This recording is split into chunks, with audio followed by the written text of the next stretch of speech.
The Book of Exodus, Chapter 1. Now these are the names of the children of Israel, which came into Egypt. Every man in his household came with Jacob: Reuben, Simeon, Levi, and Judah, Issachar, Zebulun, and Benjamin, Dan and Naphtali, Gad and Asher. And all the souls that came out of the loins of Jacob were 70 souls, for Joseph was in Egypt already. And Joseph died, and all his brethren, and all that generation. And the children of Israel were fruitful, and increased abundantly, and multiplied, and waxed exceeding mighty, and the land was filled with them. Now there arose up a new king over Egypt, which knew not Joseph. And he said unto his people, Behold, the people of the children of Israel are more and mightier than we. Come on, let us deal wisely with them, lest they multiply. And it come to pass, that when there falleth out any war, they join also unto our enemies, and fight against us, and so get them up out of the land.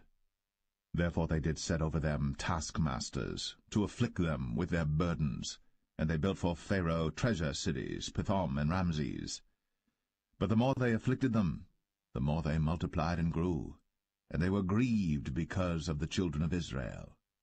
And the Egyptians made the children of Israel to serve with rigor, and they made their lives bitter with hard bondage in mortar and in brick and in all manner of service in the field. All their service wherein they made them serve was with rigor. And the king of Egypt spake to the Hebrew midwives, of which the name of the one was Shiphrah, and the name of the other Puah. And he said, When ye do the office of a midwife to the Hebrew women, and see them upon the stools, if it be a son, then ye shall kill him, but if it be a daughter, then she shall live. But the midwives feared God, and did not as the king of Egypt commanded them, but saved the men-children alive. And the king of Egypt called for the midwives, and said unto them, Why have ye done this thing, and have saved the men-children alive? And the midwives said unto Pharaoh, Because the Hebrew women are not as the Egyptian women, for they are lively, and are delivered ere the midwives come in unto them. Therefore God dealt well with the midwives, and the people multiplied, and waxed very mighty. And it came to pass, because the midwives feared God, that he made them houses. And Pharaoh charged all his people, saying, Every son that is born ye shall cast into the river, and every daughter ye shall save alive.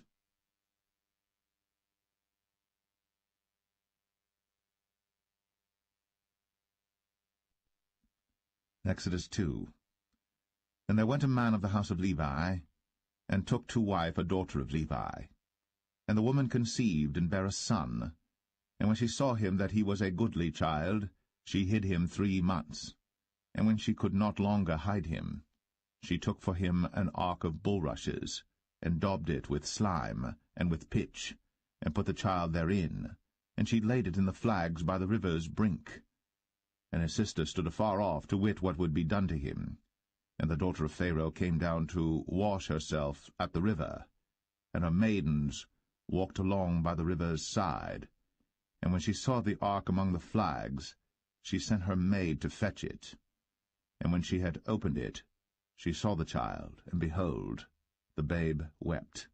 And she had compassion on him, and said, This is one of the Hebrews' children. Then said his sister to Pharaoh's daughter, Shall I go and call to thee a nurse of the Hebrew women, that she may nurse the child for thee? And Pharaoh's daughter said to her, Go. And the maid went, and called the child's mother. And Pharaoh's daughter said unto her, Take this child away, and nurse it for me, and I will give thee thy wages. And the woman took the child, and nursed it. And the child grew, and she brought him unto Pharaoh's daughter, and he became her son. And she called his name Moses, and she said, Because I drew him out of the water. And it came to pass in those days, when Moses was grown, that he went out unto his brethren, and looked on their burdens. And he spied an Egyptian smiting an Hebrew, one of his brethren. And he looked this way and that way. And when he saw that there was no man, he slew the Egyptian, and hid him in the sand. And when he went out the second day, behold, 2 men of the Hebrews strove together, And he said to him that did the wrong, Wherefore smitest thou thy fellow? And he said, Who made thee a prince and a judge over us? Intendest thou to kill me, as thou killedst the Egyptian? And Moses feared, and said, Surely this thing is known. Now when Pharaoh heard this thing, he sought to slay Moses. But Moses fled from the face of Pharaoh, and dwelt in the land of Midian, and he sat down by a well. Now the priest of Midian had 7 daughters, and they came and drew water, and filled the troughs to water their father's flock. And the shepherds came and drove them away. But Moses stood up and helped them, and watered their flock. And when they came to Reuel their father, he said, How is it that ye are come so soon today? And they said, An Egyptian delivered us out of the hand of the shepherds, and also drew water enough for us, and watered the flock. And he said unto his daughters, And where is he? Why is it that ye have left the man? Call him, that he may eat bread. And Moses was content to dwell with the man. And he gave Moses Zipporah his daughter, and she bare him a son. And he called his name Gershom, for he said, I have been a stranger in a strange land. And it came to pass, in process of time, that the king of Egypt died, and the children of Israel sighed by reason of the bondage, and they cried, and their cry came up unto God by reason of the bondage. And God heard their groaning, and God remembered his covenant with Abraham, with Isaac, and with Jacob. And God looked upon the children of Israel, and God had respect unto them.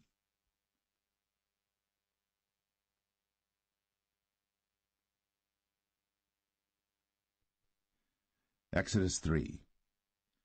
Now Moses kept the flock of Jethro, his father-in-law, the priest of Midian. And he led the flock to the backside of the desert, and came to the mountain of God, even to Horeb. And the angel of the Lord appeared unto him in a flame of fire out of the midst of a bush. And he looked, and behold, the bush burned with fire, and the bush was not consumed. And Moses said, I will now turn aside and see this great sight, why the bush is not burnt. And when the Lord saw that he turned aside to see, God called unto him out of the midst of the bush, and said, Moses, Moses. And he said, Here am I. And he said, Draw not nigh hither. Put off thy shoes from off thy feet, for the place whereon thou standest is holy ground. Moreover, he said, I am the God of thy father, the God of Abraham, the God of Isaac, and the God of Jacob. And Moses hid his face, for he was afraid to look upon God. And the Lord said, I have surely seen the affliction of my people which are in Egypt, and have heard their cry by reason of their taskmasters.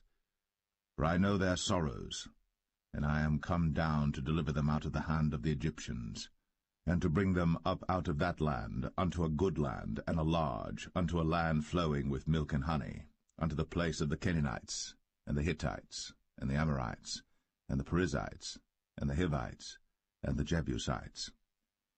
Now therefore, behold, the cry of the children of Israel is come unto me, and I have also seen the oppression wherewith the Egyptians oppress them. Come now therefore, and I will send thee unto Pharaoh, that thou mayest bring forth my people, the children of Israel, out of Egypt. And Moses said unto God, Who am I, that I should go unto Pharaoh, and that I should bring forth the children of Israel out of Egypt? And he said, Certainly I will be with thee, and this shall be a token unto thee, that I have sent thee. When thou hast brought forth the people out of Egypt, ye shall serve God upon this mountain. And Moses said unto God, Behold, when I come unto the children of Israel, and shall say unto them, The God of your fathers has sent me unto you, and they shall say to me, What is his name? What shall I say unto them? And God said unto Moses, I am that I am. And he said, Thus shalt thou say unto the children of Israel, I am hath sent me unto you. And God said moreover unto Moses, Thus shalt thou say unto the children of Israel, The Lord God of your fathers, the God of Abraham, the God of Isaac, and the God of Jacob, hath sent me unto you. This is my name for ever, and this is my memorial unto all generations. Go and gather the elders of Israel together, and say unto them, The Lord God of your fathers, the God of Abraham, of Isaac, and of Jacob, appeared unto me, saying, I have surely visited you, and seen that which is done to you in Egypt. And I have said, I will bring you up out of the affliction of Egypt, unto the land of the Canaanites, and the Hittites, and the Amorites, and the Perizzites, and the Hivites, and the Jebusites, unto a land flowing with milk and honey. And they shall hearken to thy voice, and thou shalt come, thou and the elders of Israel, unto the king of Egypt, and ye shall say unto him, The Lord God of the Hebrews hath met with us. And now let us go, we beseech thee, 3 days' journey into the wilderness, that we may sacrifice to the Lord our God. And I am sure that the king of Egypt will not let you go, no, not by a mighty hand. And I will stretch out my hand, and smite Egypt with all my wonders which I will do in the midst thereof, and after that he will let you go. And I will give this people favor in the sight of the Egyptians, and it shall come to pass that, when ye go, ye shall not go empty. But every woman shall borrow of her neighbor, and of her that sojourneth in her house, jewels of silver, and jewels of gold, and raiment, and ye shall put them upon your sons, and upon your daughters, and ye shall spoil the Egyptians.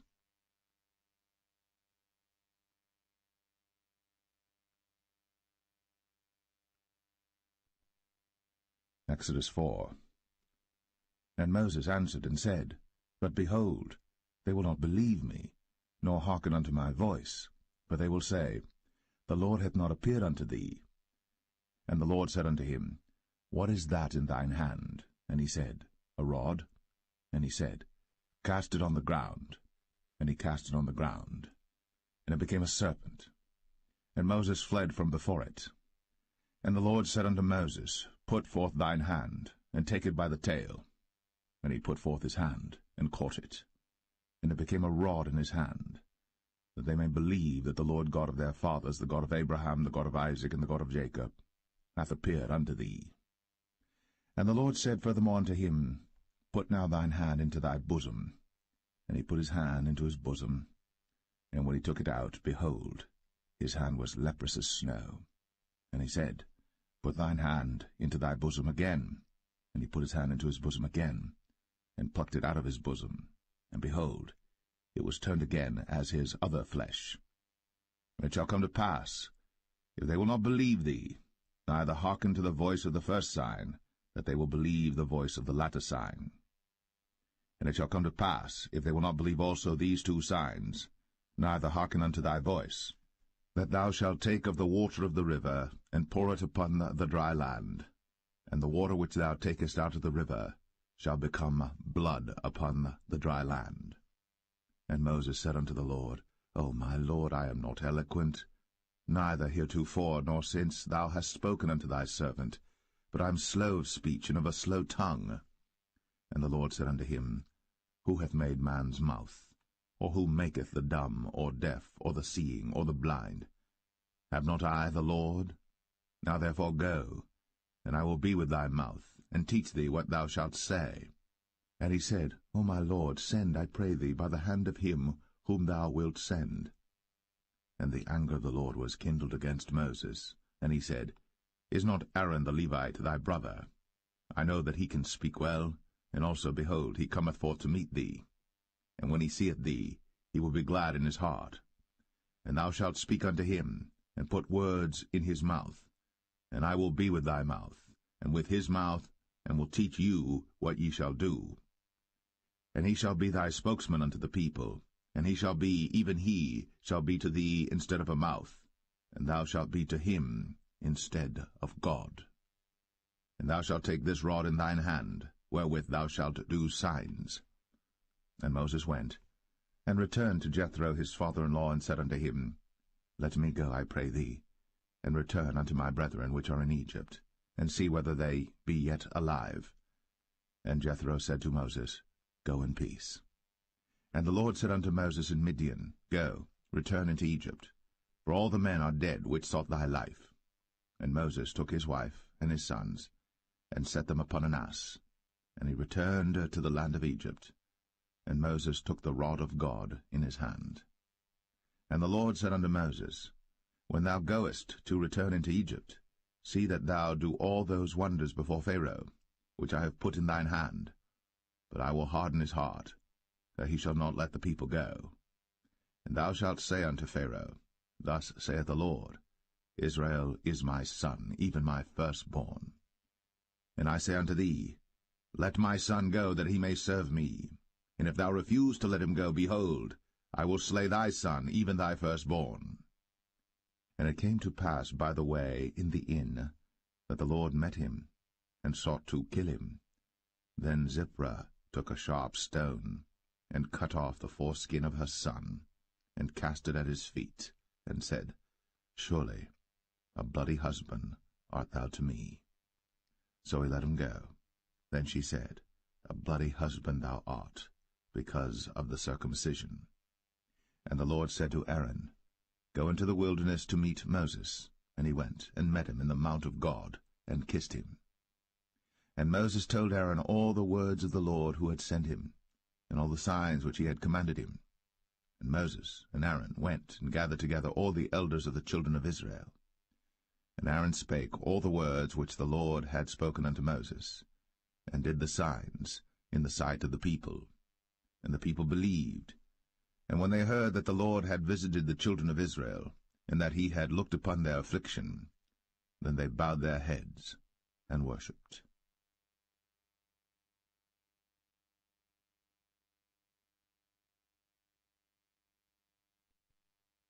Exodus 5.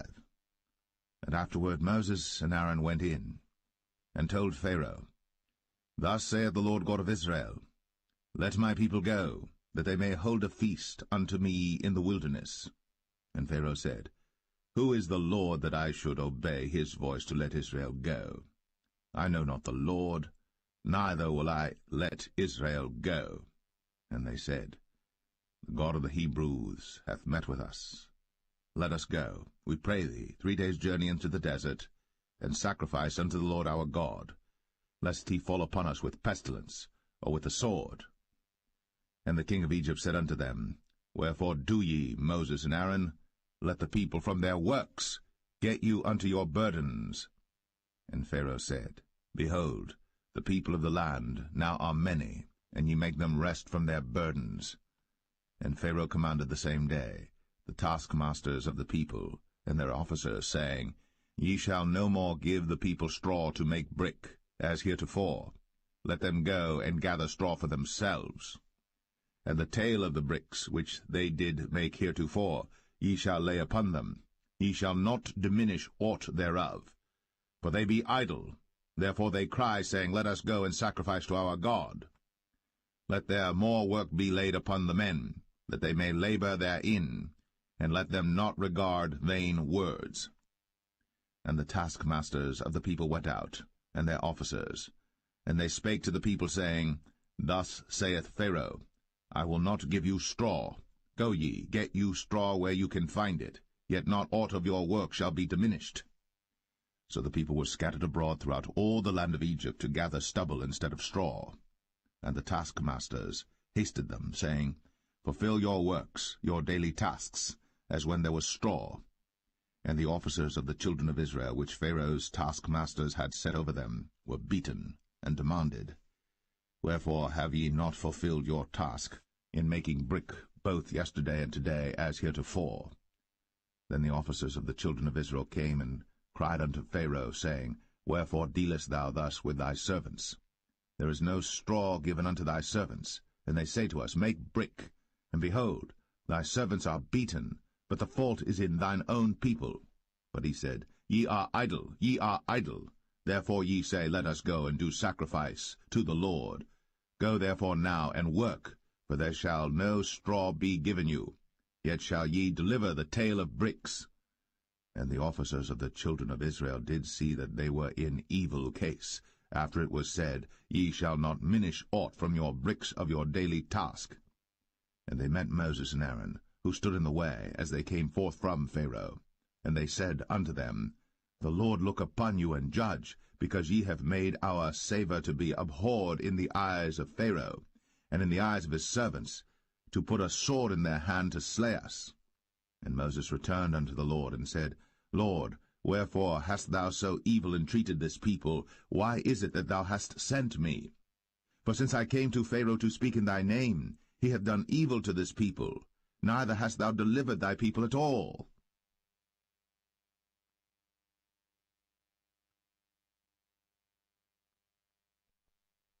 Exodus 6. Then the Lord said unto Moses, Now shalt thou see what I will do to Pharaoh. For with a strong hand shall he let them go, and with a strong hand shall he drive them out of his land. And God spake unto Moses, and said unto him, I am the Lord.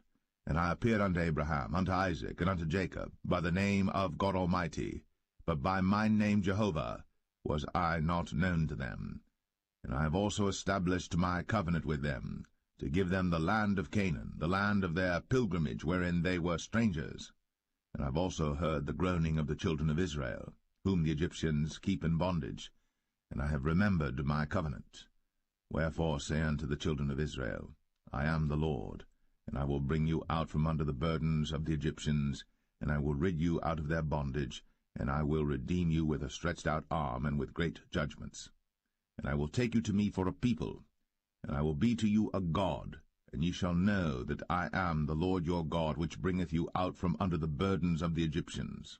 And I will bring you in unto the land, concerning the which I did swear to give it to Abraham, to Isaac, and to Jacob, and I will give it you for an heritage. I am the Lord. And Moses spake so unto the children of Israel, but they hearkened not unto Moses for anguish of spirit, and for cruel bondage. And the Lord spake unto Moses, saying, Go in, speak unto Pharaoh king of Egypt, that he let the children of Israel go out of his land. And Moses spake before the Lord, saying, Behold, the children of Israel have not hearkened unto me. How then shall Pharaoh hear me, who am of uncircumcised lips? And the Lord spake unto Moses and unto Aaron, and gave them a charge unto the children of Israel, and unto Pharaoh king of Egypt, to bring the children of Israel out of the land of Egypt. These be the heads of their fathers' houses, the sons of Reuben, the firstborn of Israel, Hanok and Palu, Hezron and Carmi. These be the families of Reuben. And the sons of Simeon, Jemuel and Jamin, and Ohad and Jachin, and Zohar and Shaul the son of the Canaanitish woman. These are the families of Simeon. And these are the names of the sons of Levi according to their generations, Gershon and Kohath and Merari. And the years of the life of Levi were 137 years. The sons of Gershon, Libni and Shimei, according to their families. And the sons of Kohath, Amram and Izhar, and Hebron and Uzziel. And the years of the life of Kohath were 133 years.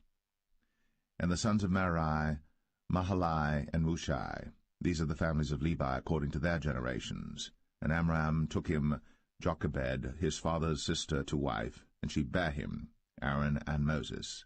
And the years of the life of Amram were 137 years. And the sons of Izhar, Korah and Nepheg and Zichri. And the sons of Uzziel, Mishael and Elzaphan and Zithri. And Aaron took him Elisheba, daughter of Aminadab, sister of Nahshon, to wife, and she bare him Nadab and Abihu, Eleazar and Ithamar. And the sons of Korah, Asir and Elkanah and Abiasaph. These are the families of the Korhites. And Eleazar, Aaron's son, took him one of the daughters of Putiel to wife, and she bare him Phinehas. These are the heads of the fathers of the Levites according to their families. These are that Aaron and Moses, to whom the Lord said, Bring out the children of Israel from the land of Egypt, according to their armies. These are they which spake to Pharaoh king of Egypt, to bring out the children of Israel from Egypt. These are that Moses and Aaron. And it came to pass on the day when the Lord spake unto Moses in the land of Egypt, that the Lord spake unto Moses, saying, I am the Lord. Speak thou unto Pharaoh king of Egypt all that I say unto thee. And Moses said before the Lord, Behold, I am of uncircumcised lips, and how shall Pharaoh hearken unto me?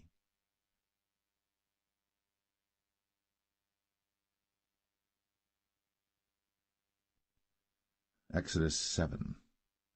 And the Lord said unto Moses, See, I have made thee a god to Pharaoh, and Aaron thy brother shall be thy prophet.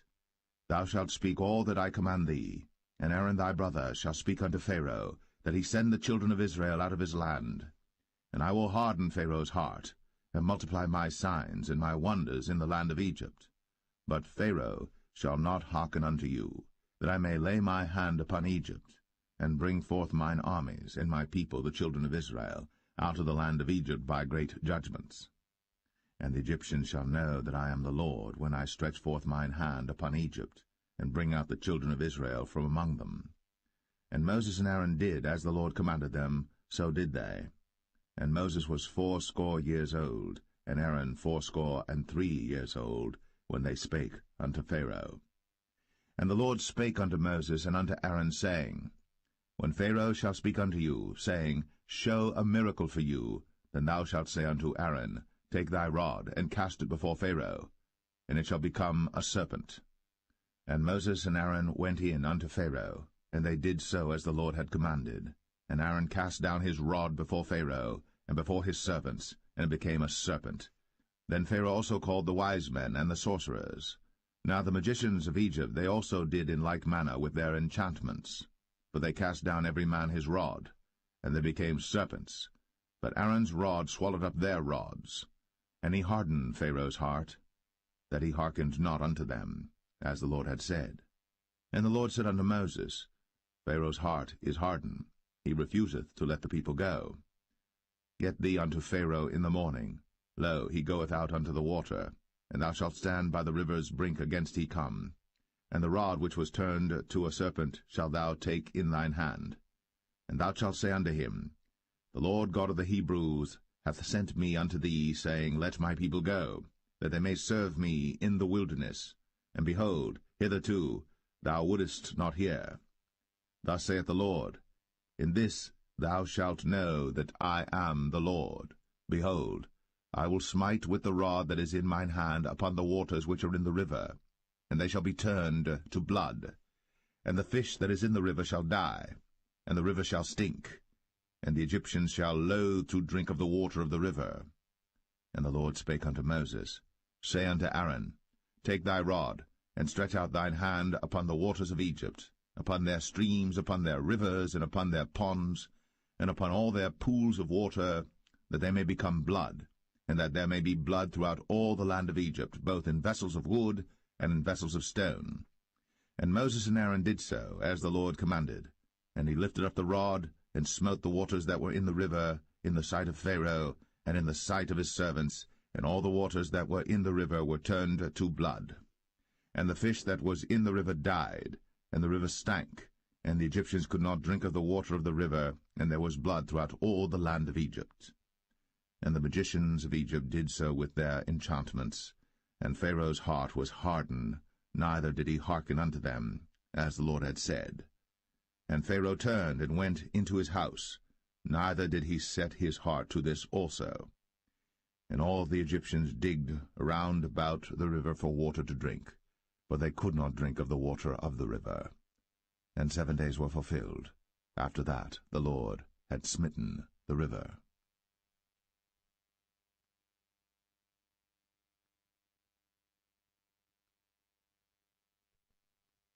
Exodus 8. And the Lord spake unto Moses, Go unto Pharaoh, and say unto him, Thus saith the Lord, Let my people go, that they may serve me. And if thou refuse to let them go, behold, I will smite all thy borders with frogs, and the river shall bring forth frogs abundantly, which shall go up and come into thine house, and into thy bedchamber, and upon thy bed, and into the house of thy servants, and upon thy people, and into thine ovens, and into thy kneading troughs. And the frogs shall come up both on thee, and upon thy people, and upon all thy servants.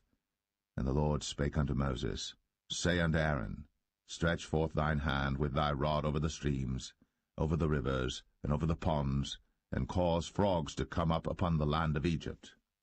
And Aaron stretched out his hand over the waters of Egypt, and the frogs came up, and covered the land of Egypt. And the magicians did so with their enchantments, and brought up frogs upon the land of Egypt. Then Pharaoh called for Moses and Aaron, and said, Entreat the Lord, that he may take away the frogs from me, and from my people, and I will let the people go, that they may do sacrifice unto the Lord. And Moses said unto Pharaoh, Glory over me. When shall I entreat for thee, and for thy servants, and for thy people, to destroy the frogs from thee, and thy houses, that they may remain in the river only? And he said, Tomorrow. And he said, Be it according to thy word, that thou mayest know that there is none like unto the Lord our God. And the frogs shall depart from thee, and from thy houses, and from thy servants, and from thy people, they shall remain in the river only. And Moses and Aaron went out from Pharaoh, and Moses cried unto the Lord because of the frogs, which he had brought against Pharaoh. And the Lord did according to the word of Moses, and the frogs died out of the houses, out of the villages, and out of the fields. And they gathered them together upon heaps, and the land stank. But when Pharaoh saw that there was respite, he hardened his heart, and hearkened not unto them, as the Lord had said. And the Lord said unto Moses, Say unto Aaron, Stretch out thy rod, and smite the dust of the land, that it may become lice throughout all the land of Egypt. And they did so.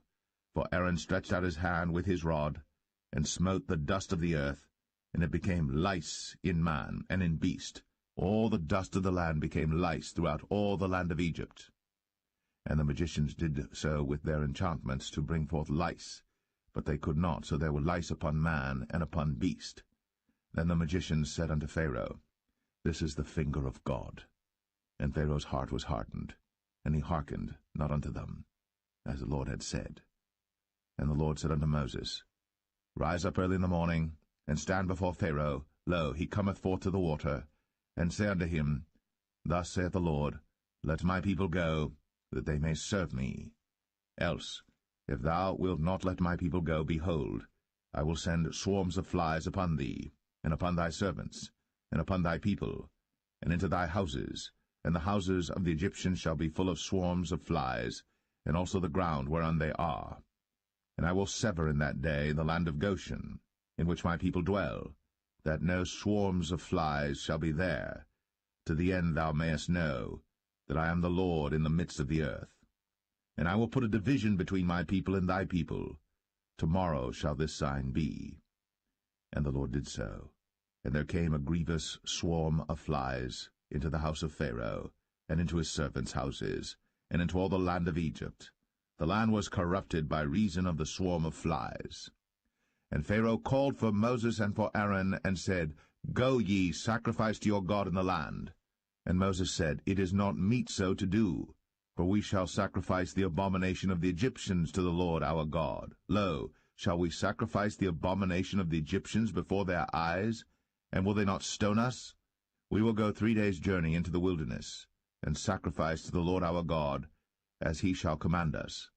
And Pharaoh said, I will let you go, that ye may sacrifice to the Lord your God in the wilderness. Only ye shall not go very far away.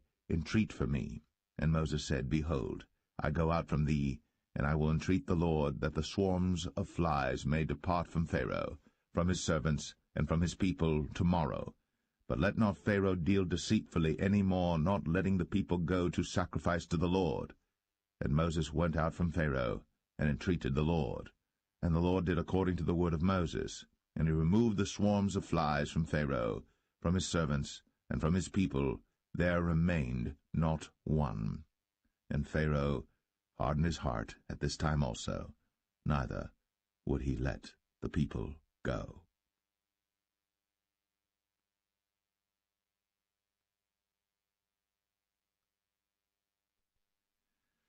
Exodus 9. Then the Lord said unto Moses, Go in unto Pharaoh, and tell him, Thus saith the Lord God of the Hebrews, Let my people go, that they may serve me. For if thou refuse to let them go, and wilt hold them still, behold, the hand of the Lord is upon thy cattle which is in the field, upon the horses, upon the asses, upon the camels, upon the oxen, and upon the sheep. There shall be a very grievous murrain. And the Lord shall sever between the cattle of Israel and the cattle of Egypt, and there shall nothing die of all that is the children's of Israel. And the Lord appointed a set time, saying, Tomorrow the Lord shall do this thing in the land. And the Lord did that thing on the morrow, and all the cattle of Egypt died, but of the cattle of the children of Israel died not one. And Pharaoh sent, and behold, there was not one of the cattle of the Israelites dead, and the heart of Pharaoh was hardened, and he did not let the people go. And the Lord said unto Moses and unto Aaron, Take to you handfuls of ashes of the furnace, and let Moses sprinkle it toward the heaven in the sight of Pharaoh.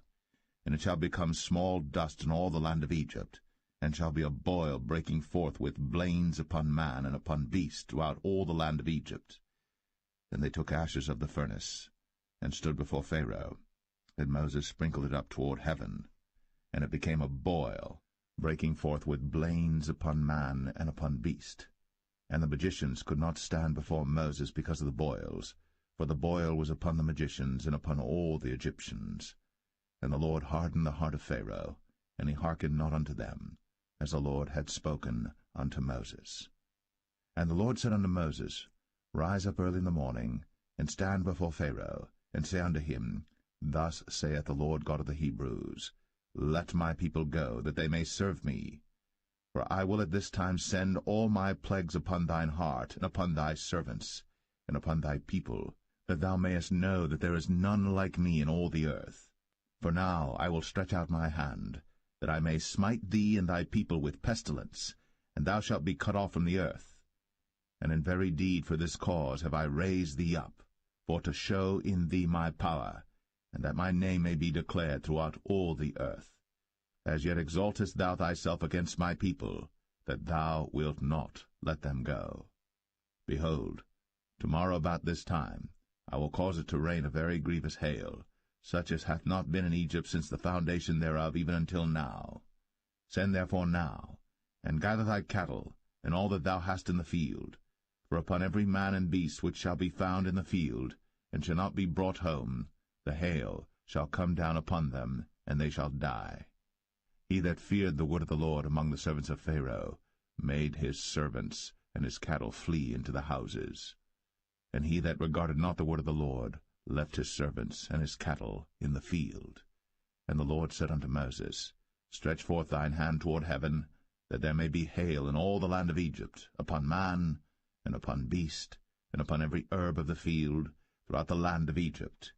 And Moses stretched forth his rod toward heaven, and the Lord sent thunder and hail, and the fire ran along upon the ground, and the Lord rained hail upon the land of Egypt. So there was hail and fire mingled with the hail, very grievous, such as there was none like it in all the land of Egypt since it became a nation. And the hail smote throughout all the land of Egypt all that was in the field, both man and beast. And the hail smote every herb of the field, and brake every tree of the field. Only in the land of Goshen, where the children of Israel were, was there no hail. And Pharaoh sent and called for Moses and Aaron, and said unto them, I have sinned at this time. The Lord is righteous, and I and my people are wicked. Entreat the Lord, for it is enough that there be no more mighty thunderings and hail, and I will let you go, and ye shall stay no longer. And Moses said unto him, As soon as I am gone out of the city, I will spread abroad my hands unto the Lord, and the thunder shall cease, neither shall there be any more hail, that thou mayest know how that the earth is the Lord's.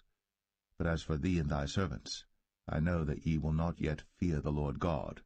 And the flax and the barley were smitten, for the barley was in the ear, and the flax was bold. But the wheat and the rye were not smitten, for they were not grown up. And Moses went out of the city from Pharaoh, and spread abroad his hands unto the Lord, and the thunders and hail ceased, and the rain was not poured upon the earth. And when Pharaoh saw that the rain and the hail and the thunders were ceased, he sinned yet more, and hardened his heart, he and his servants. And the heart of Pharaoh was hardened, neither would he let the children of Israel go, as the Lord had spoken by Moses.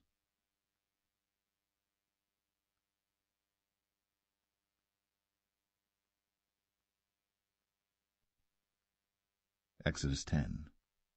And the Lord said unto Moses, Go in unto Pharaoh, for I have hardened his heart, and the heart of his servants, that I might show these my signs before him, and that thou mayest tell in the ears of thy son, and of thy son's son, what things I have wrought in Egypt, and my signs which I have done among them, that ye may know how that I am the Lord. And Moses and Aaron came in unto Pharaoh, and said unto him, Thus saith the Lord God of the Hebrews, How long wilt thou refuse to humble thyself before me? Let my people go, that they may serve me. Else, if thou refuse to let my people go, behold, tomorrow will I bring the locusts into thy coast. And they shall cover the face of the earth, that one cannot be able to see the earth. And they shall eat the residue of that which is escaped, which remaineth unto you from the hail, and shall eat every tree which groweth for you out of the field. And they shall fill thy houses, and the houses of all thy servants, and the houses of all the Egyptians, which neither thy fathers nor thy fathers' fathers have seen, since the day that they were upon the earth unto this day. And he turned himself, and went out from Pharaoh. And Pharaoh's servants said unto him, How long shall this man be a snare unto us? Let the men go, that they may serve the Lord their God. Knowest thou not yet that Egypt is destroyed? And Moses and Aaron were brought again unto Pharaoh, and he said unto them, Go, serve the Lord your God. But who are they that shall go? And Moses said, We will go with our young and with our old, with our sons and with our daughters, with our flocks and with our herds will we go, for we must hold a feast unto the Lord. And he said unto them, Let the Lord be so with you, as I will let you go, and your little ones. Look to it, for evil is before you. Not so. Go now, ye that are men, and serve the Lord, for that ye did desire. And they were driven out from Pharaoh's presence. And the Lord said unto Moses, Stretch out thine hand over the land of Egypt for the locusts, that they may come up upon the land of Egypt, and eat every herb of the land, even all that the hail hath left. And Moses stretched forth his rod over the land of Egypt. And the Lord brought an east wind upon the land all that day, and all that night. And when it was morning, the east wind brought the locusts. And the locusts went up over all the land of Egypt, and rested in all the coasts of Egypt. Very grievous were they. Before them there were no such locusts as they, neither after them shall be such. For they covered the face of the whole earth, so that the land was darkened. And they did eat every herb of the land, and all the fruit of the trees which the hail had left. And there remained not any green thing in the trees, or in the herbs of the field, through all the land of Egypt. Then Pharaoh called for Moses and Aaron in haste, and he said, I have sinned against the Lord your God, and against you. Now therefore forgive, I pray thee, my sin only this once, and entreat the Lord your God, that he may take away from me this death only. And he went out from Pharaoh, and entreated the Lord. And the Lord turned a mighty strong west wind, which took away the locusts, and cast them into the Red Sea. There remained not one locust in all the coasts of Egypt. But the Lord hardened Pharaoh's heart, so that he would not let the children of Israel go. And the Lord said unto Moses, Stretch out thine hand toward heaven, that there may be darkness over the land of Egypt, even darkness which may be felt. And Moses stretched forth his hand toward heaven, and there was a thick darkness in all the land of Egypt 3 days. They saw not one another, neither rose any from his place for 3 days. But all the children of Israel had light in their dwellings. And Pharaoh called unto Moses, and said, Go ye, serve the Lord. Only let your flocks and your herds be stayed. Let your little ones also go with you. And Moses said, Thou must give us also sacrifices and burnt offerings, that we may sacrifice unto the Lord our God. Our cattle also shall go with us. There shall not an hoof be left behind, for thereof must we take to serve the Lord our God, and we know not with what we must serve the Lord until we come thither. But the Lord hardened Pharaoh's heart, and he would not let them go. And Pharaoh said unto him, Get thee from me, take heed to thyself, see my face no more, for in that day thou seest my face, thou shalt die. And Moses said, Thou hast spoken well. I will see thy face again no more.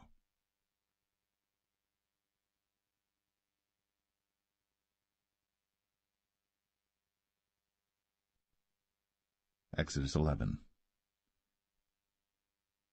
And the Lord said unto Moses, Yet will I bring one plague more upon Pharaoh and upon Egypt. Afterwards he will let you go hence. When he shall let you go, he shall surely thrust you out hence altogether. Speak now in the ears of the people, and let every man borrow of his neighbor, and every woman of her neighbor, jewels of silver and jewels of gold. And the Lord gave the people favor in the sight of the Egyptians. Moreover, the man Moses was very great in the land of Egypt, in the sight of Pharaoh's servants, and in the sight of the people. And Moses said, Thus saith the Lord, About midnight will I go out into the midst of Egypt, and all the firstborn in the land of Egypt shall die, from the firstborn of Pharaoh that sitteth upon his throne, even unto the firstborn of the maidservant that is behind the mill, and all the firstborn of beasts. And there shall be a great cry throughout all the land of Egypt, such as there was none like it, nor shall be like it any more. But against any of the children of Israel shall not a dog move his tongue, against man or beast, that ye may know how that the Lord doth put a difference between the Egyptians and Israel. And all these thy servants shall come down unto me, and bow down themselves unto me, saying, Get thee out, and all the people that follow thee, and after that I will go out. And he went out from Pharaoh in a great anger. And the Lord said unto Moses, Pharaoh shall not hearken unto you, that my wonders may be multiplied in the land of Egypt. And Moses and Aaron did all these wonders before Pharaoh. And the Lord hardened Pharaoh's heart, so that he would not let the children of Israel go out of his land.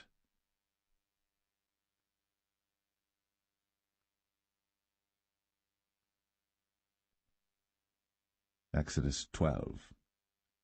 And the Lord spake unto Moses and Aaron in the land of Egypt, saying, This month shall be unto you the beginning of months. It shall be the first month of the year to you. Speak ye unto all the congregation of Israel, saying, In the 10th day of this month they shall take to them every man a lamb, according to the house of their fathers, a lamb for an house. And if the household be too little for the lamb, let him and his neighbor next unto his house take it according to the number of the souls. Every man according to his eating shall make your count for the lamb. Your lamb shall be without blemish, a male of the first year. Ye shall take it out from the sheep or from the goats. And ye shall keep it up until the 14th day of the same month. And the whole assembly of the congregation of Israel shall kill it in the evening. And they shall take of the blood, and strike it on the 2 side posts, and on the upper door post of the houses wherein they shall eat it. And they shall eat the flesh in that night, roast with fire, and unleavened bread, and with bitter herbs they shall eat it. Eat not of it raw, nor sodden it all with water, but roast with fire, his head with his legs, and with the purtenance thereof. And ye shall let nothing of it remain until the morning, and that which remaineth of it until the morning ye shall burn with fire. And thus shall ye eat it, with your loins girded, your shoes on your feet, and your staff in your hand, and ye shall eat it in haste. It is the Lord's Passover. For I will pass through the land of Egypt this night, and will smite all the firstborn in the land of Egypt, both man and beast, and against all the gods of Egypt I will execute judgment. I am the Lord. And the blood shall be to you for a token upon the houses where ye are. And when I see the blood, I will pass over you, and the plague shall not be upon you to destroy you, when I smite the land of Egypt. And this day shall be unto you for a memorial, and ye shall keep it a feast to the Lord throughout your generations. Ye shall keep it a feast by an ordinance for ever. 7 days shall ye eat unleavened bread. Even the first day ye shall put away leaven out of your houses. For whosoever eateth leavened bread from the first day until the 7th day, that soul shall be cut off from Israel. And in the first day there shall be an holy convocation, and in the 7th day there shall be an holy convocation to you. No manner of work shall be done in them, save that which every man must eat, that only may be done of you. And ye shall observe the feast of unleavened bread. For in this selfsame day have I brought your armies out of the land of Egypt. Therefore shall ye observe this day in your generations by an ordinance for ever. In the 1st month, on the 14th day of the month at even, Ye shall eat unleavened bread, until the 21st day of the month at even. 7 days shall there be no leaven found in your houses. For whosoever eateth that which is leavened, even that soul shall be cut off from the congregation of Israel, whether he be a stranger or born in the land. Ye shall eat nothing leavened. In all your habitations shall ye eat unleavened bread. Then Moses called for all the elders of Israel, and said unto them, Draw out, and take you a lamb according to your families, and kill the Passover. And ye shall take a bunch of hyssop, and dip it in the blood that is in the basin, and strike the lintel and the 2 side posts with the blood that is in the basin, and none of you shall go out at the door of his house until the morning. For the Lord will pass through to smite the Egyptians. And when he seeth the blood upon the lintel, and on the 2 side posts, the Lord will pass over the door, and will not suffer the destroyer to come in unto your houses to smite you. And ye shall observe this thing for an ordinance to thee, and to thy sons, for ever. And it shall come to pass, when ye be come to the land which the Lord will give you, according as he hath promised, that ye shall keep this service. And it shall come to pass, when your children shall say unto you, What mean ye by this service? That ye shall say, It is the sacrifice of the Lord's Passover, who passed over the houses of the children of Israel in Egypt, when he smote the Egyptians, and delivered our houses. And the people bowed the head, and worshipped. And the children of Israel went away, and did, as the Lord had commanded Moses and Aaron, so did they. And it came to pass that at midnight the Lord smote all the firstborn in the land of Egypt, from the firstborn of Pharaoh that sat on his throne unto the firstborn of the captive that was in the dungeon, and all the firstborn of cattle. And Pharaoh rose up in the night, he and all his servants and all the Egyptians. And there was a great cry in Egypt, for there was not a house where there was not one dead. And he called for Moses and Aaron by night, and said, Rise up, and get you forth from among my people, both ye and the children of Israel, and go, serve the Lord, as ye have said. Also take your flocks and your herds, as ye have said, and be gone, and bless me also. And the Egyptians were urgent upon the people, that they might send them out of the land in haste. For they said, We be all dead men. And the people took their dough before it was leavened, their kneading troughs being bound up in their clothes upon their shoulders. And the children of Israel did according to the word of Moses. And they borrowed of the Egyptians jewels of silver, and jewels of gold and raiment. And the Lord gave the people favor in the sight of the Egyptians, so that they lent unto them such things as they required, and they spoiled the Egyptians. And the children of Israel journeyed from Ramses to Succoth, about 600,000 on foot, that were men, beside children.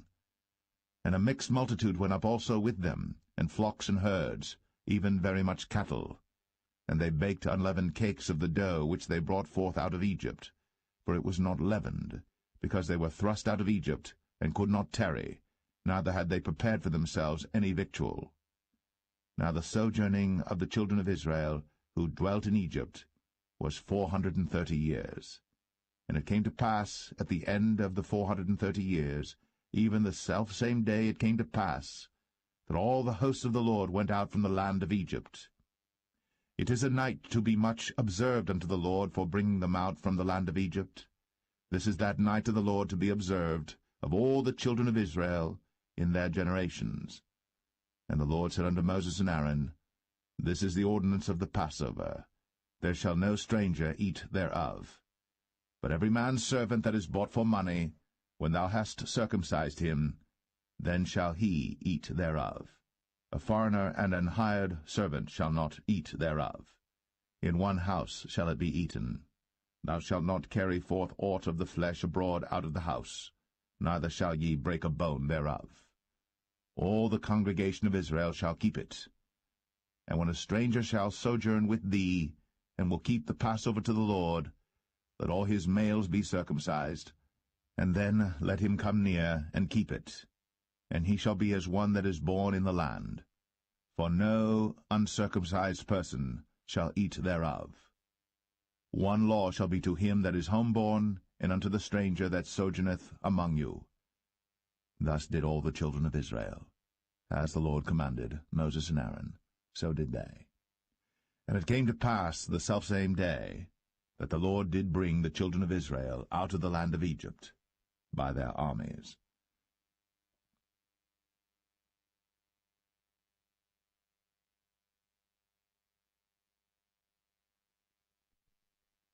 Exodus 13.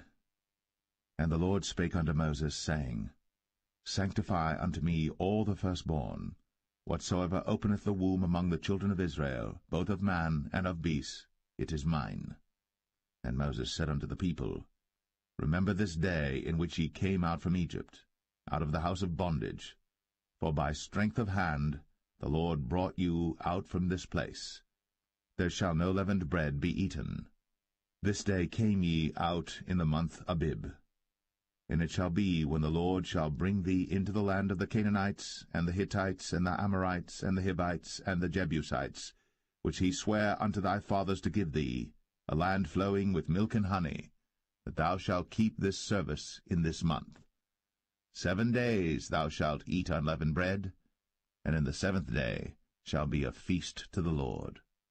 Unleavened bread shall be eaten 7 days, and there shall no leavened bread be seen with thee, neither shall there be leaven seen with thee in all thy quarters. And thou shalt show thy son in that day, saying, This is done, because of that which the Lord did unto me, when I came forth out of Egypt. And it shall be for a sign unto thee upon thine hand, and for a memorial between thine eyes, that the Lord's law may be in thy mouth. For with a strong hand hath the Lord brought thee out of Egypt. Thou shalt therefore keep this ordinance in his season from year to year. And it shall be, when the Lord shall bring thee into the land of the Canaanites, as he sware unto thee and to thy fathers, and shall give it thee, that thou shalt set apart unto the Lord all that openeth the matrix, and every firstling that cometh of a beast which thou hast, the males shall be the Lord's. And every firstling of an ass thou shalt redeem with a lamb, and if thou wilt not redeem it, then thou shalt break his neck. And all the firstborn of man among thy children shalt thou redeem. And it shall be, when thy son asketh thee in time to come, saying, What is this? That thou shalt say unto him, By strength of hand the Lord brought us out from Egypt, from the house of bondage. And it came to pass, when Pharaoh would hardly let us go, that the Lord slew all the firstborn in the land of Egypt, both the firstborn of man and the firstborn of beast. Therefore I sacrifice to the Lord all that openeth the matrix, being males, but all the firstborn of my children I redeem. And it shall be for a token upon thine hand, and for frontlets between thine eyes, for by strength of hand the Lord brought us forth out of Egypt. And it came to pass, when Pharaoh had let the people go, that God led them not through the way of the land of the Philistines, although that was near, for God said, Lest peradventure the people repent when they see war, and they return to Egypt. But God led the people about through the way of the wilderness of the Red Sea, and the children of Israel went up harnessed out of the land of Egypt. And Moses took the bones of Joseph with him, for he had straitly sworn the children of Israel, saying, God will surely visit you, and ye shall carry up my bones away hence with you. And they took their journey from Succoth, and encamped in Etham, in the edge of the wilderness. And the Lord went before them by day in a pillar of a cloud, to lead them the way, and by night in a pillar of fire, to give them light, to go by day and night. He took not away the pillar of the cloud by day, nor the pillar of fire by night, from before the people.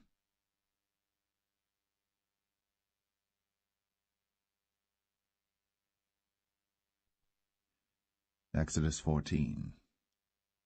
And the Lord spake unto Moses, saying, Speak unto the children of Israel, that they turn and encamp before Pi-hahiroth, between Migdol and the sea, over against Baal-zephon.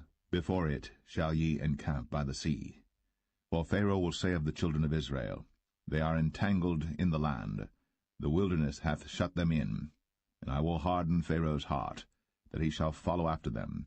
And I will be honored upon Pharaoh, and upon all his host, that the Egyptians may know that I am the Lord. And they did so. And it was told the king of Egypt that the people fled, and the heart of Pharaoh and of his servants was turned against the people, and they said, Why have we done this, that we have let Israel go from serving us? And he made ready his chariot, and took his people with him. And he took 600 chosen chariots, and all the chariots of Egypt, and captains over every one of them. And the Lord hardened the heart of Pharaoh king of Egypt, and he pursued after the children of Israel. And the children of Israel went out with an high hand. But the Egyptians pursued after them, all the horses and chariots of Pharaoh, and his horsemen and his army, and overtook them encamping by the sea, beside Pi-hahiroth, before Baal-zephon. And when Pharaoh drew nigh, the children of Israel lifted up their eyes, and behold, the Egyptians marched after them, and they were sore afraid. And the children of Israel cried out unto the Lord. And they said unto Moses, Because there were no graves in Egypt, hast thou taken us away to die in the wilderness? Wherefore hast thou dealt thus with us, to carry us forth out of Egypt? Is not this the word that we did tell thee in Egypt, saying, Let us alone, that we may serve the Egyptians? For it had been better for us to serve the Egyptians, than that we should die in the wilderness. And Moses said unto the people, Fear ye not, stand still, and see the salvation of the Lord, which he will show to you today. For the Egyptians whom ye have seen today, ye shall see them again no more for ever. The Lord shall fight for you, and ye shall hold your peace. And the Lord said unto Moses, Wherefore criest thou unto me? Speak unto the children of Israel, that they go forward. But lift thou up thy rod, and stretch out thine hand over the sea, and divide it. And the children of Israel shall go on dry ground through the midst of the sea. And I, behold, I will harden the hearts of the Egyptians, and they shall follow them. And I will get me honor upon Pharaoh, and upon all his host, upon his chariots, and upon his horsemen. And the Egyptians shall know that I am the Lord, when I have gotten me honor upon Pharaoh, upon his chariots, and upon his horsemen. And the angel of God, which went before the camp of Israel, removed, and went behind them. And the pillar of the cloud went from before their face, and stood behind them. And it came between the camp of the Egyptians and the camp of Israel. And it was a cloud and darkness to them, but it gave light by night to these, so that the one came not near the other all the night. And Moses stretched out his hand over the sea, and the Lord caused the sea to go back by a strong east wind all that night, and made the sea dry land, and the waters were divided. And the children of Israel went into the midst of the sea upon the dry ground, and the waters were a wall unto them on their right hand and on their left. And the Egyptians pursued, and went in after them to the midst of the sea, even all Pharaoh's horses, his chariots, and his horsemen. And it came to pass that in the morning watch the Lord looked unto the host of the Egyptians through the pillar of fire and of the cloud, and troubled the host of the Egyptians, and took off their chariot wheels, that they drave them heavily, so that the Egyptians said, Let us flee from the face of Israel, for the Lord fighteth for them against the Egyptians. And the Lord said unto Moses, Stretch out thine hand over the sea, that the waters may come again upon the Egyptians, upon their chariots, and upon their horsemen. And Moses stretched forth his hand over the sea, and the sea returned to his strength when the morning appeared, and the Egyptians fled against it. And the Lord overthrew the Egyptians in the midst of the sea. And the waters returned and covered the chariots, and the horsemen, and all the host of Pharaoh that came into the sea after them. There remained not so much as one of them. But the children of Israel walked upon dry land in the midst of the sea, and the waters were a wall unto them on their right hand and on their left. Thus the Lord saved Israel that day out of the hand of the Egyptians, and Israel saw the Egyptians dead upon the seashore. And Israel saw that great work which the Lord did upon the Egyptians, and the people feared the Lord, and believed the Lord and his servant Moses.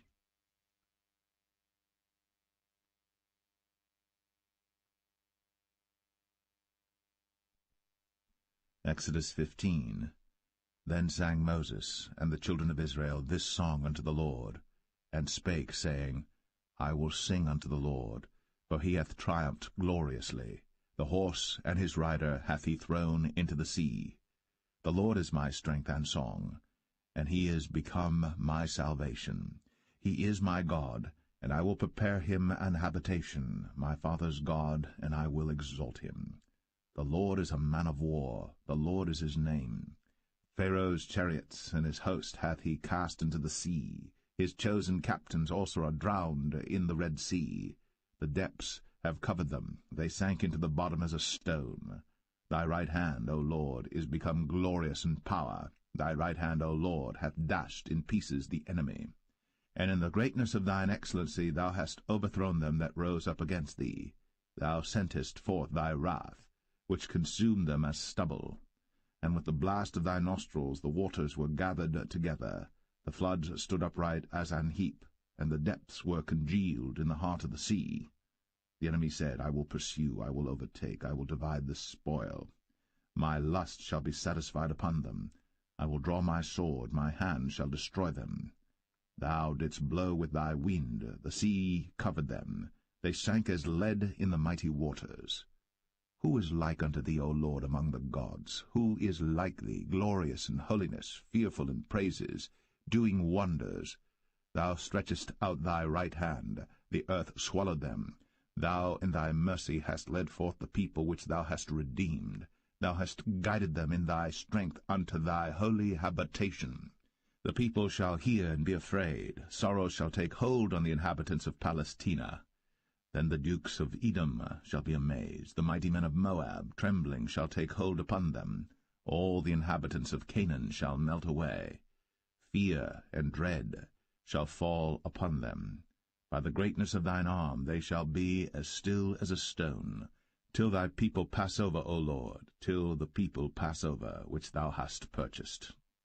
Thou shalt bring them in, and plant them in the mountain of thine inheritance, in the place, O Lord, which thou hast made for thee to dwell in the sanctuary, O Lord, which thy hands have established. The Lord shall reign for ever and ever. For the horse of Pharaoh went in with his chariots and with his horsemen into the sea, and the Lord brought again the waters of the sea upon them.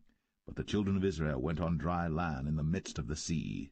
And Miriam the prophetess, the sister of Aaron, took a timbrel in her hand, and all the women went out after her with timbrels and with dances. And Miriam answered them, Sing ye to the Lord, for he hath triumphed gloriously. The horse and his rider hath he thrown into the sea. So Moses brought Israel from the Red Sea, and they went out into the wilderness of Shur. And they went 3 days in the wilderness, and found no water. And when they came to Marah, they could not drink of the waters of Marah, for they were bitter. Therefore the name of it was called Marah. And the people murmured against Moses, saying, What shall we drink?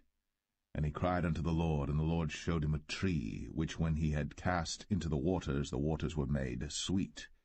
There he made for them a statute and an ordinance, and there he proved them, and said, If thou wilt diligently hearken to the voice of the Lord thy God, and wilt do that which is right in his sight, and wilt give ear to his commandments, and keep all his statutes, I will put none of these diseases upon thee, which I have brought upon the Egyptians, for I am the Lord that healeth thee. And they came to Elim, where were 12 wells of water, and 60 palm trees, and they encamped there by the waters.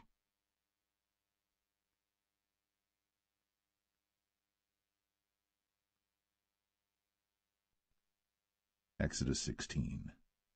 And they took their journey from Elim, and all the congregation of the children of Israel came unto the wilderness of Sin, which is between Elim and Sinai, on the 15th day of the 2nd month, after their departing out of the land of Egypt. And the whole congregation of the children of Israel murmured against Moses and Aaron in the wilderness. And the children of Israel said unto them, Would to God we had died by the hand of the Lord in the land of Egypt, when we sat by the flesh pots, and when we did eat bread to the full. For ye have brought us forth into this wilderness to kill this whole assembly with hunger. Then said the Lord unto Moses, Behold, I will rain bread from heaven for you, and the people shall go out and gather a certain rate every day, that I may prove them, whether they will walk in my law or no. And it shall come to pass that on the 6th day they shall prepare that which they bring in, and it shall be twice as much as they gather daily. And Moses and Aaron said unto all the children of Israel, At even then you shall know that the Lord hath brought you out from the land of Egypt. And in the morning then ye shall see the glory of the Lord, for that he heareth your murmurings against the Lord. And what are we that ye murmur against us? And Moses said, This shall be when the Lord shall give you in the evening flesh to eat, and in the morning bread to the full, for that the Lord heareth your murmurings, which ye murmur against him. And what are we? Your murmurings are not against us, but against the Lord. And Moses spake unto Aaron, Say unto all the congregation of the children of Israel, Come near before the Lord, for he hath heard your murmurings. And it came to pass, as Aaron spake unto the whole congregation of the children of Israel, that they looked toward the wilderness, and behold, the glory of the Lord appeared in the cloud. And the Lord spake unto Moses, saying, I have heard the murmurings of the children of Israel. Speak unto them, saying, At even ye shall eat flesh, and in the morning ye shall be filled with bread, and ye shall know that I am the Lord your God. And it came to pass, that at even the quails came up, and covered the camp, and in the morning the dew lay round about the host. And when the dew that lay was gone up, behold, upon the face of the wilderness there lay a small round thing, as small as the hoarfrost on the ground. And when the children of Israel saw it, they said one to another, It is manna, for they wist not what it was. And Moses said unto them, This is the bread which the Lord hath given you to eat. This is the thing which the Lord hath commanded.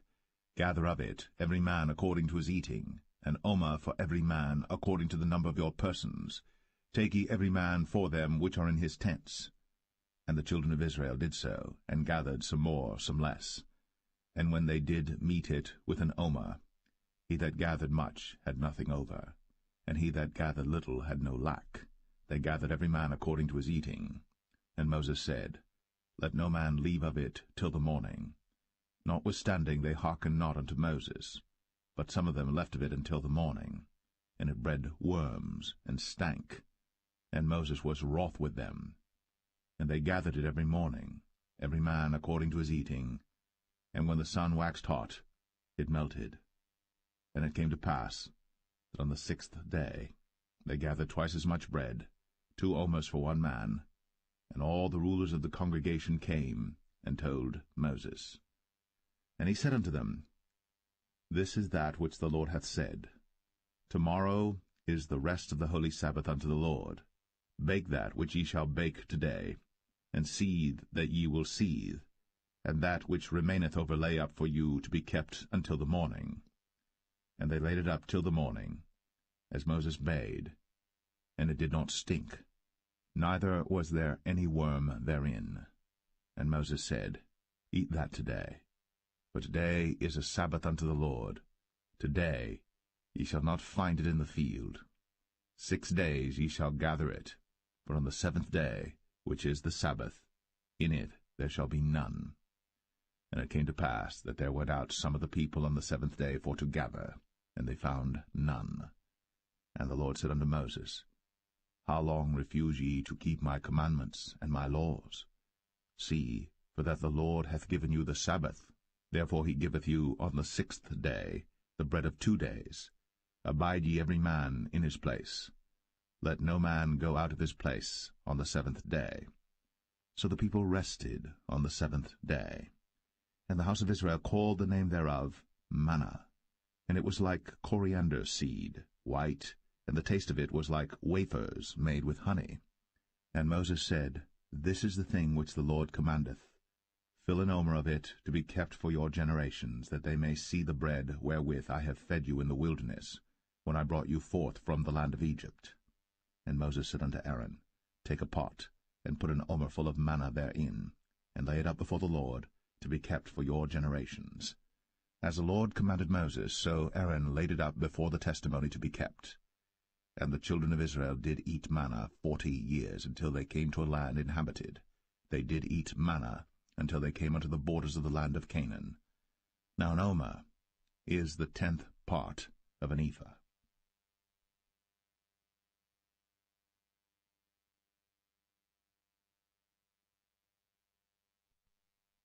Exodus 17. And all the congregation of the children of Israel journeyed from the wilderness of Sin after their journeys, according to the commandment of the Lord, and pitched in Rephidim. And there was no water for the people to drink. Wherefore the people did chide with Moses, and said, Give us water that we may drink. And Moses said unto them, Why chide ye with me? Wherefore do ye tempt the Lord? And the people thirsted there for water.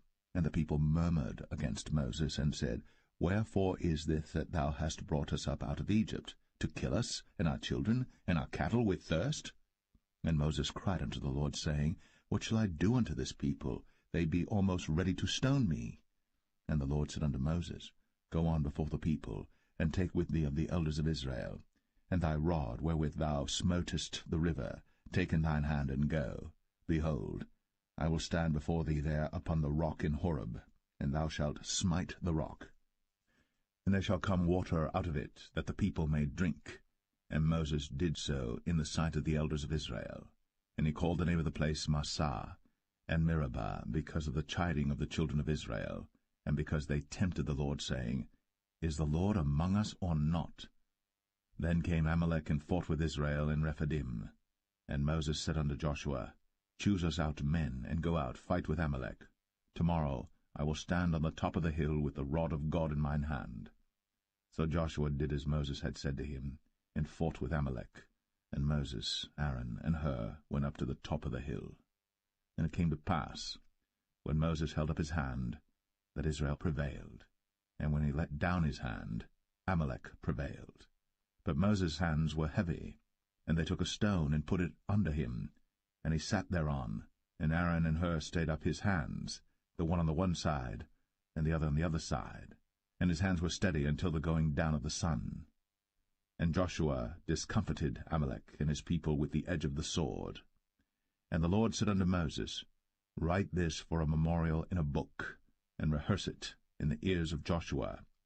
For I will utterly put out the remembrance of Amalek from under heaven. And Moses built an altar, and called the name of it Jehovah Nissi. For he said, Because the Lord has sworn that the Lord will have war with Amalek from generation to generation.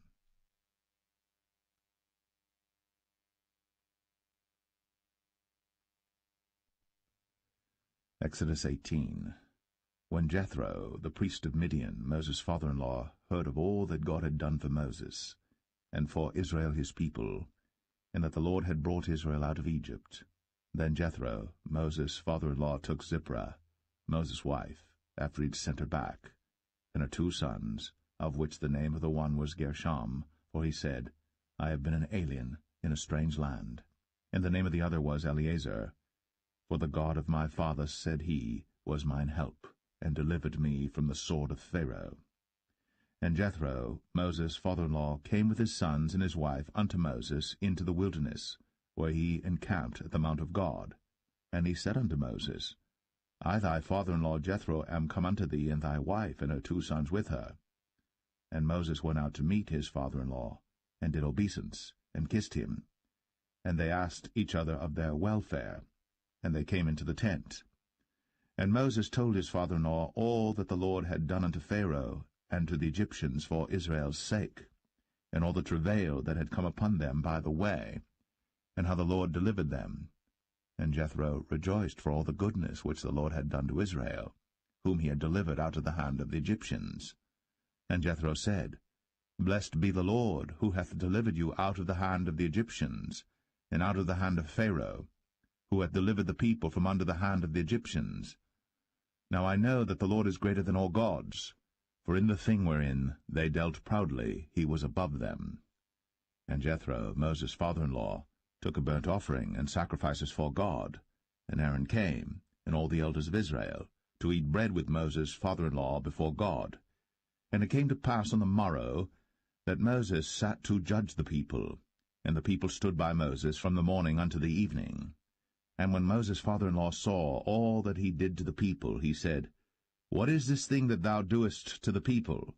Why sittest thou thyself alone, and all the people stand by thee from morning unto even? And Moses said unto his father-in-law, Because the people come unto me to inquire of God. When they have a matter they come unto me, and I judge between one and another, and I do make them know the statutes of God and his laws. And Moses' father-in-law said unto him, The thing that thou doest is not good. Thou wilt surely wear away, both thou and this people that is with thee. For this thing is too heavy for thee. Thou art not able to perform it thyself alone. Hearken now unto my voice. I will give thee counsel, and God shall be with thee. Be thou for the people too Godward, that thou mayest bring the causes unto God. And thou shalt teach them ordinances and laws, and shalt show them the way wherein they must walk, and the work that they must do. Moreover, thou shalt provide out of all the people able men, such as fear God, men of truth, hating covetousness, and place such over them to be rulers of thousands, and rulers of hundreds, rulers of 50s, and rulers of 10s.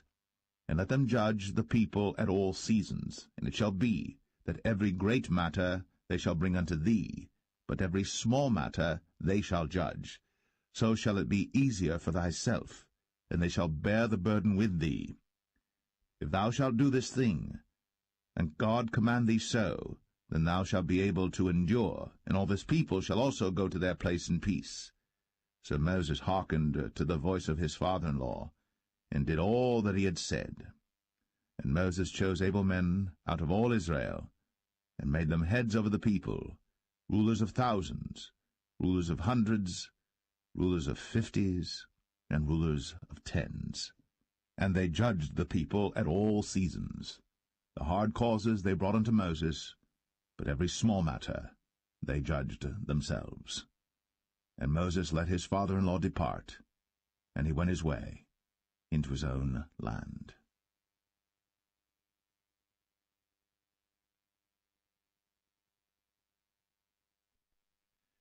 Exodus 19.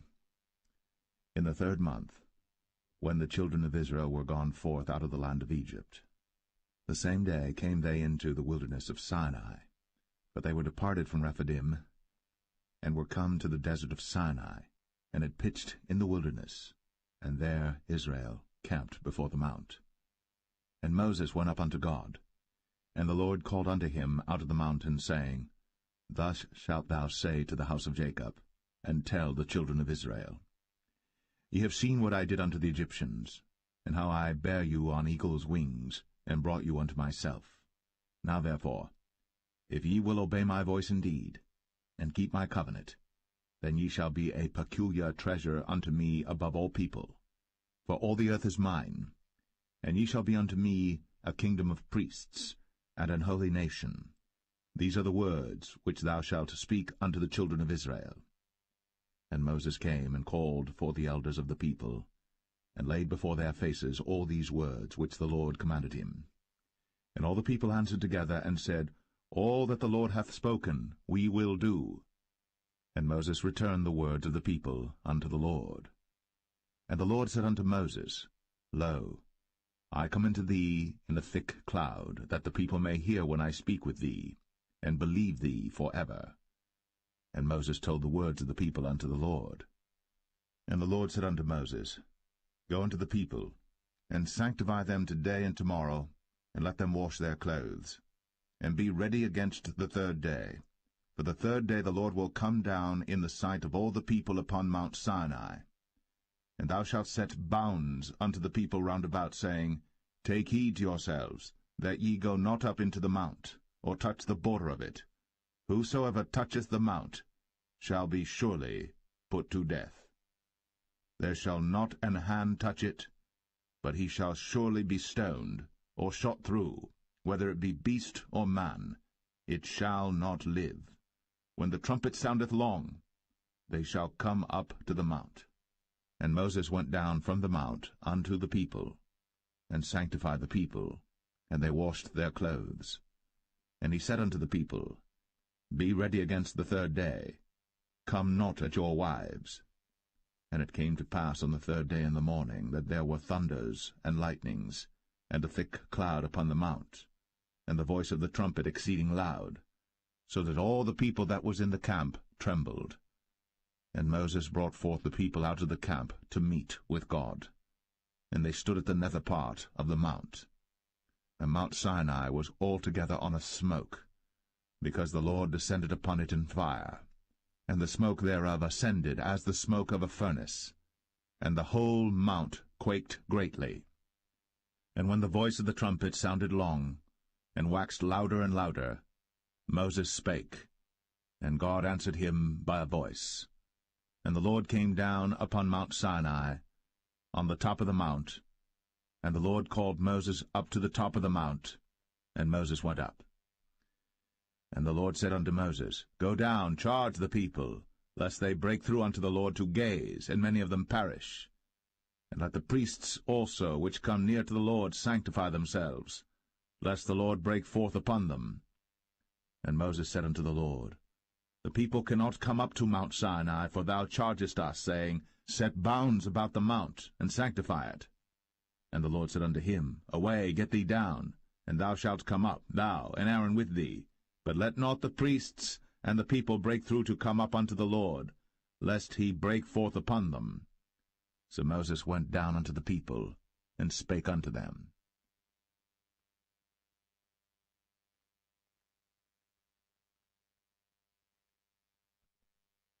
Exodus 20. And God spake all these words, saying, I am the Lord thy God, which have brought thee out of the land of Egypt, out of the house of bondage.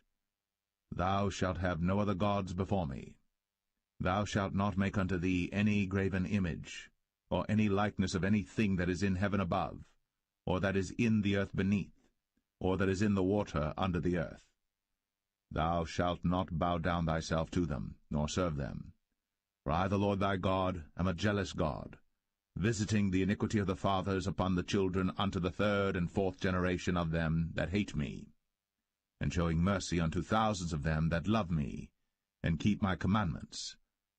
Thou shalt not take the name of the Lord thy God in vain, for the Lord will not hold him guiltless that taketh his name in vain. Remember the Sabbath day, to keep it holy. 6 days shalt thou labor, and do all thy work. But the 7th day is the Sabbath of the Lord thy God. In it thou shalt not do any work, thou, nor thy son, nor thy daughter, thy manservant, nor thy maidservant, nor thy cattle, nor thy stranger that is within thy gates.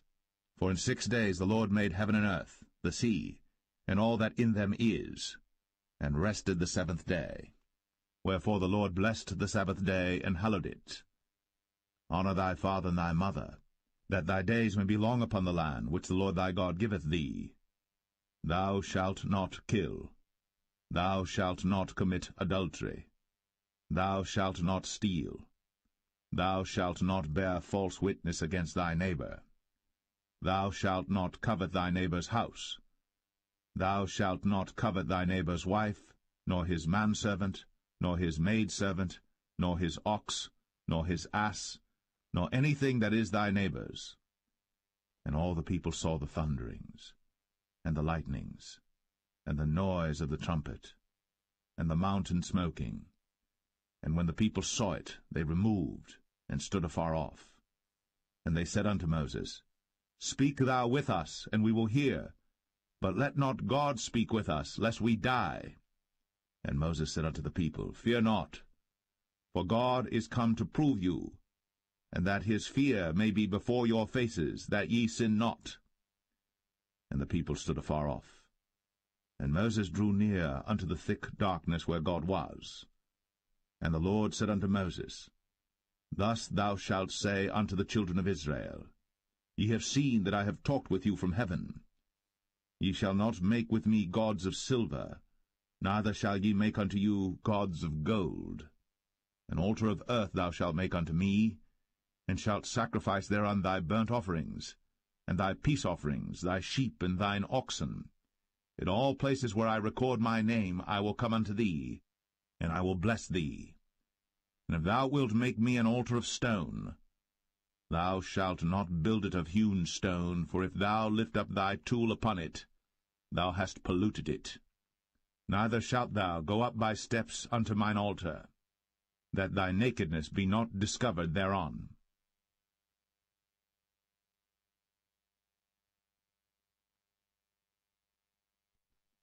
Exodus 21.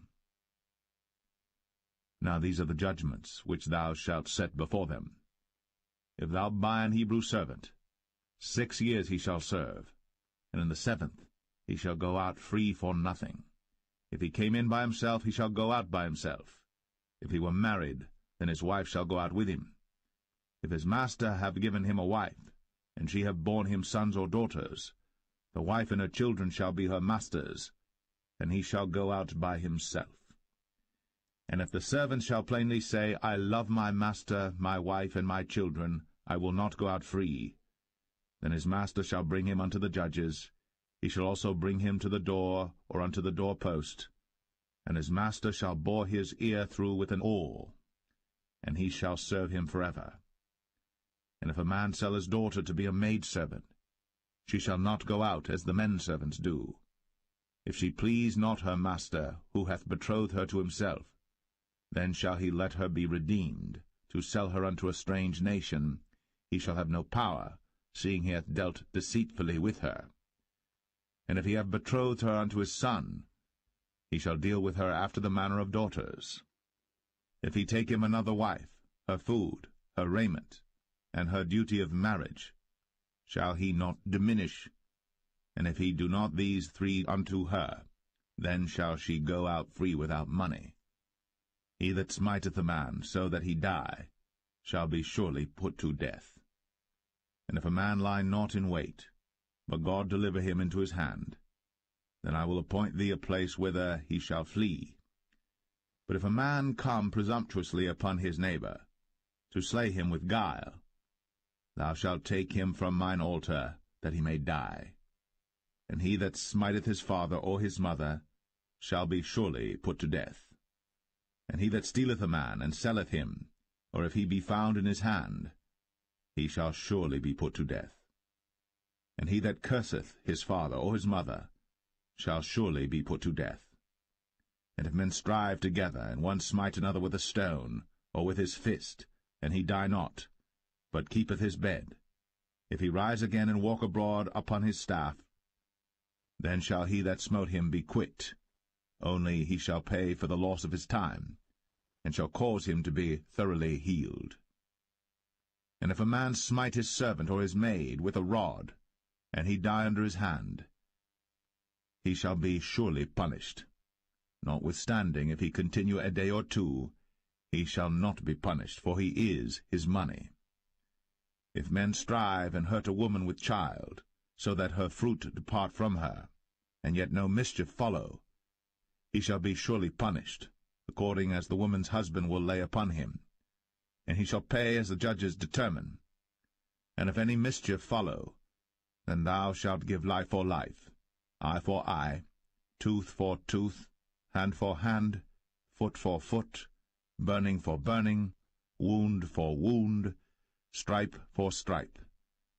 And if a man smite the eye of his servant, or the eye of his maid, that it perish, he shall let him go free for his eye's sake.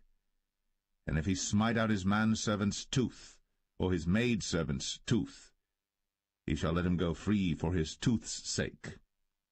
If an ox gore a man or a woman, that they die, then the ox shall be surely stoned, and his flesh shall not be eaten, but the owner of the ox shall be quit. But if the ox were wont to push with his horn in time past, and hath been testified to his owner, and he hath not kept him in, but that he hath killed a man or a woman, the ox shall be stoned, and his owner also shall be put to death. If there be laid on him a sum of money, then he shall give for the ransom of his life whatsoever is laid upon him, whether he have gored a son, or have gored a daughter, according to this judgment shall it be done unto him. If the ox shall push a manservant or a maidservant, he shall give unto their master 30 shekels of silver, and the ox shall be stoned. And if a man shall open a pit, if a man shall dig a pit, and not cover it, and an ox or an ass fall therein, the owner of the pit shall make it good, and give money unto the owner of them, and the dead beast shall be his. And if one man's ox hurt another's, that he die, then they shall sell the live ox, and divide the money of it, and the dead ox also they shall divide.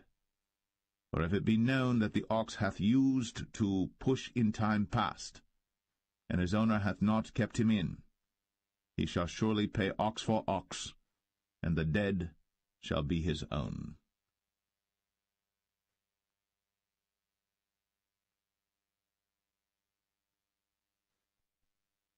Exodus 22.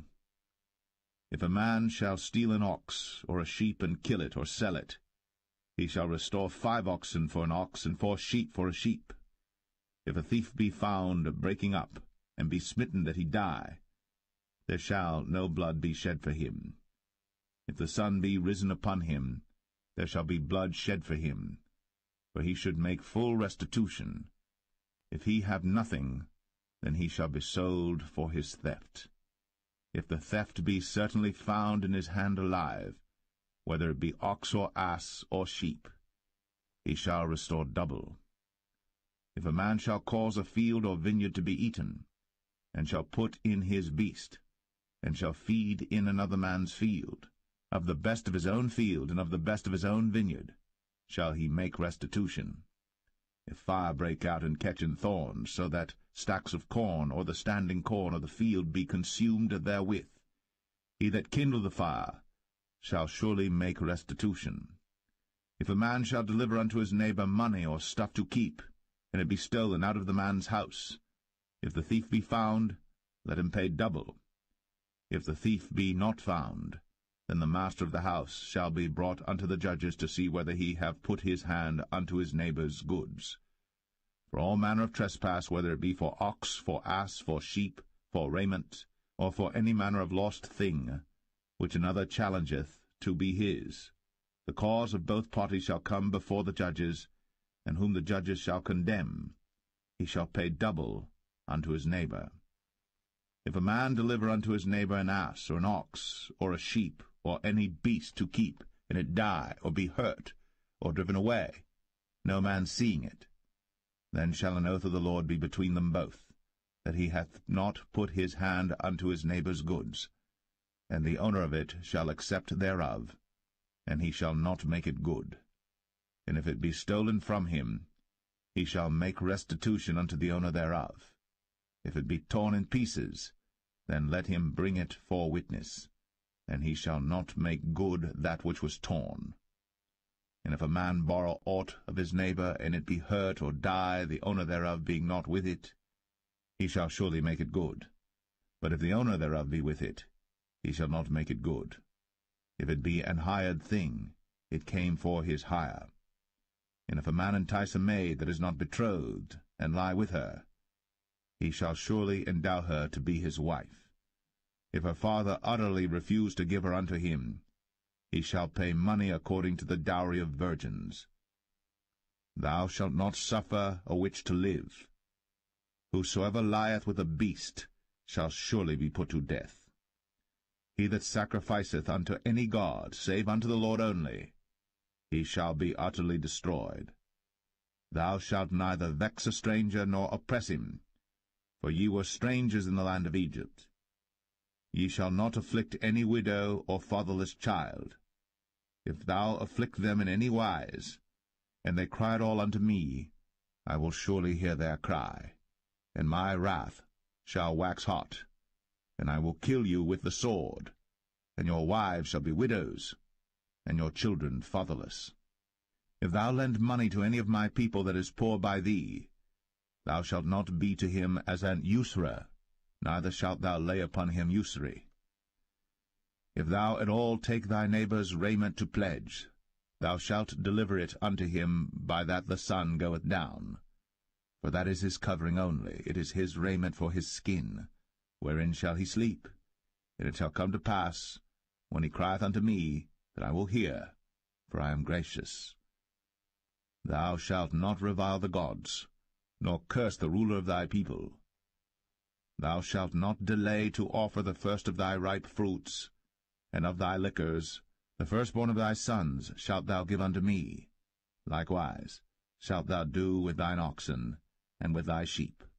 7 days it shall be with his dam. On the 8th day thou shalt give it me. And ye shall be holy men unto me. Neither shall ye eat any flesh that is torn of beasts in the field. Ye shall cast it to the dogs.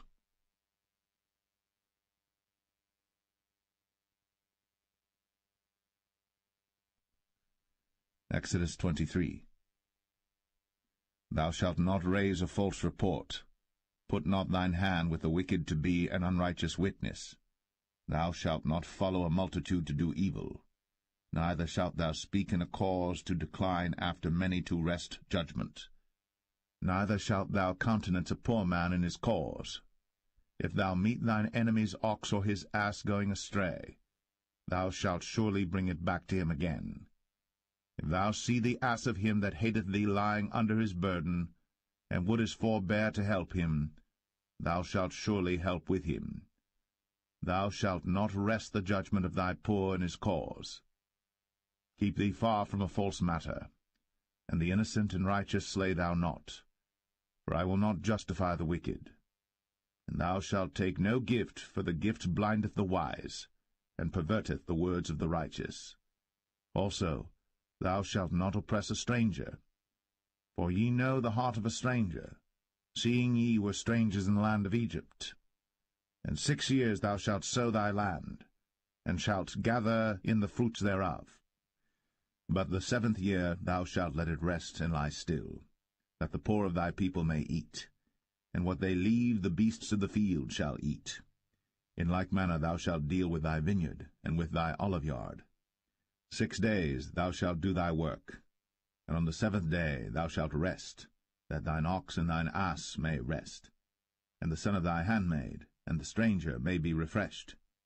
And in all things that I have said unto you be circumspect, and make no mention of the name of other gods, neither let it be heard out of thy mouth. 3 times thou shalt keep a feast unto me in the year. Thou shalt keep the feast of unleavened bread. Thou shalt eat unleavened bread 7 days, as I commanded thee, in the time appointed of the month Abib. For in it thou camest out from Egypt, and none shall appear before me empty. And the feast of harvest, the firstfruits of thy labours, which thou hast sown in the field, and the feast of ingathering, which is in the end of the year, when thou hast gathered in thy labours out of the field. 3 times in the year all thy males shall appear before the Lord God. Thou shalt not offer the blood of my sacrifice with leavened bread, neither shall the fat of my sacrifice remain until the morning. The first of the firstfruits of thy land thou shalt bring into the house of the Lord thy God. Thou shalt not see the kid in his mother's milk. Behold, I send an angel before thee, to keep thee in the way, and to bring thee into the place which I have prepared. Beware of him, and obey his voice. Provoke him not, for he will not pardon your transgressions, for my name is in him. But if thou shalt indeed obey his voice, and do all that I speak, then I will be an enemy unto thine enemies, and an adversary unto thine adversaries. For mine angel shall go before thee, and bring thee in unto the Amorites, and the Hittites, and the Perizzites, and the Canaanites, the Hivites, and the Jebusites, and I will cut them off. Thou shalt not bow down to their gods, nor serve them, nor do after their works, but thou shalt utterly overthrow them, and quite break down their images. And ye shall serve the Lord your God, and he shall bless thy bread and thy water, and I will take sickness away from the midst of thee. There shall nothing cast their young, nor be barren in thy land. The number of thy days I will fulfill. I will send my fear before thee, and will destroy all the people to whom thou shalt come, and I will make all thine enemies turn their backs unto thee. And I will send hornets before thee, which shall drive out the Hivite, the Canaanite, and the Hittite from before thee. I will not drive them out from before thee in 1 year, lest the land become desolate, and the beasts of the field multiply against thee. By little and little I will drive them out from before thee, until thou be increased and inherit the land. And I will set thy bounds from the Red Sea even unto the sea of the Philistines, and from the desert unto the river. For I will deliver the inhabitants of the land into your hand, and thou shalt drive them out before thee. Thou shalt make no covenant with them, nor with their gods. They shall not dwell in thy land, lest they make thee sin against me. For if thou serve their gods, it will surely be a snare unto thee.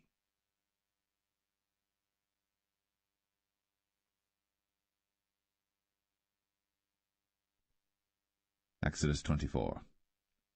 And he said unto Moses, Come up unto the Lord, thou, and Aaron, Nadab, and Abihu, and 70 of the elders of Israel, and worship ye afar off. And Moses alone shall come near the Lord, but they shall not come nigh, neither shall the people go up with him. And Moses came, and told the people all the words of the Lord, and all the judgments, and all the people answered with one voice, and said, All the words which the Lord hath said will we do. And Moses wrote all the words of the Lord, and rose up early in the morning, and builded an altar under the hill, and 12 pillars according to the 12 tribes of Israel. And he sent young men of the children of Israel, which offered burnt offerings, and sacrificed peace offerings of oxen unto the Lord. And Moses took half of the blood, and put it in basins, and half of the blood he sprinkled on the altar. And he took the book of the covenant, and read in the audience of the people, and they said, All that the Lord hath said will we do, and be obedient. And Moses took the blood, and sprinkled it on the people, and said, Behold, the blood of the covenant which the Lord hath made with you concerning all these words.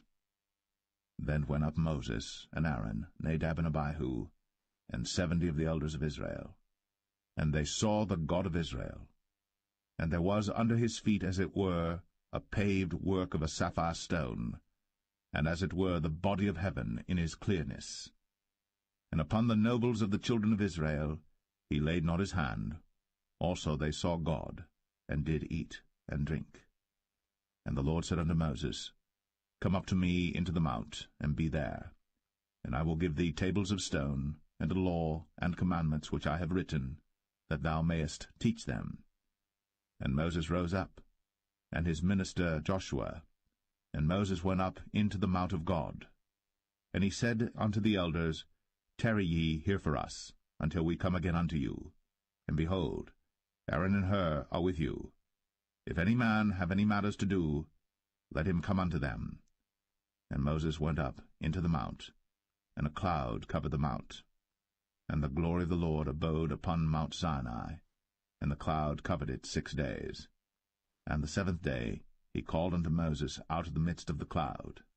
And the sight of the glory of the Lord was like devouring fire on the top of the mount in the eyes of the children of Israel. And Moses went into the midst of the cloud, and gat him up into the mount. And Moses was in the mount 40 days and 40 nights.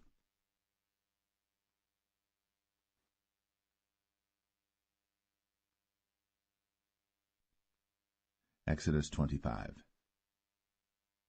And the Lord spake unto Moses, saying, Speak unto the children of Israel, that they bring me an offering of every man that giveth it willingly with his heart. Ye shall take my offering. And this is the offering which ye shall take of them, gold, and silver, and brass, and blue, and purple, and scarlet, and fine linen, and goat's hair, and rams' skins dyed red, and badgers' skins, and shittim wood, oil for the light, spices for anointing oil, and for sweet incense, onyx stones, and stones to be set in the ephod, and in the breastplate. And let them make me a sanctuary, that I may dwell among them, according to all that I show thee, after the pattern of the tabernacle, and the pattern of all the instruments thereof, even so shall ye make it. And they shall make an ark of shittim wood. 2 cubits and a half shall be the length thereof, and 1 cubit and a half the breadth thereof, and 1 cubit and a half the height thereof. And thou shalt overlay it with pure gold, within and without shalt thou overlay it, and shalt make upon it a crown of gold round about. And thou shalt cast 4 rings of gold for it, and put them in the 4 corners thereof. And 2 rings shall be in the one side of it, and 2 rings in the other side of it. And thou shalt make staves of shittim wood, and overlay them with gold. And thou shalt put the staves into the rings by the sides of the ark, that the ark may be borne with them. The staves shall be in the rings of the ark, they shall not be taken from it. And thou shalt put into the ark the testimony which I shall give thee. And thou shalt make a mercy seat of pure gold. 2 cubits and a half shall be the length thereof, and 1 cubit and a half the breadth thereof. And thou shalt make 2 cherubims of gold. Of beaten work shalt thou make them, in the 2 ends of the mercy seat. And make 1 cherub on the one end, and the other cherub on the other end. Even of the mercy seat shall ye make the cherubims on the 2 ends thereof. And the cherubims shall stretch forth their wings on high, covering the mercy seat with their wings, and their faces shall look one to another. Toward the mercy seat shall the faces of the cherubims be. And thou shalt put the mercy seat above upon the ark, and in the ark thou shalt put the testimony that I shall give thee. And there I will meet with thee, and I will commune with thee from above the mercy seat, from between the 2 cherubims which are upon the ark of the testimony, of all things which I will give thee in commandment unto the children of Israel. Thou shalt also make a table of shittim wood. 2 cubits shall be the length thereof, and 1 cubit the breadth thereof, and 1 cubit and a half the height thereof. And thou shalt overlay it with pure gold, and make thereto a crown of gold round about. And thou shalt make unto it a border of an handbreadth round about, and thou shalt make a golden crown to the border thereof round about.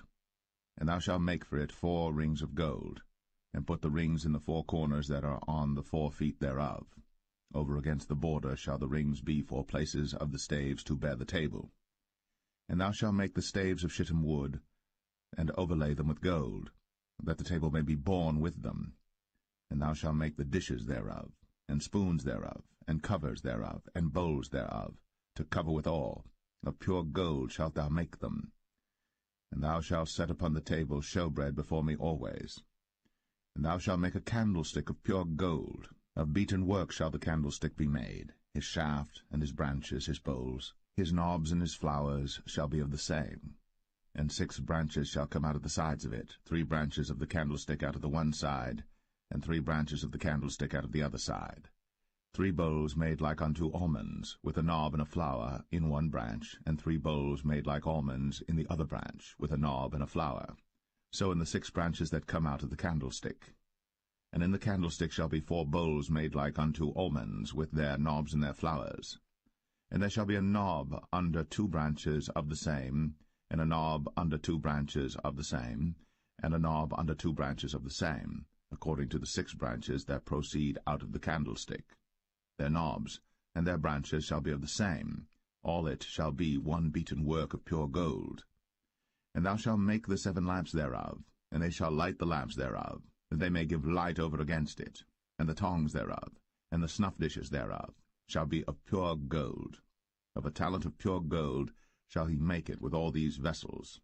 And look that thou make them after their pattern, which was shown thee in the mount.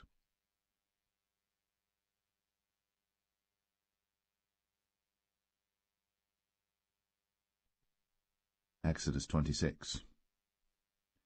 Moreover, thou shalt make the tabernacle with 10 curtains of fine twined linen, and blue, and purple, and scarlet. With cherubims of cunning work shalt thou make them.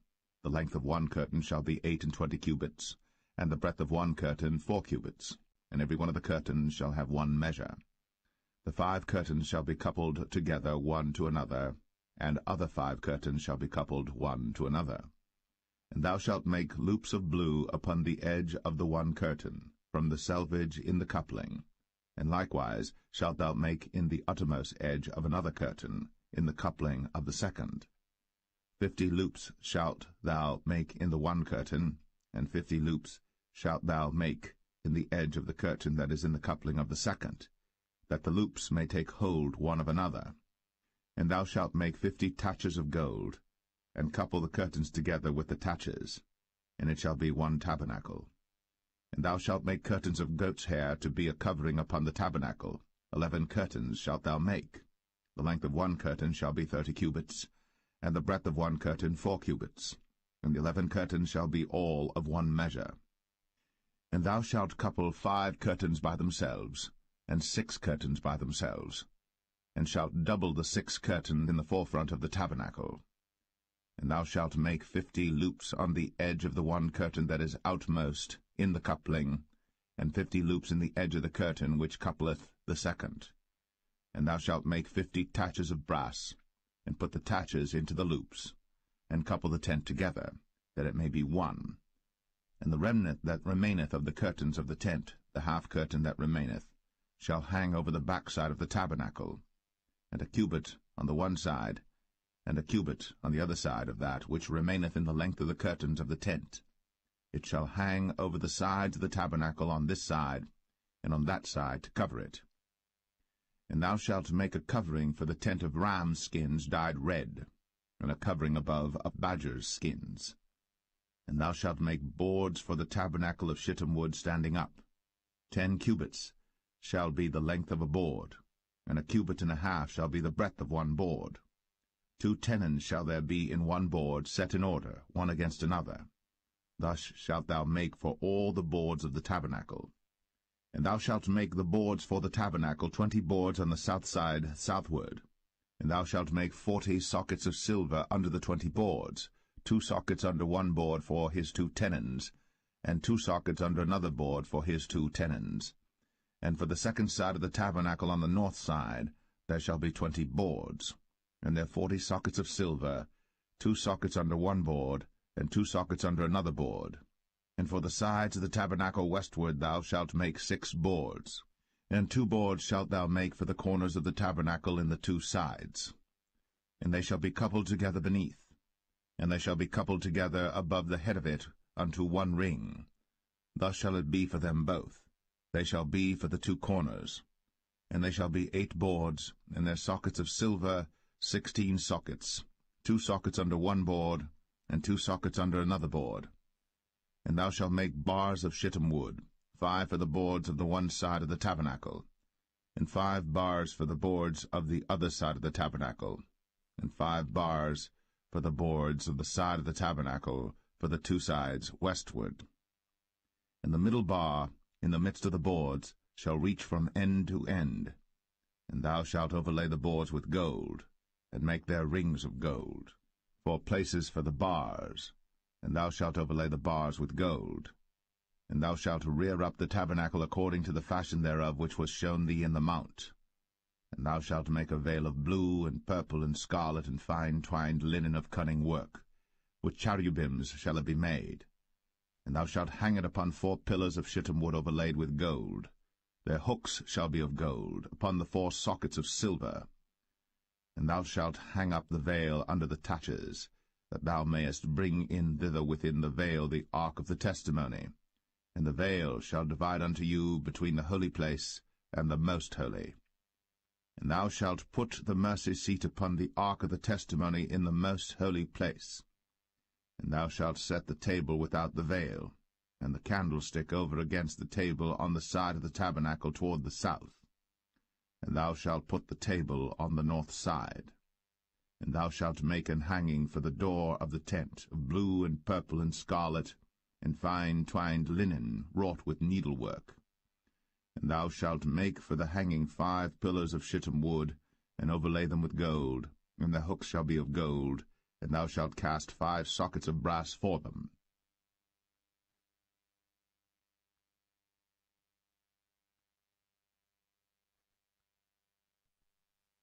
Exodus 27. And thou shalt make an altar of shittim wood, 5 cubits long and 5 cubits broad. The altar shall be 4 square, and the height thereof shall be 3 cubits. And thou shalt make the horns of it upon the 4 corners thereof. His horns shall be of the same, and thou shalt overlay it with brass.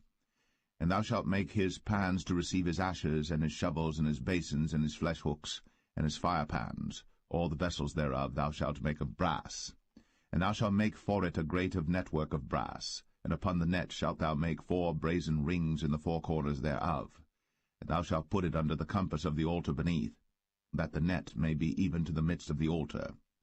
And thou shalt make staves for the altar, staves of shittim wood, and overlay them with brass. And the staves shall be put into the rings, and the staves shall be upon the 2 sides of the altar to bear it.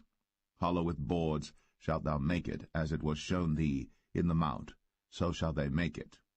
And thou shalt make the court of the tabernacle for the south side. Southward there shall be hangings for the court of fine twined linen, of 100 cubits long for one side.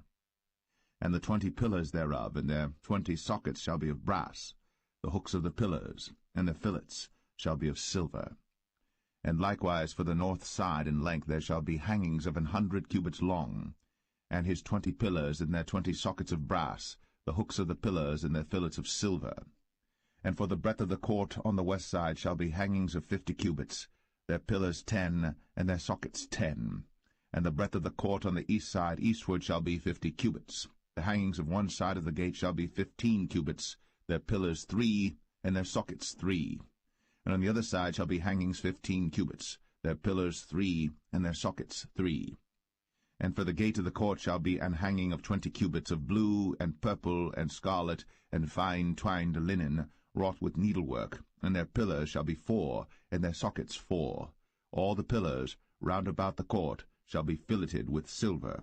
Their hooks shall be of silver, and their sockets of brass. The length of the court shall be 100 cubits, and the breadth 50 everywhere, and the height 5 cubits of fine twined linen, and their sockets of brass.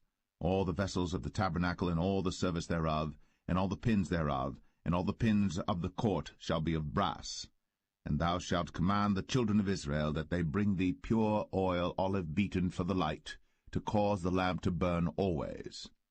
In the tabernacle of the congregation without the veil, which is before the testimony, Aaron and his sons shall order it from evening to morning before the Lord. It shall be a statute for ever, unto their generations, on the behalf of the children of Israel.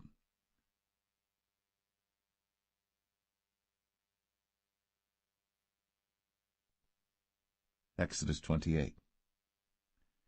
And take thou unto thee Aaron thy brother, and his sons with him, from among the children of Israel, that he may minister unto me in the priest's office, even Aaron, Nadab, and Abihu, Eleazar, and Ithamar, Aaron's sons. And thou shalt make holy garments for Aaron thy brother, for glory and for beauty. And thou shalt speak unto all that are wise-hearted, whom I have filled with the spirit of wisdom, that they may make Aaron's garments to consecrate him, that he may minister unto me in the priest's office. And these are the garments which they shall make: a breastplate, and an ephod, and a robe, and a broidered coat, a mitre, and a girdle. And they shall make holy garments for Aaron thy brother, and his sons, that he may minister unto me in the priest's office. And they shall take gold, and blue, and purple, and scarlet, and fine linen. And they shall make the ephod of gold, of blue, and of purple, of scarlet, and fine twined linen with cunning work. It shall have the 2 shoulder pieces thereof joined at the 2 edges thereof, and so it shall be joined together. And the curious girdle of the ephod which is upon it shall be of the same, according to the work thereof, even of gold, of blue, and purple, and scarlet, and fine twined linen. And thou shalt take 2 onyx stones, and grave on them the names of the children of Israel, 6 of their names on one stone, and the other 6 names of the rest on the other stone, according to their birth. With the work of an engraver in stone, like the engravings of a signet, shalt thou engrave the 2 stones with the names of the children of Israel. Thou shalt make them to be set in ouches of gold. And thou shalt put the 2 stones upon the shoulders of the ephod for stones of memorial unto the children of Israel. And Aaron shall bear their names before the Lord upon his 2 shoulders for a memorial. And thou shalt make ouches of gold, and 2 chains of pure gold at the ends. Of wreathen work shalt thou make them, and fasten the wreathen chains to the ouches. And thou shalt make the breastplate of judgment with cunning work. After the work of the ephod thou shalt make it, of gold, of blue, and of purple, and of scarlet, and of fine twined linen shalt thou make it. 4 square it shall be, being doubled. A span shall be the length thereof, and a span shall be the breadth thereof. And thou shalt set in it settings of stones, even 4 rows of stones. The first row shall be a sardius, a topaz, and a carbuncle. This shall be the first row. And the second row shall be an emerald, a sapphire, and a diamond. And the third row a ligure, an agate, and an amethyst. And the 4th row a beryl, and an onyx, and a jasper. They shall be set in gold in their enclosings. And the stone shall be with the names of the children of Israel, 12 according to their names, like the engravings of a signet. Every one with his name shall they be according to the 12 tribes. And thou shalt make upon the breastplate chains at the ends of wreathen work of pure gold. And thou shalt make upon the breastplate 2 rings of gold, and shalt put the 2 rings on the 2 ends of the breastplate. And thou shalt put the 2 wreathen chains of gold in the 2 rings which are on the ends of the breastplate. And the other 2 ends of the 2 wreathen chains thou shalt fasten in the 2 ouches, and put them on the shoulder pieces of the ephod before it. And thou shalt make 2 rings of gold, and thou shalt put them upon the 2 ends of the breastplate, in the border thereof, which is in the side of the ephod inward. And 2 other rings of gold thou shalt make, and shalt put them on the 2 sides of the ephod underneath, toward the forepart thereof, over against the other coupling thereof, above the curious girdle of the ephod.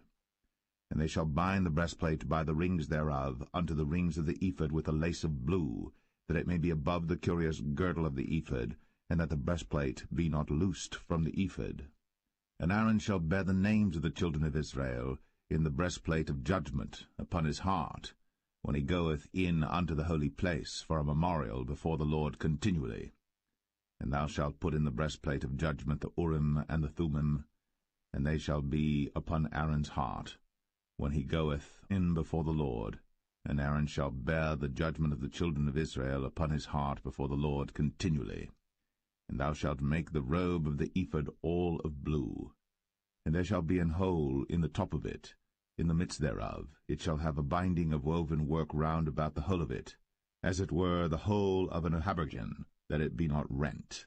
And beneath upon the hem of it thou shalt make pomegranates of blue, and of purple, and of scarlet round about the hem thereof, and bells of gold between them round about, a golden bell and a pomegranate, a golden bell and a pomegranate, upon the hem of the robe round about.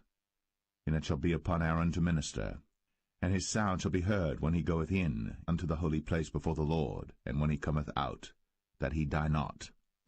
And thou shalt make a plate of pure gold, and grave upon it, like the engravings of a signet, holiness to the Lord. And thou shalt put it on a blue lace, that it may be upon the mitre, upon the forefront of the mitre it shall be. And it shall be upon Aaron's forehead, that Aaron may bear the iniquity of the holy things, which the children of Israel shall hallow in all their holy gifts. And it shall be always upon his forehead, that they may be accepted before the Lord. And thou shalt embroider the coat of fine linen, and thou shalt make the mitre of fine linen, and thou shalt make the girdle of needlework. And for Aaron's sons thou shalt make coats, and thou shalt make for them girdles, and bonnets shalt thou make for them for glory and for beauty.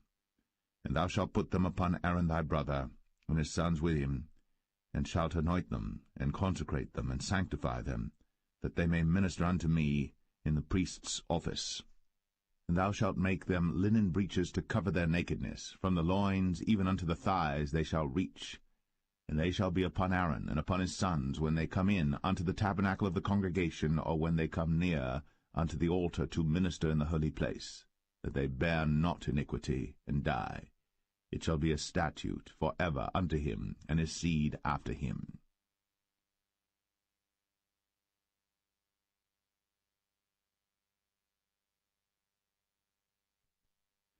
Exodus 29. And this is the thing that thou shalt do unto them to hallow them, to minister unto me in the priest's office. Take 1 young bullock, and 2 rams without blemish, and unleavened bread and cakes unleavened tempered with oil, and wafers unleavened anointed with oil, of wheaten flour shalt thou make them. And thou shalt put them into 1 basket, and bring them in the basket, with the bullock and the 2 rams.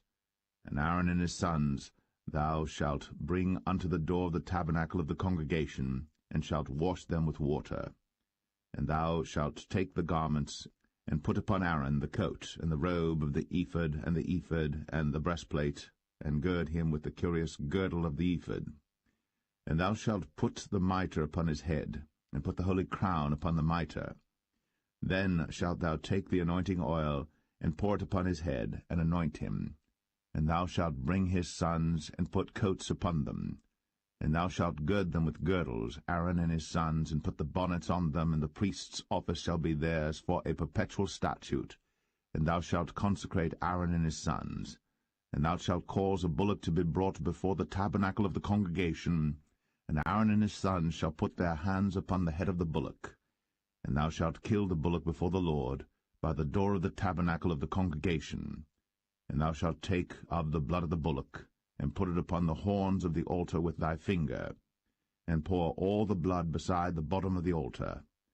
And thou shalt take all the fat that covereth the inwards, and the caul that is above the liver, and the 2 kidneys, and the fat that is upon them, and burn them upon the altar.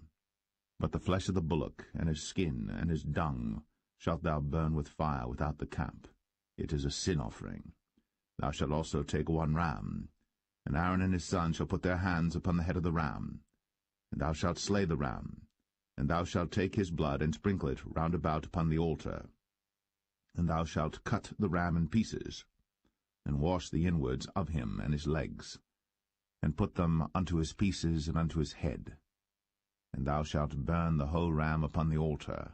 It is a burnt offering unto the Lord. It is a sweet savour, an offering made by fire unto the Lord. And thou shalt take the other ram, and Aaron and his sons shall put their hands upon the head of the ram. Then shalt thou kill the ram, and take of his blood, and put it upon the tip of the right ear of Aaron, and upon the tip of the right ear of his sons, and upon the thumb of their right hand, and upon the great toe of their right foot, and sprinkle the blood upon the altar round about. And thou shalt take of the blood that is upon the altar, and of the anointing oil, and sprinkle it upon Aaron, and upon his garments, and upon his sons, and upon the garments of his sons with him. And he shall be hallowed, and his garments, and his sons' garments with him. Also thou shalt take of the ram the fat and the rump, and the fat that covereth the inwards, and the caul above the liver, and the 2 kidneys, and the fat that is upon them, and the right shoulder, for it is a ram of consecration. And 1 loaf of bread, and 1 cake of oiled bread, and 1 wafer out of the basket of the unleavened bread that is before the Lord. And thou shalt put all in the hands of Aaron, and in the hands of his sons, and shalt wave them for a wave offering before the Lord. And thou shalt receive them of their hands, and burn them upon the altar for a burnt offering, for a sweet savour before the Lord. It is an offering made by fire unto the Lord. And thou shalt take the breast of the ram of Aaron's consecration, and wave it for a wave offering before the Lord, and it shall be thy part. And thou shalt sanctify the breast of the wave offering, and the shoulder of the heave offering, which is waved, and which is heaved up, of the ram of the consecration, even of that which is for Aaron, and of that which is for his sons. And it shall be Aaron's and his sons by a statute for ever from the children of Israel. For it is an heave offering, and it shall be an heave offering from the children of Israel of the sacrifice of their peace offerings, even their heave offering unto the Lord. And the holy garments of Aaron shall be his sons after him, to be anointed therein, and to be consecrated in them. And that son that is priest in his stead shall put them on 7 days, when he cometh into the tabernacle of the congregation to minister in the holy place. And thou shalt take the ram of the consecration, and seethe his flesh in the holy place.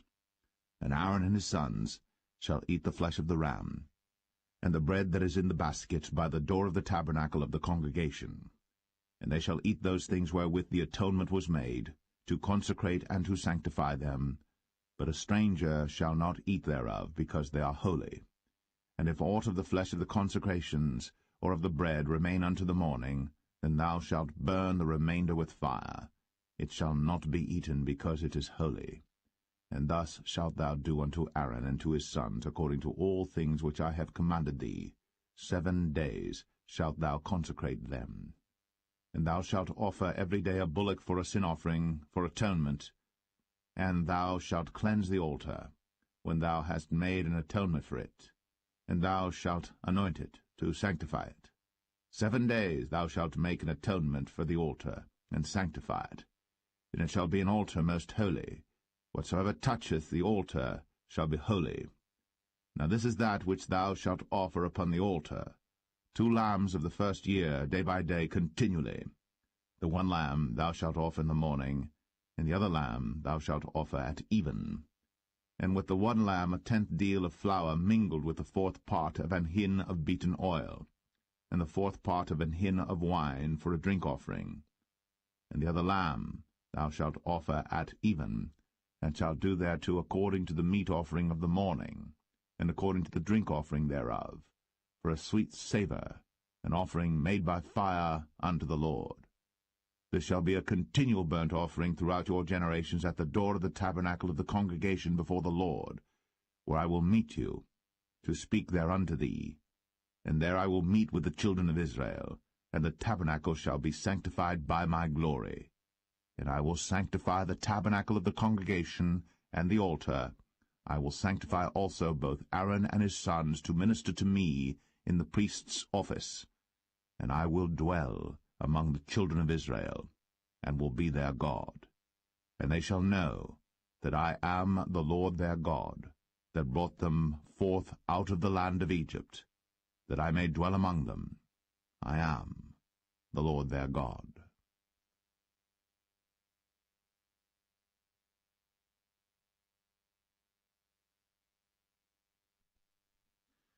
Exodus 30.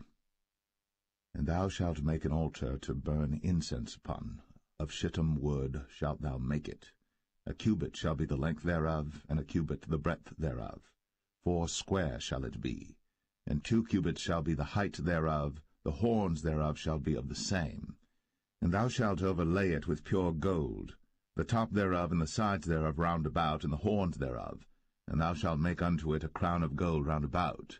And 2 golden rings shalt thou make to it under the crown of it. By the 2 corners thereof upon the 2 sides of it shalt thou make it. And they shall be for places for the staves to bear it withal. And thou shalt make the staves of shittim wood, and overlay them with gold. And thou shalt put it before the veil that is by the ark of the testimony, before the mercy seat that is over the testimony, where I will meet with thee. And Aaron shall burn thereon sweet incense every morning. When he dresseth the lamps, he shall burn incense upon it. And when Aaron lighteth the lamps at even, he shall burn incense upon it, a perpetual incense before the Lord throughout your generations. Ye shall offer no strange incense thereon, nor burnt sacrifice, nor meat offering, neither shall ye pour drink offering thereon. And Aaron shall make an atonement upon the horns of it once in a year with the blood of the sin offering of atonements. Once in the year shall he make atonement upon it throughout your generations. It is most holy unto the Lord. And the Lord spake unto Moses, saying, When thou takest the sum of the children of Israel after their number, then shall they give every man a ransom for his soul unto the Lord, when thou numberest them, that there be no plague among them, when thou numberest them. This they shall give every one that passeth among them that are numbered, half a shekel after the shekel of the sanctuary. A shekel is 20 gerahs, and half shekel shall be the offering of the Lord. Every one that passeth among them that are numbered, from 20 years old and above, shall give an offering unto the Lord.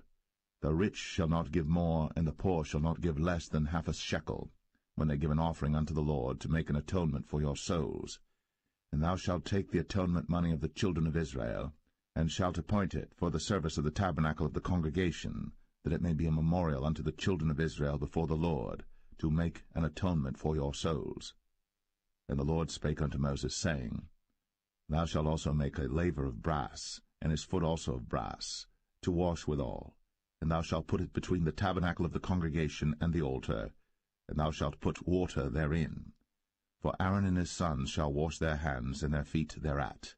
When they go into the tabernacle of the congregation, they shall wash with water, that they die not, or when they come near to the altar to minister, to burn offering made by fire unto the Lord.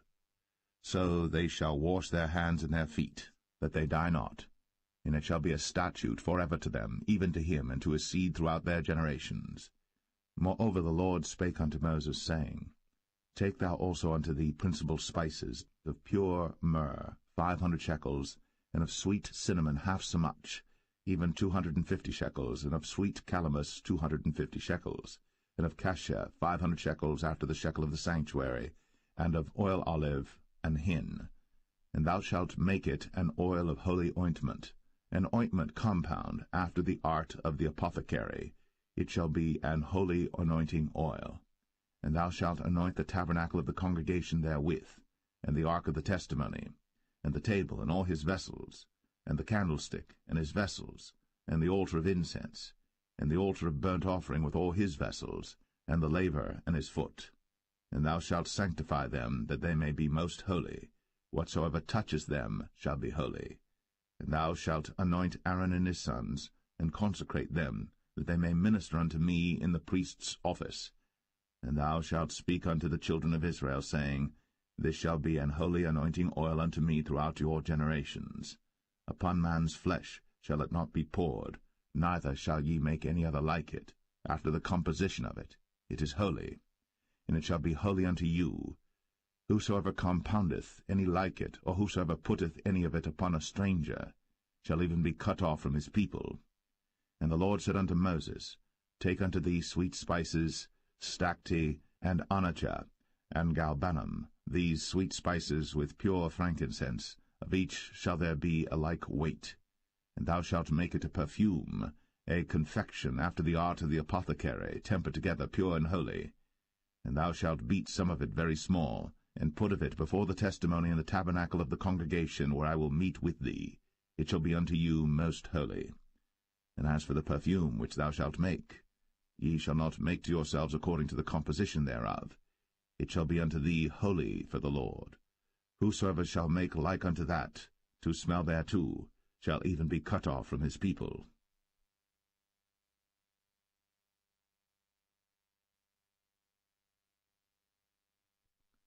Exodus 31.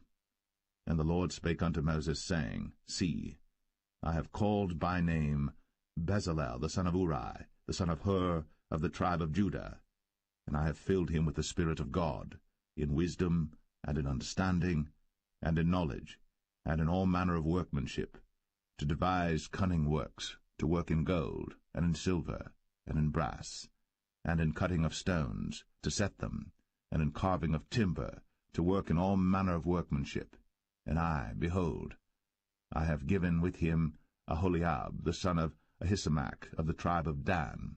And in the hearts of all that are wise-hearted I have put wisdom, that they may make all that I have commanded thee: the tabernacle of the congregation, and the ark of the testimony, and the mercy seat that is thereupon, and all the furniture of the tabernacle, and the table, and his furniture, and the pure candlestick with all his furniture, and the altar of incense, and the altar of burnt offering with all his furniture, and the laver and his foot, and the cloths of service, and the holy garments for Aaron the priest, and the garments of his sons to minister in the priest's office, and the anointing oil, and sweet incense for the holy place, according to all that I have commanded thee shall they do. And the Lord spake unto Moses, saying, Speak thou also unto the children of Israel, saying, Verily, my Sabbaths ye shall keep, for it is a sign between me and you throughout your generations, that ye may know that I am the Lord that doth sanctify you. Ye shall keep the Sabbath therefore, for it is holy unto you. Every one that defileth it shall surely be put to death. For whosoever doeth any work therein, that soul shall be cut off from among his people. 6 days may work be done, but in the 7th is the Sabbath of rest, holy to the Lord. Whosoever doeth any work in the Sabbath day, he shall surely be put to death. Wherefore the children of Israel shall keep the Sabbath, to observe the Sabbath throughout their generations, for a perpetual covenant. It is a sign between me and the children of Israel forever. For in 6 days the Lord made heaven and earth, and on the 7th day he rested and was refreshed. And he gave unto Moses, when he had made an end of communing with him upon Mount Sinai, 2 tables of testimony, tables of stone, written with the finger of God.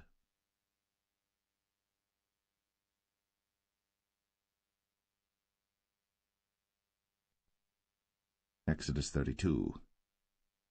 And when the people saw that Moses delayed to come down out of the mount, the people gathered themselves together unto Aaron, and said unto him, Up, make us gods, which shall go before us.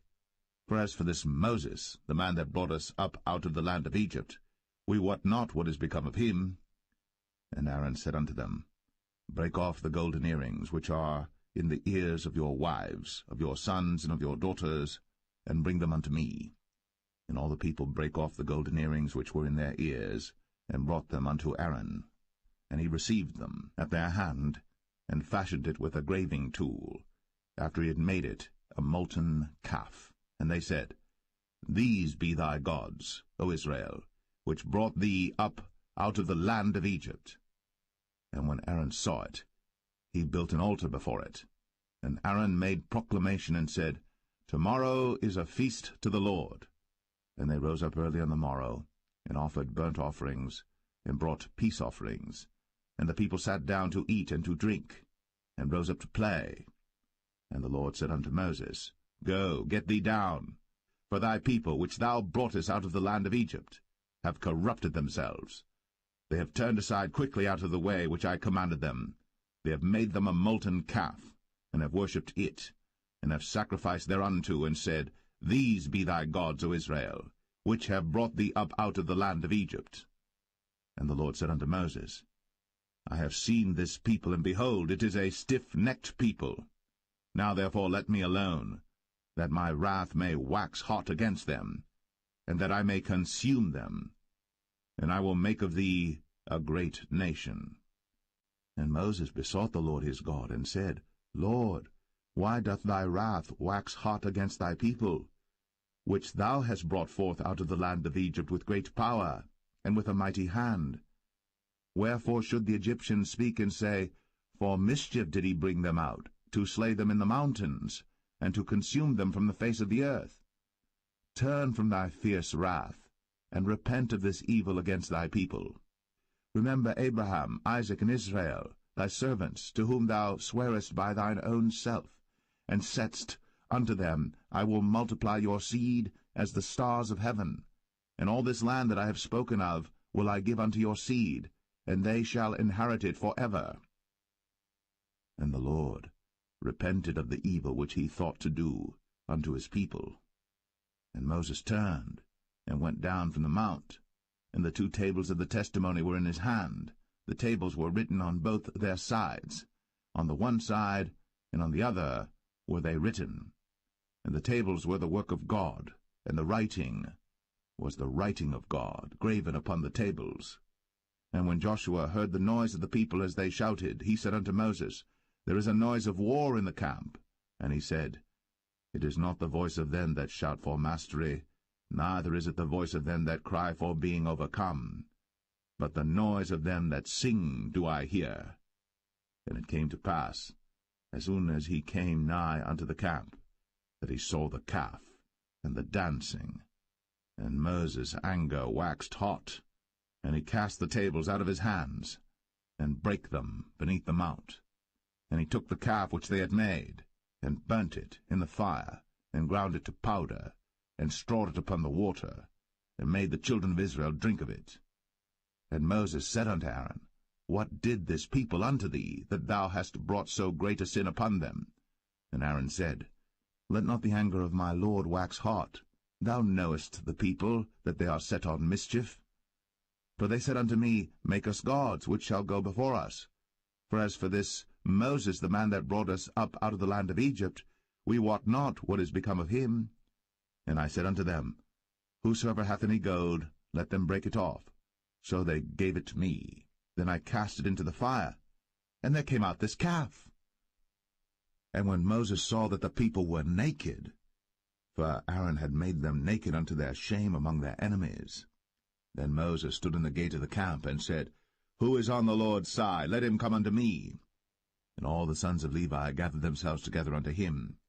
And he said unto them, Thus saith the Lord God of Israel, Put every man his sword by his side, and go in and out from gate to gate throughout the camp, and slay every man his brother, and every man his companion, and every man his neighbor. And the children of Levi did according to the word of Moses.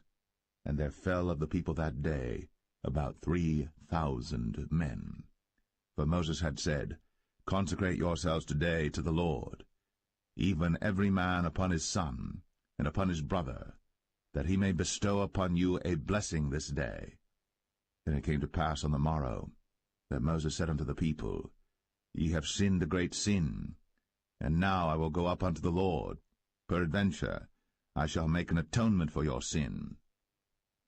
And Moses returned unto the Lord, and said, O this people have sinned a great sin, and have made them gods of gold.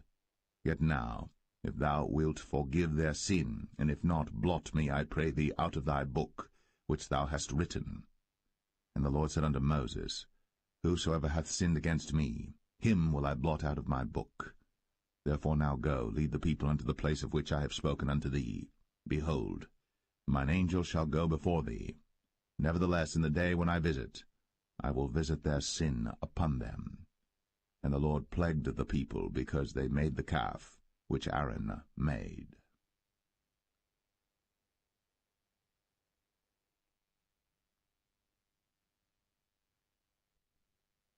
Exodus 33. And the Lord said unto Moses, Depart, and go up hence, thou and the people which thou hast brought up out of the land of Egypt, unto the land which I sware unto Abraham, to Isaac, and to Jacob, saying, Unto thy seed will I give it. And I will send an angel before thee, and I will drive out the Canaanite, the Amorite, and the Hittite, and the Perizzite, the Hivite, and the Jebusite, unto a land flowing with milk and honey. For I will not go up in the midst of thee, for thou art a stiff-necked people, lest I consume thee in the way. And when the people heard these evil tidings, they mourned, and no man did put on him his ornaments. For the Lord had said unto Moses, Say unto the children of Israel, Ye are a stiff-necked people. I will come up into the midst of thee in a moment, and consume thee. Therefore now put off thy ornaments from thee, that I may know what to do unto thee. And the children of Israel stripped themselves of their ornaments by the mount Horeb. And Moses took the tabernacle, and pitched it without the camp, afar off from the camp, and called it the tabernacle of the congregation.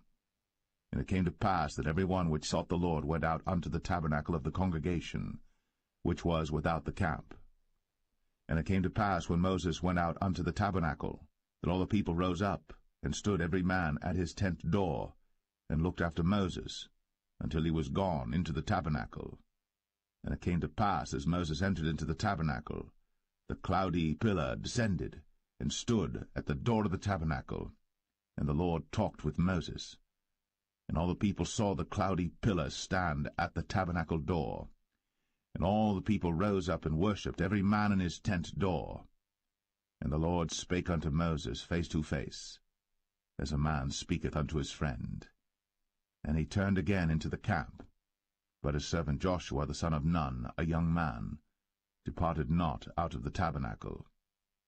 And Moses said unto the Lord, See, thou sayest unto me, Bring up this people, and thou hast not let me know whom thou wilt send with me. Yet thou hast said, I know thee by name, and thou hast also found grace in my sight. Now therefore, I pray thee, if I have found grace in thy sight, show me now thy way, that I may know thee, that I may find grace in thy sight, and consider that this nation is thy people. And he said, My presence shall go with thee, and I will give thee rest. And he said unto him, If thy presence go not with me, carry us not up hence. For wherein shall it be known here that I and thy people have found grace in thy sight? Is it not in that thou goest with us? So shall we be separated, I and thy people, from all the people that are upon the face of the earth. And the Lord said unto Moses, I will do this thing also that thou hast spoken, for thou hast found grace in my sight, and I know thee by name. Then he said, I beseech thee, show me thy glory.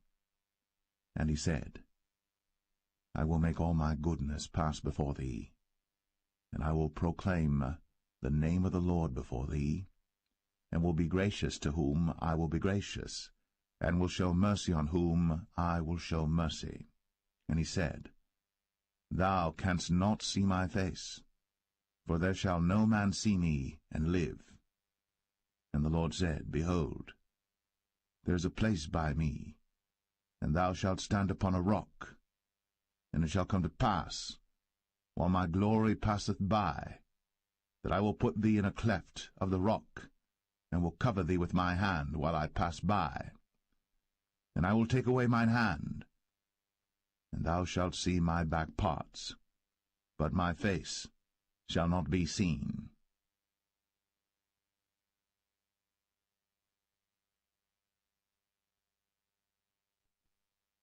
Exodus 34. And the Lord said unto Moses, Hew thee 2 tables of stone like unto the first. And I will write upon these tables the words that were in the first tables which thou breakest.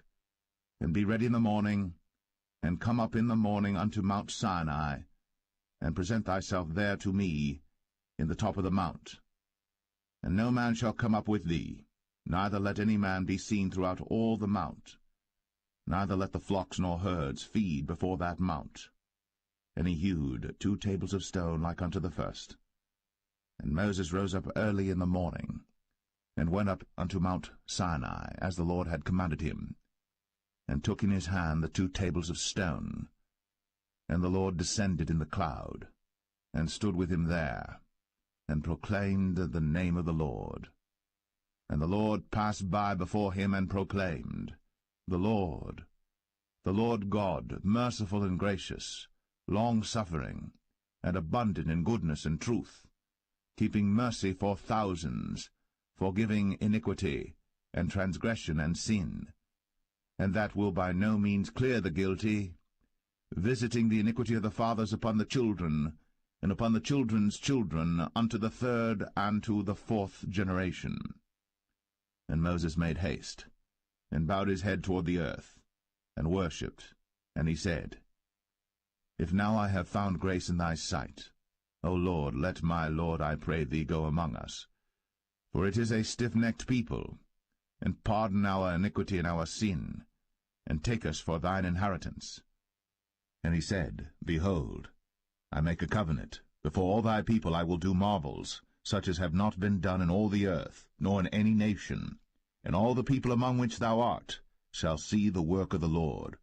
For it is a terrible thing that I will do with thee. Observe thou that which I command thee this day. Behold, I drive out before thee the Amorite, and the Canaanite, and the Hittite, and the Perizzite, and the Hivite, and the Jebusite. Take heed to thyself, lest thou make a covenant with the inhabitants of the land whither thou goest, lest it be for a snare in the midst of thee. But ye shall destroy their altars, break their images, and cut down their groves. For thou shalt worship no other god, for the Lord whose name is a jealous God.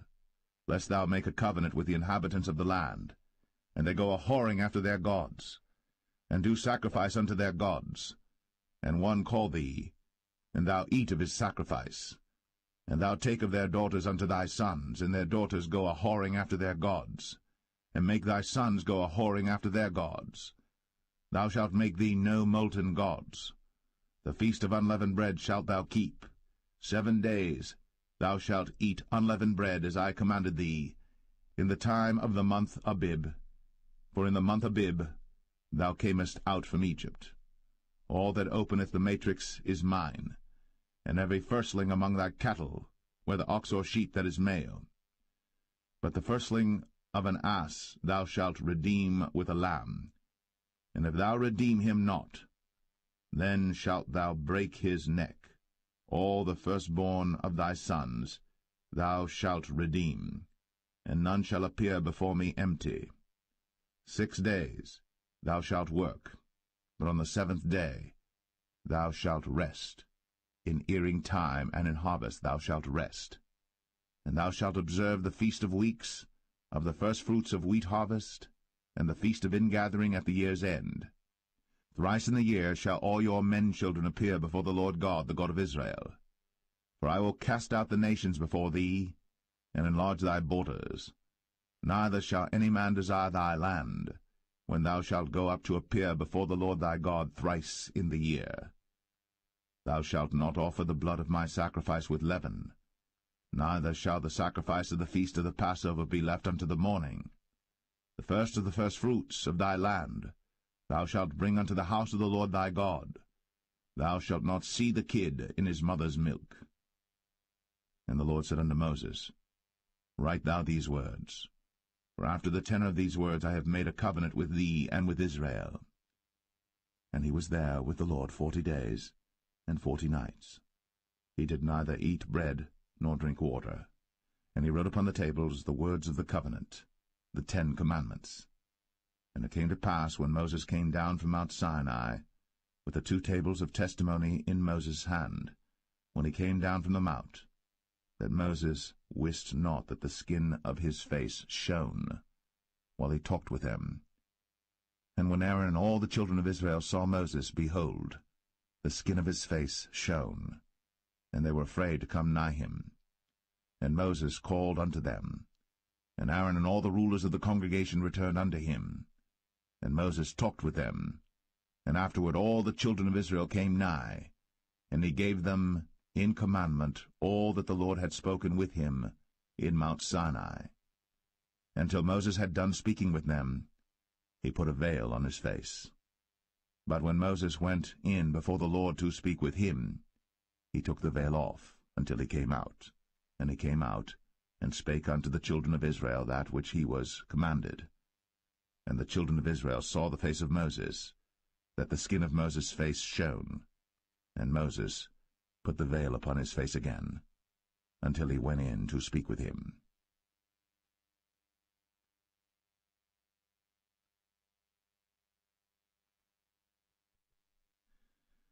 Exodus 35.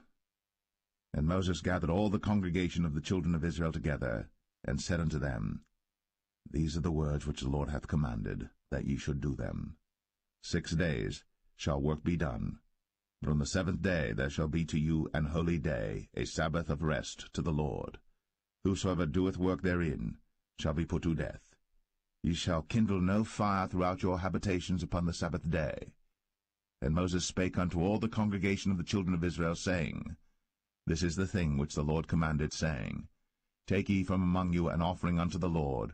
Whosoever is of a willing heart, let him bring it, an offering of the Lord, gold and silver and brass, and blue and purple and scarlet and fine linen and goat's hair, and rams' skins dyed red, and badgers' skins, and shittim wood, and oil for the light, and spices for anointing oil, and for the sweet incense, and onyx stones, and stones to be set for the ephod and for the breastplate.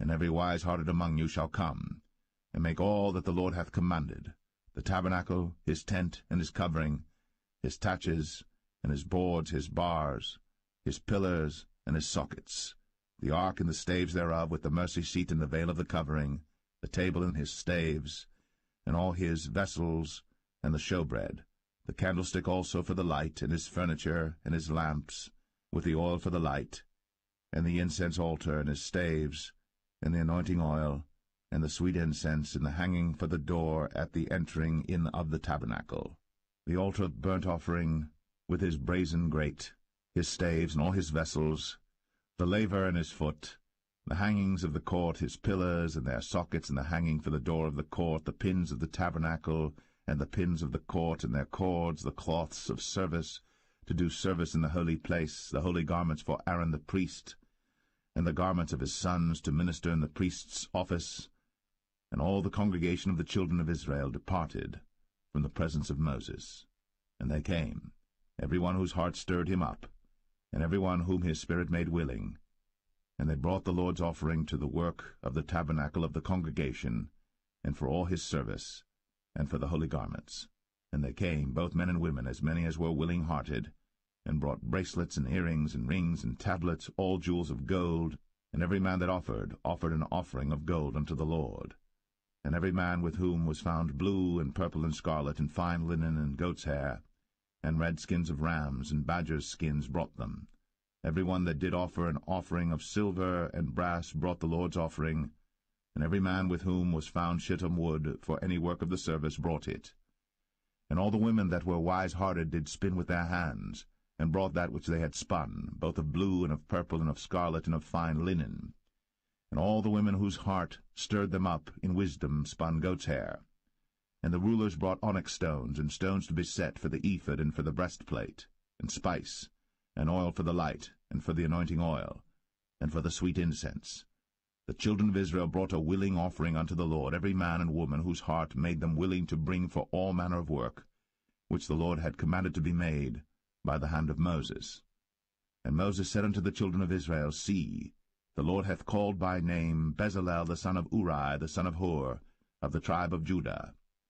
And he hath filled him with the Spirit of God in wisdom, in understanding and in knowledge, and in all manner of workmanship, and to devise curious works, to work in gold, and in silver, and in brass, and in the cutting of stones, to set them, and in carving of wood, to make any manner of cunning work.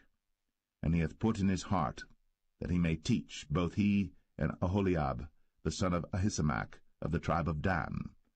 Them hath he filled with wisdom of heart, to work all manner of work, of the engraver, and of the cunning workman, and of the embroiderer, in blue, and in purple, and scarlet, and in fine linen, and of the weaver, even of them that do any work, and of those that devise cunning work.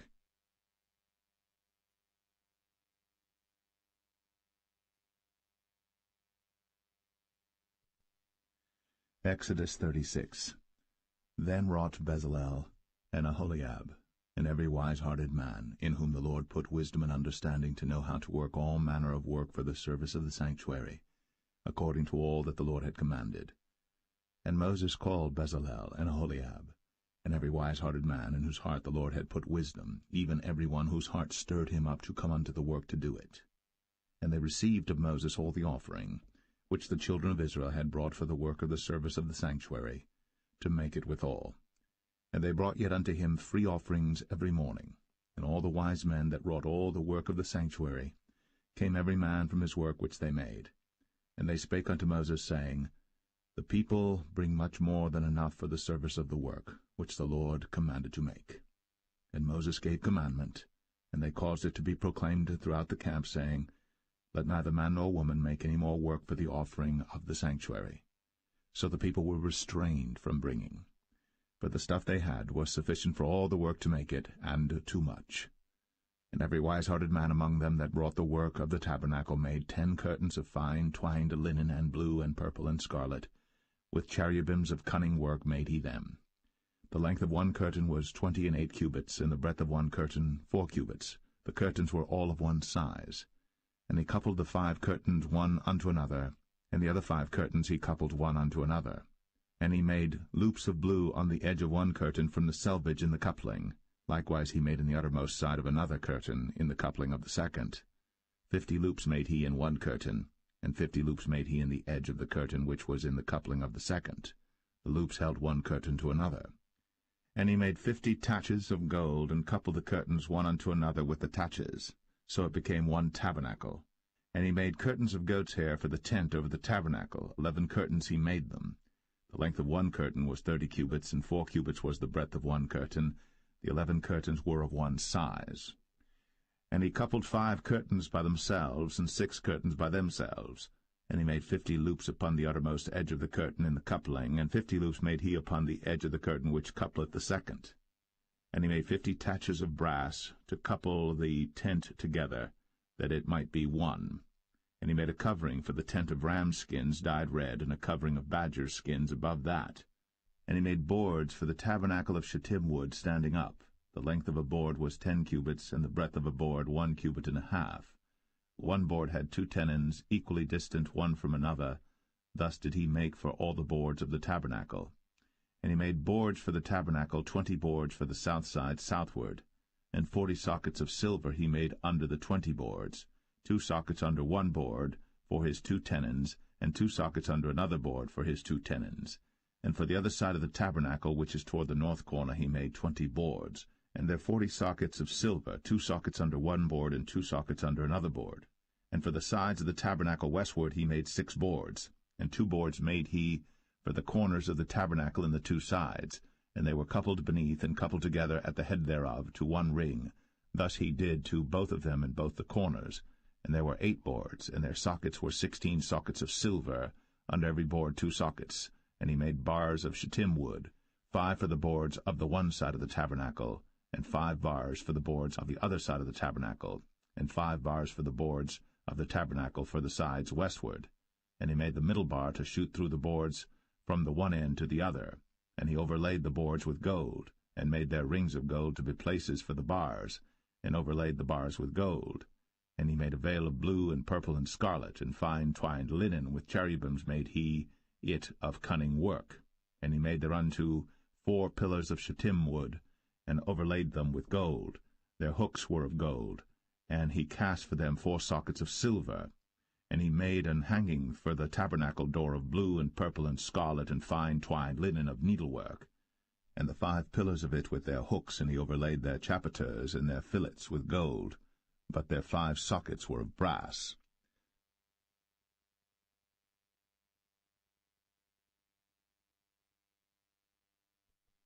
Exodus 37. And Bezalel made the ark of shittim wood. 2 cubits and a half was the length of it, and 1 cubit and a half the breadth of it, and 1 cubit and a half the height of it. And he overlaid it with pure gold within and without, and made a crown of gold to it round about. And he cast for it 4 rings of gold, to be set by the 4 corners of it, even 2 rings upon the one side of it, and 2 rings upon the other side of it. And he made staves of shittim wood, and overlaid them with gold. And he put the staves into the rings by the sides of the ark to bear the ark. And he made the mercy seat of pure gold. 2 cubits and a half was the length thereof, and 1 cubit and a half the breadth thereof. And he made 2 cherubims of gold, beaten out of one piece made he them, on the 2 ends of the mercy seat, 1 cherub on the end on this side, and another cherub on the other end on that side. Out of the mercy seat made he the cherubims on the 2 ends thereof. And the cherubims spread out their wings on high, and covered with their wings over the mercy seat, with their faces one to another.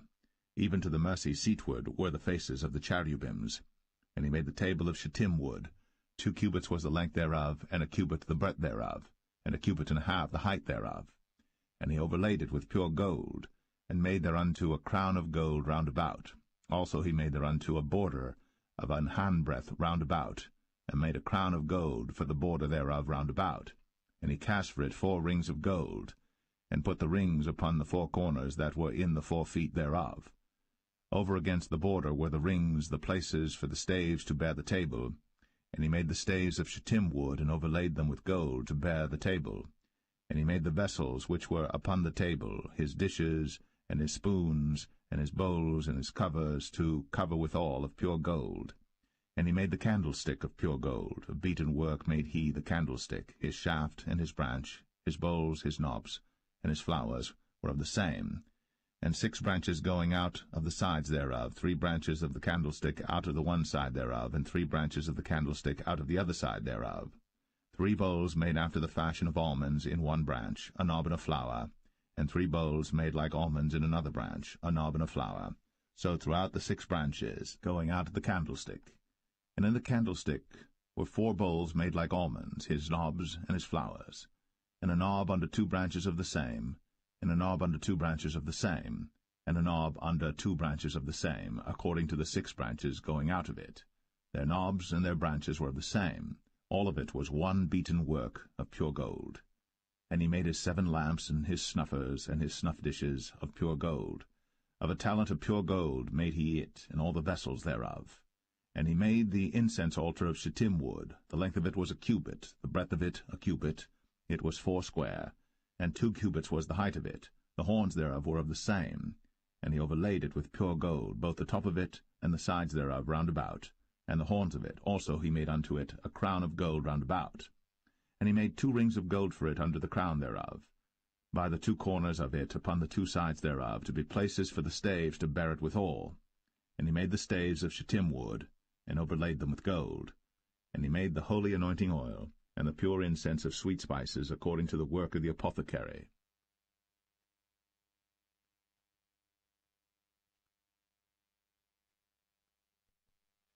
Exodus 38. And he made the altar of burnt offering of shittim wood. 5 cubits was the length thereof, and 5 cubits the breadth thereof. It was 4 square, and 3 cubits the height thereof. And he made the horns thereof on the 4 corners of it. The horns thereof were of the same, and he overlaid it with brass. And he made all the vessels of the altar, the pots and the shovels and the basins and the flesh hooks, and the firepans, all the vessels thereof made he of brass. And he made for the altar a brazen grate of network under the compass thereof, beneath unto the midst of it.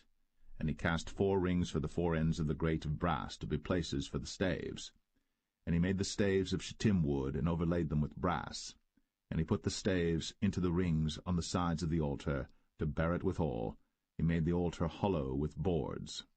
And he made the laver of brass, and the foot of it of brass, of the looking-glasses of the women assembling, which assembled at the door of the tabernacle of the congregation. And he made the court. On the south side southward the hangings of the court were of fine twined linen, 100 cubits. Their pillars were 20, and their brazen sockets 20. The hooks of the pillars and their fillets were of silver. And for the north side the hangings were 100 cubits, their pillars were 20, and their sockets of brass 20. The hooks of the pillars and their fillets of silver. And for the west side were hangings of 50 cubits, their pillars 10, and their sockets 10, the hooks of the pillars and their fillets of silver. And for the east side eastward 50 cubits. The hangings of the one side of the gate were 15 cubits, their pillars 3, and their sockets 3. And for the other side of the court gate, on this hand and that hand, were hangings of 15 cubits, their pillars 3, and their sockets 3. All the hangings of the court round about were of fine twined linen. And the sockets for the pillars were of brass, the hooks of the pillars and their fillets of silver, and the overlaying of their chapiters of silver. And all the pillars of the court were filleted with silver. And the hanging for the gate of the court was needlework, of blue and purple and scarlet and fine twined linen. And 20 cubits was the length, and the height and the breadth was 5 cubits, answerable to the hangings of the court. And their pillars were 4, and their sockets of brass 4, their hooks of silver, and the overlaying of their chapiters and their fillets of silver. And all the pins of the tabernacle and of the court round about were of brass. This is the sum of the tabernacle, even of the tabernacle of testimony, as it was counted, according to the commandment of Moses, for the service of the Levites, by the hand of Ithamar, son to Aaron the priest. And Bezalel, the son of Uri, the son of Hur, of the tribe of Judah, made all that the Lord commanded Moses. And with him was Aholiab, son of Ahisamach, of the tribe of Dan, an engraver, and a cunning workman, and an embroiderer in blue, and in purple, and in scarlet, and fine linen. All the gold that was occupied for the work, and all the work of the holy place, even the gold of the offering, was 29 talents, and 730 shekels after the shekel of the sanctuary. And the silver of them that were numbered of the congregation was 100 talents, and 1,760 shekels after the shekel of the sanctuary. A bekah for every man, that is, half a shekel, after the shekel of the sanctuary, for every one that went to be numbered, from 20 years old and upward, for 600,000 and 3,550 men. And of the 100 talents of silver were cast the sockets of the sanctuary, and the sockets of the veil, and 100 sockets of the 100 talents, a talent for a socket. And of the 1,775 shekels he made hooks for the pillars, and overlaid their chapiters, and filleted them. And the brass of the offering was 70 talents, and 2,400 shekels. And therewith he made the sockets to the door of the tabernacle of the congregation, and the brazen altar, and the brazen grate for it, and all the vessels of the altar, and the sockets of the court round about, and the sockets of the court gate, and all the pins of the tabernacle, and all the pins of the court round about.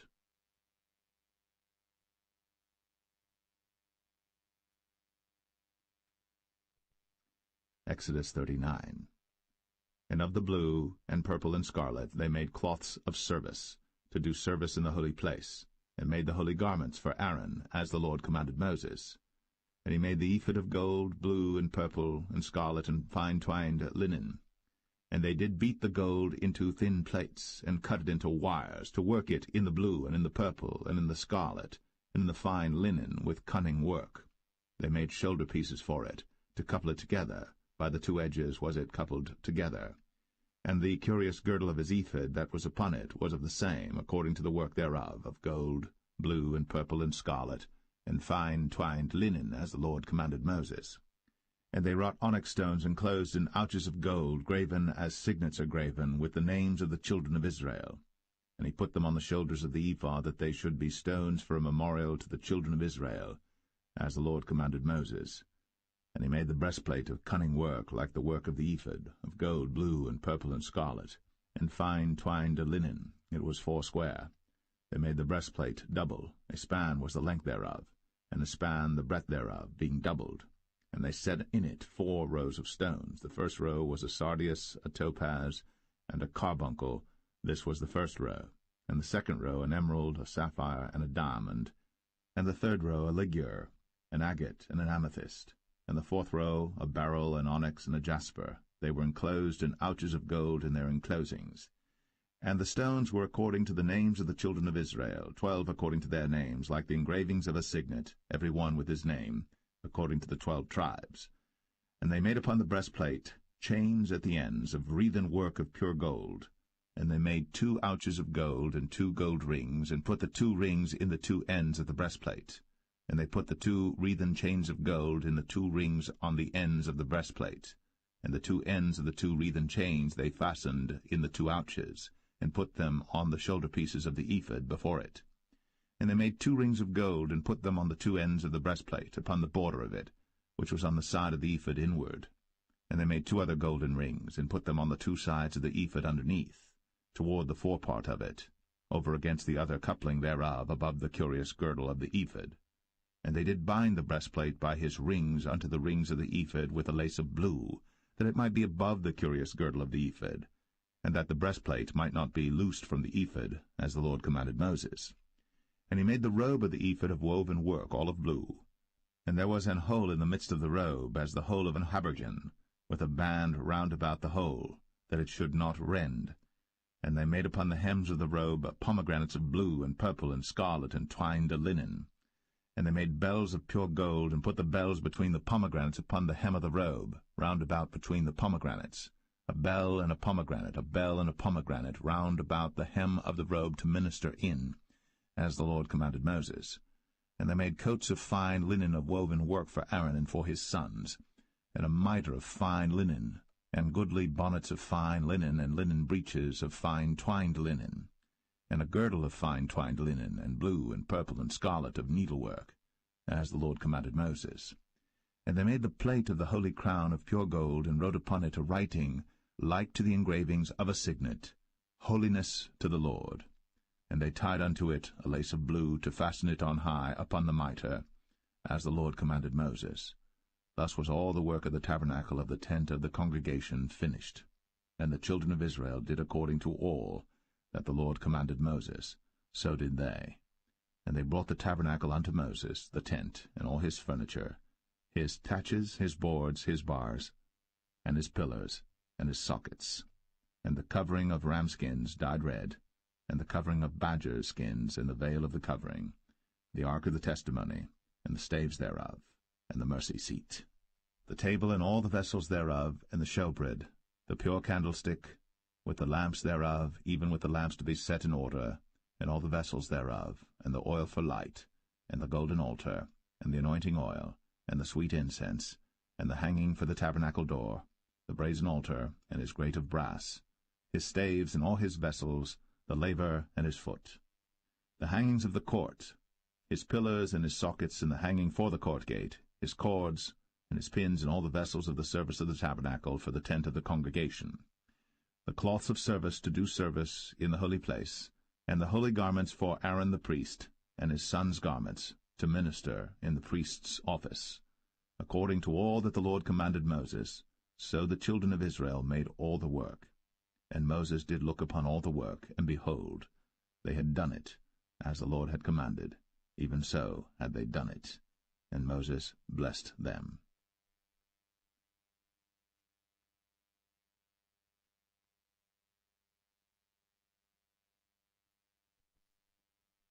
Exodus 40. And the Lord spake unto Moses, saying, On the 1st day of the 1st month shalt thou set up the tabernacle of the tent of the congregation, and thou shalt put therein the ark of the testimony, and cover the ark with the veil. And thou shalt bring in the table, and set in order the things that are to be set in order upon it. And thou shalt bring in the candlestick, and light the lamps thereof.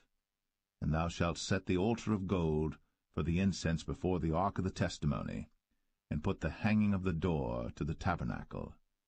And thou shalt set the altar of the burnt offering before the door of the tabernacle of the tent of the congregation. And thou shalt set the laver between the tent of the congregation and the altar, and shalt put water therein. And thou shalt set up the court round about, and hang up the hanging at the court gate. And thou shalt take the anointing oil, and anoint the tabernacle, and all that is therein, and shalt hallow it, and all the vessels thereof, and it shall be holy. And thou shalt anoint the altar of the burnt offering, and all his vessels, and sanctify the altar, and it shall be an altar most holy. And thou shalt anoint the laver and his foot, and sanctify it. And thou shalt bring Aaron and his sons unto the door of the tabernacle of the congregation, and wash them with water. And thou shalt put upon Aaron the holy garments, and anoint him, and sanctify him, that he may minister unto me in the priest's office. And thou shalt bring his sons, and clothe them with coats. And thou shalt anoint them, as thou didst anoint their father, that they may minister unto me in the priest's office, for their anointing shall surely be an everlasting priesthood throughout their generations. Thus did Moses. According to all that the Lord commanded him, so did he. And it came to pass in the 1st month, in the 2nd year, on the 1st day of the month, that the tabernacle was reared up. And Moses reared up the tabernacle, and fastened his sockets, and set up the boards thereof, and put in the bars thereof, and reared up his pillars. And he spread abroad the tent over the tabernacle, and put the covering of the tent above upon it, as the Lord commanded Moses. And he took and put the testimony into the ark, and set the staves on the ark, and put the mercy seat above upon the ark. And he brought the ark into the tabernacle, and set up the veil of the covering, and covered the ark of the testimony, as the Lord commanded Moses. And he put the table in the tent of the congregation upon the side of the tabernacle northward without the veil. And he set the bread in order upon it before the Lord, as the Lord had commanded Moses. And he put the candlestick in the tent of the congregation over against the table on the side of the tabernacle southward. And he lighted the lamps before the Lord, as the Lord commanded Moses. And he put the golden altar in the tent of the congregation before the veil. And he burnt sweet incense thereon, as the Lord commanded Moses. And he set up the hanging at the door of the tabernacle. And he put the altar of burnt offering by the door of the tabernacle of the tent of the congregation, and offered upon it the burnt offering and the meat offering, as the Lord commanded Moses. And he set the laver between the tent of the congregation and the altar, and put water there to wash withal. And Moses and Aaron and his sons washed their hands, and their feet thereat, when they went into the tent of the congregation, and when they came near unto the altar, they washed, as the Lord commanded Moses. And he reared up the court round about the tabernacle and the altar, and set up the hanging of the court gate. So Moses finished the work. Then a cloud covered the tent of the congregation, and the glory of the Lord filled the tabernacle. And Moses was not able to enter into the tent of the congregation, because the cloud abode thereon, and the glory of the Lord filled the tabernacle. And when the cloud was taken up from over the tabernacle, the children of Israel went onward in all their journeys. But if the cloud were not taken up, then they journeyed not till the day that it was taken up. For the cloud of the Lord was upon the tabernacle by day, and fire was on it by night, in the sight of all the house of Israel, throughout all their journeys.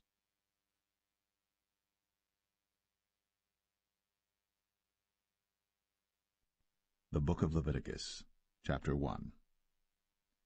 And the Lord called unto Moses, and spake unto him out of the tabernacle of the congregation, saying, Speak unto the children of Israel, and say unto them, If any man of you bring an offering unto the Lord, ye shall bring your offering of the cattle, even of the herd, and of the flock. If his offering be a burnt sacrifice of the herd, let him offer a male without blemish. He shall offer it of his own voluntary will at the door of the tabernacle of the congregation before the Lord. And he shall put his hand upon the head of the burnt offering, and it shall be accepted for him to make atonement for him. And he shall kill the bullock before the Lord, and the priests, Aaron's sons, shall bring the blood, and sprinkle the blood round about upon the altar that is by the door of the tabernacle of the congregation.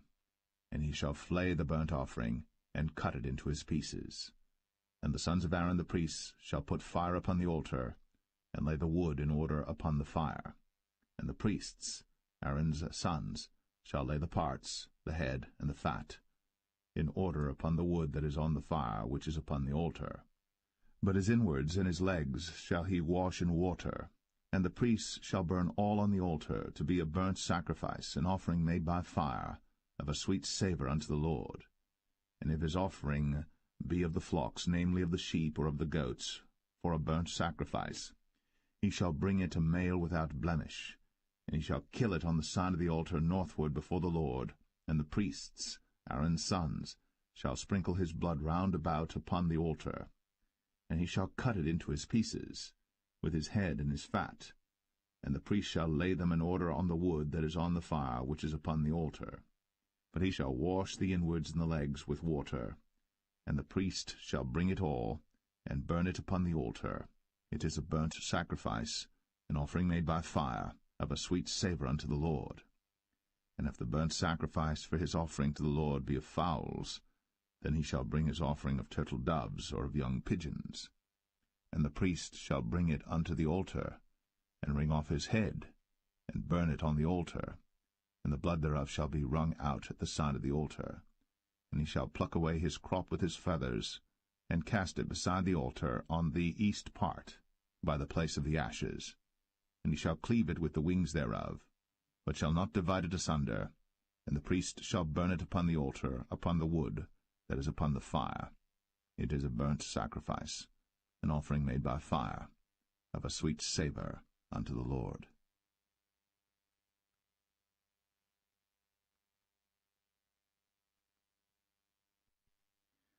Leviticus 2.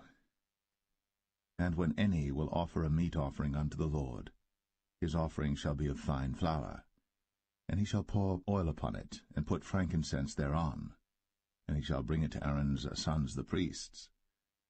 And he shall take thereout his handful of the flour thereof, and of the oil thereof, with all the frankincense thereof. And the priests shall burn the memorial of it upon the altar, to be an offering made by fire, of a sweet savour unto the Lord. And the remnant of the meat offering shall be Aaron's and his sons. It is a thing most holy of the offerings of the Lord made by fire. And if thou bring an oblation of a meat offering baked in the oven, it shall be unleavened cakes of fine flour mingled with oil, or unleavened wafers anointed with oil. And if thy oblation be a meat offering baked in a pan, it shall be of fine flour, unleavened, mingled with oil. Thou shalt part it in pieces, and pour oil thereon. It is a meat offering. And if thy oblation be a meat offering baked in the frying pan, it shall be made of fine flour with oil. And thou shalt bring the meat offering that is made of these things unto the Lord, and when it is presented unto the priest, he shall bring it unto the altar.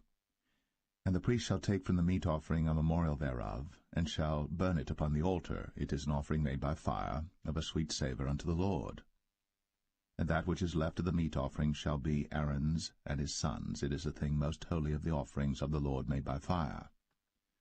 No meat offering which ye shall bring unto the Lord shall be made with leaven, for ye shall burn no leaven, nor any honey, in any offering of the Lord made by fire.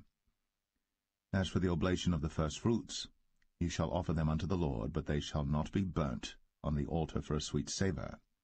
And every oblation of thy meat offering shalt thou season with salt, neither shalt thou suffer the salt of the covenant of thy God to be lacking from thy meat offering. With all thine offerings thou shalt offer salt. And if thou offer a meat offering of thy firstfruits unto the Lord, thou shalt offer for the meat offering of thy firstfruits green ears of corn dried by the fire, even corn beaten out of full ears. And thou shalt put oil upon it, and lay frankincense thereon. It is a meat offering. And the priest shall burn the memorial of it, part of the beaten corn thereof, and part of the oil thereof, with all the frankincense thereof. It is an offering made by fire unto the Lord.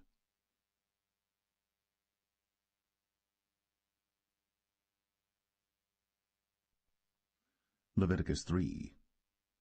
And if his oblation be a sacrifice of peace offering, if he offer it of the herd, whether it be a male or female, he shall offer it without blemish before the Lord. And he shall lay his hand upon the head of his offering, and kill it at the door of the tabernacle of the congregation.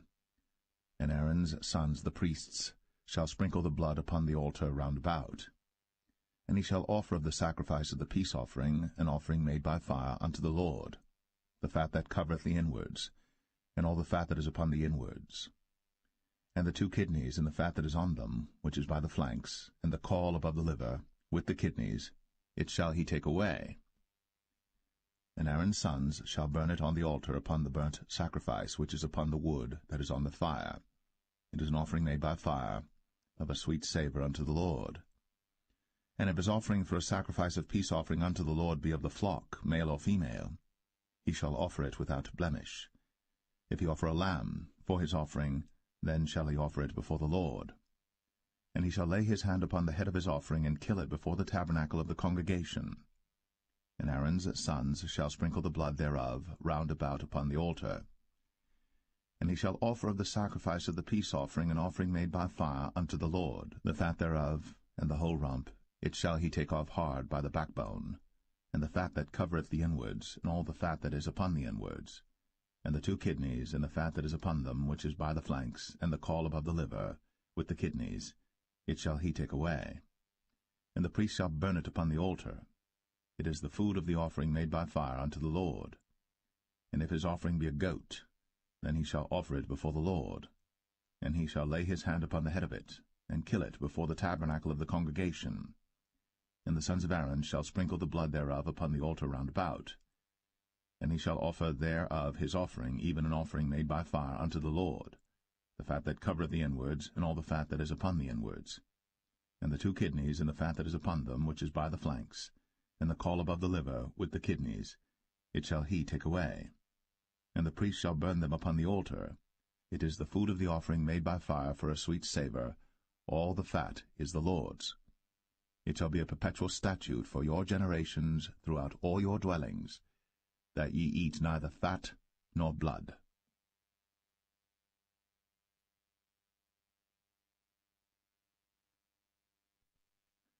Leviticus 4. And the Lord spake unto Moses, saying, Speak unto the children of Israel, saying, If a soul shall sin through ignorance against any of the commandments of the Lord, concerning things which ought not to be done, and shall do against any of them, if the priest that is anointed do sin according to the sin of the people, then let him bring for his sin which he hath sinned a young bullock without blemish unto the Lord for a sin offering. And he shall bring the bullock unto the door of the tabernacle of the congregation before the Lord, and shall lay his hand upon the bullock's head, and kill the bullock before the Lord. And the priest that is anointed shall take of the bullock's blood, and bring it to the tabernacle of the congregation.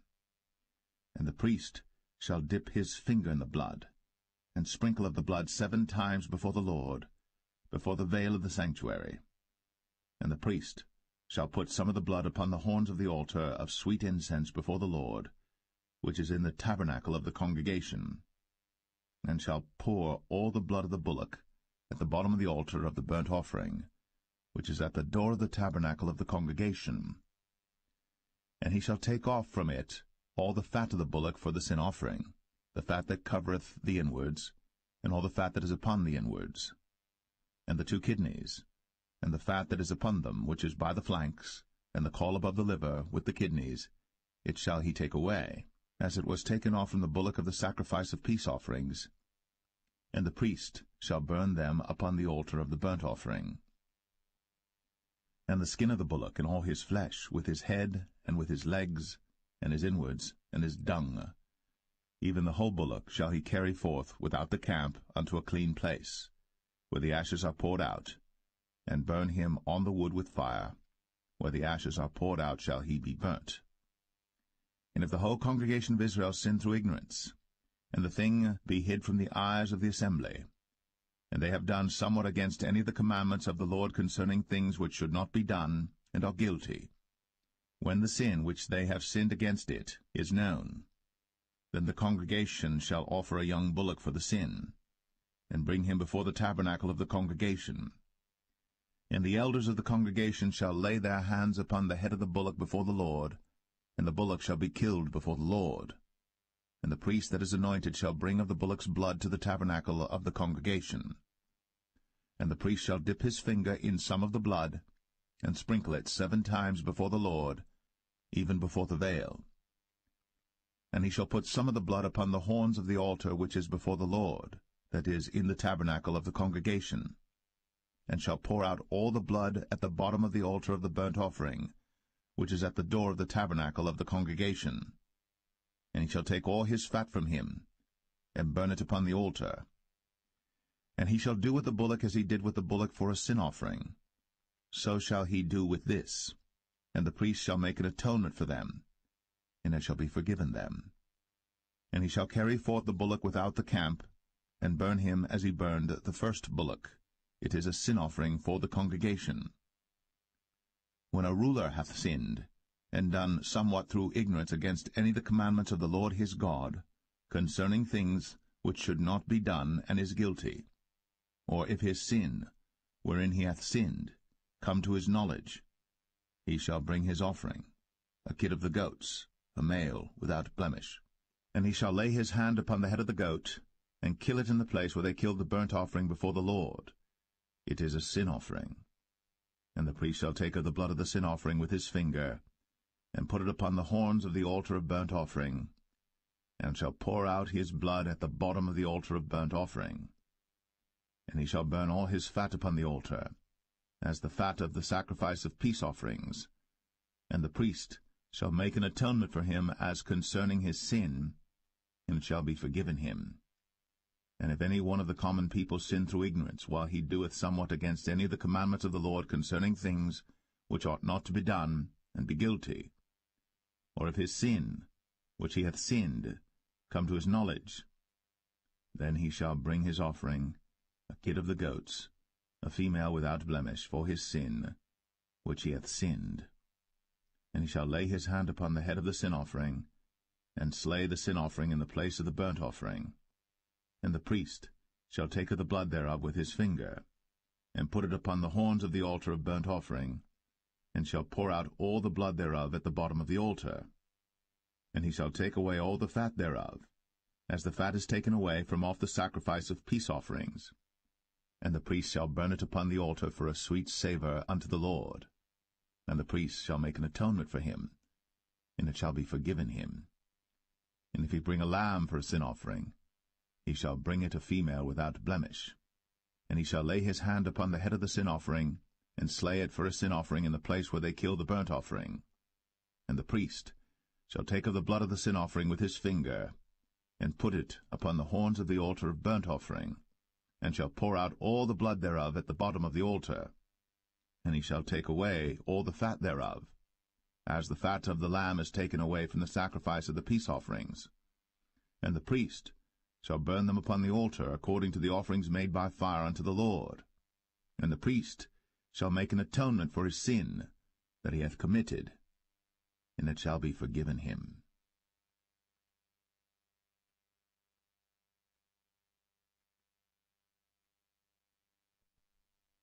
Leviticus 5.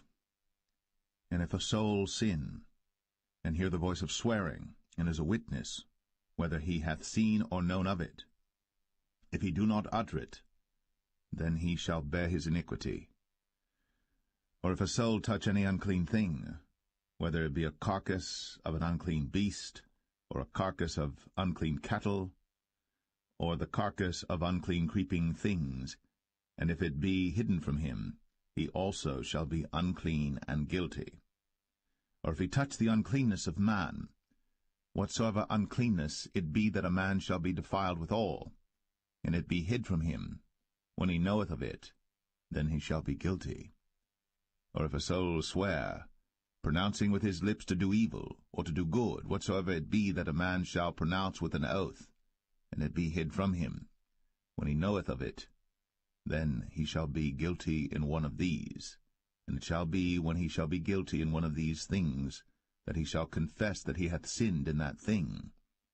And he shall bring his trespass offering unto the Lord for his sin which he hath sinned, a female from the flock, a lamb or a kid of the goats, for a sin offering, and the priest shall make an atonement for him concerning his sin. And if he be not able to bring a lamb, then he shall bring for his trespass which he hath committed 2 turtle doves, or 2 young pigeons unto the Lord, one for a sin offering, and the other for a burnt offering. And he shall bring them unto the priest, who shall offer that which is for the sin offering first, and wring off his head from his neck, but shall not divide it asunder. And he shall sprinkle of the blood of the sin offering upon the side of the altar, and the rest of the blood shall be wrung out at the bottom of the altar. It is a sin offering. And he shall offer the second for a burnt offering according to the manner, and the priest shall make an atonement for him for his sin which he hath sinned, and it shall be forgiven him. But if he be not able to bring 2 turtle doves or 2 young pigeons, then he that sinned shall bring for his offering the 10th part of an ephah of fine flour for a sin offering. He shall put no oil upon it, neither shall he put any frankincense thereon, for it is a sin offering.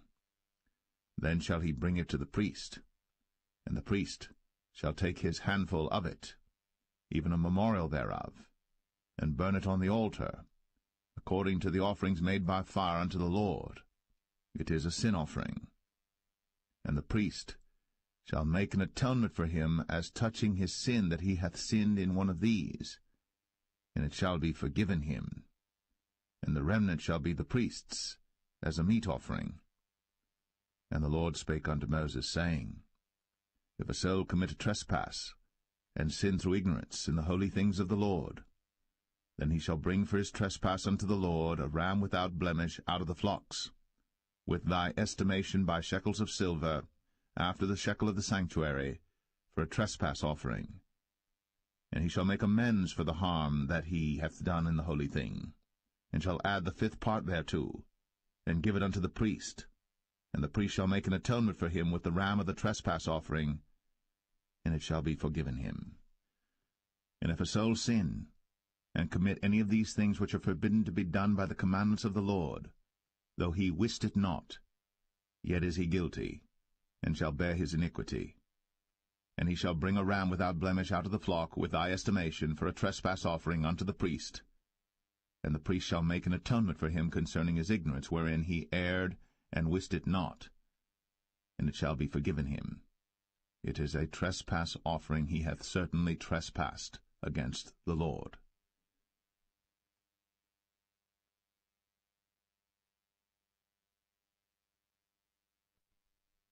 Leviticus 6. And the Lord spake unto Moses, saying, If a soul sin, and commit a trespass against the Lord, and lie unto his neighbor in that which was delivered him to keep, for in fellowship, or in a thing taken away by violence, or hath deceived his neighbor, or have found that which was lost, and lieth concerning it, and sweareth falsely, in any of all these that a man doeth, sinning therein, then it shall be, because he hath sinned, and is guilty, that he shall restore that which he took violently away, or the thing which he hath deceitfully gotten, or that which was delivered him to keep, or the lost thing which he found, or all that about which he hath sworn falsely. He shall even restore it in the principal, and shall add the 5th part more thereto, and give it unto him to whom it appertaineth in the day of his trespass offering. And he shall bring his trespass offering unto the Lord, a ram without blemish out of the flock, with thy estimation, for a trespass offering unto the priest. And the priest shall make an atonement for him before the Lord, and it shall be forgiven him for any thing of all that he hath done in trespassing therein. And the Lord spake unto Moses, saying, Command Aaron and his sons, saying, This is the law of the burnt offering. It is the burnt offering because of the burning upon the altar all night unto the morning, and the fire of the altar shall be burning in it. And the priest shall put on his linen garment, and his linen breeches shall he put upon his flesh, and take up the ashes which the fire hath consumed with the burnt offering on the altar. And he shall put them beside the altar. And he shall put off his garments, and put on other garments, and carry forth the ashes without the camp unto a clean place. And the fire upon the altar shall be burning in it. It shall not be put out. And the priest shall burn wood on it every morning, and lay the burnt offering in order upon it. And he shall burn thereon the fat of the peace offerings. The fire shall ever be burning upon the altar. It shall never go out. And this is the law of the meat offering. The sons of Aaron shall offer it before the Lord, before the altar. And he shall take of it his handful of the flour of the meat offering, and of the oil thereof, and all the frankincense which is upon the meat offering, and shall burn it upon the altar for a sweet savour, even the memorial of it, unto the Lord. And the remainder thereof shall Aaron and his sons eat. With unleavened bread shall it be eaten in the holy place. In the court of the tabernacle of the congregation they shall eat it. It shall not be baked with leaven. I have given it unto them for their portion of my offerings made by fire. It is most holy. as is the sin offering, and as the trespass offering. All the males among the children of Aaron shall eat of it. It shall be a statute forever in your generations concerning the offerings of the Lord made by fire. Every one that toucheth them shall be holy. And the Lord spake unto Moses, saying, This is the offering of Aaron and of his sons, which they shall offer unto the Lord in the day when he is anointed. The 10th part of an ephah of fine flour for a meat offering perpetual, half of it in the morning, and half thereof at night. In a pan it shall be made with oil, and when it is baked, thou shalt bring it in. And the baked pieces of the meat offering shalt thou offer for a sweet savour unto the Lord. And the priest of his sons that is anointed in his stead shall offer it. It is a statute for ever unto the Lord, it shall be wholly burnt. For every meat offering for the priest shall be wholly burnt, it shall not be eaten. And the Lord spake unto Moses, saying, Speak unto Aaron and to his sons, saying, This is the law of the sin offering. In the place where the burnt offering is killed shall the sin offering be killed before the Lord. It is most holy. The priest that offereth it for sin shall eat it. In the holy place shall it be eaten, in the court of the tabernacle of the congregation. Whatsoever shall touch the flesh thereof shall be holy. And when there is sprinkled of the blood thereof upon any garment, thou shalt wash that whereon it was sprinkled in the holy place. But the earthen vessel wherein it is sodden shall be broken, and if it be sodden in a brazen pot, it shall be both scoured and rinsed in water. All the males among the priests shall eat thereof. It is most holy. And no sin offering whereof any of the blood is brought into the tabernacle of the congregation to reconcile with all in the holy place shall be eaten. It shall be burnt in the fire.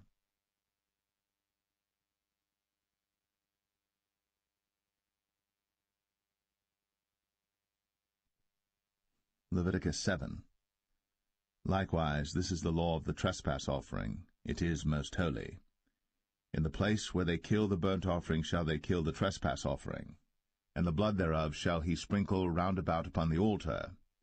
And he shall offer of it all the fat thereof, the rump, and the fat that covereth the inwards, and the 2 kidneys, and the fat that is on them, which is by the flanks, and the caul that is above the liver, with the kidneys, it shall he take away. And the priest shall burn them upon the altar for an offering made by fire unto the Lord. It is a trespass offering. Every male among the priests shall eat thereof. It shall be eaten in the holy place. It is most holy. As the sin offering is, so is the trespass offering. There is one law for them. The priest that maketh atonement therewith shall have it. And the priest that offereth any man's burnt offering, even the priest, shall have to himself the skin of the burnt offering which he hath offered. And all the meat offering that is baked in the oven, and all that is dressed in the frying pan, and in the pan, shall be the priest's that offereth it. And every meat offering mingled with oil and dry shall all the sons of Aaron have, one as much as another. And this is the law of the sacrifice of peace offerings which he shall offer unto the Lord. If he offer it for a thanksgiving, then he shall offer with the sacrifice of thanksgiving unleavened cakes mingled with oil, and unleavened wafers anointed with oil, and cakes mingled with oil of fine flour fried. Besides the cakes, he shall offer for his offering leavened bread with the sacrifice of thanksgiving of his peace offerings, and of it he shall offer one out of the whole oblation for an heave offering unto the Lord, and it shall be the priest's that sprinkleth the blood of the peace offerings. And the flesh of the sacrifice of his peace offerings for thanksgiving shall be eaten the same day that it is offered. He shall not leave any of it until the morning.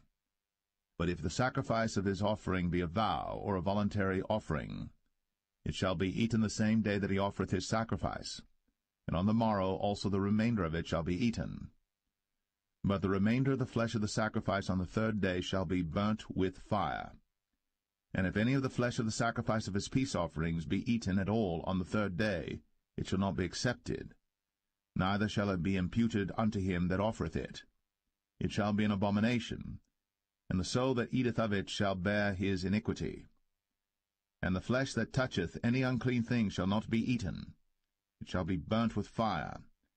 And as for the flesh, all that be clean shall eat thereof. But the soul that eateth of the flesh of the sacrifice of peace offerings that pertain unto the Lord, having his uncleanness upon him, even that soul shall be cut off from his people. Moreover, the soul that shall touch any unclean thing, as the uncleanness of man, or any unclean beast, or any abominable unclean thing, and eat of the flesh of the sacrifice of peace offerings, which pertain unto the Lord, even that soul shall be cut off from his people. And the Lord spake unto Moses, saying, Speak unto the children of Israel, saying, Ye shall eat no manner of fat, of ox, or of sheep, or of goat, and the fat of the beast that dieth of itself, and the fat of that which is torn with beasts, may be used in any other use, but ye shall in no wise eat of it. For whosoever eateth the fat of the beast, of which men offer an offering made by fire unto the Lord, even the soul that eateth it shall be cut off from his people. Moreover, ye shall eat no manner of blood, whether it be of fowl or of beast, in any of your dwellings.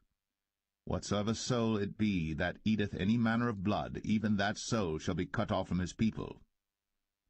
And the Lord spake unto Moses, saying, Speak unto the children of Israel, saying, He that offereth the sacrifice of his peace offerings unto the Lord shall bring his oblation unto the Lord the sacrifice of his peace offerings. His own hands shall bring the offerings of the Lord made by fire, the fat with the breast. It shall he bring, that the breast may be waved for a wave offering before the Lord. And the priest shall burn the fat upon the altar, but the breast shall be Aaron's and his sons'. And the right shoulder shall ye give unto the priest for an heave offering of the sacrifices of your peace offerings. He among the sons of Aaron, that offereth the blood of the peace offerings, and the fat, shall have the right shoulder for his part. For the wave breast and the heave shoulder have I taken of the children of Israel, from off the sacrifices of their peace offerings, and have given them unto Aaron the priest, and unto his sons by a statute for ever from among the children of Israel. This is the portion of the anointing of Aaron, and of the anointing of his sons, out of the offerings of the Lord made by fire, in the day when he presented them to minister unto the Lord in the priest's office, which the Lord commanded to be given them of the children of Israel, in the day that he anointed them, by a statute for ever throughout their generations.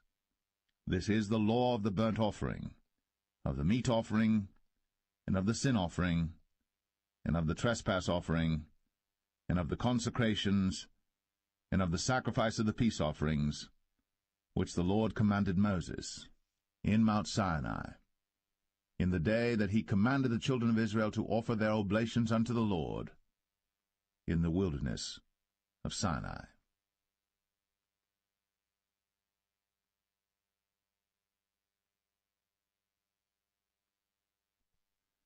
Leviticus 8. And the Lord spake unto Moses, saying, Take Aaron and his sons with him, and the garments and the anointing oil, and a bullock for the sin offering, and 2 rams, and a basket of unleavened bread. And gather thou all the congregation together unto the door of the tabernacle of the congregation. And Moses did as the Lord commanded him. And the assembly was gathered together unto the door of the tabernacle of the congregation. And Moses said unto the congregation, This is the thing which the Lord commanded to be done. And Moses brought Aaron and his sons, and washed them with water. And he put upon him the coat, and girded him with the girdle, and clothed him with the robe, and put the ephod upon him. And he girded him with the curious girdle of the ephod, and bound it unto him therewith. And he put the breastplate upon him. Also he put in the breastplate the Urim and the Thummim. And he put the mitre upon his head. Also upon the mitre, even upon his forefront, did he put the golden plate, the holy crown, as the Lord commanded Moses. And Moses took the anointing oil, and anointed the tabernacle and all that was therein, and sanctified them. And he sprinkled thereof upon the altar 7 times, and anointed the altar and all his vessels, both the laver and his foot, to sanctify them. And he poured of the anointing oil upon Aaron's head, and anointed him, to sanctify him. And Moses brought Aaron's sons, and put coats upon them, and girded them with girdles, and put bonnets upon them, as the Lord commanded Moses. And he brought the bullock for the sin offering, and Aaron and his sons laid their hands upon the head of the bullock for the sin offering, and he slew it. And Moses took the blood, and put it upon the horns of the altar round about with his finger, and purified the altar, and poured the blood at the bottom of the altar, and sanctified it, to make reconciliation upon it. And he took all the fat that was upon the inwards, and the caul above the liver, and the 2 kidneys, and their fat, and Moses burned it upon the altar. But the bullock and his hide, his flesh and his dung, he burnt with fire without the camp, as the Lord commanded Moses. And he brought the ram for the burnt offering, and Aaron and his sons laid their hands upon the head of the ram, and he killed it. And Moses sprinkled the blood upon the altar round about, and he cut the ram into pieces. And Moses burnt the head, and the pieces, and the fat. And he washed the inwards and the legs in water. And Moses burnt the whole ram upon the altar. It was a burnt sacrifice for a sweet savour, and an offering made by fire unto the Lord, as the Lord commanded Moses. And he brought the other ram, the ram of consecration. And Aaron and his sons laid their hands upon the head of the ram, and he slew it. And Moses took of the blood of it, and put it upon the tip of Aaron's right ear, and upon the thumb of his right hand, and upon the great toe of his right foot. And he brought Aaron's sons, and Moses put of the blood upon the tip of their right ear, and upon the thumbs of their right hands, and upon the great toes of their right feet. And Moses sprinkled the blood upon the altar round about. And he took the fat, and the rump, and all the fat that was upon the inwards, and the caul above the liver, and the 2 kidneys in their fat, and the right shoulder. And out of the basket of unleavened bread that was before the Lord, he took 1 unleavened cake, and a cake of oiled bread, and 1 wafer, and put them on the fat, and upon the right shoulder. And he put all upon Aaron's hands, and upon his sons' hands, and waved them for a wave offering before the Lord. And Moses took them from off their hands, and burnt them on the altar upon the burnt offering. They were consecrations for a sweet savour. It is an offering made by fire unto the Lord. And Moses took the breast, and waved it for a wave offering before the Lord.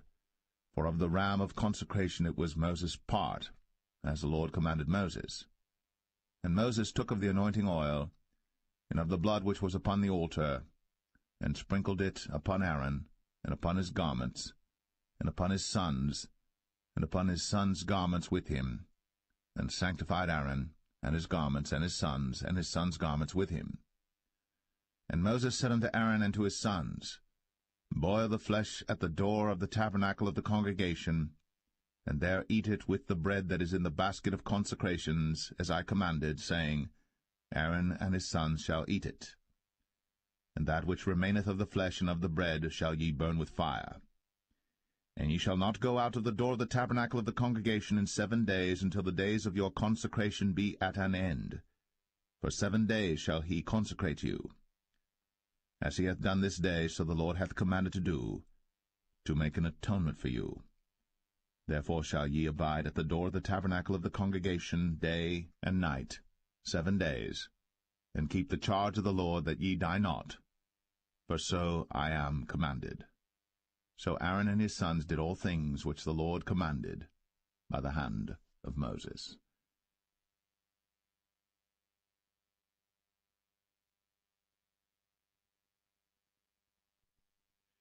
Leviticus 9. And it came to pass on the 8th day that Moses called Aaron and his sons and the elders of Israel. And he said unto Aaron, Take thee a young calf for a sin offering, and a ram for a burnt offering without blemish, and offer them before the Lord. And unto the children of Israel thou shalt speak, saying, Take ye a kid of the goats for a sin offering, and a calf and a lamb, both of the first year, without blemish, for a burnt offering. Also a bullock and a ram for peace offerings to sacrifice before the Lord, and a meat offering mingled with oil. For today the Lord will appear unto you. And they brought that which Moses commanded before the tabernacle of the congregation, And all the congregation drew near, and stood before the Lord. And Moses said, This is the thing which the Lord commanded that ye should do, and the glory of the Lord shall appear unto you. And Moses said unto Aaron, Go unto the altar, and offer thy sin offering, and thy burnt offering, and make an atonement for thyself, and for the people. And offer the offering of the people, and make an atonement for them, as the Lord commanded. Aaron therefore went unto the altar, and slew the calf of the sin offering, which was for himself. And the sons of Aaron brought the blood unto him, and he dipped his finger in the blood, and put it upon the horns of the altar, and poured out the blood at the bottom of the altar. But the fat and the kidneys and the caul above the liver of the sin offering he burnt upon the altar, as the Lord commanded Moses. And the flesh and the hide he burnt with fire without the camp. And he slew the burnt offering. And Aaron's sons presented unto him the blood, which he sprinkled round about upon the altar. And they presented the burnt offering unto him, with the pieces thereof, and the head, and he burnt them upon the altar. And he did wash the inwards and the legs, and burnt them upon the burnt offering on the altar. And he brought the people's offering, and took the goat which was the sin offering for the people, and slew it, and offered it for sin as the first. And he brought the burnt offering, and offered it according to the manner. And he brought the meat offering, and took an handful thereof, and burnt it upon the altar, beside the burnt sacrifice of the morning. He slew also the bullock and the ram for a sacrifice of peace offerings, which was for the people. And Aaron's sons presented unto him the blood which he sprinkled upon the altar round about. And the fat of the bullock and of the ram, the rump, and that which covereth the inwards, and the kidneys, and the caul above the liver. And they put the fat upon the breasts, and he burnt the fat upon the altar. And the breasts and the right shoulder Aaron waved for a wave offering before the Lord, as Moses commanded. And Aaron lifted up his hand toward the people, and blessed them, and came down from offering of the sin offering, and the burnt offering, and peace offerings. And Moses and Aaron went into the tabernacle of the congregation, and came out, and blessed the people. And the glory of the Lord appeared unto all the people. And there came a fire out from before the Lord, and consumed upon the altar the burnt offering and the fat, which when all the people saw, they shouted, and fell on their faces.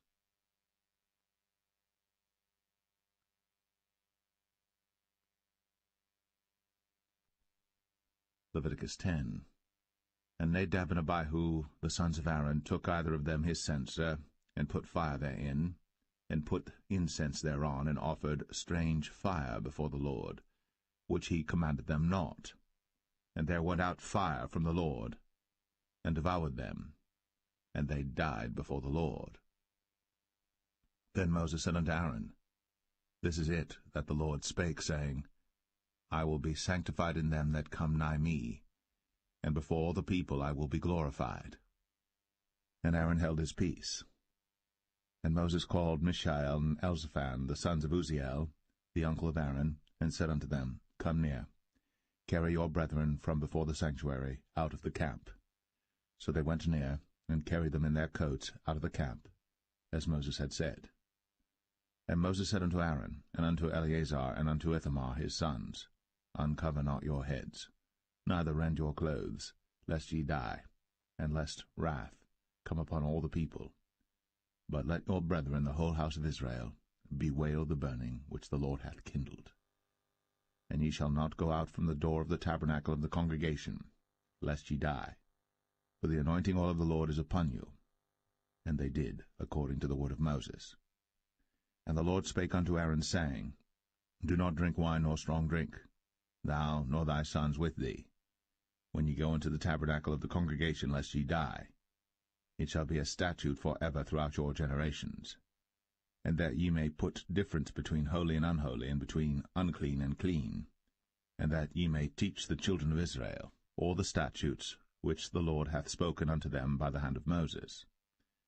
And Moses spake unto Aaron, and unto Eleazar, and unto Ithamar, his sons that were left, Take the meat offering that remaineth of the offerings of the Lord made by fire, and eat it without leaven beside the altar, for it is most holy. And ye shall eat it in the holy place, because it is thy due, and thy son's due, of the sacrifices of the Lord made by fire, for so I am commanded. And the wave breast and heave shoulder shall ye eat in a clean place, thou and thy sons. and thy daughters with thee. For they be thy due, and thy sons' due, which are given out of the sacrifices of peace offerings of the children of Israel. The heave-shoulder and the wave-breast shall they bring with the offerings made by fire of the fat, to wave it for a wave offering before the Lord, and it shall be thine, and thy sons with thee, by a statute for ever, as the Lord hath commanded. And Moses diligently sought the goat of the sin offering, and behold, it was burnt. And he was angry with Eleazar and Ithamar, the sons of Aaron, which were left alive, saying, Wherefore have ye not eaten the sin offering in the holy place, seeing it is most holy? And God hath given it you to bear the iniquity of the congregation, to make atonement for them before the Lord. Behold, the blood of it was not brought in within the holy place. Ye should indeed have eaten it in the holy place, as I commanded. And Aaron said unto Moses, Behold, this day have they offered their sin offering and their burnt offering before the Lord. And such things have befallen me. And if I had eaten the sin offering today, should it have been accepted in the sight of the Lord? And when Moses heard that, he was content.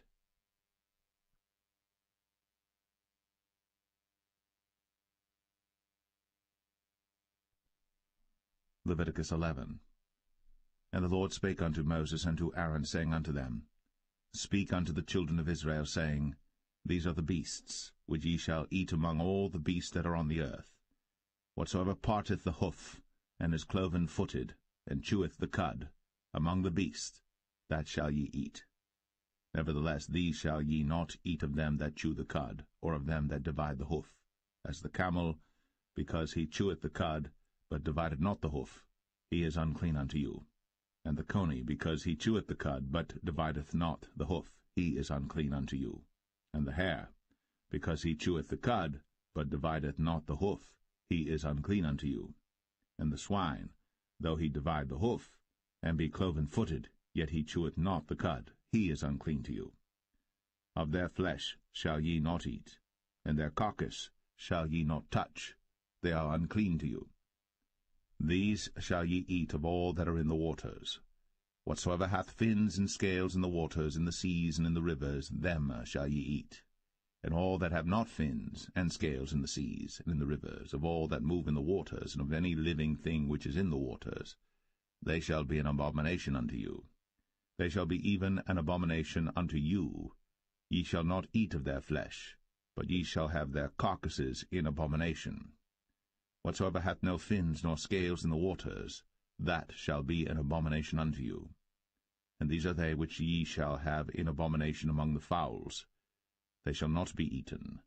They are an abomination, the eagle, and the ossifrage, and the osprey, and the vulture, and the kite after his kind, every raven after his kind, and the owl, and the nighthawk, and the cuckoo, and the hawk after his kind, and the little owl, and the cormorant, and the great owl, and the swan, and the pelican, and the gyre eagle, and the stork, the heron after her kind, and the lapwing, and the bat.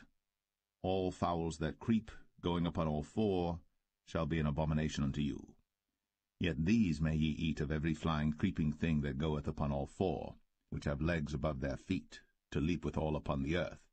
Even these of them ye may eat, the locust after his kind, and the bald locust after his kind, and the beetle after his kind, and the grasshopper after his kind.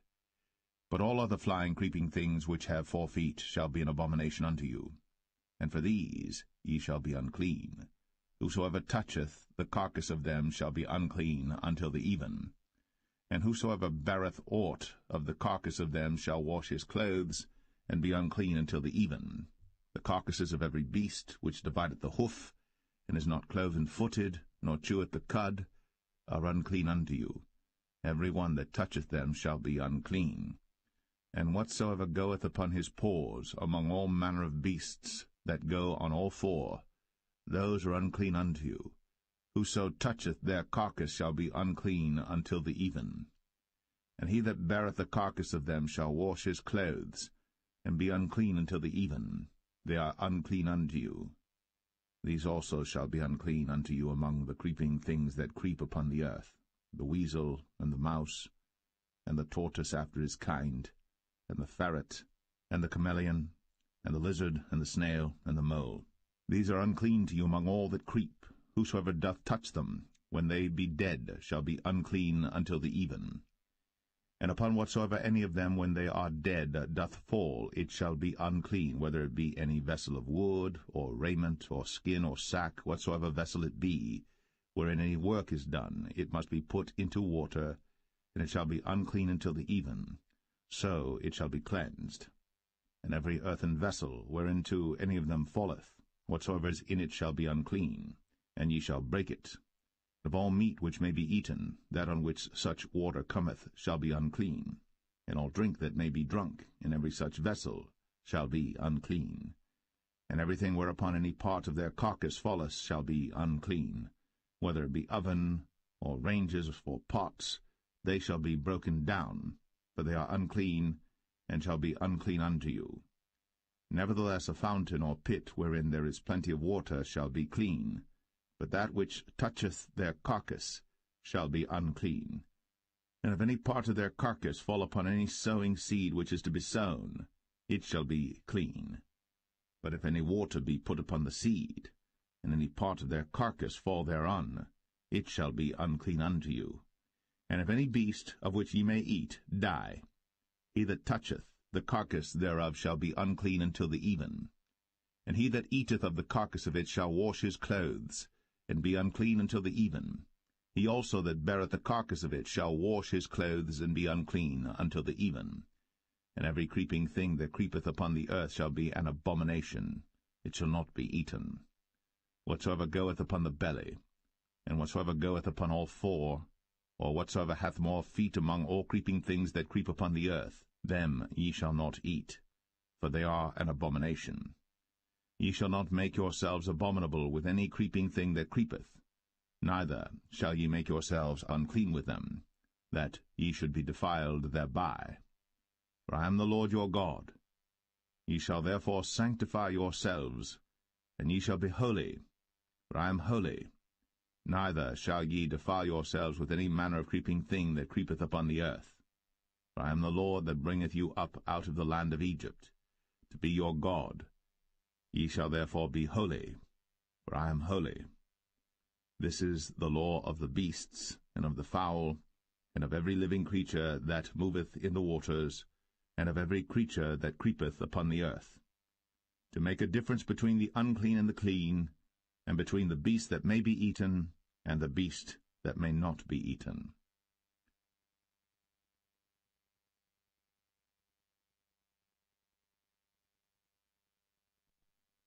Leviticus 12.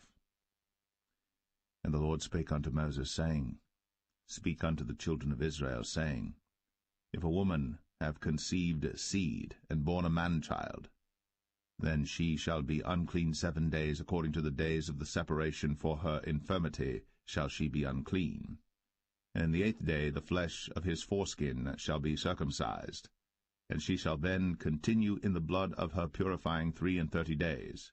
She shall touch no hallowed thing, nor come into the sanctuary until the days of her purifying be fulfilled. And if she bear a maid child, then she shall be unclean 2 weeks, as in her separation, and she shall continue in the blood of her purifying 66 days.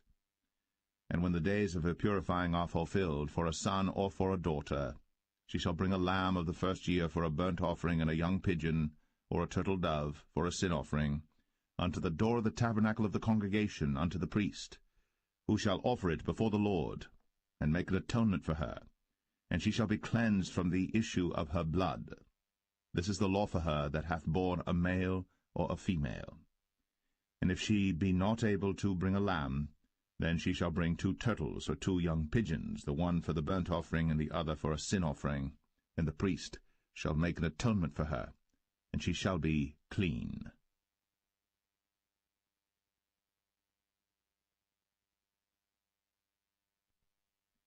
Leviticus 13.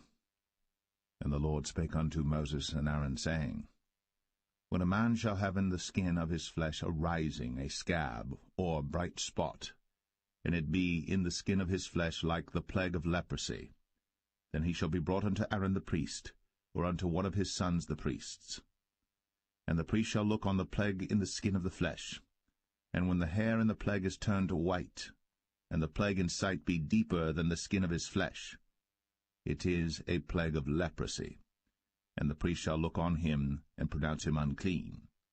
If the bright spot be white in the skin of his flesh, and in sight be not deeper than the skin, and the hair thereof be not turned white, then the priest shall shut up him that hath the plague 7 days. And the priest shall look on him the 7th day, and behold, if the plague in his sight be at a stay, and the plague spread not in the skin, then the priest shall shut him up 7 days more. And the priest shall look on him again the 7th day, and behold, if the plague be somewhat dark, and the plague spread not in the skin, the priest shall pronounce him clean. It is but a scab, and he shall wash his clothes, and be clean. But if the scab spread much abroad in the skin, after that he hath been seen of the priest for his cleansing, he shall be seen of the priest again. And if the priest see that, behold, the scab spreadeth in the skin, then the priest shall pronounce him unclean. It is a leprosy. When the plague of leprosy is in a man, then he shall be brought unto the priest.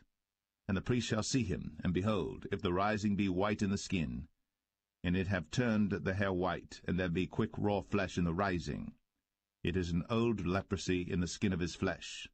And the priest shall pronounce him unclean, and shall not shut him up, for he is unclean.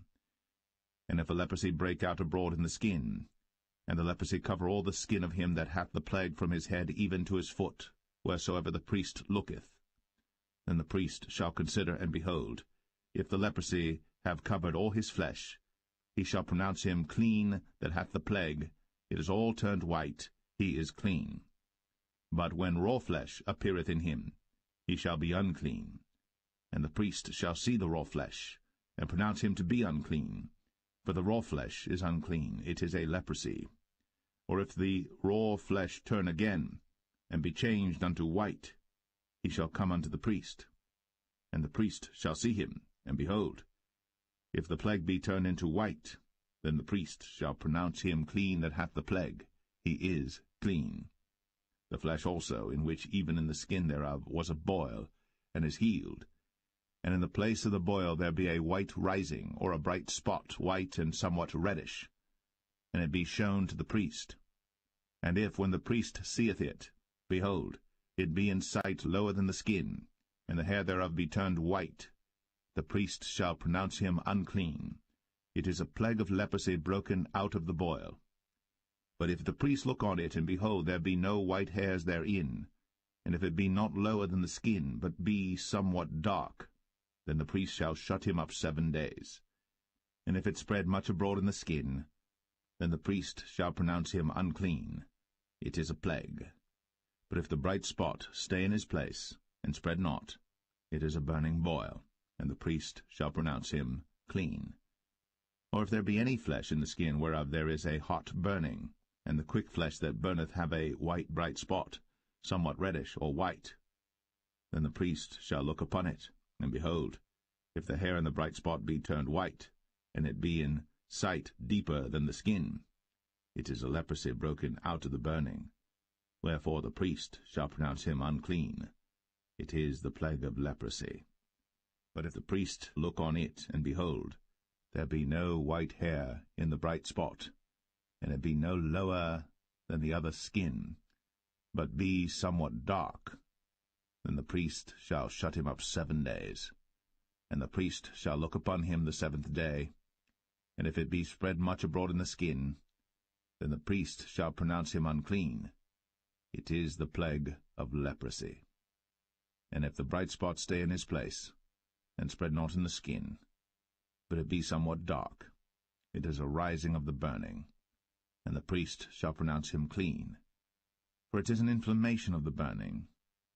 If a man or woman have a plague upon the head or the beard, then the priest shall see the plague, and behold, if it be in sight deeper than the skin, and there be in it a yellow thin hair, then the priest shall pronounce him unclean.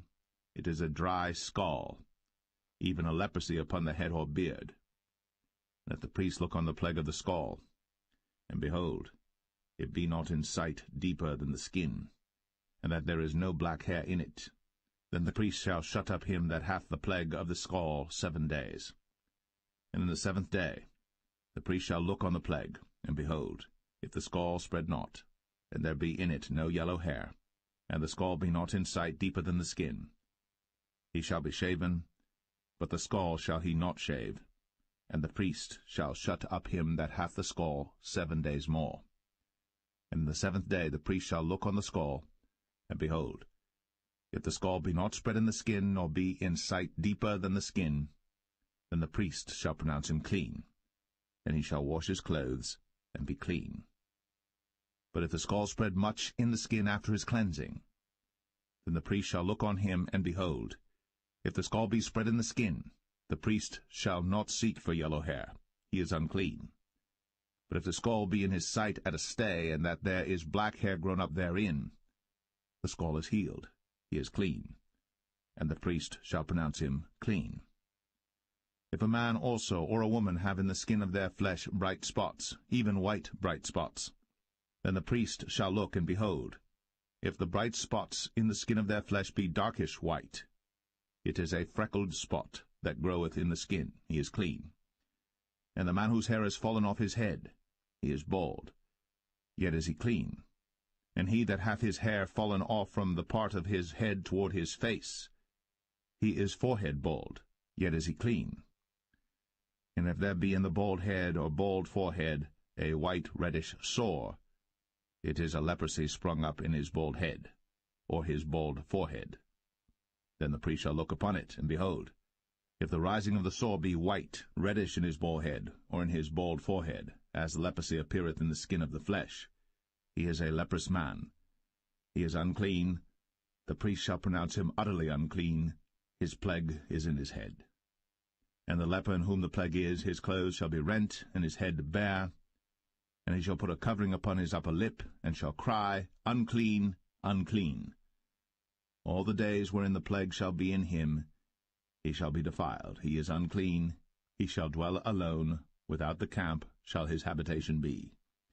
The garment also that the plague of leprosy is in, whether it be a woolen garment or a linen garment, whether it be in the warp or woof of linen or of woolen, whether in a skin or in anything made of skin, and if the plague be greenish or reddish in the garment or in the skin, either in the warp or in the woof or in anything of skin, it is a plague of leprosy, and shall be shown unto the priest. And the priest shall look upon the plague, and shut up it that hath the plague 7 days. And he shall look on the plague on the 7th day, if the plague be spread in the garment, either in the warp, or in the woof, or in a skin, or in any work that is made of skin, the plague is a fretting leprosy, it is unclean. He shall therefore burn the garment, whether warp or woof, in woolen or in linen, or anything of skin, wherein the plague is, for it is a fretting leprosy, it shall be burnt in the fire. And if the priest shall look, and behold, the plague be not spread in the garment, either in the warp or in the woof, or in anything of skin, then the priest shall command that they wash the thing wherein the plague is, and he shall shut it up 7 days more. And the priest shall look on the plague after that it is washed, and behold, if the plague have not changed his colour, and the plague be not spread, it is unclean. Thou shalt burn it in the fire. It is fret inward, whether it be bare within or without. And if the priest look, and behold, the plague be somewhat dark after the washing of it, then he shall rend it out of the garment, or out of the skin, or out of the warp, or out of the woof. And if it appear still in the garment, either in the warp or in the woof, or in anything of skin, it is a spreading plague. Thou shalt burn that wherein the plague is with fire. And the garment, either warp or woof, or whatsoever thing of skin it be, which thou shalt wash, if the plague be departed from them, then it shall be washed the 2nd time, and shall be clean. This is the law of the plague of leprosy in a garment of woolen or linen, either in the warp or woof, or anything of skins, to pronounce it clean, or to pronounce it unclean.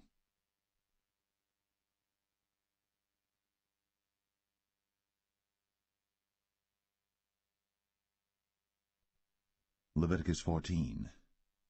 And the Lord spake unto Moses, saying, This shall be the law of the leper in the day of his cleansing. He shall be brought unto the priest. And the priest shall go forth out of the camp, and the priest shall look, and behold, if the plague of leprosy be healed in the leper, then shall the priest command to take for him that is to be cleansed 2 birds alive and clean, and cedar wood, and scarlet and hyssop. And the priest shall command that one of the birds be killed in an earthen vessel over running water. As for the living bird, he shall take it, and the cedar wood, and the scarlet, and the hyssop, and shall dip them and the living bird in the blood of the bird that was killed over the running water. And he shall sprinkle upon him that is to be cleansed from the leprosy 7 times, and shall pronounce him clean, and shall let the living bird loose into the open field. And he that is to be cleansed shall wash his clothes, and shave off all his hair, and wash himself in water, that he may be clean. And after that he shall come into the camp, and shall tarry abroad out of his tent 7 days. But it shall be on the 7th day that he shall shave all his hair off his head, and his beard, and his eyebrows. Even all his hair he shall shave off. And he shall wash his clothes. Also he shall wash his flesh in water, and he shall be clean. And on the 8th day he shall take 2 he-lambs without blemish, and 1 ewe-lamb of the first year without blemish, and 3/10 deals of fine flour for a meat offering, mingled with oil, and 1 log of oil. And the priest that maketh him clean shall present the man that is to be made clean, and those things before the Lord, at the door of the tabernacle of the congregation. And the priest shall take 1 he-lamb, and offer him for a trespass offering, and the log of oil, and wave them for a wave offering before the Lord. And he shall slay the lamb in the place where he shall kill the sin offering and the burnt offering in the holy place. For as the sin offering is the priest's, so is the trespass offering. It is most holy. And the priest shall take some of the blood of the trespass offering, and the priest shall put it upon the tip of the right ear of him that is to be cleansed, and upon the thumb of his right hand, and upon the great toe of his right foot. And the priest shall take some of the log of oil, and pour it into the palm of his own left hand. And the priest shall dip his right finger in the oil that is in his left hand, and shall sprinkle of the oil with his finger 7 times before the Lord. And of the rest of the oil that is in his hand shall the priest put upon the tip of the right ear of him that is to be cleansed, and upon the thumb of his right hand, and upon the great toe of his right foot, upon the blood of the trespass offering. And the remnant of the oil that is in the priest's hand he shall pour upon the head of him that is to be cleansed, and the priest shall make an atonement for him before the Lord. And the priest shall offer the sin offering, and make an atonement for him that is to be cleansed from his uncleanness. And afterward he shall kill the burnt offering. And the priest shall offer the burnt offering and the meat offering upon the altar. And the priest shall make an atonement for him, and he shall be clean. And if he be poor, and cannot get so much, then he shall take 1 lamb for a trespass offering to be waved, to make an atonement for him, and 1/10 deal of fine flour mingled with oil for a meat offering, and a log of oil, and 2 turtle doves, or 2 young pigeons, such as he is able to get, and the one shall be a sin offering, and the other a burnt offering. And he shall bring them on the 8th day for his cleansing unto the priest, unto the door of the tabernacle of the congregation before the Lord. And the priest shall take the lamb of the trespass offering, and the log of oil, and the priest shall wave them for a wave offering before the Lord. And he shall kill the lamb of the trespass offering, and the priest shall take some of the blood of the trespass offering, and put it upon the tip of the right ear of him that is to be cleansed, and upon the thumb of his right hand, and upon the great toe of his right foot. And the priest shall pour of the oil into the palm of his own left hand. And the priest shall sprinkle with his right finger some of the oil that is in his left hand 7 times before the Lord. And the priest shall put of the oil that is in his hand upon the tip of the right ear of him that is to be cleansed, and upon the thumb of his right hand, and upon the great toe of his right foot, upon the place of the blood of the trespass offering. And the rest of the oil that is in the priest's hand he shall put upon the head of him that is to be cleansed, to make an atonement for him before the Lord. And he shall offer the one of the turtle doves, or of the young pigeons, such as he can get, even such as he is able to get, the one for a sin offering, and the other for a burnt offering, with the meat offering. And the priest shall make an atonement for him that is to be cleansed before the Lord. This is the law of him in whom is the plague of leprosy, whose hand is not able to get that which pertaineth to his cleansing. And the Lord spake unto Moses and unto Aaron, saying, When ye be come into the land of Canaan, which I give to you for a possession, and I put the plague of leprosy in a house of the land of your possession, and he that owneth the house shall come and tell the priest, saying, It seemeth to me there is as it were a plague in the house. Then the priest shall command that they empty the house, before the priests go into it to see the plague, that all that is in the house be not made unclean. And afterward the priest shall go in to see the house. And he shall look on the plague, and behold, if the plague be in the walls of the house with hollow strakes, greenish or reddish, which in sight are lower than the wall, then the priest shall go out of the house to the door of the house, and shut up the house 7 days. And the priest shall come again the 7th day, and shall look, and behold, if the plague be spread in the walls of the house, then the priest shall command that they take away the stones in which the plague is, and they shall cast them into an unclean place without the city. And he shall cause the house to be scraped within round about, and they shall pour out the dust that they scrape off without the city into an unclean place. And they shall take other stones, and put them in the place of those stones. And he shall take other mortar, and shall plaster the house. And if the plague come again, and break out in the house, after that he hath taken away the stones, and after he hath scraped the house, and after it is plastered, then the priest shall come and look.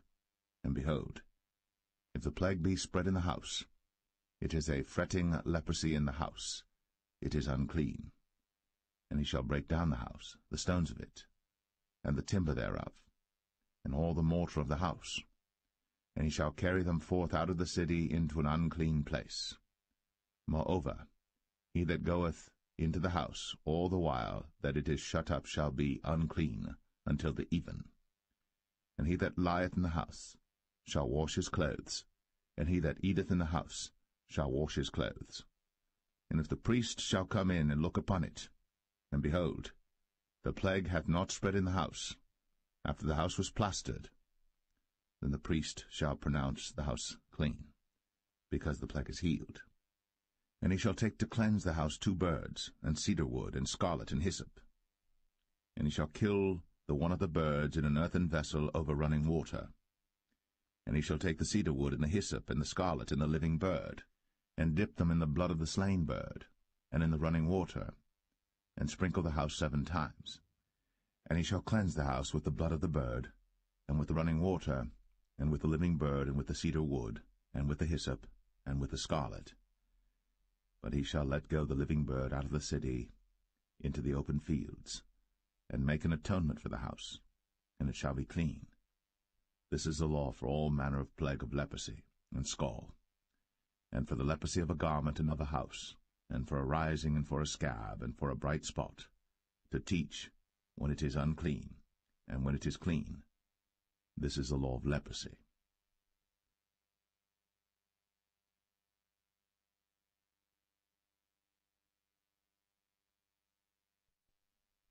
Leviticus 15. And the Lord spake unto Moses and to Aaron, saying, Speak unto the children of Israel, and say unto them, When any man hath a running issue out of his flesh, because of his issue he is unclean.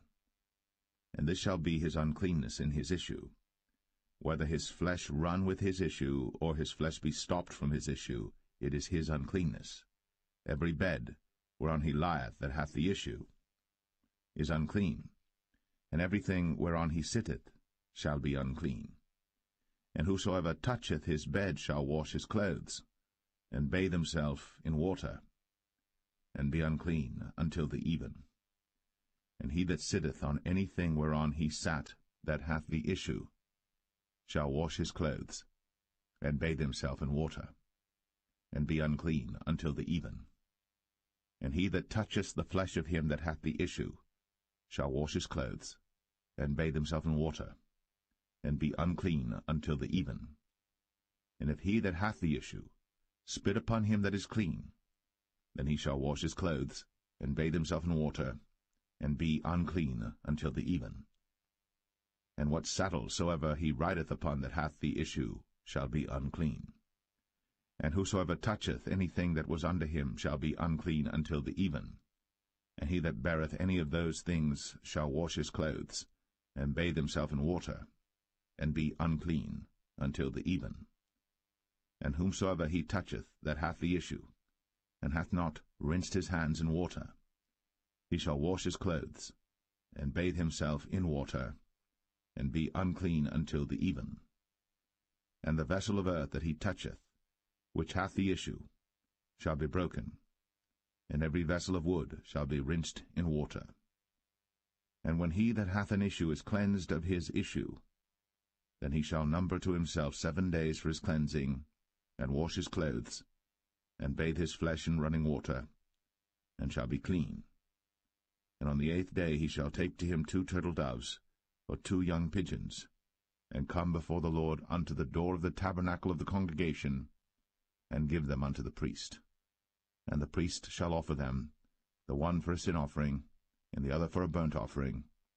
And the priest shall make an atonement for him before the Lord for his issue. And if any man's seed of copulation go out from him, then he shall wash all his flesh in water, and be unclean until the even. And every garment and every skin whereon is the seed of copulation shall be washed with water, and be unclean until the even. The woman also with whom man shall lie with seed of copulation, they shall both bathe themselves in water, and be unclean until the even. And if a woman have an issue, and her issue in her flesh be blood, she shall be put apart 7 days, and whosoever toucheth her shall be unclean until the even. And everything that she lieth upon in her separation shall be unclean. Everything also that she sitteth upon shall be unclean. And whosoever toucheth her bed shall wash his clothes, and bathe himself in water, and be unclean until the even. And whosoever toucheth anything that she sat upon shall wash his clothes, and bathe himself in water, and be unclean until the even. And if it be on her bed, or on any thing whereon she sitteth, when he toucheth it, he shall be unclean until the even.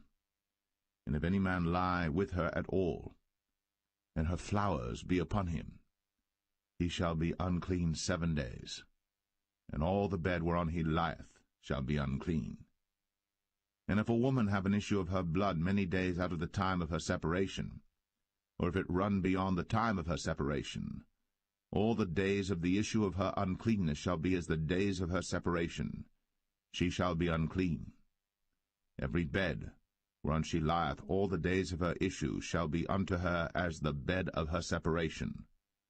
And whatsoever she sitteth upon shall be unclean, as the uncleanness of her separation. And whosoever toucheth those things shall be unclean, and shall wash his clothes, and bathe himself in water, and be unclean until the even. But if she be cleansed of her issue, then she shall number to herself 7 days, and after that she shall be clean. And on the 8th day she shall take unto her 2 turtles, or 2 young pigeons, and bring them unto the priest, to the door of the tabernacle of the congregation. And the priest shall offer the one for a sin offering, and the other for a burnt offering, and the priest shall make an atonement for her before the Lord for the issue of her uncleanness. Thus shall ye separate the children of Israel from their uncleanness, that they die not in their uncleanness, when they defile my tabernacle that is among them. This is the law of him that hath an issue, and of him whose seed goeth from him, and is defiled therewith, and of her that is sick of her flowers, and of him that hath an issue, of the man, and of the woman, and of him that lieth with her that is unclean.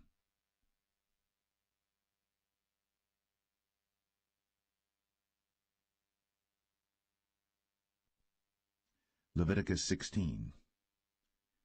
And the Lord spake unto Moses after the death of the 2 sons of Aaron, when they offered before the Lord and died. And the Lord said unto Moses, Speak unto Aaron thy brother, that he come not at all times into the holy place within the veil before the mercy seat, which is upon the ark, that he die not.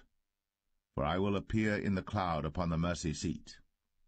Thus shall Aaron come into the holy place, with a young bullock for a sin offering, and a ram for a burnt offering. He shall put on the holy linen coat, and he shall have the linen breeches upon his flesh, and shall be girded with a linen girdle, and with the linen mitre shall he be attired. These are holy garments. Therefore shall he wash his flesh in water, and so put them on.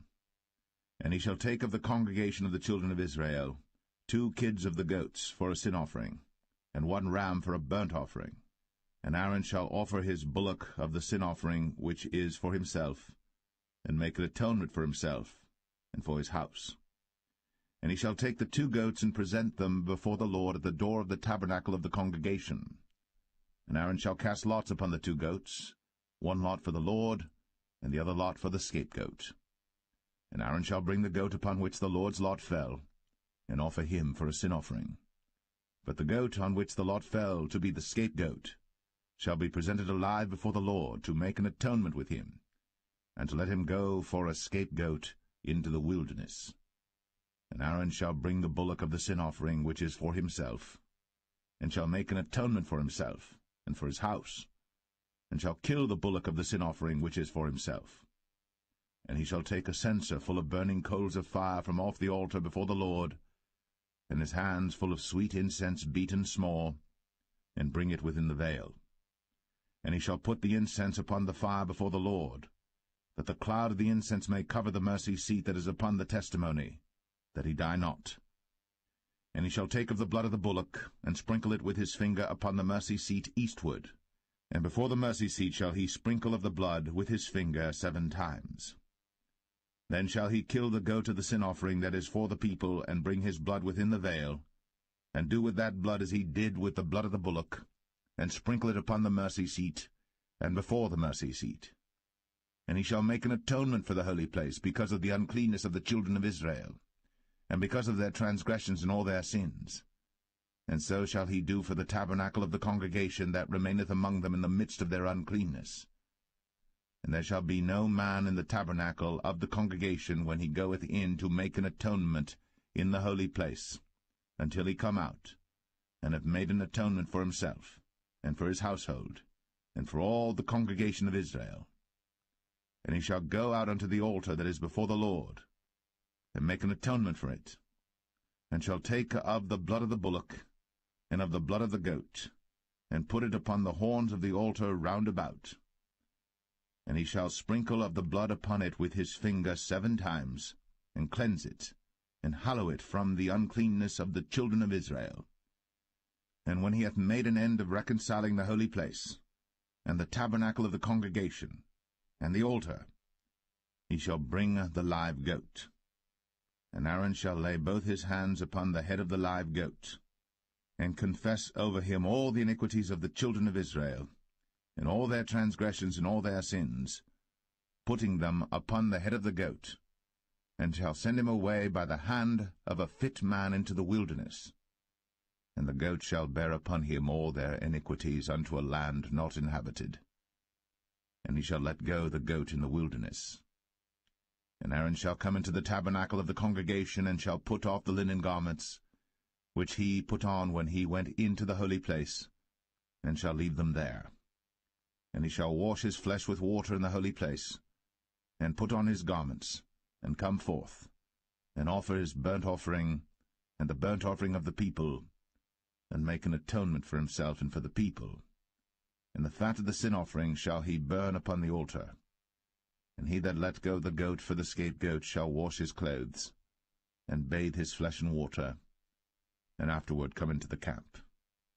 And the bullock for the sin offering, and the goat for the sin offering, whose blood was brought in to make atonement in the holy place, shall one carry forth without the camp, and they shall burn in the fire their skins, and their flesh, and their dung.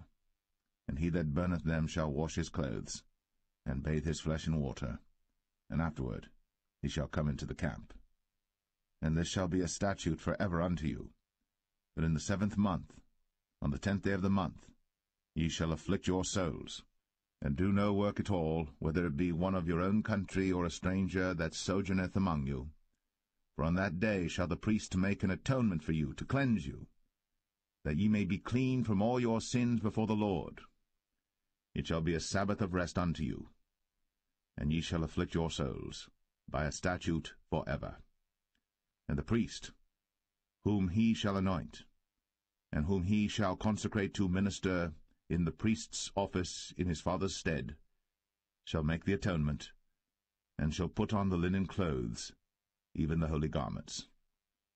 And he shall make an atonement for the holy sanctuary, and he shall make an atonement for the tabernacle of the congregation, and for the altar, and he shall make an atonement for the priests, and for all the people of the congregation. And this shall be an everlasting statute unto you, to make an atonement for the children of Israel, for all their sins, once a year. And he did, as the Lord commanded Moses.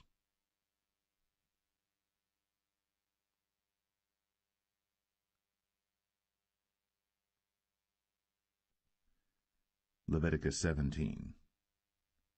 And the Lord spake unto Moses, saying, Speak unto Aaron, and unto his sons, and unto all the children of Israel, and say unto them, This is the thing which the Lord hath commanded, saying, What man soever there be of the house of Israel that killeth an ox, or lamb, or goat, in the camp, or that killeth it out of the camp, and bringeth it not unto the door of the tabernacle of the congregation to offer an offering unto the Lord before the tabernacle of the Lord, blood shall be imputed unto that man. He hath shed blood, and that man shall be cut off from among his people. To the end that the children of Israel may bring their sacrifices which they offer in the open field, even that they may bring them unto the Lord, unto the door of the tabernacle of the congregation, unto the priest, and offer them for peace offerings unto the Lord. And the priest shall sprinkle the blood upon the altar of the Lord at the door of the tabernacle of the congregation, and burn the fat for a sweet savour unto the Lord. And they shall no more offer their sacrifices unto devils, after whom they have gone a-whoring. This shall be a statute for ever unto them throughout their generations. And thou shalt say unto them, Whatsoever man there be of the house of Israel, or of the strangers which sojourn among you, that offereth a burnt offering or sacrifice, and bringeth it not unto the door of the tabernacle of the congregation, to offer it unto the Lord, even that man shall be cut off from among his people. And whatsoever man there be of the house of Israel, or of the strangers that sojourn among you, that eateth any manner of blood, I will even set my face against that soul that eateth blood, and will cut him off from among his people. For the life of the flesh is in the blood, and I have given it to you upon the altar to make an atonement for your souls. For it is the blood that maketh an atonement for the soul. Therefore I said unto the children of Israel, No soul of you shall eat blood, neither shall any stranger that sojourneth among you eat blood. And whatsoever man there be of the children of Israel, or of the strangers that sojourn among you, which hunteth and catcheth any beast or fowl that may be eaten, he shall even pour out the blood thereof, and cover it with dust. For it is the life of all flesh, the blood of it is for the life thereof. Therefore I said unto the children of Israel, Ye shall eat the blood of no manner of flesh, for the life of all flesh is the blood thereof. Whosoever eateth it shall be cut off. And every soul that eateth that which died of itself, or that which was torn with beasts, whether it be one of your own country or a stranger, he shall both wash his clothes, and bathe himself in water, and be unclean until the even. Then shall he be clean. But if he wash them not, nor bathe his flesh, then he shall bear his iniquity.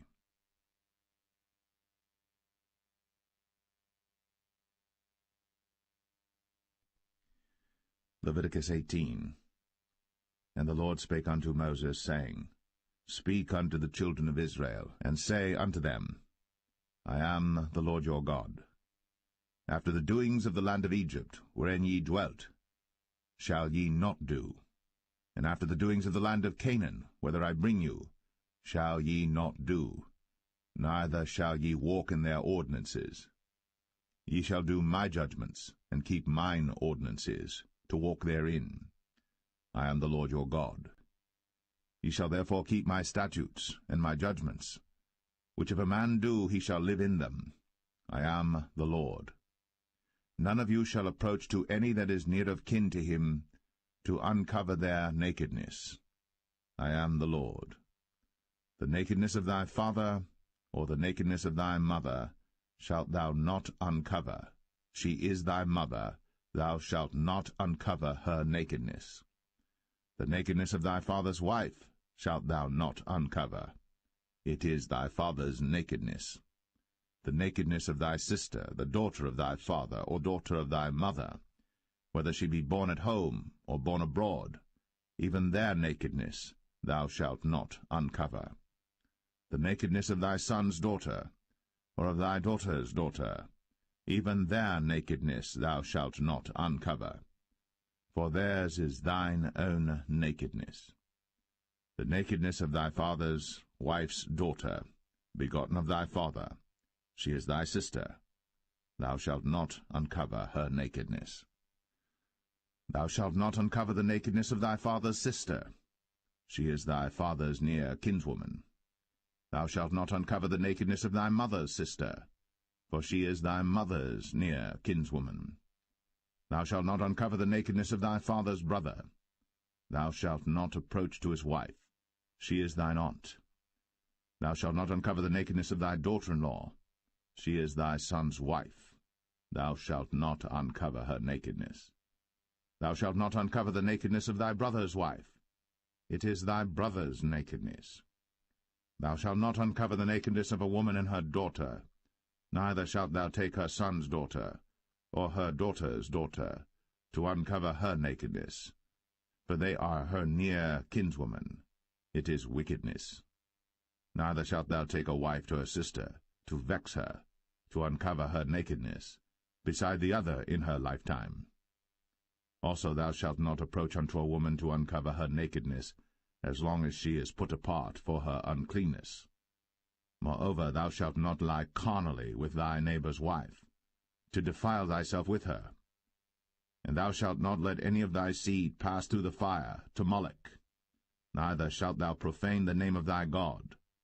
I am the Lord. Thou shalt not lie with mankind, as with womankind. It is abomination. Neither shalt thou lie with any beast, to defile thyself therewith. Neither shall any woman stand before a beast to lie down thereto.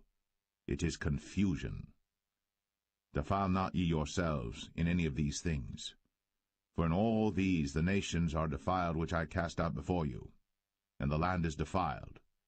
Therefore I do visit the iniquity thereof upon it, and the land itself vomiteth out her inhabitants. Ye shall therefore keep my statutes and my judgments, and shall not commit any of these abominations, neither any of your own nation, nor any stranger that sojourneth among you.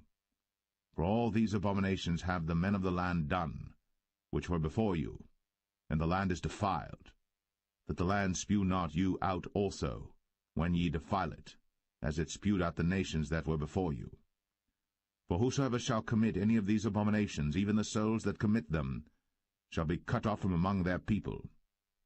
Therefore shall ye keep mine ordinance, that ye commit not any one of these abominable customs, which were committed before you, and that ye defile not yourselves therein. I am the Lord your God.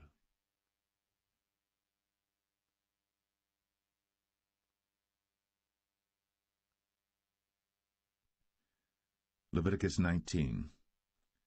And the Lord spake unto Moses, saying, Speak unto all the congregation of the children of Israel, and say unto them, Ye shall be holy, for I, the Lord your God, am holy. Ye shall fear every man his mother, and his father, and keep my Sabbaths. I am the Lord your God. Turn ye not unto idols, nor make to yourselves molten gods. I am the Lord your God. And if ye offer a sacrifice of peace offerings unto the Lord, ye shall offer it at your own will. It shall be eaten the same day ye offer it, and on the morrow. And if aught remain until the third day, it shall be burnt in the fire. And if it be eaten at all on the third day, it is abominable, it shall not be accepted. Therefore every one that eateth it shall bear his iniquity, because he hath profaned the hallowed thing of the Lord, and that so shall be cut off from among his people. And when ye reap the harvest of your land, thou shalt not wholly reap the corners of thy field, neither shalt thou gather the gleanings of thy harvest. And thou shalt not glean thy vineyard, neither shalt thou gather every grape of thy vineyard. Thou shalt leave them for the poor and stranger. I am the Lord your God. Ye shall not steal, neither deal falsely, neither lie one to another. And ye shall not swear by my name falsely, neither shalt thou profane the name of thy God. I am the Lord. Thou shalt not defraud thy neighbor, neither rob him. The wages of him that is hired shall not abide with thee all night until the morning. Thou shalt not curse the deaf, nor put a stumbling block before the blind, but shall fear thy God. I am the Lord. Ye shall do no unrighteousness in judgment. Thou shalt not respect the person of the poor, nor honor the person of the mighty, but in righteousness shalt thou judge thy neighbor. Thou shalt not go up and down as a talebearer among thy people, neither shalt thou stand against the blood of thy neighbor. I am the Lord. Thou shalt not hate thy brother in thine heart. Thou shalt in any wise rebuke thy neighbor, and not suffer sin upon him.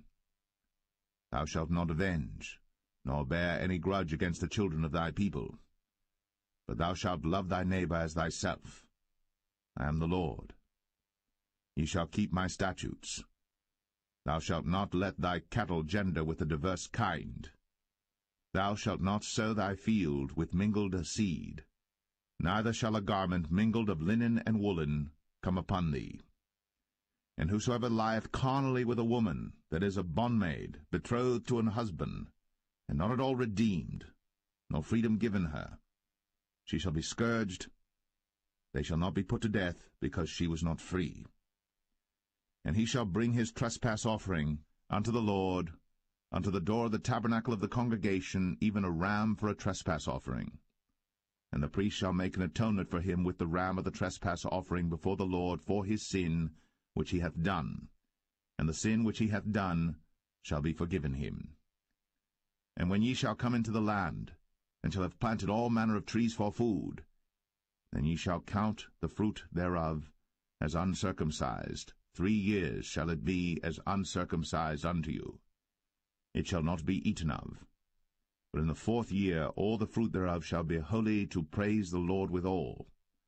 And in the 5th year shall ye eat of the fruit thereof, that it may yield unto you the increase thereof. I am the Lord your God. Ye shall not eat anything with the blood, neither shall ye use enchantment, nor observe times. Ye shall not round the corners of your heads, neither shalt thou mar the corners of thy beard. Ye shall not make any cuttings in your flesh for the dead, nor print any marks upon you. I am the Lord. Do not prostitute thy daughter to cause her to be a whore, lest the land fall to whoredom, and the land become full of wickedness. Ye shall keep my Sabbaths, and reverence my sanctuary. I am the Lord. Regard not them that have familiar spirits, neither seek after wizards, to be defiled by them. I am the Lord your God.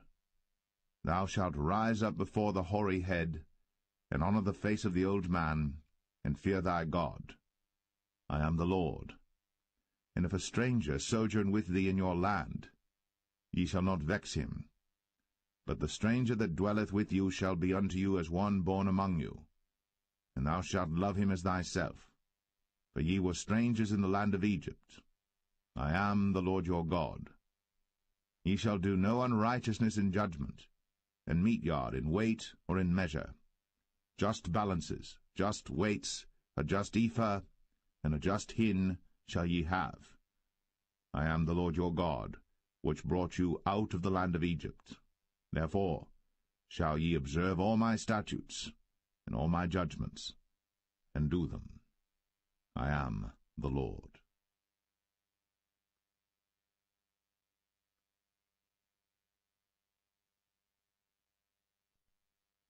Leviticus 20. And the Lord spake unto Moses, saying, Again, thou shalt say to the children of Israel, Whosoever he be of the children of Israel, or of the strangers that sojourn in Israel, that giveth any of his seed unto Moloch, he shall surely be put to death.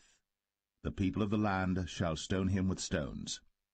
And I will set my face against that man, and will cut him off from among his people, because he hath given of his seed unto Moloch, to defile my sanctuary, and to profane my holy name. And if the people of the land do any ways hide their eyes from the man, when he giveth of his seed unto Moloch, and kill him not, then I will set my face against that man, and against his family, and will cut him off, and all that go a-whoring after him, to commit whoredom with Moloch from among their people. And the soul that turneth after such as have familiar spirits, and after wizards, to go a-whoring after them, I will even set my face against that soul, and will cut him off from among his people. Sanctify yourselves, therefore, and be ye holy, for I am the Lord your God. And ye shall keep my statutes, and do them. I am the Lord which sanctify you. For every one that curseth his father or his mother shall be surely put to death. He hath cursed his father or his mother, his blood shall be upon him. And the man that committeth adultery with another man's wife, even he that committeth adultery with his neighbour's wife, the adulterer and the adulteress, shall surely be put to death. And the man that lieth with his father's wife hath uncovered his father's nakedness. Both of them shall surely be put to death. Their blood shall be upon them. And if a man lie with his daughter-in-law, both of them shall surely be put to death. They have wrought confusion. Their blood shall be upon them. If a man also lie with mankind, as he lieth with a woman, both of them have committed an abomination. They shall surely be put to death. Their blood shall be upon them. And if a man take a wife and her mother, it is wickedness. They shall be burnt with fire, both he and they, that there be no wickedness among you. And if a man lie with a beast, he shall surely be put to death, and ye shall slay the beast. And if a woman approach unto any beast, and lie down thereto, thou shalt kill the woman and the beast. They shall surely be put to death. Their blood shall be upon them. And if a man shall take his sister, his father's daughter, or his mother's daughter, and see her nakedness, and she see his nakedness, it is a wicked thing, when they shall be cut off in the sight of their people. He hath uncovered his sister's nakedness, he shall bear his iniquity. And if a man shall lie with a woman having her sickness, and shall uncover her nakedness, he hath discovered her fountain, and she hath uncovered the fountain of her blood, and both of them shall be cut off from among their people. And thou shalt not uncover the nakedness of thy mother's sister, nor of thy father's sister, for he uncovereth his near kin, they shall bear their iniquity. And if a man shall lie with his uncle's wife, he hath uncovered his uncle's nakedness, they shall bear their sin, they shall die childless. And if a man shall take his brother's wife, it is an unclean thing. He hath uncovered his brother's nakedness, they shall be childless. Ye shall therefore keep all my statutes and all my judgments, and do them, that the land, whither I bring you to dwell therein, spew you not out. And ye shall not walk in the manners of the nation, which I cast out before you. For they committed all these things, and therefore I abhorred them. But I have said unto you, Ye shall inherit their land, and I will give it unto you to possess it, a land that floweth with milk and honey. I am the Lord your God, which have separated you from other people. Ye shall therefore put difference between clean beasts and unclean, and between unclean fowls and clean. And ye shall not make your souls abominable by beast, or by fowl, or by any manner of living thing that creepeth on the ground, which I have separated from you as unclean. And ye shall be holy unto me, for I the Lord am holy, and have severed you from other people, that ye should be mine. A man also, or woman that hath a familiar spirit, or that is a wizard, shall surely be put to death. They shall stone them with stones, their blood shall be upon them.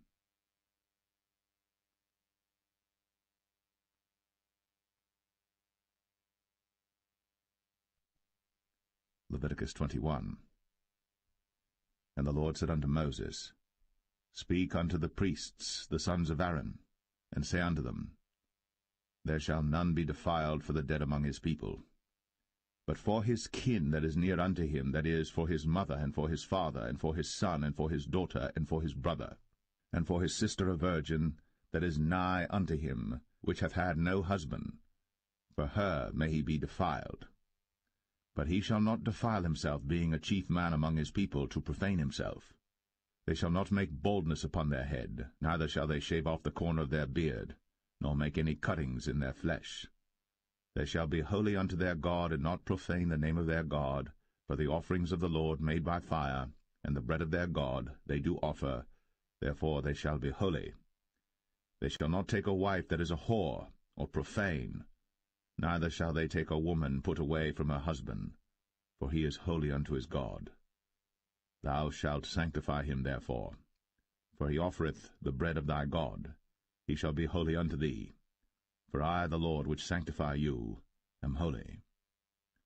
And the daughter of any priest, if she profane herself by playing the whore, she profaneth her father. She shall be burnt with fire. And he that is the high priest among his brethren, upon whose head the anointing oil was poured, and that is consecrated to put on the garments, shall not uncover his head nor rend his clothes. Neither shall he go into any dead body, nor defile himself for his father, or for his mother. Neither shall he go out of the sanctuary, nor profane the sanctuary of his God. For the crown of the anointing oil of his God is upon him. I am the Lord. And he shall take a wife in her virginity, a widow, or a divorced woman, or profane, or an harlot. These shall he not take, but he shall take a virgin of his own people to wife. Neither shall he profane his seed among his people, for I the Lord do sanctify him. And the Lord spake unto Moses, saying, Speak unto Aaron, saying, Whosoever he be of thy seed in their generations that hath any blemish, let him not approach to offer the bread of his God. For whatsoever man he be that hath a blemish, he shall not approach, a blind man, or a lame, or he that hath a flat nose, or anything superfluous, or a man that is broken-footed, or broken-handed, or crooked-backed, or a dwarf, or that hath a blemish in his eye, or be scurvy, or scabbed, or hath his stones broken. No man that hath a blemish of the seed of Aaron the priest shall come nigh to offer the offerings of the Lord made by fire. He hath a blemish. He shall not come nigh to offer the bread of his God. He shall eat the bread of his God, both of the most holy and of the holy. Only he shall not go in unto the veil, nor come nigh unto the altar, because he hath a blemish, that he profane not my sanctuaries. For I the Lord do sanctify them. And Moses told it unto Aaron and to his sons, and unto all the children of Israel.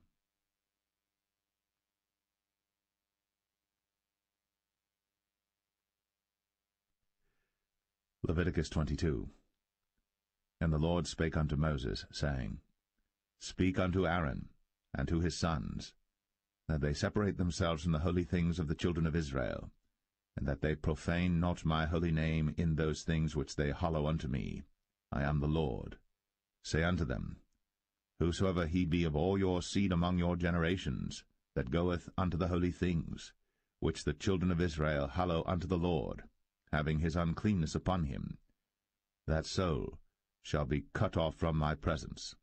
I am the Lord. What man soever of the seed of Aaron is a leper, or hath a running issue, he shall not eat of the holy things until he be clean.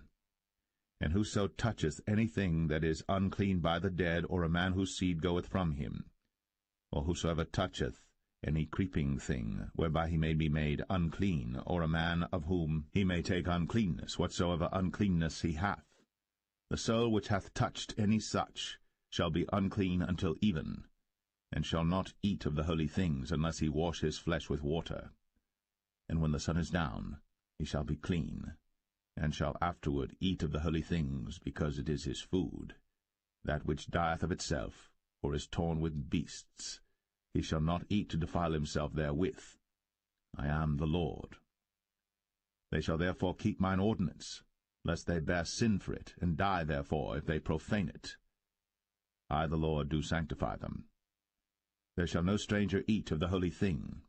A sojourner of the priest, or an hired servant, shall not eat of the holy thing. But if the priest buy any soul with his money, he shall eat of it. And he that is born in his house, they shall eat of his meat. If the priest's daughter also be married unto a stranger, she may not eat of an offering of the holy things. But if the priest's daughter be a widow or divorced, and have no child, and is returned unto her father's house, as in her youth, she shall eat of her father's meat, but there shall no stranger eat thereof. And if a man eat of the holy thing unwittingly, then he shall put the fifth part thereof unto it, and shall give it unto the priest with the holy thing. And they shall not profane the holy things of the children of Israel, which they offer unto the Lord, or suffer them to bear the iniquity of trespass, when they eat their holy things, for I the Lord do sanctify them. And the Lord spake unto Moses, saying, Speak unto Aaron, and to his sons, and unto all the children of Israel, and say unto them, Whatsoever he be of the house of Israel, or of the strangers in Israel, that will offer his oblation for all his vows, and for all his freewill offerings, which they will offer unto the Lord for a burnt offering, ye shall offer at your own will a male without blemish, of the beeves, of the sheep, or of the goats. But whatsoever hath a blemish, that shall ye not offer, for it shall not be acceptable for you. And whosoever offereth a sacrifice of peace offerings unto the Lord to accomplish his vow, or a freewill offering in beeves or sheep, it shall be perfect to be accepted. There shall be no blemish therein. Blind, or broken, or maimed, or having a wen, or scurvy, or scabbed, ye shall not offer these unto the Lord, nor make an offering by fire of them upon the altar unto the Lord, either a bullock, or a lamb that hath anything superfluous or lacking in his parts, that mayest thou offer for a freewill offering, but for a vow it shall not be accepted. Ye shall not offer unto the Lord that which is bruised, or crushed, or broken, or cut. Neither shall ye make any offering thereof in your land. Neither from a stranger's hand shall ye offer the bread of your God of any of these, because their corruption is in them, and blemishes be in them. They shall not be accepted for you. And the Lord spake unto Moses, saying, When a bullock or a sheep or a goat is brought forth, then it shall be 7 days under the dam, and from the 8th day and thenceforth it shall be accepted for an offering made by fire unto the Lord.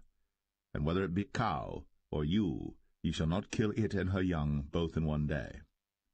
And when ye will offer a sacrifice of thanksgiving unto the Lord, offer it at your own will.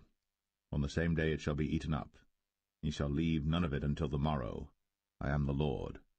Therefore shall ye keep my commandments, and do them. I am the Lord. Neither shall ye profane my holy name, but I will be hallowed among the children of Israel. I am the Lord which hallow you, that brought you out of the land of Egypt, to be your God. I am the Lord.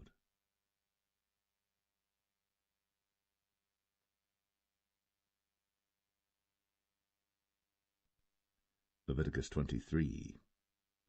And the Lord spake unto Moses, saying, Speak unto the children of Israel, and say unto them, Concerning the feasts of the Lord, which ye shall proclaim to be holy convocations, even these are my feasts.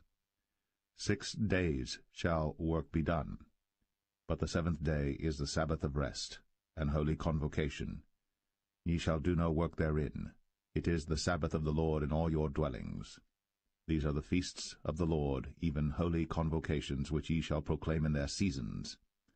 In the 14th day of the 1st month at even is the Lord's Passover, and on the 15th day of the same month is the feast of unleavened bread unto the Lord. 7 days ye must eat unleavened bread. In the 1st day ye shall have an holy convocation. Ye shall do no servile work therein. But ye shall offer an offering made by fire unto the Lord 7 days. In the 7th day is an holy convocation. Ye shall do no servile work therein. And the Lord spake unto Moses, saying, Speak unto the children of Israel, and say unto them, When ye be come into the land which I give unto you, and shall reap the harvest thereof, Then ye shall bring a sheaf of the firstfruits of your harvest unto the priest. And he shall wave the sheaf before the Lord, to be accepted for you. On the morrow after the Sabbath the priest shall wave it. And ye shall offer that day, when ye wave the sheaf, an he-lamb without blemish of the first year for a burnt offering unto the Lord. And the meat offering thereof shall be 2/10 deals of fine flour mingled with oil, an offering made by fire unto the Lord for a sweet savour. And the drink offering thereof shall be of wine, the 4th part of an hin. And ye shall eat neither bread, nor parched corn, nor green ears, until the selfsame day that ye have brought an offering unto your God. It shall be a statute for ever throughout your generations in all your dwellings. And ye shall count unto you from the morrow after the Sabbath, from the day that ye brought the sheaf of the wave offering, 7 Sabbaths shall be complete. Even unto the morrow, after the 7th Sabbath, shall ye number 50 days. And ye shall offer a new meat offering unto the Lord. Ye shall bring out of your habitations 2 wave loaves of 2/10 deals. They shall be of fine flour. They shall be baked with leaven. They are the firstfruits unto the Lord. And ye shall offer with the bread 7 lambs without a blemish of the first year, and 1 young bullock, and 2 rams.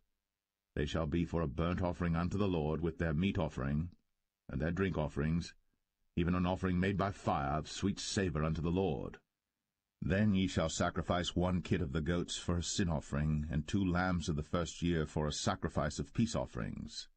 And the priest shall wave them with the bread of the firstfruits for a wave offering before the Lord. With the 2 lambs they shall be holy to the Lord for the priests. And ye shall proclaim on the selfsame day, that it may be an holy convocation unto you. Ye shall do no servile work therein. It shall be a statute for ever in all your dwellings throughout your generations. And when ye reap the harvest of your land, thou shalt not make clean riddance of the corners of thy field when thou reapest, neither shalt thou gather any gleanings of thy harvest. Thou shalt leave them unto the poor, and to the stranger. I am the Lord your God. And the Lord spake unto Moses, saying, Speak unto the children of Israel, saying, In the 7th month, in the 1st day of the month, shall ye have a Sabbath, a memorial of blowing of trumpets, and holy convocation. Ye shall do no servile work therein, but ye shall offer an offering made by fire unto the Lord. And the Lord spake unto Moses, saying, Also on the 10th day of this 7th month there shall be a day of atonement. It shall be an holy convocation unto you. And ye shall afflict your souls, and offer an offering made by fire unto the Lord. And ye shall do no work in that same day. For it is a day of atonement, to make an atonement for you before the Lord your God. For whatsoever soul it be that shall not be afflicted in that same day, he shall be cut off from among his people. And whatsoever soul it be that doeth any work in that same day, the same soul will I destroy from among his people. Ye shall do no manner of work. It shall be a statute for ever throughout your generations in all your dwellings. It shall be unto you a Sabbath of rest. And ye shall afflict your souls. In the 9th day of the month at even, from even unto even shall ye celebrate your Sabbath. And the Lord spake unto Moses, saying, Speak unto the children of Israel, saying, The 15th day of this 7th month shall be the Feast of Tabernacles for 7 days unto the Lord. On the 1st day shall be an holy convocation. Ye shall do no servile work therein. 7 days ye shall offer an offering made by fire unto the Lord. On the 8th day shall be an holy convocation unto you. And ye shall offer an offering made by fire unto the Lord. It is a solemn assembly. And ye shall do no servile work therein. These are the feasts of the Lord, which ye shall proclaim to be holy convocations, to offer an offering made by fire unto the Lord, a burnt offering, and a meat offering, a sacrifice, and drink offerings, everything upon his day. Beside the Sabbaths of the Lord, and beside your gifts, and beside all your vows, and beside all your free will offerings which ye give unto the Lord, also in the 15th day of the 7th month, when ye have gathered in the fruit of the land, ye shall keep a feast unto the Lord 7 days. On the 1st day shall be a Sabbath, and on the 8th day shall be a Sabbath. And ye shall take you on the 1st day the boughs of goodly trees, branches of palm trees, and the boughs of thick trees, and willows of the brook. And ye shall rejoice before the Lord your God 7 days. And ye shall keep it a feast unto the Lord 7 days in the year. It shall be a statute for ever in your generations. Ye shall celebrate it in the 7th month. Ye shall dwell in booths 7 days. All that are Israelites born shall dwell in booths. That your generations may know that I made the children of Israel to dwell in booths, when I brought them out of the land of Egypt. I am the Lord your God. And Moses declared unto the children of Israel the feasts of the Lord.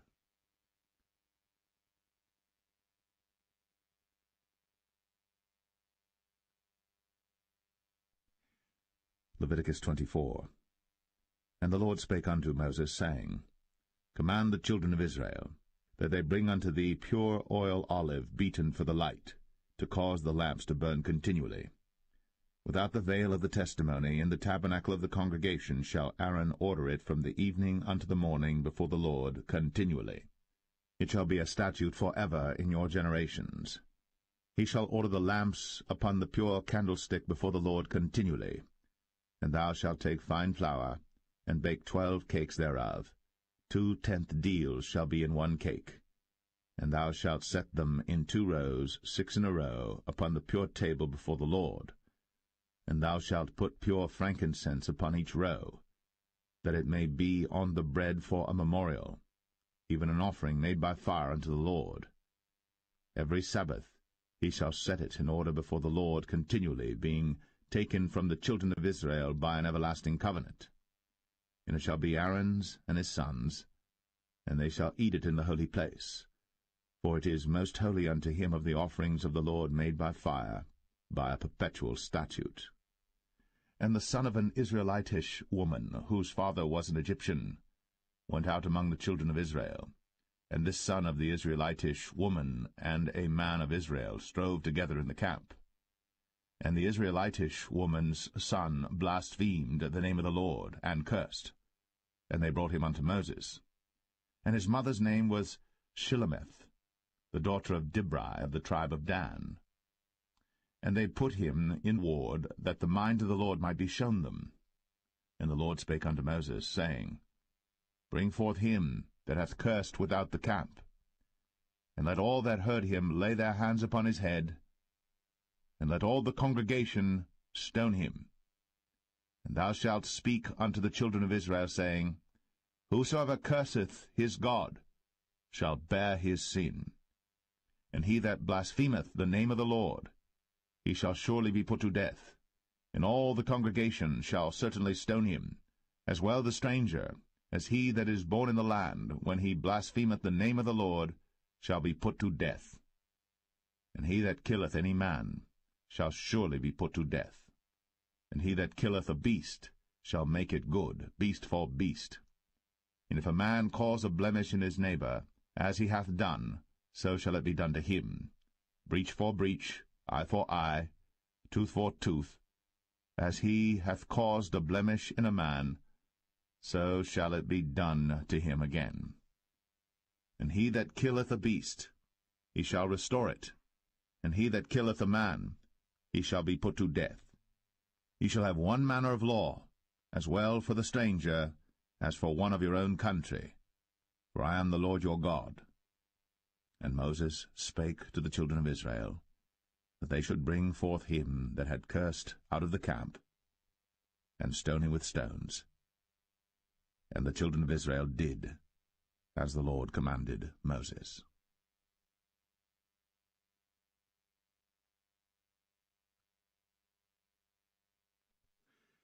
Leviticus 25. And the Lord spake unto Moses in Mount Sinai, saying, Speak unto the children of Israel, and say unto them, When ye come into the land which I give you, then shall the land keep a Sabbath unto the Lord. 6 years thou shalt sow thy field, and 6 years thou shalt prune thy vineyard, and gather in the fruit thereof. But in the 7th year shall be a Sabbath of rest unto the land, a Sabbath for the Lord. Thou shalt neither sow thy field, nor prune thy vineyard. That which groweth of its own accord of thy harvest thou shalt not reap, neither gather the grapes of thy vine undressed. For it is a year of rest unto the land, and the Sabbath of the land shall be meat for you, for thee and for thy servant, and for thy maid, and for thy hired servant, and for thy stranger that sojourneth with thee, and for thy cattle, and for the beast that are in thy land shall all the increase thereof be meat. And thou shalt number 7 Sabbaths of years unto thee, 7 times 7 years, and the space of the 7 Sabbaths of years shall be unto thee 49 years. Then shalt thou cause the trumpet of the Jubilee to sound on the 10th day of the 7th month. In the day of atonement shall ye make the trumpet sound throughout all your land. And ye shall hallow the 50th year, and proclaim liberty throughout all the land unto all the inhabitants thereof. It shall be a jubilee unto you, and ye shall return every man unto his possession, and ye shall return every man unto his family. A jubilee shall that 50th year be unto you. Ye shall not sow, neither reap that which groweth of itself in it, nor gather the grapes in it of thy vine undressed. For it is the jubilee. It shall be holy unto you. Ye shall eat the increase thereof out of the field. In the year of this jubilee ye shall return every man unto his possession. And if thou sell aught unto thy neighbor, or buyest aught of thy neighbor's hand, ye shall not oppress one another. According to the number of years after the jubilee thou shalt buy of thy neighbor, and according unto the number of years of the fruits he shall sell unto thee. According to the multitude of years thou shalt increase the price thereof, and according to the fewness of years thou shalt diminish the price of it, for according to the number of the years of the fruits doth he sell unto thee. Ye shall not therefore oppress one another, but thou shalt fear thy God, for I am the Lord your God. Wherefore ye shall do my statutes, and keep my judgments, and do them. And ye shall dwell in the land in safety, and the land shall yield her fruit, and ye shall eat your fill, and dwell therein in safety. And if ye shall say, What shall we eat the 7th year? Behold, we shall not sow, nor gather in our increase. Then I will command my blessing upon you in the 6th year, and it shall bring forth fruit for 3 years. And ye shall sow the 8th year, and eat yet of old fruit until the 9th year. Until her fruits come in, ye shall eat of the old store. The land shall not be sold forever, for the land is mine, for ye are strangers and sojourners with me. And in all the land of your possession ye shall grant a redemption for the land. If thy brother be waxen poor, and hath sold away some of his possession, and if any of his kin come to redeem it, then shall he redeem that which his brother sold. And if the man have none to redeem it, and himself be able to redeem it, then let him count the years of the sale thereof, and restore the overplus unto the man to whom he sold it, that he may return unto his possession. But if he be not able to restore it to him, then that which is sold shall remain in the hand of him that hath bought it until the year of Jubilee, and in the Jubilee it shall go out, and he shall return unto his possession. And if a man sell a dwelling house in a walled city, then he may redeem it within a whole year after it is sold. Within a full year may he redeem it. And if it be not redeemed within the space of a full year, then the house that is in the walled city shall be established for ever to him that bought it throughout his generations. It shall not go out in the Jubilee. But the houses of the villages which have no wall round about them shall be counted as the fields of the country. They may be redeemed, and they shall go out in the Jubilee.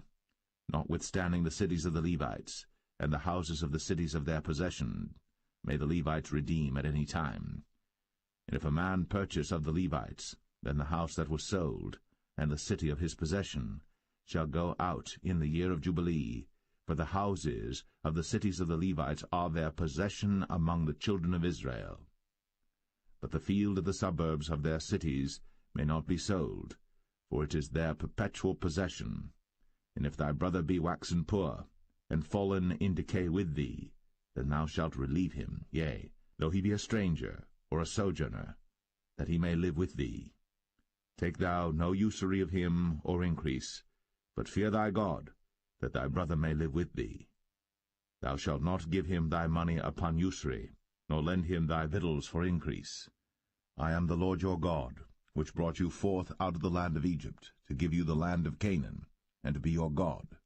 And if thy brother that dwelleth by thee be waxen poor, and be sold unto thee, thou shalt not compel him to serve as a bondservant, but as an hired servant, and as a sojourner. He shall be with thee, and shall serve thee unto the year of Jubilee. And then shall he depart from thee, both he and his children with him, and shall return unto his own family, and unto the possession of his fathers shall he return. For they are my servants, which I brought forth out of the land of Egypt. They shall not be sold as bondmen. Thou shalt not rule over him with rigor, but shalt fear thy God. Both thy bondmen and thy bondmaids, which thou shalt have, shall be of the heathen that are round about you. Of them shall ye buy bondmen and bondmaids. Moreover, of the children of the strangers that do sojourn among you, of them shall ye buy, and of their families that are with you, which they begat in your land, and they shall be your possession. And ye shall take them as an inheritance for your children after you, to inherit them for a possession. They shall be your bondmen for ever. But over your brethren, the children of Israel, ye shall not rule one over another with rigor. And if a sojourner or stranger wax rich by thee, and thy brother that dwelleth by him wax poor, and sell himself unto the stranger or sojourner by thee, or to the stock of the stranger's family, after that he is sold, he may be redeemed again. One of his brethren may redeem him. Either his uncle or his uncle's son may redeem him, or any that is nigh of kin unto him of his family may redeem him, or if he be able, he may redeem himself. And he shall reckon with him that bought him from the year that he was sold to him unto the year of Jubilee. And the price of his sale shall be according unto the number of years. According to the time of an hired servant shall it be with him. If there be yet many years behind, according unto them, he shall give again the price of his redemption out of the money that he was bought for.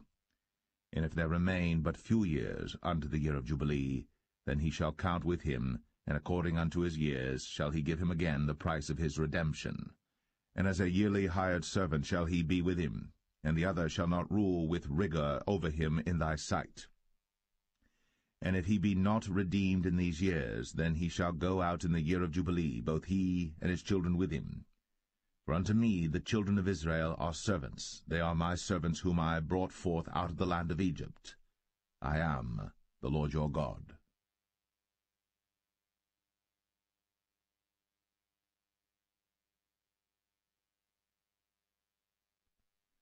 Leviticus 26. Ye shall make you no idols nor graven image, neither rear you up a standing image, neither shall ye set up any image of stone in your land, to bow down unto it, for I am the Lord your God. Ye shall keep my Sabbaths, and reverence my sanctuary. I am the Lord. If ye walk in my statutes, and keep my commandments, and do them, then I will give you rain in due season, and the land shall yield her increase, and the trees of the field shall yield their fruit. And your threshing shall reach unto the vintage, and the vintage shall reach unto the sowing time. And ye shall eat your bread to the full, and dwell in your land safely. And I will give peace in the land, and ye shall lie down, and none shall make you afraid. And I will rid evil beasts out of the land, neither shall the sword go through your land. And ye shall chase your enemies, and they shall fall before you by the sword. And 5 of you shall chase 100, and 100 of you shall put 10,000 to flight. And your enemies shall fall before you by the sword. For I will have respect unto you, and make you fruitful, and multiply you, and establish my covenant with you. And ye shall eat old store, and bring forth the old because of the new. And I will set my tabernacle among you, and my soul shall not abhor you. And I will walk among you, and will be your God, and ye shall be my people. I am the Lord your God, which brought you forth out of the land of Egypt, that ye should not be their bondmen. And I have broken the bands of your yoke, and made you go upright.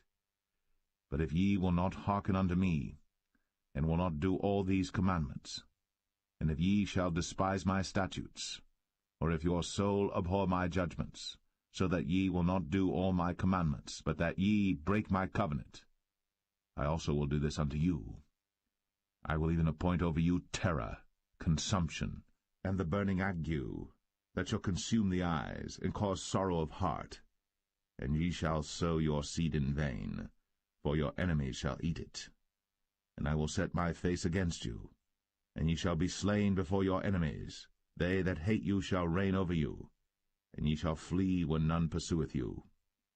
And if ye will not yet for all this hearken unto me, then I will punish you 7 times more for your sins. And I will break the pride of your power, and I will make your heaven as iron, and your earth as brass. And your strength shall be spent in vain. For your land shall not yield her increase, neither shall the trees of the land yield their fruits. And if ye walk contrary unto me, and will not hearken unto me, I will bring 7 times more plagues upon you according to your sins. I will also send wild beasts among you, which shall rob you of your children, and destroy your cattle, and make you few in number, and your highways shall be desolate. And if ye will not be reformed by me by these things, but will walk contrary unto me, then will I also walk contrary unto you, and will punish you yet 7 times for your sins. And I will bring a sword upon you, that shall avenge the quarrel of my covenant. And when ye are gathered together within your cities, I will send the pestilence among you, and ye shall be delivered into the hand of the enemy. And when I have broken the staff of your bread, 10 women shall bake your bread in 1 oven, and they shall deliver you your bread again by weight, and ye shall eat and not be satisfied.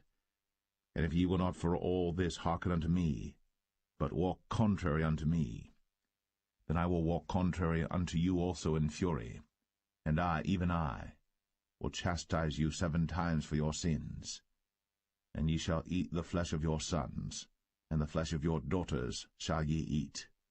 And I will destroy your high places, and cut down your images, and cast your carcasses upon the carcasses of your idols. And my soul shall abhor you.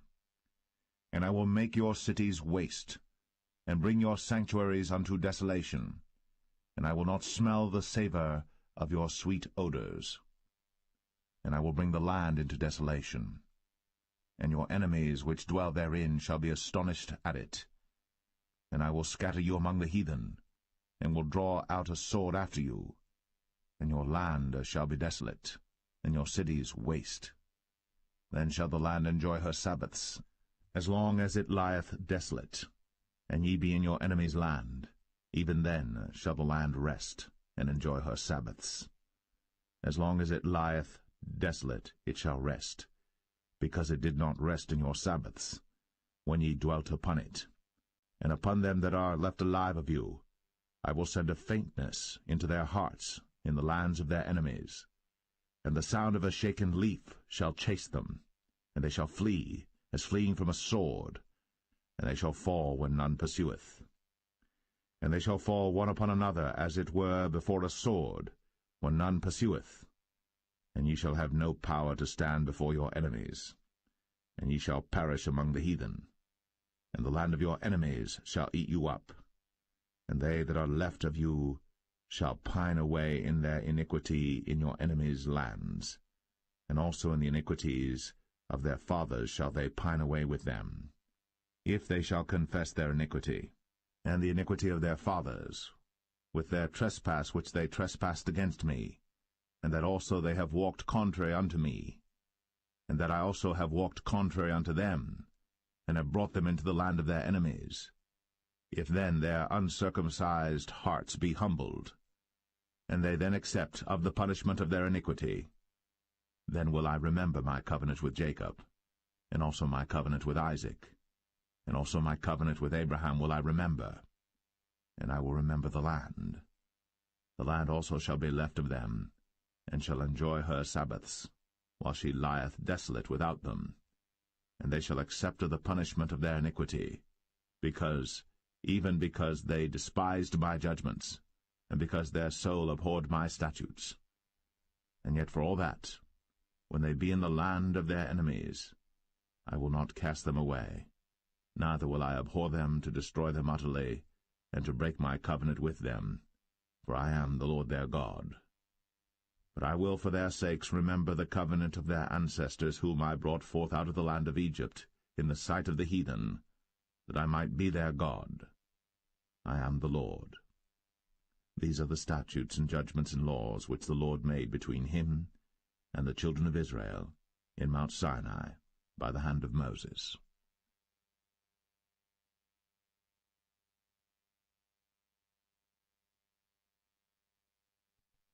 Leviticus 27.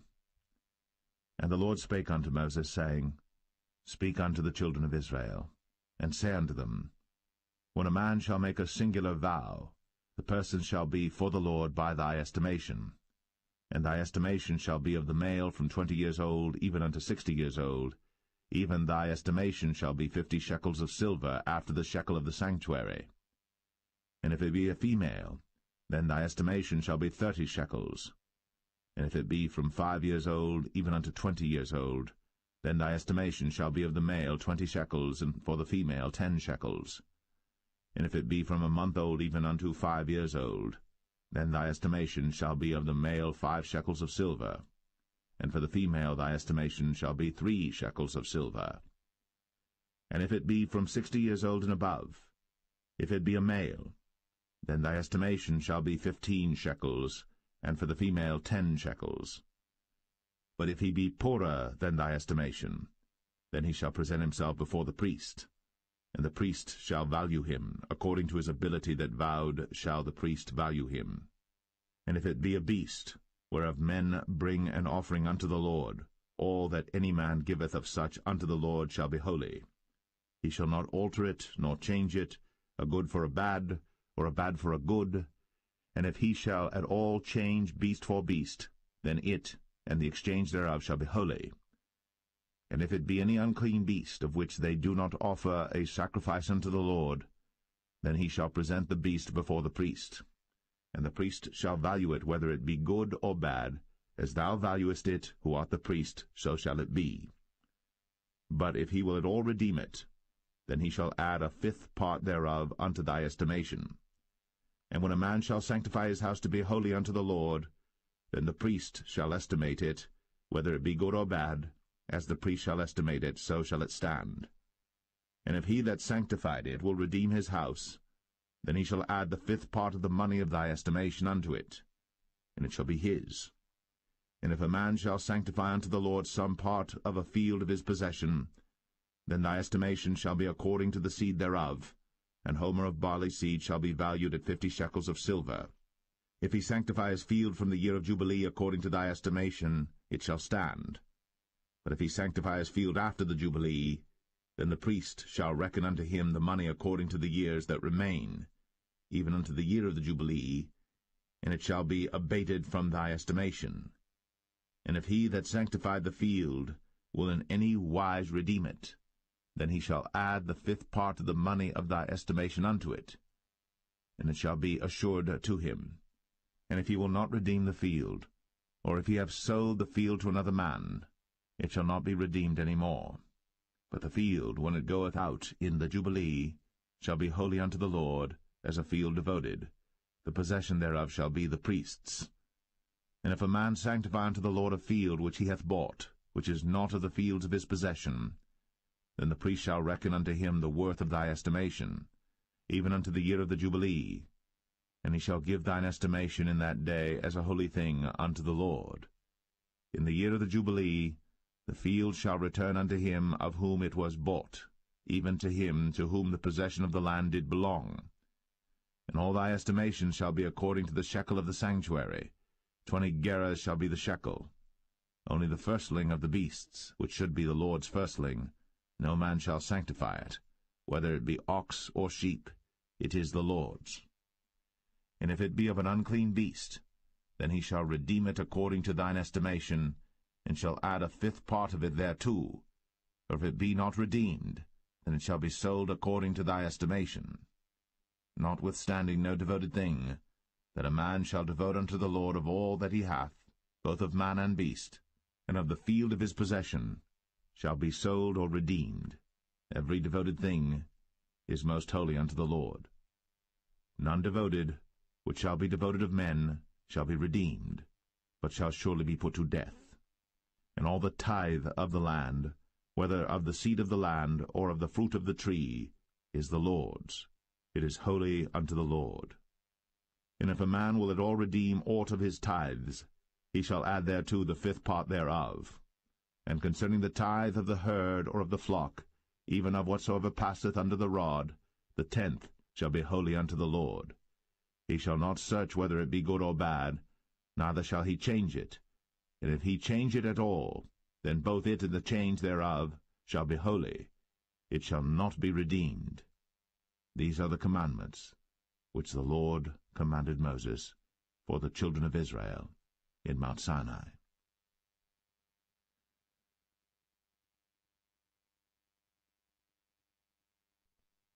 The Book of Numbers, chapter 1. And the Lord spake unto Moses in the wilderness of Sinai, in the tabernacle of the congregation, on the 1st day of the 2nd month, in the 2nd year after they were come out of the land of Egypt, saying, Take ye the sum of all the congregation of the children of Israel, after their families, by the house of their fathers, with the number of their names, every male by their polls. From 20 years old and upward, all that are able to go forth to war in Israel, thou and Aaron shall number them by their armies. And with you there shall be a man of every tribe, every one head of the house of his fathers. And these are the names of the men that shall stand with you. Of the tribe of Reuben, Elizur the son of Shadur; of Simeon, Shelumiel the son of Zurishaddai; of Judah, Nahshon the son of Amminadab; of Issachar, Nethanel the son of Zuar; of Zebulun, Eliab the son of Helon; of the children of Joseph; of Ephraim, Elishama the son of Ammihud; of Manasseh, Gamaliel the son of Pedazur; of Benjamin, Abidan the son of Gideoni; of Dan, Ahiezer the son of Ammishaddai; of Asher, Pagiel the son of Ochran; of Gad, Eliasaph the son of Duel; of Naphtali, Ahira the son of Enan. These were the renowned of the congregation, princes of the tribes of their fathers, heads of thousands in Israel. And Moses and Aaron took these men, which are expressed by their names, and they assembled all the congregation together on the 1st day of the 2nd month, and they declared their pedigrees after their families, by the house of their fathers, according to the number of the names, from 20 years old and upward, by their polls. As the Lord commanded Moses, so he numbered them in the wilderness of Sinai. And the children of Reuben, Israel's eldest son, by their generations, after their families, by the house of their fathers, according to the number of the names, by their polls, every male from 20 years old and upward, all that were able to go forth to war. Those that were numbered of them, even of the tribe of Reuben, were 46,500. Of the children of Simeon by their generations, after their families, by the house of their fathers, those that were numbered of them, according to the number of the names, by their polls, every male from 20 years old and upward, all that were able to go forth to war. Those that were numbered of them, even of the tribe of Simeon, were 59,300. Of the children of Gad, by their generations, after their families, by the house of their fathers, according to the number of the names, from 20 years old and upward, all that were able to go forth to war. Those that were numbered of them, even of the tribe of Gad, were 45,650. Of the children of Judah, by their generations, after their families, by the house of their fathers, according to the number of the names, from 20 years old and upward, all that were able to go forth to war. Those that were numbered of them, even of the tribe of Judah, were 314,600. Of the children of Issachar, by their generations, after their families, by the house of their fathers, according to the number of the names, from 20 years old and upward, all that were able to go forth to war. Those that were numbered of them, even of the tribe of Issachar, were 54,400. Of the children of Zebulun, by their generations, after their families, by the house of their fathers, according to the number of the names, from 20 years old and upward, all that were able to go forth to war, those that were numbered of them, even of the tribe of Zebulun, were 57,400. Of the children of Joseph, namely of the children of Ephraim, by their generations, after their families, by the house of their fathers, according to the number of the names, from 20 years old and upward, all that were able to go forth to war. Those that were numbered of them, even of the tribe of Ephraim, were 40,500. Of the children of Manasseh, by their generations, after their families, by the house of their fathers, according to the number of the names, from 20 years old and upward, all that were able to go forth to war. Those that were numbered of them, even of the tribe of Manasseh, were 32,200.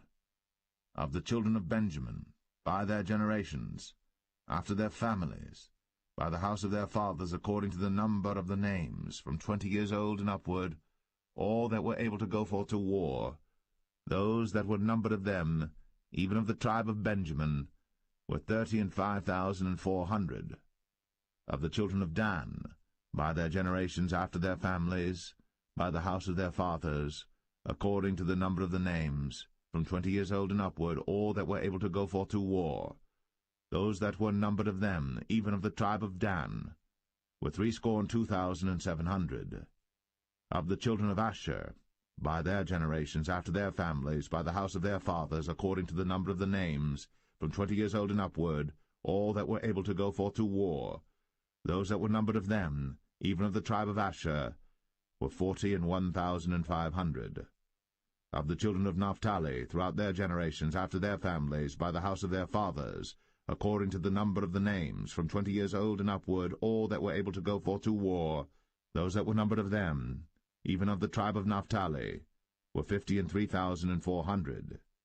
These are those that were numbered, which Moses and Aaron numbered. And the princes of Israel, being 12 men, each one was for the house of his fathers. So were all those that were numbered of the children of Israel, by the house of their fathers, from 20 years old and upward, all that were able to go forth to war in Israel. Even all they that were numbered were 600,000 and 3,550. But the Levites after the tribe of their fathers were not numbered among them.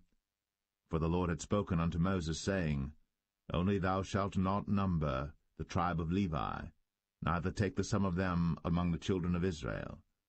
But thou shalt appoint the Levites over the tabernacle of testimony, and over all the vessels thereof, and over all things that belong to it. They shall bear the tabernacle, and all the vessels thereof, and they shall minister unto it, and shall encamp round about the tabernacle. And when the tabernacle setteth forward, the Levites shall take it down. And when the tabernacle is to be pitched, the Levites shall set it up, and the stranger that cometh nigh shall be put to death. And the children of Israel shall pitch their tents, every man by his own camp, and every man by his own standard throughout their hosts. But the Levites shall pitch round about the tabernacle of testimony, that there be no wrath upon the congregation of the children of Israel. And the Levites shall keep the charge of the tabernacle of testimony. And the children of Israel did, according to all that the Lord commanded Moses. So did they.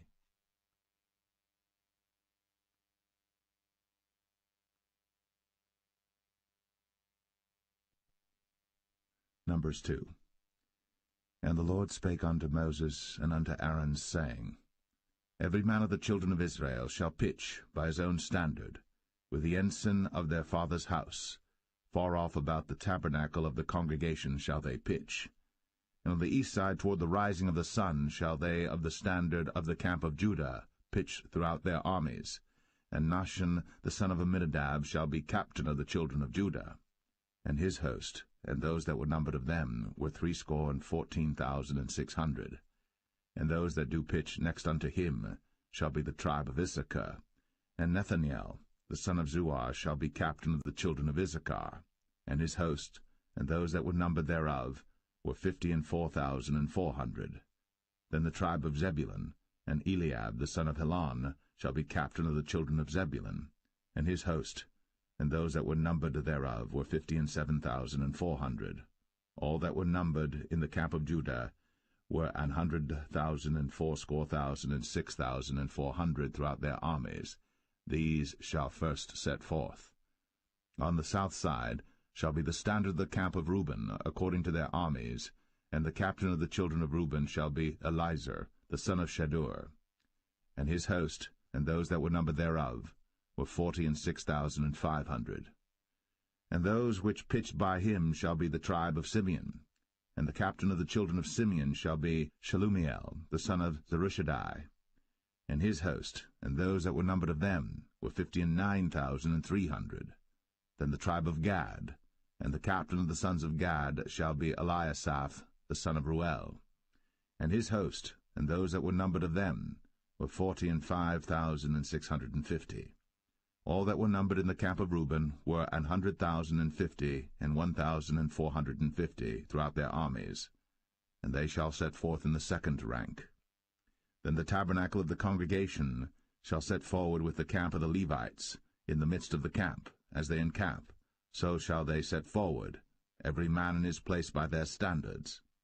On the west side shall be the standard of the camp of Ephraim, according to their armies, and the captain of the sons of Ephraim shall be Elishama, the son of Ammihud, and his host, and those that were numbered of them, were 40,500. And by him shall be the tribe of Manasseh, and the captain of the children of Manasseh shall be Gamaliel, the son of Pedazur, and his host, and those that were numbered of them, were 32,200. Then the tribe of Benjamin, and the captain of the sons of Benjamin shall be Abidan, the son of Gideoni, and his host, and those that were numbered of them, were 35,400. All that were numbered of the camp of Ephraim were 100,000 and 8,000 and 100 throughout their armies, and they shall go forward in the third rank. The standard of the camp of Dan shall be on the north side by their armies, and the captain of the children of Dan shall be Ahiezer, the son of Ammishaddai, and his host, and those that were numbered of them, were 62,700. And those that encamp by him shall be the tribe of Asher, and the captain of the children of Asher shall be Pagiel, the son of Ochran, and his host, and those that were numbered of them were 41,500. Then the tribe of Naphtali, and the captain of the children of Naphtali shall be Ahira, the son of Enan, and his host, and those that were numbered of them were 53,400. All they that were numbered in the camp of Dan were 100,050 and 7,600. They shall go hindmost with their standards. These are those which were numbered of the children of Israel, by the house of their fathers. All those that were numbered of the camps throughout their hosts were 600,000 and 3,550. But the Levites were not numbered among the children of Israel, as the Lord commanded Moses. And the children of Israel did according to all that the Lord commanded Moses. So they pitched by their standards, and so they set forward, every one after their families, according to the house of their fathers.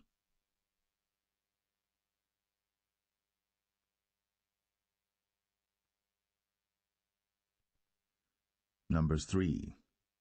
These also are the generations of Aaron and Moses in the day that the Lord spake with Moses in Mount Sinai. And these are the names of the sons of Aaron: Nadab the firstborn, and Abihu, Eleazar, and Ithamar.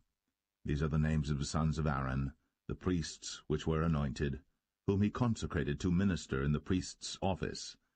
And Nadab and Abihu died before the Lord, when they offered strange fire before the Lord in the wilderness of Sinai, and they had no children. And Eleazar and Ithamar ministered in the priest's office in the sight of Aaron their father.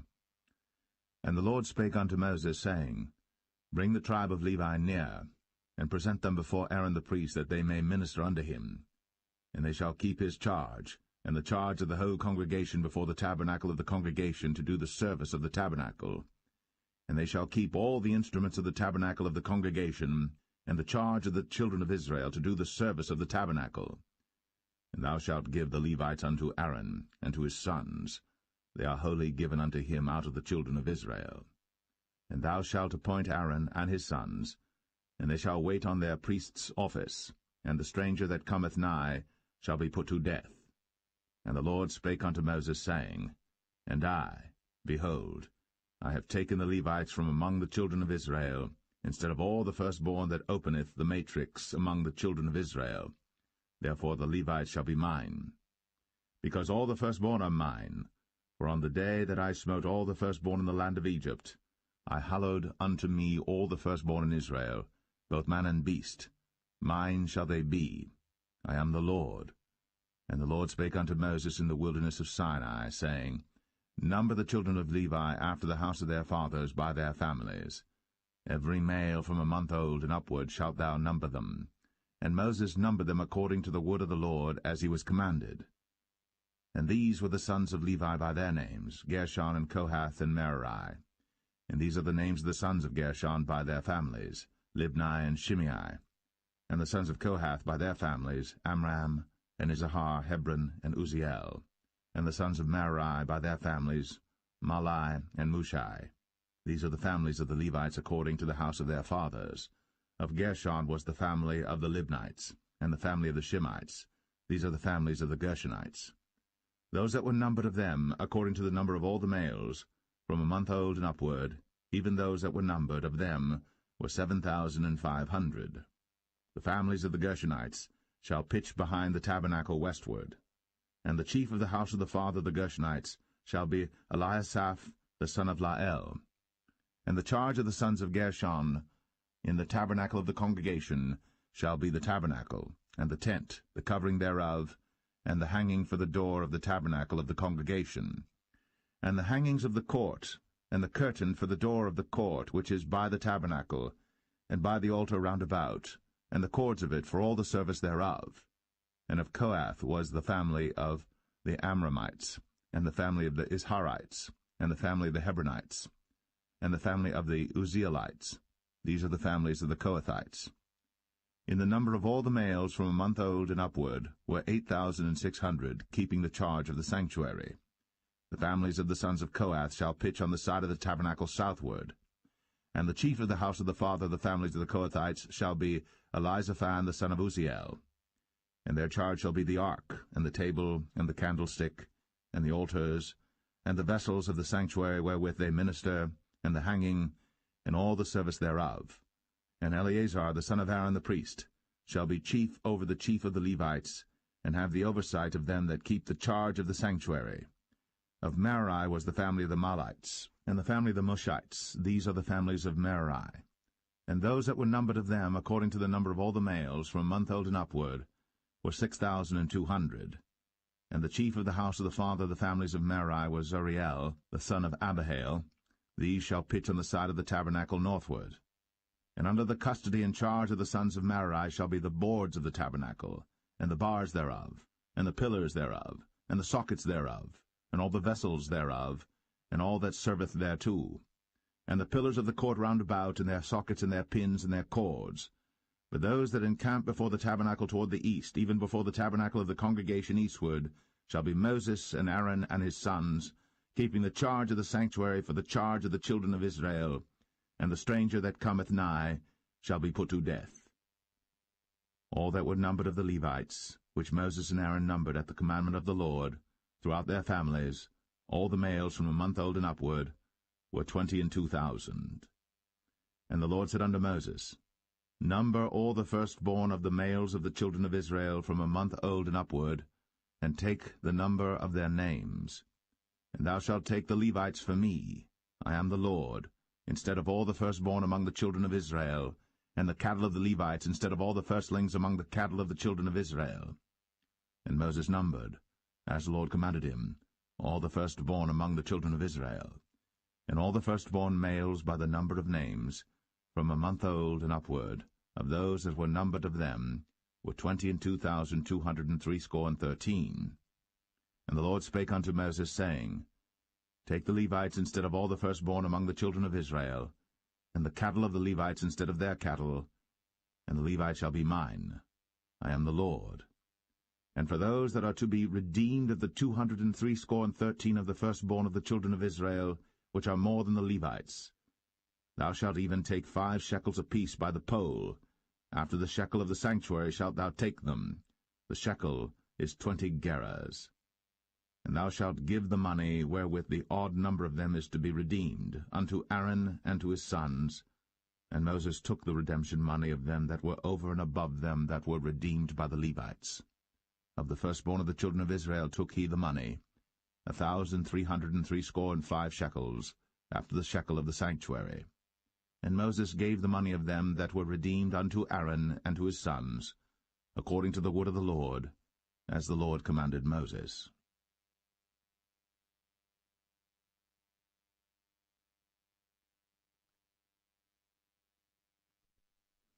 Numbers 4. And the Lord spake unto Moses and unto Aaron, saying, Take the sum of the sons of Kohath from among the sons of Levi, after their families, by the house of their fathers, from 30 years old and upward, even until 50 years old, all that enter into the host, to do the work in the tabernacle of the congregation. This shall be the service of the sons of Kohath in the tabernacle of the congregation, about the most holy things. And when the camp setteth forward, Aaron shall come, and his sons, and they shall take down the covering veil, and cover the ark of the testimony with it, and shall put thereon the covering of badgers' skins, and shall spread over it a cloth wholly of blue, and shall put in the staves thereof. And upon the table of showbread they shall spread a cloth of blue, and put thereon the dishes, and the spoons, and the bowls, and covers to cover withal, and the continual bread shall be thereon. And they shall spread upon them a cloth of scarlet, and cover the same with a covering of badgers' skins, and shall put in the staves thereof. And they shall take a cloth of blue, and cover the candlestick of the light, and his lamps, and his tongs, and his snuff dishes, and all the oil vessels thereof, wherewith they minister unto it. And they shall put it and all the vessels thereof within a covering of badgers' skins, and shall put it upon a bar. And upon the golden altar they shall spread a cloth of blue, and cover it with a covering of badgers' skins, and shall put to the staves thereof. And they shall take all the instruments of ministry, wherewith they minister in the sanctuary, and put them in a cloth of blue, and cover them with a covering of badgers' skins, and shall put them on a bar. And they shall take away the ashes from the altar, and spread a purple cloth thereon. And they shall put upon it all the vessels thereof, wherewith they minister about it, even the censers, the flesh-hooks, and the shovels, and the basins, all the vessels of the altar, and they shall spread upon it a covering of badgers' skins, and put to the staves of it. And when Aaron and his sons have made an end of covering the sanctuary, and all the vessels of the sanctuary as the camp is to set forward, after that the sons of Kohath shall come to bear it. But they shall not touch any holy thing, lest they die. These things are the burden of the sons of Kohath in the tabernacle of the congregation. And to the office of Eleazar the son of Aaron the priest pertaineth the oil for the light, and the sweet incense, and the daily meat offering, and the anointing oil, and the oversight of all the tabernacle, and of all that therein is, in the sanctuary, and in the vessels thereof. And the Lord spake unto Moses and unto Aaron, saying, Cut ye not off the tribe of the families of the Kohathites from among the Levites, but thus do unto them, that they may live and not die, when they approach unto the most holy things. Aaron and his sons shall go in, and appoint them every one to his service and to his burden.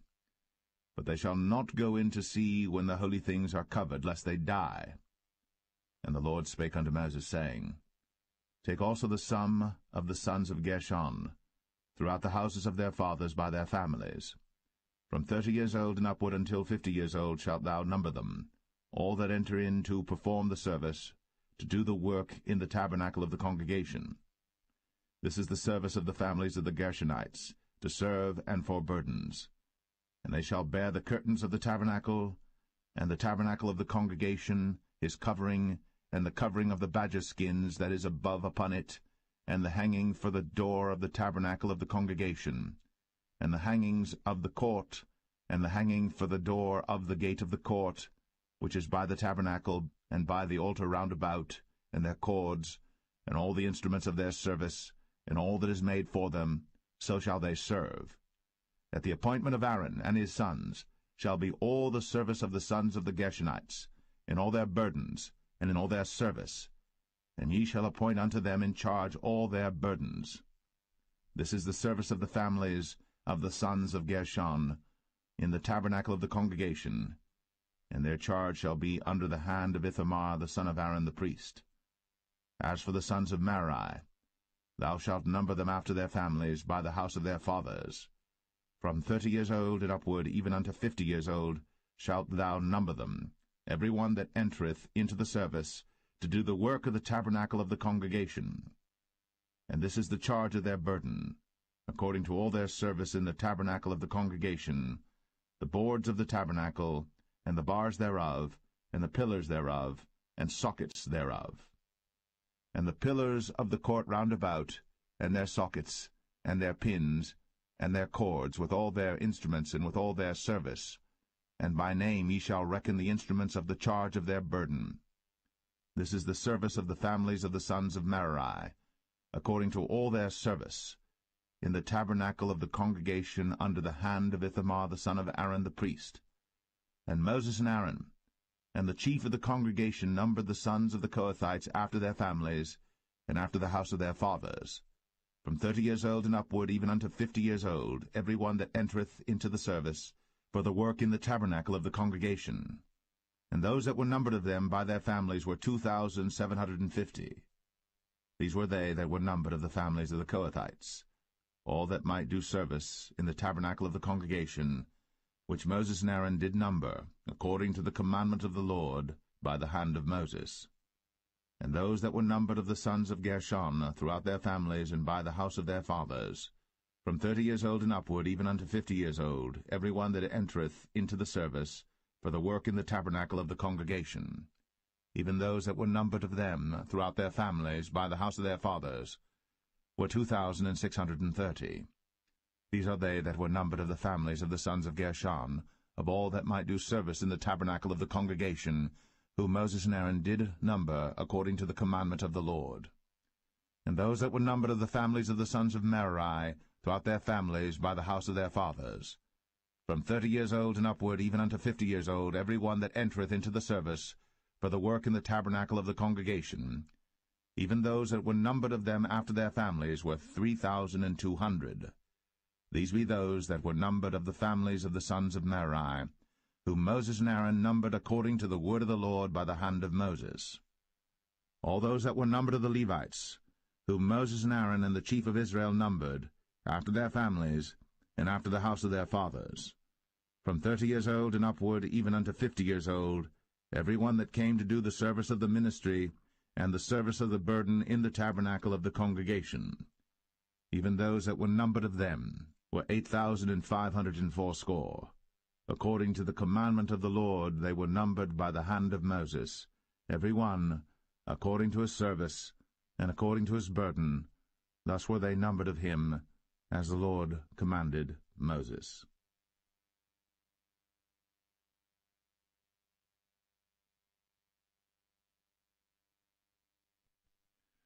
Numbers 5.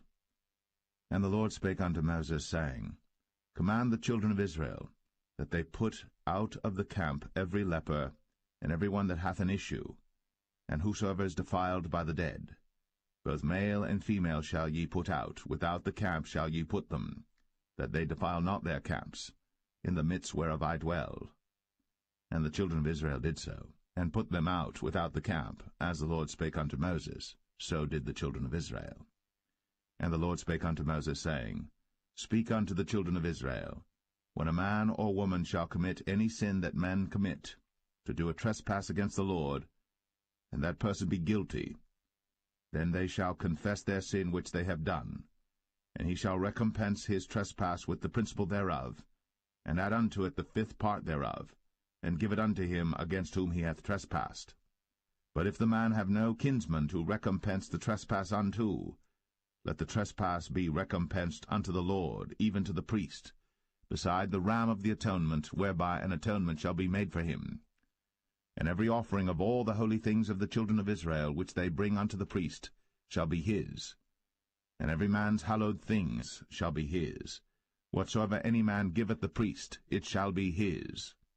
And the Lord spake unto Moses, saying, Speak unto the children of Israel, and say unto them, If any man's wife go aside, and commit a trespass against him, and a man lie with her carnally, and it be hid from the eyes of her husband, and be kept close, and she be defiled, and there be no witness against her, neither she be taken with the manner, and the spirit of jealousy come upon him, and he be jealous of his wife, and she be defiled, or if the spirit of jealousy come upon him, and he be jealous of his wife, and she be not defiled, then shall the man bring his wife unto the priest, and he shall bring her offering for her, the 10th part of an ephah of barley meal. He shall pour no oil upon it, nor put frankincense thereon, For it is an offering of jealousy, an offering of memorial, bringing iniquity to remembrance. And the priest shall bring her near, and set her before the Lord. And the priest shall take holy water in an earthen vessel, and of the dust that is in the floor of the tabernacle the priest shall take, and put it into the water. And the priest shall set the woman before the Lord, and uncover the woman's head, and put the offering of memorial in her hands, which is the jealousy offering. And the priest shall have in his hand the bitter water that causeth the curse. And the priest shall charge her by an oath, and say unto the woman, If no man have lain with thee, and if thou hast not gone aside to uncleanness with another instead of thy husband, be thou free from this bitter water that causeth the curse. But if thou hast gone aside to another instead of thy husband, and if thou be defiled, and some man have lain with thee beside thine husband, then the priest shall charge the woman with an oath of cursing, and the priest shall say unto the woman, The Lord make thee a curse, and an oath among thy people, when the Lord doth make thy thigh to rot, and thy belly to swell. And this water that causeth the curse shall go into thy bowels, to make thy belly to swell, and thy thigh to rot. And the woman shall say, Amen, Amen. And the priest shall write these curses in a book, and he shall blot them out with the bitter water. And he shall cause the woman to drink the bitter water that causeth the curse, and the water that causeth the curse shall enter into her, and become bitter. Then the priest shall take the jealousy offering out of the woman's hand, and shall wave the offering before the Lord, and offer it upon the altar.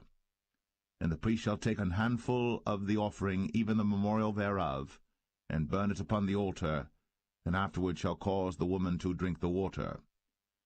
And when he hath made her to drink the water, then it shall come to pass that if she be defiled, and have done trespass against her husband, that the water that causeth the curse shall enter into her, and become bitter, and her belly shall swell, and her thigh shall rot, and the woman shall be a curse among her people.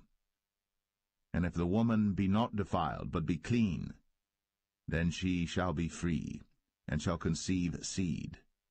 This is the law of jealousies, when a wife goeth aside to another instead of her husband, and is defiled.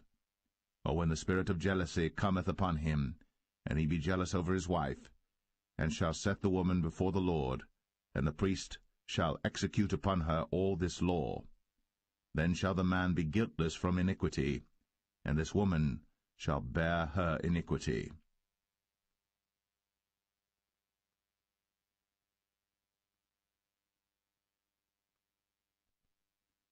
Number 6. And the Lord spake unto Moses, saying, Speak unto the children of Israel, and say unto them, When either man or woman shall separate themselves to vow a vow of a Nazirite, to separate themselves unto the Lord, he shall separate himself from wine and strong drink, and shall drink no vinegar of wine, or vinegar of strong drink. Neither shall he drink any liquor of grapes, nor eat moist grapes or dried. All the days of his separation shall he eat nothing that is made of the vine tree, from the kernels even to the husk. All the days of the vow of his separation there shall no razor come upon his head, until the days be fulfilled, in the which he separateth himself unto the Lord. He shall be holy, and shall let the locks of the hair of his head grow. All the days that he separateth himself unto the Lord, he shall come at no dead body. He shall not make himself unclean for his father, or for his mother, for his brother, or for his sister, when they die, because the consecration of his God is upon his head. All the days of his separation he is holy unto the Lord. And if any man die very suddenly by him, and he hath defiled the head of his consecration, then he shall shave his head in the day of his cleansing. On the 7th day shall he shave it. And on the 8th day he shall bring 2 turtles, or 2 young pigeons, to the priest, to the door of the tabernacle of the congregation, and the priest shall offer the one for a sin offering, and the other for a burnt offering, and make an atonement for him, for that he sinned by the dead, and shall hallow his head that same day. And he shall consecrate unto the Lord the days of his separation, and shall bring a lamb of the first year for a trespass offering, But the days that were before shall be lost, because his separation was defiled. And this is the law of the Nazarite. When the days of his separation are fulfilled, he shall be brought unto the door of the tabernacle of the congregation, and he shall offer his offering unto the Lord, one he-lamb of the first year without blemish for a burnt offering, and one ewe-lamb of the first year without blemish for a sin offering, and one ram without blemish for peace offerings, and a basket of unleavened bread, cakes of fine flour mingled with oil, and wafers of unleavened bread anointed with oil, and their meat offering, and their drink offerings. And the priest shall bring them before the Lord, and shall offer his sin offering and his burnt offering. And he shall offer the ram for a sacrifice of peace offerings unto the Lord, with the basket of unleavened bread. The priest shall offer also his meat offering and his drink offering. And the Nazarite shall shave the head of his separation at the door of the tabernacle of the congregation, and shall take the hair of the head of his separation, and put it in the fire which is under the sacrifice of the peace offerings. And the priest shall take the sodden shoulder of the ram, and one unleavened cake out of the basket, and one unleavened wafer, and shall put them upon the hands of the Nazarite, after the hair of his separation is shaven. And the priest shall wave them for a wave offering before the Lord. This is holy for the priest, with the wave breast and heave shoulder. And after that the Nazarite may drink wine. This is the law of the Nazarite who hath vowed, and of his offering unto the Lord for his separation, beside that his hand shall get, according to the vow which he vowed, so he must do after the law of his separation. And the Lord spake unto Moses, saying, Speak unto Aaron and unto his sons, saying, On this wise ye shall bless the children of Israel, saying unto them, The Lord bless thee, and keep thee. The Lord make his face shine upon thee, and be gracious unto thee. The Lord lift up his countenance upon thee, and give thee peace. And they shall put my name upon the children of Israel, and I will bless them.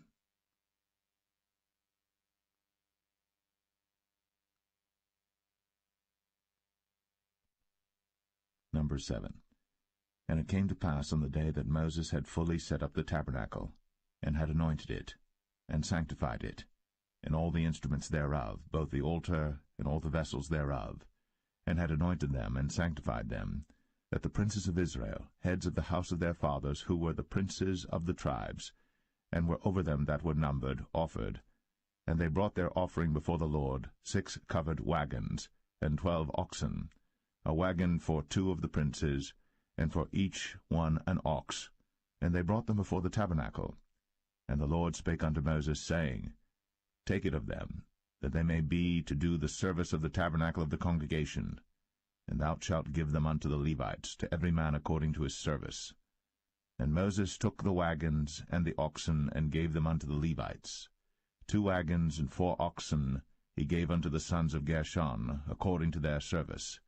And 4 wagons and 8 oxen he gave unto the sons of Merari, according unto their service, under the hand of Ithamar the son of Aaron the priest. But unto the sons of Kohath he gave none, because the service of the sanctuary belonging unto them was that they should bear upon their shoulders. And the princes offered for dedicating of the altar in the day that it was anointed, even the princes offered their offering before the altar. And the Lord said unto Moses, They shall offer their offering, each prince on his day, for the dedicating of the altar. And he that offered his offering the first day was Nahshon the son of Amminadab, of the tribe of Judah. And his offering was 1 silver charger, the weight thereof was 130 shekels, 1 silver bowl of 70 shekels after the shekel of the sanctuary. Both of them were full of fine flour, mingled with oil, for a meat offering. 1 spoon of 10 shekels of gold, full of incense. 1 young bullock, 1 ram, 1 lamb of the first year, for a burnt offering. 1 kid of the goats for a sin offering, and for a sacrifice of peace offerings.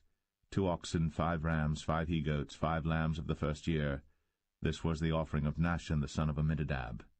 On the 2nd day, Nathanael the son of Zuar, prince of Issachar, did offer.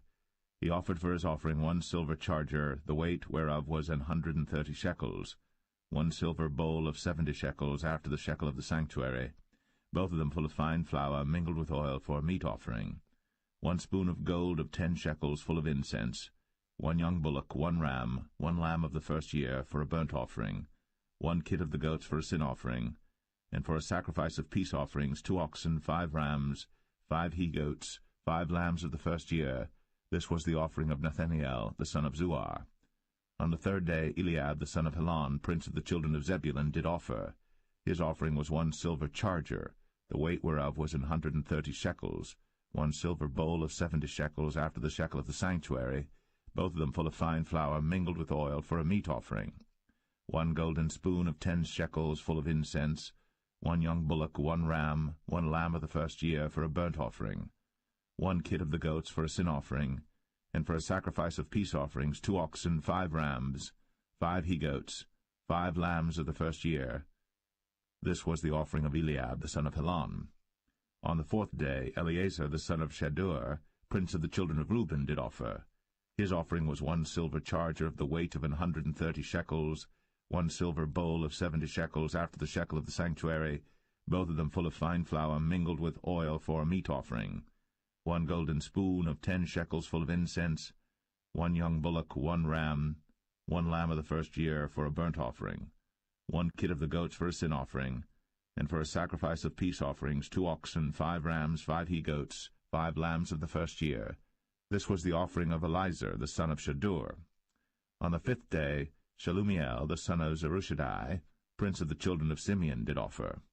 His offering was 1 silver charger, the weight whereof was 130 shekels, 1 silver bowl of 70 shekels after the shekel of the sanctuary, both of them full of fine flour mingled with oil for a meat offering, 1 golden spoon of 10 shekels full of incense, 1 young bullock, 1 ram, 1 lamb of the first year for a burnt offering, 1 kid of the goats for a sin offering, and for a sacrifice of peace offerings 2 oxen, 5 rams, 5 he-goats, 5 lambs of the first year.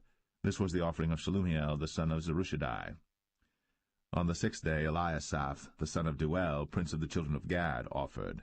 His offering was 1 silver charger of the weight of 130 shekels, a silver bowl of 70 shekels after the shekel of the sanctuary, both of them full of fine flour mingled with oil for a meat offering, 1 golden spoon of 10 shekels full of incense, 1 young bullock, 1 ram, 1 lamb of the first year for a burnt offering, 1 kid of the goats for a sin offering, and for a sacrifice of peace offerings 2 oxen, 5 rams, 5 he-goats, 5 lambs of the first year. This was the offering of Eliasaph, the son of Deuel. On the seventh day Elishama, the son of Ammihud, prince of the children of Ephraim, offered. His offering was 1 silver charger, the weight whereof was 130 shekels, 1 silver bowl of 70 shekels after the shekel of the sanctuary, both of them full of fine flour mingled with oil for a meat offering, 1 golden spoon of 10 shekels full of incense, 1 young bullock, 1 ram, 1 lamb of the first year for a burnt offering, 1 kid of the goats for a sin offering, and for a sacrifice of peace offerings 2 oxen, 5 rams, 5 he-goats, 5 lambs of the first year. This was the offering of Elishama, the son of Ammihud. On the eighth day offered Gamaliel, the son of Pedahzur, prince of the children of Manasseh. His offering was 1 silver charger of the weight of 130 shekels, 1 silver bowl of 70 shekels after the shekel of the sanctuary, both of them full of fine flour, mingled with oil for a meat offering, 1 golden spoon of 10 shekels full of incense, 1 young bullock, 1 ram, 1 lamb of the first year for a burnt offering, 1 kid of the goats for a sin offering, and for a sacrifice of peace offerings 2 oxen, 5 rams, 5 he-goats, 5 lambs of the first year. This was the offering of Gamaliel, the son of Pedahzur. On the ninth day Abidan, the son of Gideoni, prince of the children of Benjamin, offered. His offering was 1 silver charger, the weight whereof was 130 shekels, 1 silver bowl of 70 shekels after the shekel of the sanctuary, both of them full of fine flour mingled with oil for a meat offering, 1 golden spoon of 10 shekels full of incense, 1 young bullock, 1 ram, 1 lamb of the first year for a burnt offering, 1 kid of the goats for a sin offering, and for a sacrifice of peace offerings 2 oxen, 5 rams, 5 he-goats, 5 lambs of the first year. This was the offering of Abidan, the son of Gideoni. On the 10th day Ahiezer, the son of Ammishaddai, prince of the children of Dan, offered. His offering was 1 silver charger, the weight whereof was 130 shekels, 1 silver bowl of 70 shekels after the shekel of the sanctuary, both of them full of fine flour mingled with oil for a meat offering, 1 golden spoon of 10 shekels full of incense, 1 young bullock, 1 ram, 1 lamb of the first year for a burnt offering, 1 kid of the goats for a sin offering, and for a sacrifice of peace offerings 2 oxen, 5 rams, 5 he-goats, 5 lambs of the first year. This was the offering of Ahiezer the son of Ammishaddai. On the 11th day, Pagiel the son of Ochran, prince of the children of Asher, offered. His offering was 1 silver charger, the weight whereof was 130 shekels, 1 silver bowl of 70 shekels after the shekel of the sanctuary, both of them full of fine flour mingled with oil for a meat offering, 1 golden spoon of 10 shekels full of incense, 1 young bullock, 1 ram, 1 lamb of the first year for a burnt offering, 1 kid of the goats for a sin offering, and for a sacrifice of peace offerings 2 oxen, 5 rams, 5 he-goats, 5 lambs of the first year. This was the offering of Pagiel the son of Ochran. On the 12th day, Ahira the son of Anan, prince of the children of Naphtali, offered. His offering was 1 silver charger, the weight whereof was 130 shekels, 1 silver bowl of 70 shekels after the shekel of the sanctuary, both of them full of fine flour mingled with oil for a meat offering, 1 golden spoon of 10 shekels full of incense, 1 young bullock, 1 ram, 1 lamb of the first year for a burnt offering, 1 kid of the goats for a sin offering, and for a sacrifice of peace offerings 2 oxen, 5 rams, 5 he-goats, 5 lambs of the first year. This was the offering of Ahira the son of Anan. This was the dedication of the altar in the day when it was anointed by the princes of Israel, 12 chargers of silver, 12 silver bowls, 12 spoons of gold, each charger of silver weighing 130 shekels, each bowl 70, all the silver vessels weighed 2,400 shekels after the shekel of the sanctuary. The golden spoons were 12, full of incense, weighing 10 shekels apiece, after the shekel of the sanctuary. All the gold of the spoons was 120 shekels. All the oxen for the burnt offering were 12 bullocks, the rams 12, the lambs of the first year 12, with their meat offering, and the kids of the goats for sin offering 12. And all the oxen for the sacrifice of the peace offerings were 20 and 4 bullocks, the rams 60, the he-goats 60, the lambs of the first year 60. This was the dedication of the altar. After that it was anointed. And when Moses was gone into the tabernacle of the congregation to speak with him, then he heard the voice of one speaking unto him from off the mercy seat, that was upon the ark of testimony, from between the 2 cherubims, and he spake unto him.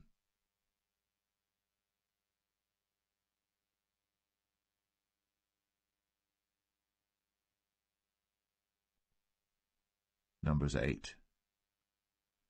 And the Lord spake unto Moses, saying, Speak unto Aaron, and say unto him, When thou lightest the lamps, the 7 lamps shall give light over against the candlestick. And Aaron did so. He lighted the lamps thereof over against the candlestick, as the Lord commanded Moses. And this work of the candlestick was of beaten gold, unto the shaft thereof, unto the flowers thereof was beaten work, according unto the pattern which the Lord had shown Moses. So he made the candlestick. And the Lord spake unto Moses, saying, Take the Levites from among the children of Israel, and cleanse them. And thus shalt thou do unto them to cleanse them. Sprinkle water of purifying upon them, and let them shave all their flesh, and let them wash their clothes, and so make themselves clean. Then let them take a young bullock with his meat offering, even fine flour mingled with oil, and another young bullock shalt thou take for a sin offering. And thou shalt bring the Levites before the tabernacle of the congregation, and thou shalt gather the whole assembly of the children of Israel together. And thou shalt bring the Levites before the Lord, and the children of Israel shall put their hands upon the Levites. And Aaron shall offer the Levites before the Lord for an offering of the children of Israel, that they may execute the service of the Lord. And the Levites shall lay their hands upon the heads of the bullocks, and thou shalt offer the one for a sin offering, and the other for a burnt offering unto the Lord, to make an atonement for the Levites. And thou shalt set the Levites before Aaron, and before his sons, and offer them for an offering unto the Lord. Thus shalt thou separate the Levites from among the children of Israel, and the Levites shall be mine. And after that shall the Levites go in to do the service of the tabernacle of the congregation, and thou shalt cleanse them and offer them for an offering.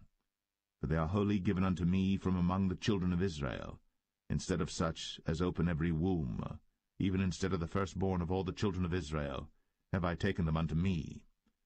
For all the firstborn of the children of Israel are mine, both man and beast. On the day that I smote every firstborn in the land of Egypt, I sanctified them for myself. And I have taken the Levites for all the firstborn of the children of Israel. And I have given the Levites as a gift to Aaron and to his sons from among the children of Israel, to do the service of the children of Israel in the tabernacle of the congregation, and to make an atonement for the children of Israel, that there be no plague among the children of Israel, when the children of Israel come nigh unto the sanctuary. And Moses and Aaron and all the congregation of the children of Israel did to the Levites according unto all that the Lord commanded Moses concerning the Levites. So did the children of Israel unto them. And the Levites were purified, and they washed their clothes, and Aaron offered them as an offering before the Lord. And Aaron made an atonement for them to cleanse them. And after that went the Levites in to do their service in the tabernacle of the congregation before Aaron and before his sons, as the Lord had commanded Moses concerning the Levites, so did they unto them. And the Lord spake unto Moses, saying, This is it that belongeth unto the Levites. From 25 years old and upward they shall go in to wait upon the service of the tabernacle of the congregation. And from the age of 50 years they shall cease waiting upon the service thereof, and shall serve no more, but shall minister with their brethren in the tabernacle of the congregation, to keep the charge, and shall do no service. Thus shalt thou do unto the Levites touching their charge.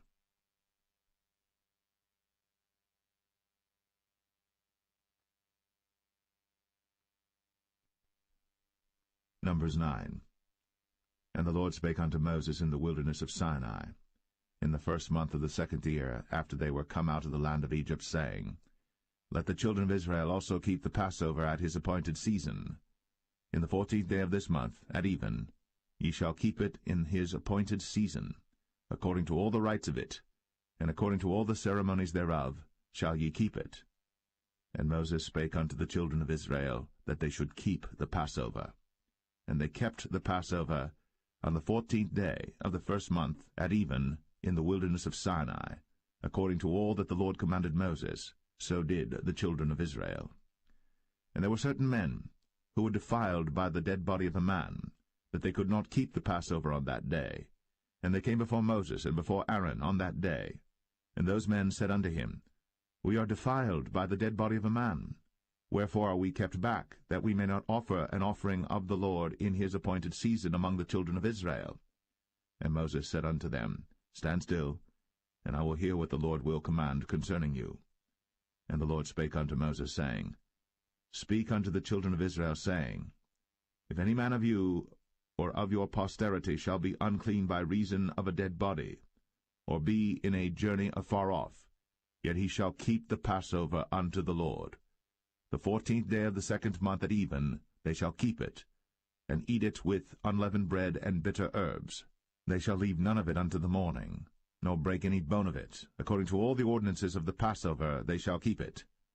But the man that is clean, and is not in a journey, and forbeareth to keep the Passover, even the same soul shall be cut off from among his people, because he brought not the offering of the Lord in his appointed season. That man shall bear his sin. And if a stranger shall sojourn among you, and will keep the Passover unto the Lord, according to the ordinance of the Passover, and according to the manner thereof, so shall he do. Ye shall have one ordinance, both for the stranger and for him that was born in the land. And on the day that the tabernacle was reared up, the cloud covered the tabernacle, namely the tent of the testimony. And at even there was upon the tabernacle as it were the appearance of fire until the morning. So it was always. The cloud covered it by day, and the appearance of fire by night. And when the cloud was taken up from the tabernacle, then after that the children of Israel journeyed. In the place where the cloud abode, there the children of Israel pitched their tents. At the commandment of the Lord the children of Israel journeyed, and at the commandment of the Lord they pitched. As long as the cloud abode upon the tabernacle they rested in their tents. And when the cloud tarried long upon the tabernacle many days, then the children of Israel kept the charge of the Lord, and journeyed not. And so it was, when the cloud was a few days upon the tabernacle, according to the commandment of the Lord, they abode in their tents, and according to the commandment of the Lord they journeyed. And so it was, when the cloud abode from even unto the morning, and that the cloud was taken up in the morning, then they journeyed, whether it was by day or by night, that the cloud was taken up, they journeyed, or whether it were 2 days, or a month, or a year, that the cloud tarried upon the tabernacle, remaining thereon, the children of Israel abode in their tents, and journeyed not. But when it was taken up, they journeyed. At the commandment of the Lord they rested in the tents, and at the commandment of the Lord they journeyed. They kept the charge of the Lord, at the commandment of the Lord, and by the hand of Moses.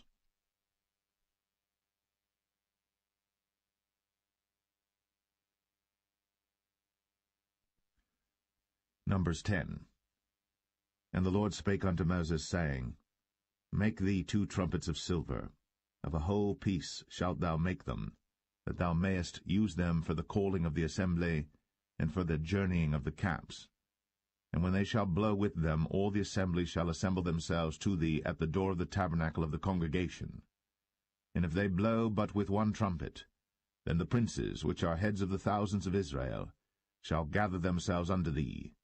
When ye blow an alarm, then the camps that lie on the east parts shall go forward. When ye blow an alarm the 2nd time, then the camps that lie on the south side shall take their journey. They shall blow an alarm for their journeys. But when the congregation is to be gathered together, ye shall blow, but ye shall not sound an alarm. And the sons of Aaron the priests shall blow with the trumpets, and they shall be to you for an ordinance forever throughout your generations. And if ye go to war in your land against the enemy that oppresseth you, then ye shall blow an alarm with the trumpets, and ye shall be remembered before the Lord your God, and ye shall be saved from your enemies. Also in the day of your gladness, and in your solemn days, in the beginnings of your months, ye shall blow with the trumpets over your burnt offerings, and over the sacrifices of your peace offerings, that they may be to you for a memorial before your God. I am the Lord your God.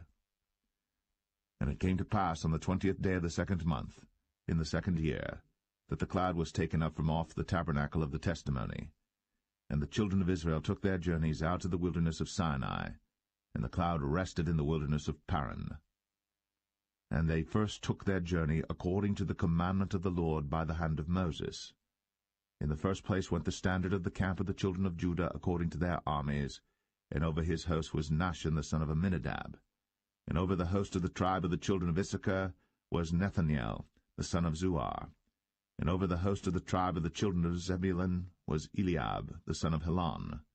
And the tabernacle was taken down, and the sons of Gershon and the sons of Merari set forward, bearing the tabernacle. And the standard of the camp of Reuben set forward according to their armies. And over his host was Elizur the son of Shadur. And over the host of the tribe of the children of Simeon was Shelumiel the son of Zerushadai. And over the host of the tribe of the children of Gad was Eliasaph the son of Duel. And the Kohathites set forward, bearing the sanctuary, and the other did set up the tabernacle against they came. And the standard of the camp of the children of Ephraim set forward according to their armies, and over his host was Elishama the son of Ammihud. And over the host of the tribe of the children of Manasseh was Gamaliel the son of Pedazur. And over the host of the tribe of the children of Benjamin was Abidan the son of Gideoni. And the standard of the camp of the children of Dan set forward, which was the rearward of all the camps throughout their hosts. And over his host was Ahiezer the son of Ammishaddai. And over the host of the tribe of the children of Asher was Pagiel the son of Ochran. And over the host of the tribe of the children of Naphtali was Ahira the son of Enan. Thus were the journeyings of the children of Israel according to their armies, when they set forward. And Moses said unto Hobab the son of Raguel the Midianite, Moses' father-in-law, We are journeying unto the place of which the Lord said, I will give it you. Come thou with us, and we will do thee good. For the Lord hath spoken good concerning Israel. And he said unto him, I will not go, but I will depart to mine own land, and to my kindred. And he said, Leave us not, I pray thee, for as much as thou knowest how we are to encamp in the wilderness, and thou mayest be to us instead of eyes. And it shall be, if thou go with us, yea, it shall be that what goodness the Lord shall do unto us, the same will we do unto thee. And they departed from the mount of the Lord 3 days' journey. And the ark of the covenant of the Lord went before them in the 3 days' journey, to search out a resting place for them. And the cloud of the Lord was upon them by day, when they went out of the camp. And it came to pass, when the ark set forward, that Moses said, Rise up, Lord, and let thine enemies be scattered, and let them that hate thee flee before thee. And when it rested, he said, Return, O Lord, unto the many thousands of Israel.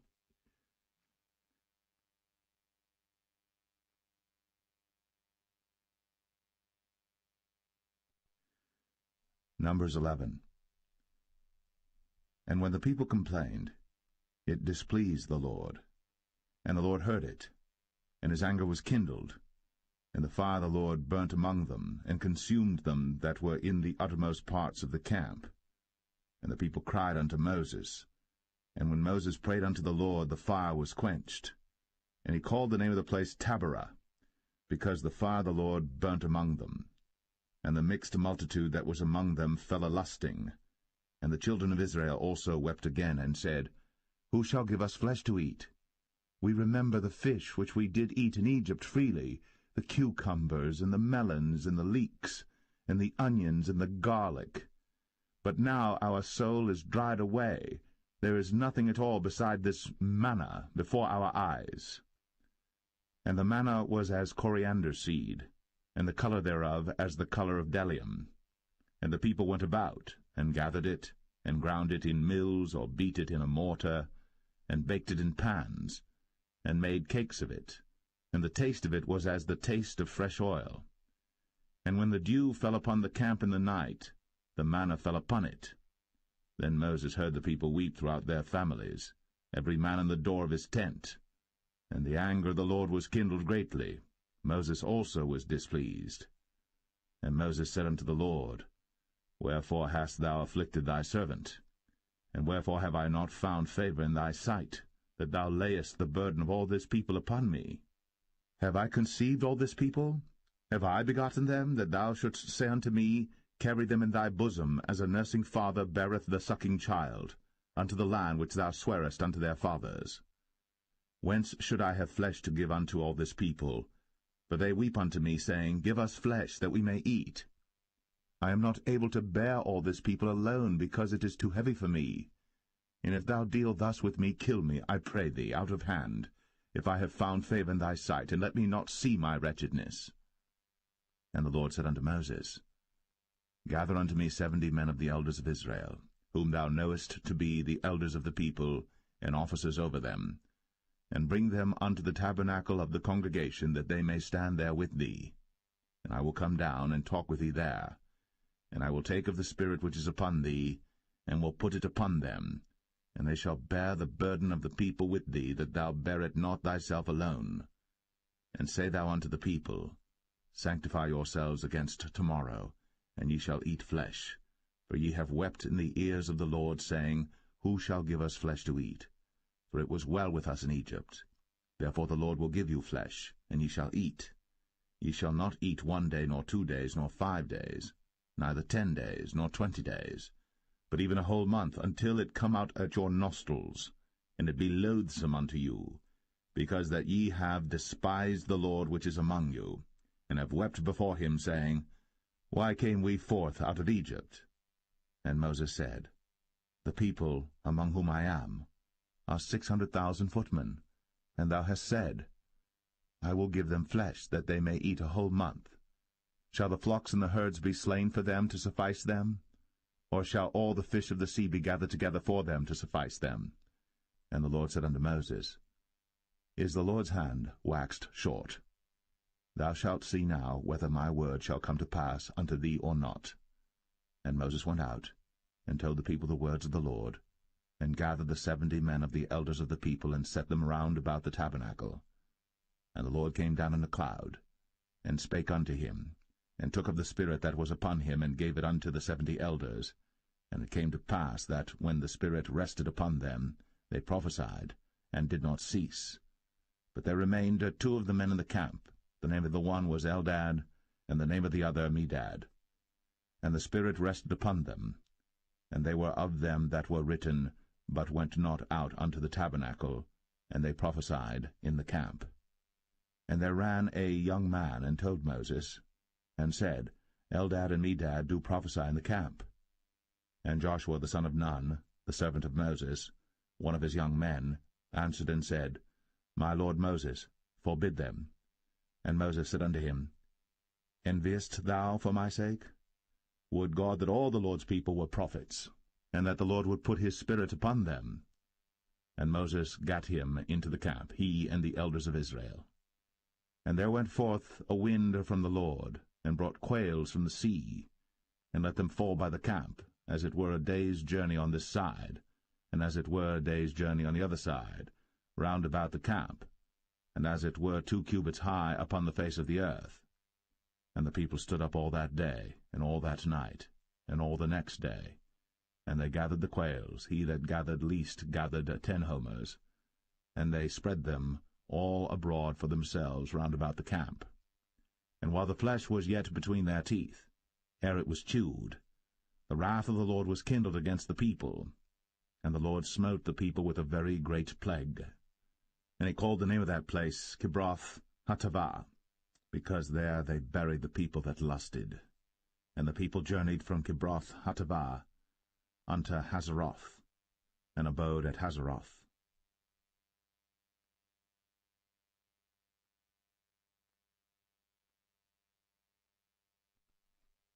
Numbers 12.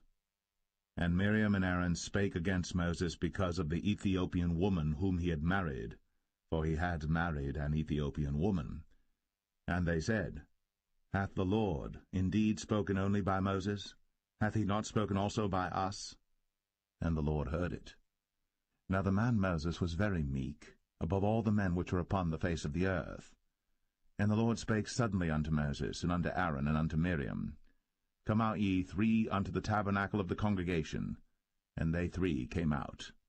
And the Lord came down in the pillar of the cloud, and stood in the door of the tabernacle, and called Aaron and Miriam.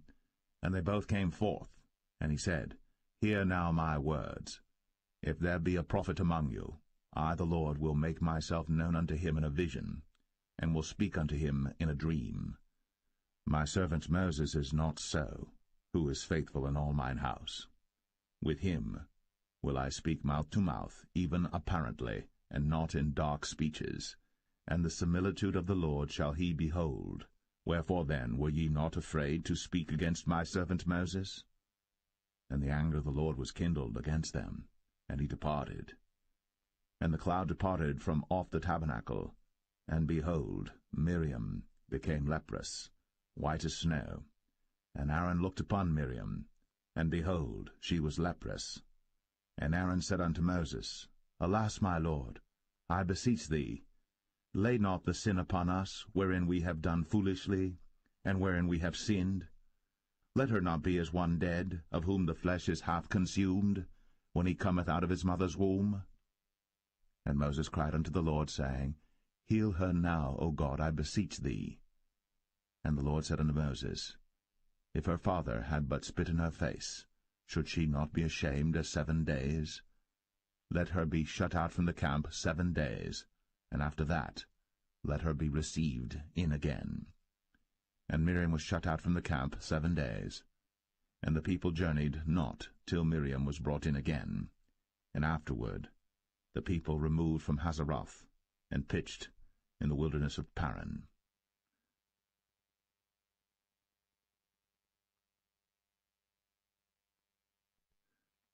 Numbers 13. And the Lord spake unto Moses, saying, Send thou men, that they may search the land of Canaan, which I give unto the children of Israel. Of every tribe of their fathers shall ye send a man, every one a ruler among them. And Moses, by the commandment of the Lord, sent them from the wilderness of Paran. All those men were heads of the children of Israel.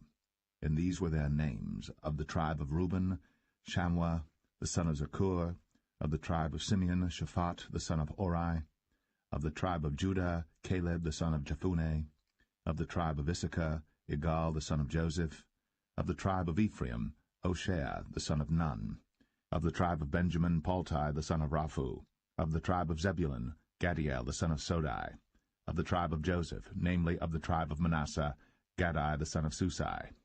Of the tribe of Dan, Amiel the son of Gemalli. Of the tribe of Asher, Sethur the son of Michael. Of the tribe of Naphtali, Nabai the son of Vosai. Of the tribe of Gad, Geuel the son of Machi. These are the names of the men which Moses sent to spy out the land. And Moses called Hoshea the son of Nun, Jehoshua. And Moses sent them to spy out the land of Canaan, and said unto them, Get you up this way southward, and go up into the mountain, and see the land what it is, and the people that dwelleth therein, whether they be strong or weak, few or many, and what the land is that they dwell in, whether it be good or bad, and what cities they be that they dwell in, whether in tents or in strongholds, and what the land is, whether it be fat or lean, whether there be wood therein or not. And be ye of good courage, and bring of the fruit of the land. Now the time was the time of the first ripe grapes. So they went up and searched the land from the wilderness of Zin unto Rehob, as men come to Hamath. And they ascended by the south, and came unto Hebron, where Ahiman, Sheshai, and Talmai, the children of Anak, were. Now Hebron was built 7 years before Zoan in Egypt. And they came unto the brook of Eshcol, and cut down from thence a branch, with one cluster of grapes, and they bare it between two upon a staff.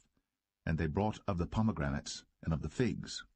The place was called the brook Eshcol, because of the cluster of grapes which the children of Israel cut down from thence. And they returned from searching of the land after 40 days. And they went, and came to Moses, and to Aaron, and to all the congregation of the children of Israel, unto the wilderness of Paran, to Kadesh, and brought back word unto them, and unto all the congregation, and showed them the fruit of the land. And they told him, and said, We came unto the land whither thou sentest us, and surely it floweth with milk and honey, and this is the fruit of it. Nevertheless the people be strong that dwell in the land, and the cities are walled and very great. And moreover, we saw the children of Anak there. The Amalekites dwell in the land of the south, and the Hittites, and the Jebusites, and the Amorites dwell in the mountains, and the Canaanites dwell by the sea, and by the coast of Jordan. And Caleb stilled the people before Moses, and said, Let us go up at once, and possess it, for we are well able to overcome it. But the men that went up with him said, We be not able to go up against the people, for they are stronger than we. And they brought up an evil report of the land, which they had searched unto the children of Israel, saying, The land, through which we have gone to search it, is a land that eateth up the inhabitants thereof, and all the people that we saw in it are men of a great stature. And there we saw the giants, the sons of Anak, which come of the giants. And we were in our own sight as grasshoppers, and so we were in their sight.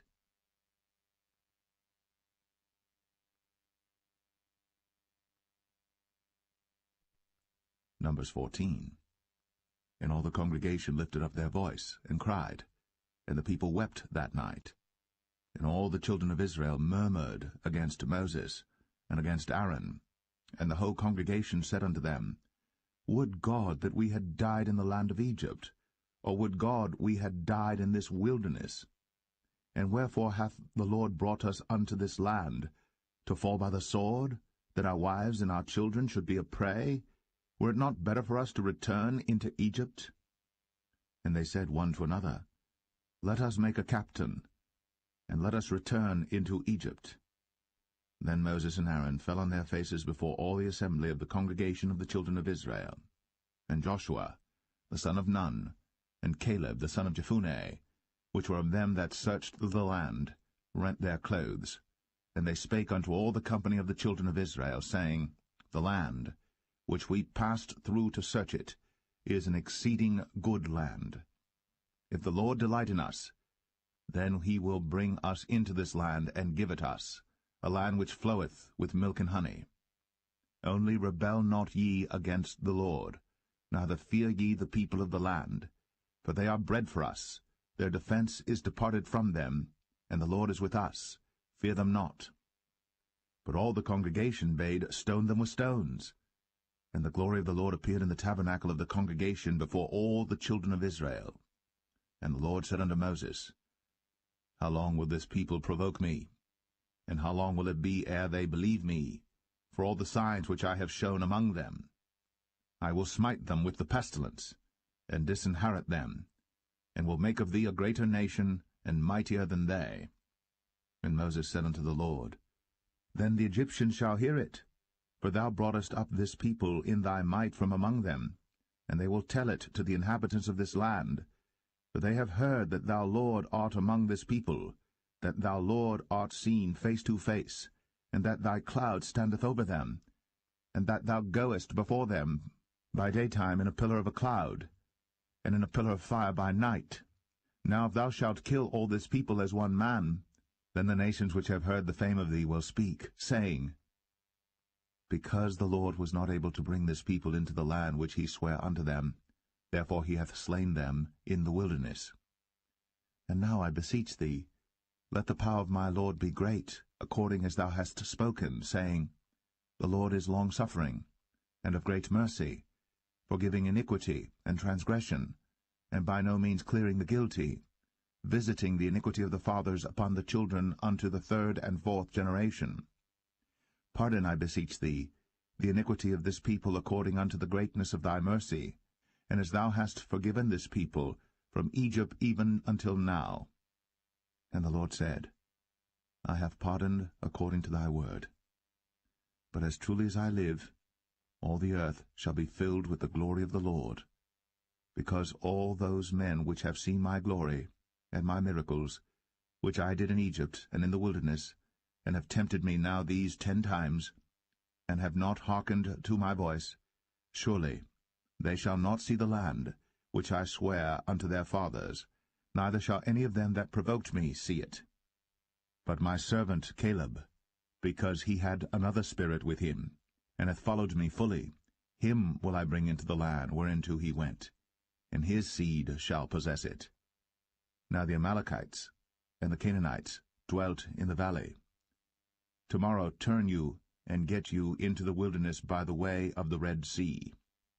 And the Lord spake unto Moses and unto Aaron, saying, How long shall I bear with this evil congregation, which murmur against me? I have heard the murmurings of the children of Israel, which they murmur against me. Say unto them, As truly as I live, saith the Lord, as ye have spoken in mine ears, so will I do to you.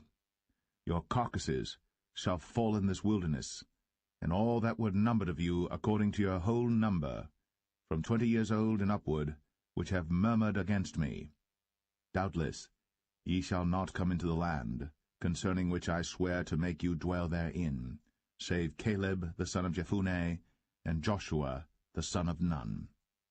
But your little ones, which ye said should be a prey, them will I bring in, and they shall know the land which ye have despised.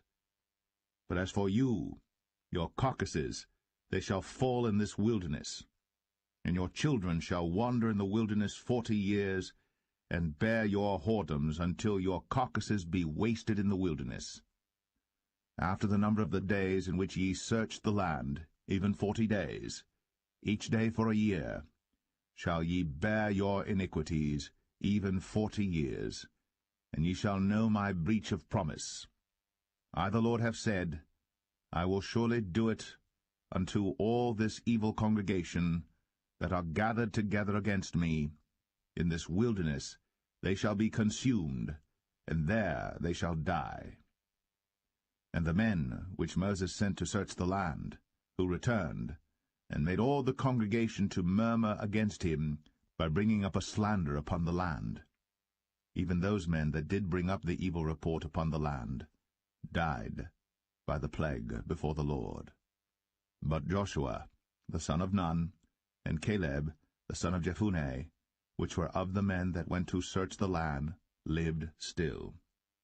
And Moses told these sayings unto all the children of Israel, and the people mourned greatly. And they rose up early in the morning, and gat them up into the top of the mountain, saying, Lo, we be here, and will go up unto the place which the Lord hath promised, for we have sinned. And Moses said, Wherefore now do ye transgress the commandment of the Lord? But it shall not prosper. Go not up, for the Lord is not among you, that ye be not smitten before your enemies. For the Amalekites and the Canaanites are there before you, and ye shall fall by the sword, because ye are turned away from the Lord. Therefore the Lord will not be with you. But they presumed to go up unto the hilltop. Nevertheless the ark of the covenant of the Lord and Moses departed not out of the camp. Then the Amalekites came down, and the Canaanites which dwelt in that hill, and smote them, and discomfited them, even unto Hormah.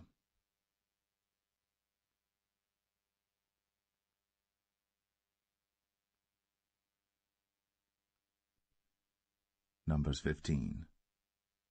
And the Lord spake unto Moses, saying, Speak unto the children of Israel, and say unto them, When ye be come into the land of your habitations, which I give unto you, and will make an offering by fire unto the Lord, a burnt offering, or a sacrifice in performing a vow, or in a freewill offering, or in your solemn feasts, to make a sweet savour unto the Lord, of the herd or of the flock, then shall he that offereth his offering unto the Lord bring a meat offering of 1/10 deal of flour mingled with the 4th part of an hin of oil, and the 4th part of an hin of wine for a drink offering shalt thou prepare with the burnt offering or sacrifice for 1 lamb. Or for a ram thou shalt prepare for a meat offering 2/10 deals of flour mingled with the 3rd part of an hin of oil. And for a drink offering thou shalt offer the 3rd part of an hin of wine for a sweet savour unto the Lord. And when thou preparest a bullock for a burnt offering, or for a sacrifice in performing a vow, or peace offerings unto the Lord, then shall he bring with a bullock a meat offering of 3/10 deals of flour mingled with 1/2 an hin of oil. And thou shalt bring for a drink offering 1/2 an hin of wine, for an offering made by fire, of a sweet savour unto the Lord. Thus shall it be done for 1 bullock, or for 1 ram, or for a lamb, or a kid, according to the number that ye shall prepare. So shall ye do to every one according to their number. All that are born of the country shall do these things after this manner, in offering an offering made by fire, of a sweet savour unto the Lord.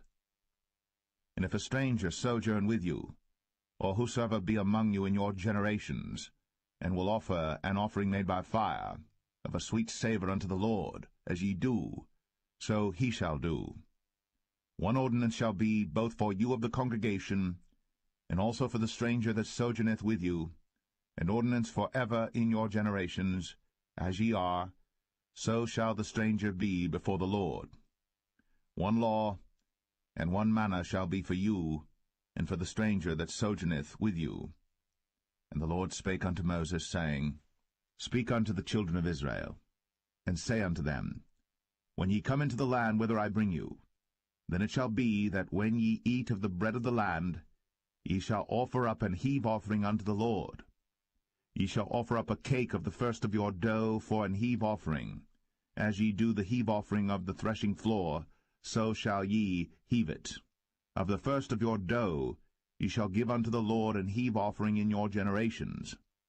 And if ye have erred, and not observed all these commandments which the Lord hath spoken unto Moses, even all that the Lord hath commanded you by the hand of Moses, from the day that the Lord commanded Moses, and henceforward among your generations, then it shall be, if aught be committed by ignorance without the knowledge of the congregation, that all the congregation shall offer 1 young bullock for a burnt offering, for a sweet savour unto the Lord, with his meat offering and his drink offering, according to the manner, and 1 kid of the goats for a sin offering.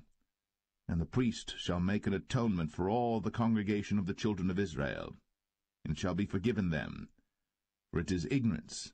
And they shall bring their offering, a sacrifice made by fire unto the Lord, and their sin offering before the Lord, for their ignorance.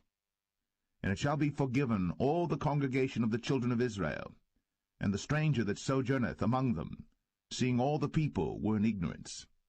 And if any soul sin through ignorance, then he shall bring a she-goat of the first year for sin offering, and the priest shall make an atonement for the soul that sinneth ignorantly. when he sinneth by ignorance before the Lord, to make an atonement for him, and it shall be forgiven him. Ye shall have one law for him that sinneth through ignorance, both for him that is born among the children of Israel, and for the stranger that sojourneth among them. But the soul that doeth aught presumptuously, whether he be born in the land or a stranger, the same reproacheth the Lord, and that soul shall be cut off from among his people, because he hath despised the word of the Lord, and hath broken his commandment. That soul shall utterly be cut off. His iniquity shall be upon him. And while the children of Israel were in the wilderness, they found a man that gathered sticks upon the Sabbath day. And they that found him gathering sticks brought him unto Moses and Aaron, and unto all the congregation. And they put him in ward, because it was not declared what should be done to him. And the Lord said unto Moses, The man shall be surely put to death. All the congregation shall stone him with stones without the camp. And all the congregation brought him without the camp, and stoned him with stones, and he died, as the Lord commanded Moses. And the Lord spake unto Moses, saying, Speak unto the children of Israel, and bid them that they make them fringes in the borders of their garments throughout their generations, and that they put upon the fringe of the borders a ribbon of blue. And it shall be unto you for a fringe, that ye may look upon it, and remember all the commandments of the Lord, and do them, and that ye seek not after your own heart and your own eyes, after which ye used to go a-whoring, that ye may remember, and do all my commandments, and be holy unto your God. I am the Lord your God, which brought you out of the land of Egypt, to be your God. I am the Lord your God.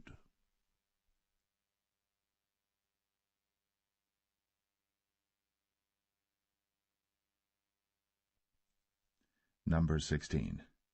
Now Korah the son of Izhar, the son of Kohath, the son of Levi, and Dathan and Abiram, the sons of Eliab, and On, the son of Peleth, sons of Reuben, took men. And they rose up before Moses with certain of the children of Israel, 250 princes of the assembly, famous in the congregation, men of renown. And they gathered themselves together against Moses and against Aaron, and said unto them, Ye take too much upon you, seeing all the congregation are holy, every one of them, and the Lord is among them. Wherefore then lift ye up yourselves above the congregation of the Lord. And when Moses heard it, he fell upon his face. And he spake unto Korah and unto all his company, saying, Even tomorrow the Lord will show who are his, and who is holy, and will cause him to come near unto him. Even him whom he hath chosen will he cause to come near unto him. This do, take your censers, Korah, and all his company, and put fire therein, and put incense in them before the Lord tomorrow. And it shall be, that the man whom the Lord doth choose, he shall be holy. Ye take too much upon you, ye sons of Levi. And Moses said unto Korah, Hear, I pray you, ye sons of Levi. Seemeth it but a small thing unto you, that the God of Israel hath separated you from the congregation of Israel, to bring you near to himself, to do the service of the tabernacle of the Lord, and to stand before the congregation to minister unto them? And he hath brought thee near to him, and all thy brethren, the sons of Levi, with thee. And seek ye the priesthood also? For which cause both thou and all thy company are gathered together against the Lord? And what is Aaron, that ye murmur against him? And Moses sent to call Dathan and Abiram, the sons of Eliab, which said, We will not come up. Is it a small thing that thou hast brought us up out of the land that floweth with milk and honey, to kill us in the wilderness, except thou make thyself altogether a prince over us? Moreover, thou hast not brought us into a land that floweth with milk and honey, or given us inheritance of fields and vineyards. Wilt thou put out the eyes of these men? We will not come up. And Moses was very wroth, and said unto the Lord, Respect not thou their offering. I have not taken one ass from them, neither have I hurt one of them. And Moses said unto Korah, Be thou and all thy company before the Lord, thou and they, and Aaron, tomorrow. And take every man his censer, and put incense in them, and bring ye before the Lord every man his censer, 250 censers, thou also, and Aaron, each of you, his censer.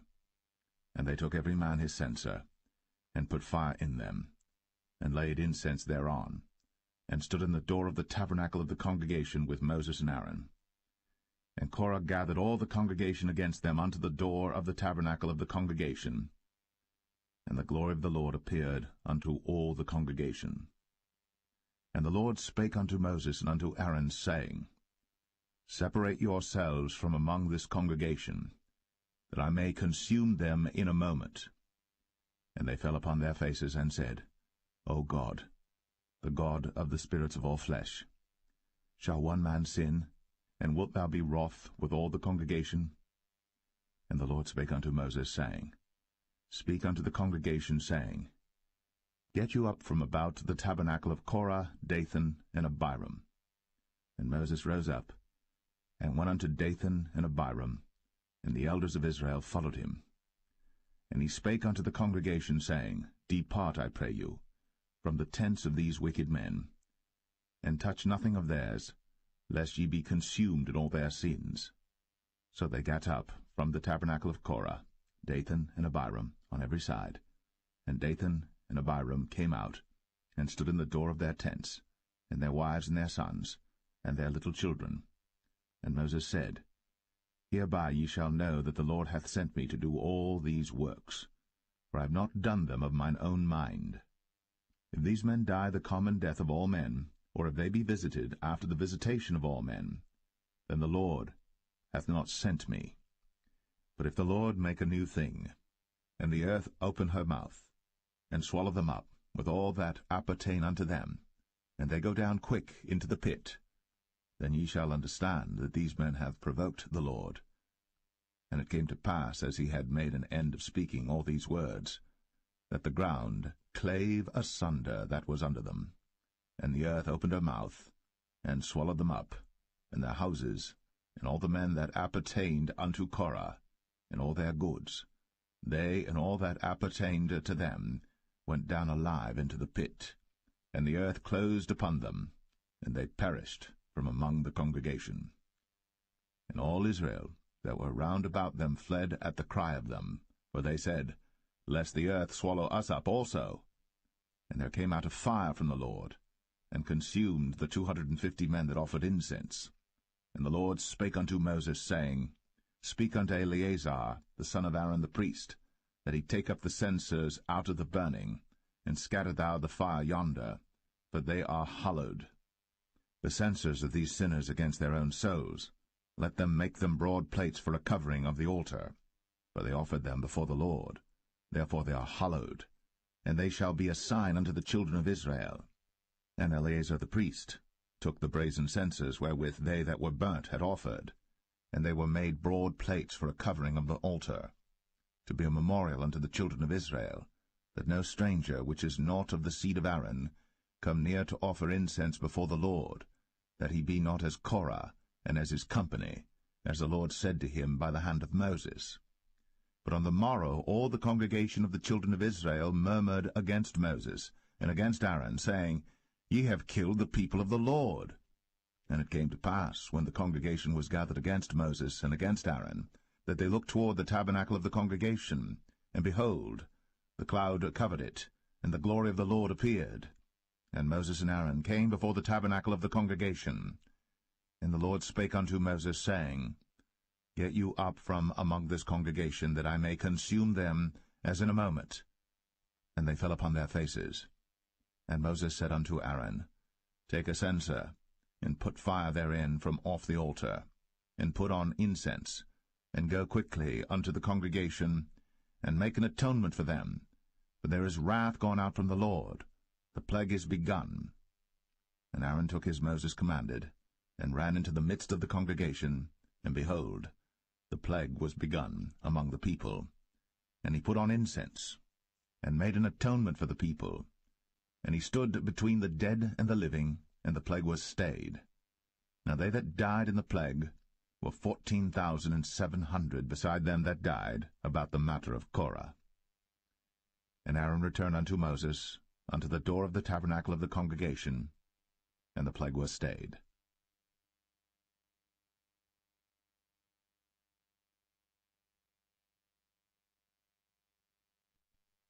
Number 17.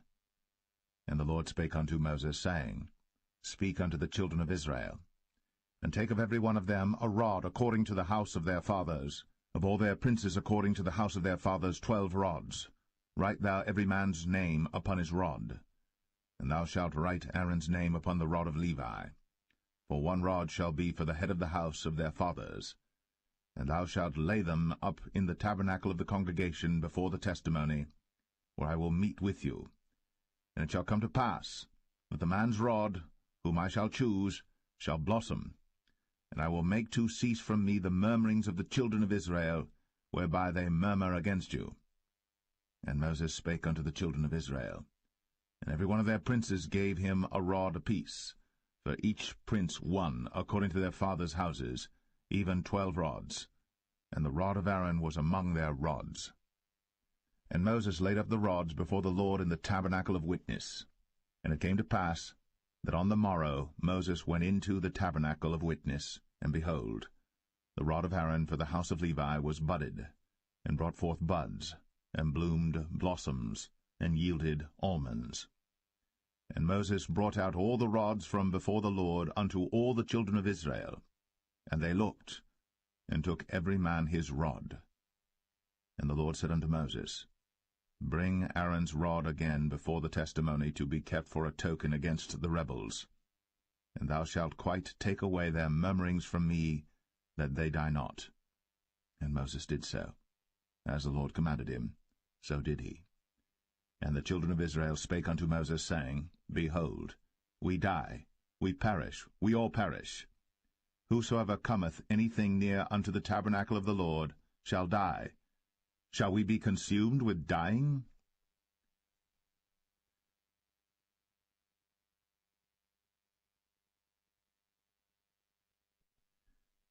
Numbers 18.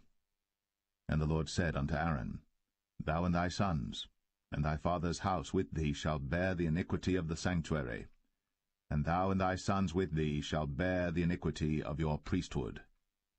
And thy brethren also of the tribe of Levi, the tribe of thy father, bring thou with thee, that they may be joined unto thee, and minister unto thee. But thou and thy sons with thee shall minister before the tabernacle of witness. And they shall keep thy charge, and the charge of all the tabernacle, only they shall not come nigh the vessels of the sanctuary and the altar, that neither they nor ye also die. And they shall be joined unto thee, and keep the charge of the tabernacle of the congregation, for all the service of the tabernacle, and a stranger shall not come nigh unto you. And ye shall keep the charge of the sanctuary, and the charge of the altar, that there be no wrath any more upon the children of Israel. And I, behold, I have taken your brethren the Levites from among the children of Israel. To you they are given as a gift for the Lord, to do the service of the tabernacle of the congregation. Therefore thou, and thy sons with thee, shall keep your priest's office for everything of the altar, and within the veil, and ye shall serve. I have given your priest's office unto you as a service of gift, and the stranger that cometh nigh shall be put to death. And the Lord spake unto Aaron, Behold, I also have given thee the charge of mine heave offerings of all the hallowed things of the children of Israel. Unto thee have I given them by reason of the anointing, and to thy sons by an ordinance for ever. This shall be thine of the most holy things, reserved from the fire, every oblation of theirs, every meat offering of theirs, and every sin offering of theirs, and every trespass offering of theirs, which they shall render unto me, shall be most holy for thee, and for thy sons. In the most holy place shalt thou eat it, every male shall eat it. It shall be holy unto thee. And this is thine, the heave offering of their gift, with all the wave offerings of the children of Israel. I have given them unto thee, and to thy sons and to thy daughters with thee, by a statute for ever. Every one that is clean in thy house shall eat of it. All the best of the oil, all the best of the wine, and of the wheat, The firstfruits of them which they shall offer unto the Lord, them have I given thee.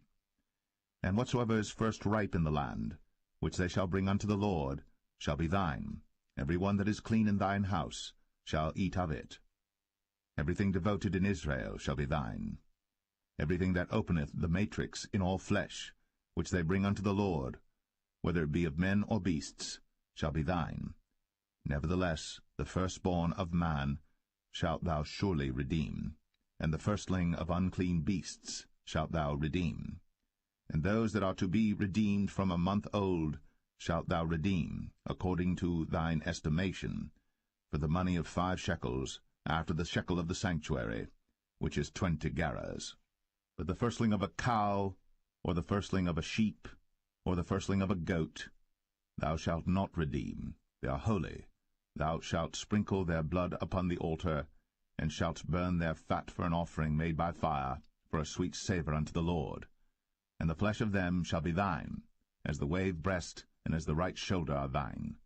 All the heave offerings of the holy things which the children of Israel offer unto the Lord have I given thee, and thy sons and thy daughters with thee, by a statute for ever. It is a covenant of salt for ever before the Lord unto thee, and to thy seed with thee. And the Lord spake unto Aaron, Thou shalt have no inheritance in their land, neither shalt thou have any part among them. I am thy part, and thine inheritance among the children of Israel. And behold, I have given the children of Levi all the 10th in Israel for an inheritance, for their service which they serve, even the service of the tabernacle of the congregation. Neither must the children of Israel henceforth come nigh the tabernacle of the congregation, lest they bear sin and die. But the Levites shall do the service of the tabernacle of the congregation, and they shall bear their iniquity. It shall be a statute for ever throughout your generations, that among the children of Israel they have no inheritance. But the tithes of the children of Israel, which they offer as an heave offering unto the Lord, I have given to the Levites to inherit. Therefore I have said unto them, Among the children of Israel they shall have no inheritance. And the Lord spake unto Moses, saying, Thus speak unto the Levites, and say unto them, When ye take of the children of Israel the tithes which I have given you from them for your inheritance, then ye shall offer up an heave offering of it for the Lord, even a 10th part of the tithe. And this your heave offering shall be reckoned unto you, as though it were the corn of the threshing floor, and as the fullness of the winepress. Thus ye also shall offer an heave offering unto the Lord of all your tithes, which ye receive of the children of Israel, and ye shall give thereof of the Lord's heave offering to Aaron the priest. Out of all your gifts ye shall offer every heave offering of the Lord, of all the best thereof, even the hallowed part thereof out of it. Therefore thou shalt say unto them, When ye have heaved the best thereof from it, then it shall be counted unto the Levites as the increase of the threshing floor, and as the increase of the winepress. And ye shall eat it in every place, ye and your households. For it is your reward for your service in the tabernacle of the congregation, and ye shall bear no sin by reason of it, when ye have heaved from it the best of it. Neither shall ye pollute the holy things of the children of Israel, lest ye die.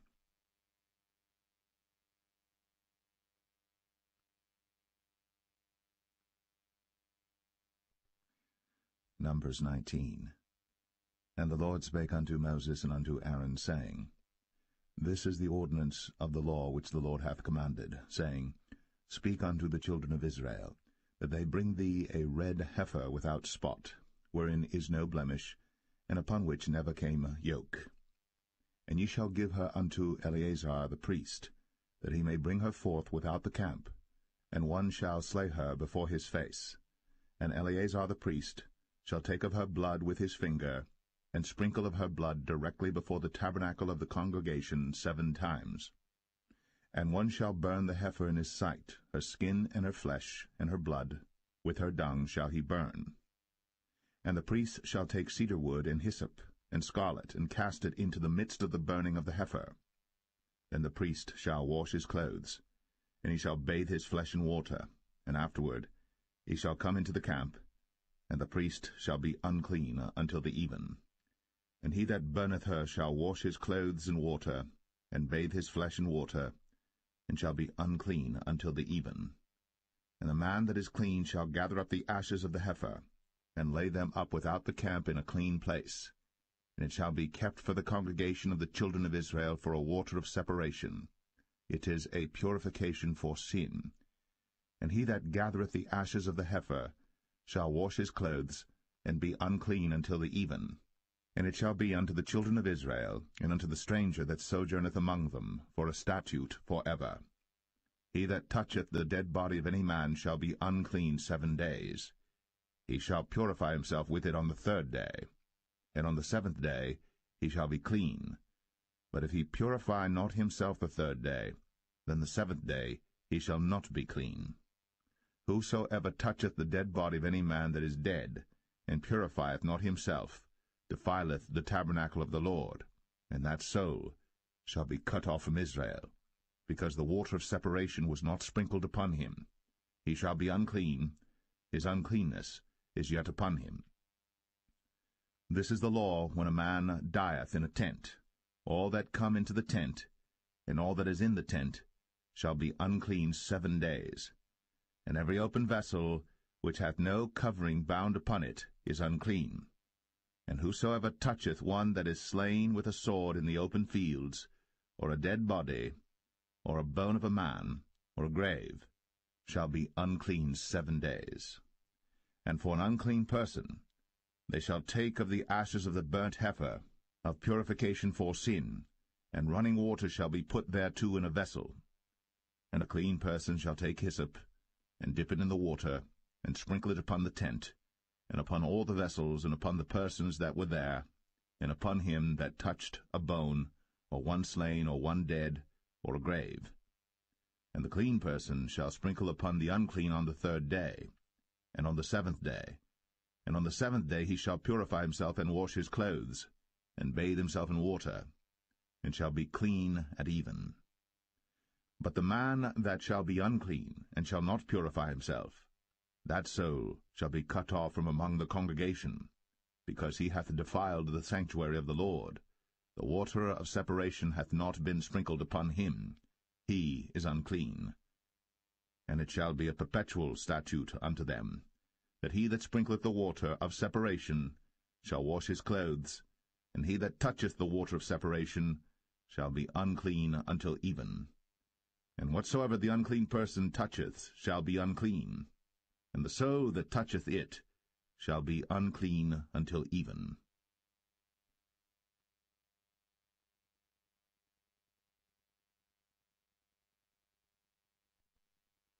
Numbers 20. Then came the children of Israel, even the whole congregation, into the desert of Zin, in the 1st month, and the people abode in Kadesh. And Miriam died there, and was buried there. And there was no water for the congregation, and they gathered themselves together against Moses and against Aaron. And the people chode with Moses, and spake, saying, Would God that we had died when our brethren died before the Lord! And why have ye brought up the congregation of the Lord into this wilderness, that we and our cattle should die there? And wherefore have ye made us to come up out of Egypt, to bring us in unto this evil place? It is no place of seed, or of figs, or of vines, or of pomegranates, neither is there any water to drink. Then Moses and Aaron went from the presence of the assembly unto the door of the tabernacle of the congregation, and they fell upon their faces, and the glory of the Lord appeared unto them. And the Lord spake unto Moses, saying, Take the rod, and gather thou the assembly together, thou and Aaron thy brother, and speak ye unto the rock before their eyes, and it shall give forth his water.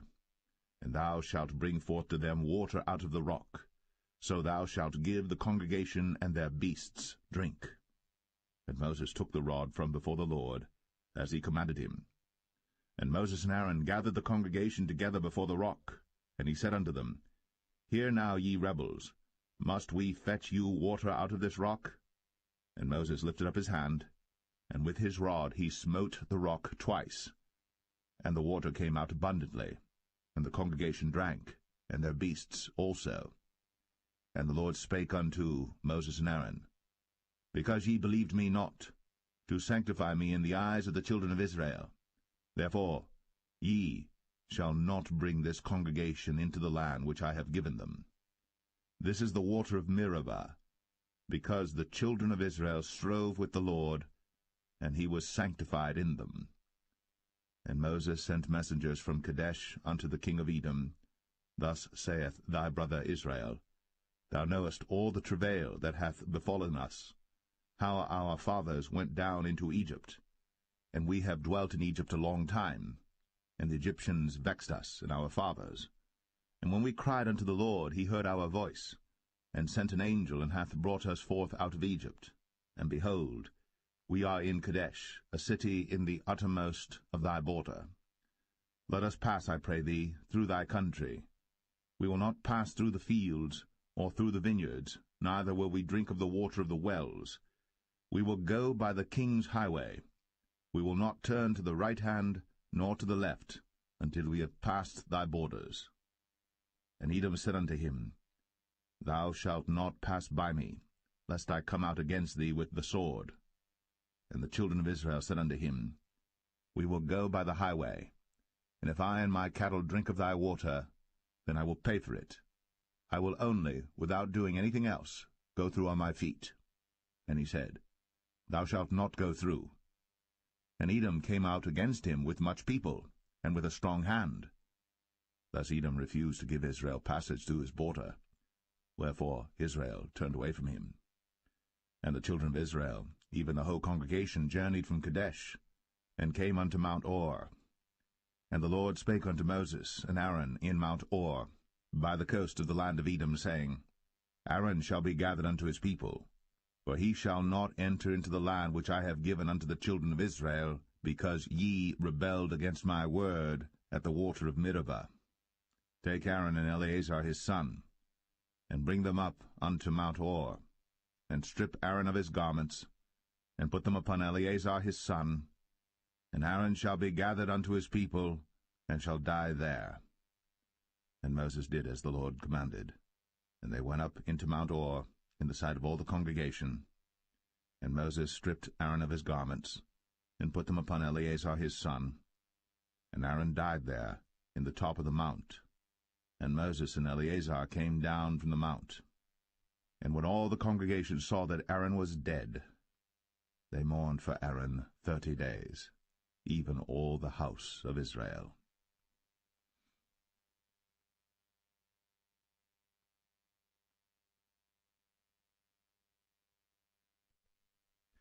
Numbers 21. And when King Arad, the Canaanite, which dwelt in the south, heard tell that Israel came by the way of the spies, then he fought against Israel, and took some of them prisoners. And Israel vowed a vow unto the Lord, and said, If thou wilt indeed deliver this people into my hand, then I will utterly destroy their cities. And the Lord hearkened to the voice of Israel, and delivered up the Canaanites, and they utterly destroyed them in their cities. And he called the name of the place Ormah. And they journeyed from Mount Or by the way of the Red Sea to compass the land of Edom. And the soul of the people was much discouraged because of the way. And the people spake against God, and against Moses. Wherefore have ye brought us up out of Egypt to die in the wilderness? For there is no bread, neither is there any water, and our soul loatheth this light bread. And the Lord sent fiery serpents among the people, and they bit the people, and much people of Israel died.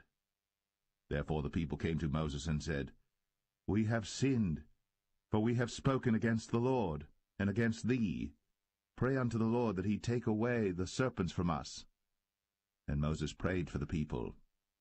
And the Lord said unto Moses, Make thee a fiery serpent, and set it upon a pole. And it shall come to pass, that every one that is bitten, when he looketh upon it, shall live. And Moses made a serpent of brass, and put it upon a pole. And it came to pass, that if a serpent had bitten any man, when he beheld the serpent of brass, he lived. And the children of Israel set forward, and pitched in Oboth. And they journeyed from Oboth, and pitched at Ije-Abarim, in the wilderness which is before Moab, toward the sunrising. From thence they removed, and pitched in the valley of Zered.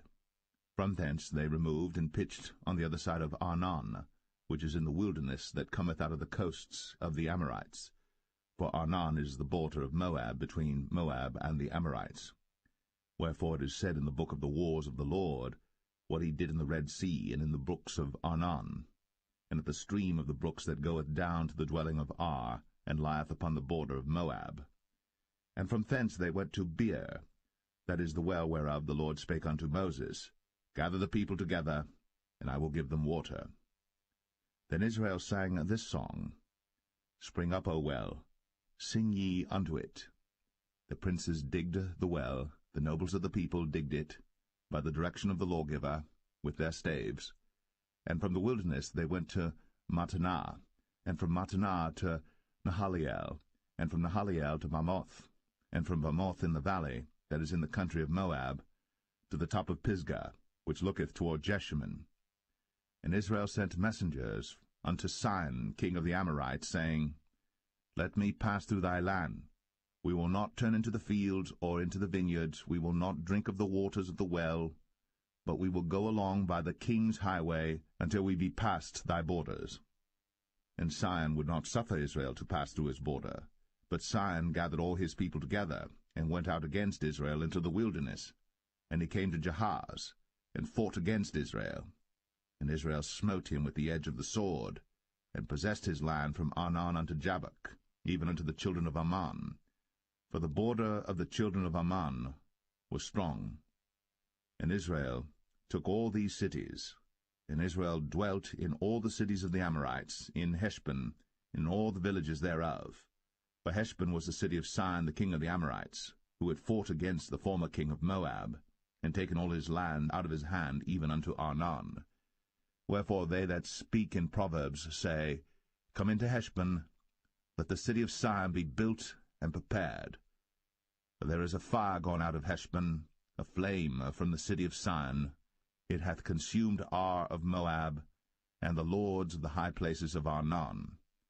Woe to thee, Moab! Thou art undone, O people of Chemosh! He hath given his sons that escaped, and his daughters, into captivity unto Sihon, king of the Amorites.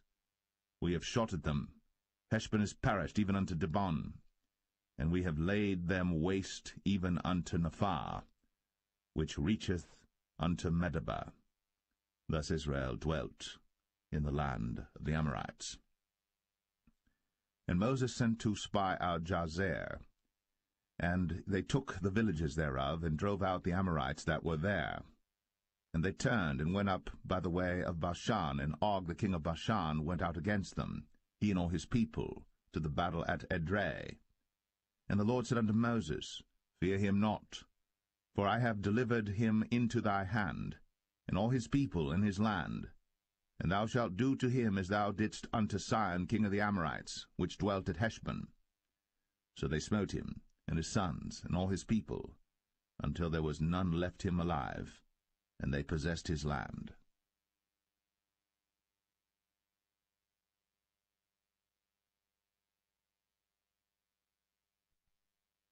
Numbers 22.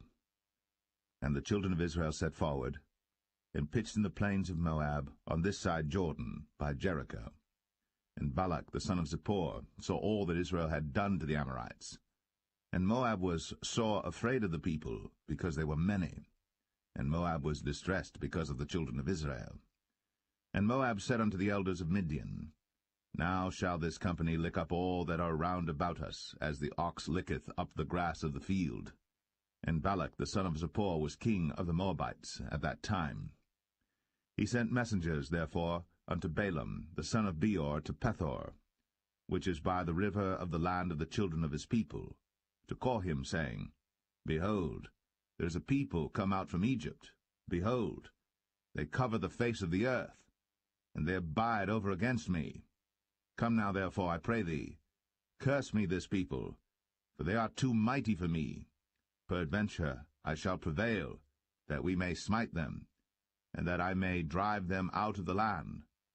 For I wot that he whom thou blessest is blessed, and he whom thou cursest is cursed. And the elders of Moab and the elders of Midian departed with the rewards of divination in their hand. And they came unto Balaam, and spake unto him the words of Balak. And he said unto them, Lodge here this night, and I will bring you word again, as the Lord shall speak unto me. And the princes of Moab abode with Balaam.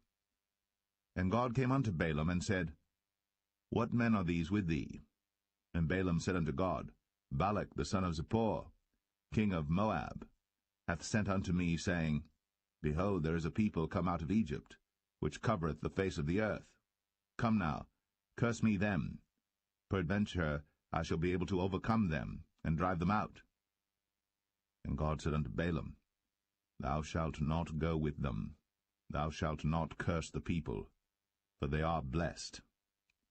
And Balaam rose up in the morning, and said unto the princes of Balak, Get you into your land, for the Lord refuseth to give me leave to go with you. And the princes of Moab rose up, and they went unto Balak, and said, Balaam refuseth to come with us. And Balak sent yet again princes, more and more honorable than they. And they came to Balaam, and said to him, Thus saith Balak the son of Zippor, Let nothing, I pray thee, hinder thee from coming unto me. For I will promote thee unto very great honor, and I will do whatsoever thou sayest unto me. Come therefore, I pray thee, curse me this people. And Balaam answered and said unto the servants of Balak, If Balak would give me his house full of silver and gold, I cannot go beyond the word of the Lord my God, to do less or more. Now therefore I pray you, tarry ye also here this night, that I may know what the Lord will say unto me more. And God came unto Balaam at night, and said unto him, If the men come to call thee, rise up and go with them. But yet the word which I shall say unto thee, that shalt thou do. And Balaam rose up in the morning, and saddled his ass, and went with the princes of Moab. And God's anger was kindled because he went. And the angel of the Lord stood in the way for an adversary against him. Now he was riding upon his ass, and his 2 servants were with him. And the ass saw the angel of the Lord standing in the way, and his sword drawn in his hand. And the ass turned aside out of the way, and went into the field. And Balaam smote the ass, to turn her into the way. But the angel of the Lord stood in a path of the vineyards, a wall being on this side, and a wall on that side. And when the ass saw the angel of the Lord, she thrust herself unto the wall, and crushed Balaam's foot against the wall. And he smote her again. And the angel of the Lord went further, and stood in a narrow place, where was no way to turn either to the right hand or to the left. And when the ass saw the angel of the Lord, she fell down under Balaam, and Balaam's anger was kindled, and he smote the ass with a staff. And the Lord opened the mouth of the ass, and she said unto Balaam, What have I done unto thee, that thou hast smitten me these 3 times? And Balaam said unto the ass, Because thou hast mocked me. I would there were a sword in mine hand, for now would I kill thee. And the ass said unto Balaam, Am not I thine ass, upon which thou hast ridden ever since I was thine unto this day? Was I ever wont to do so unto thee? And he said, Nay. Then the Lord opened the eyes of Balaam, and he saw the angel of the Lord standing in the way, and his sword drawn in his hand. And he bowed down his head, and fell flat on his face. And the angel of the Lord said unto him, Wherefore hast thou smitten thine ass these 3 times? Behold, I went out to withstand thee, because thy way is perverse before me. And the ass saw me, and turned from me these 3 times. Unless she had turned from me, surely now also I had slain thee, and saved her alive. And Balaam said unto the angel of the Lord, I have sinned, for I knew not that thou stoodest in the way against me. Now therefore, if it displease thee, I will get me back again. And the angel of the Lord said unto Balaam, Go with the men, but only the word that I shall speak unto thee, that thou shalt speak. So Balaam went with the princes of Balak. And when Balak heard that Balaam was come, he went out to meet him unto a city of Moab, which is in the border of Arnon, which is in the utmost coast. And Balak said unto Balaam, Did I not earnestly send unto thee to call thee? Wherefore camest thou not unto me? Am I not able indeed to promote thee to honour? And Balaam said unto Balak, Lo, I am come unto thee. Have I now any power at all to say anything? The word that God putteth in my mouth, that shall I speak. And Balaam went with Balak, and they came unto Kirjath-Huzoth. And Balak offered oxen and sheep, and sent to Balaam, and to the princes that were with him. And it came to pass on the morrow that Balak took Balaam, and brought him up into the high places of Baal, that thence he might see the utmost part of the people.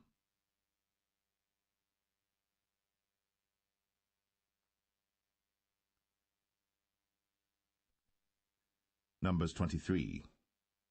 And Balaam said unto Balak, Build me here 7 altars, and prepare me here 7 oxen and 7 rams. And Balak did as Balaam had spoken. And Balak and Balaam offered on every altar a bullock and a ram. And Balaam said unto Balak, Stand by thy burnt offering, and I will go. Peradventure the Lord will come to meet me. And whatsoever he showeth me, I will tell thee. And he went to an high place. And God met Balaam, and he said unto him, I have prepared 7 altars, and I have offered upon every altar a bullock and a ram. And the Lord put a word in Balaam's mouth, and said, Return unto Balak, and thus thou shalt speak. And he returned unto him, and lo, he stood by his burnt sacrifice, he and all the princes of Moab. And he took up his parable, and said, Balak the king of Moab hath brought me from Aram out of the mountains of the east, saying, Come, curse me, Jacob, and come, defy Israel. How shall I curse whom God hath not cursed? Or how shall I defy whom the Lord hath not defied? For from the top of the rocks I see him, and from the hills I behold him. Lo, the people shall dwell alone, and shall not be reckoned among the nations.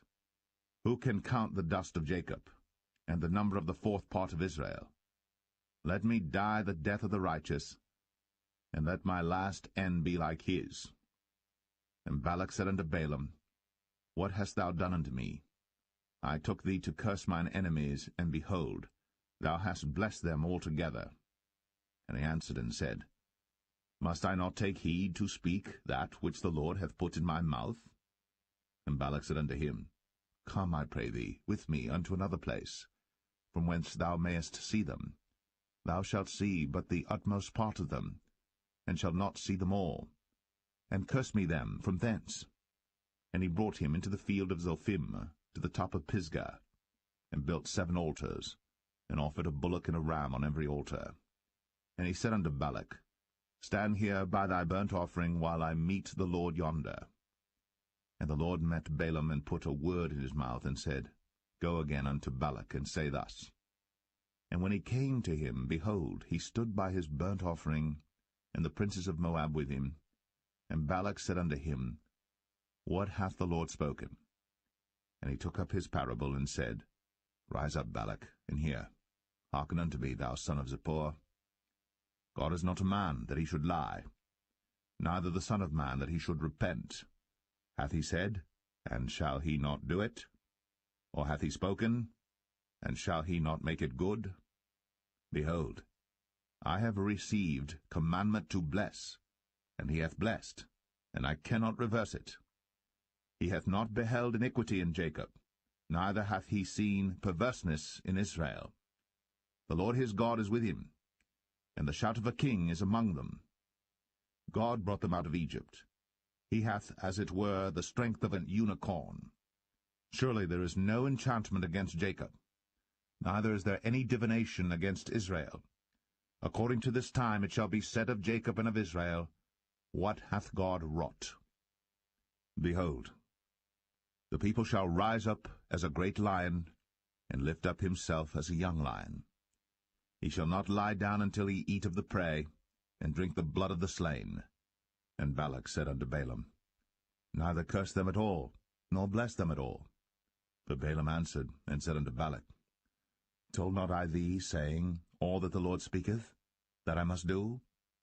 And Balak said unto Balaam, Come, I pray thee, I will bring thee unto another place. Peradventure it will please God that thou mayest curse me them from thence. And Balak brought Balaam unto the top of Peor, that looketh toward Jeshimon. Then Balaam said unto Balak, Build me here 7 altars, and prepare me here 7 bullocks and 7 rams. And Balak did as Balaam had said, and offered a bullock and a ram on every altar.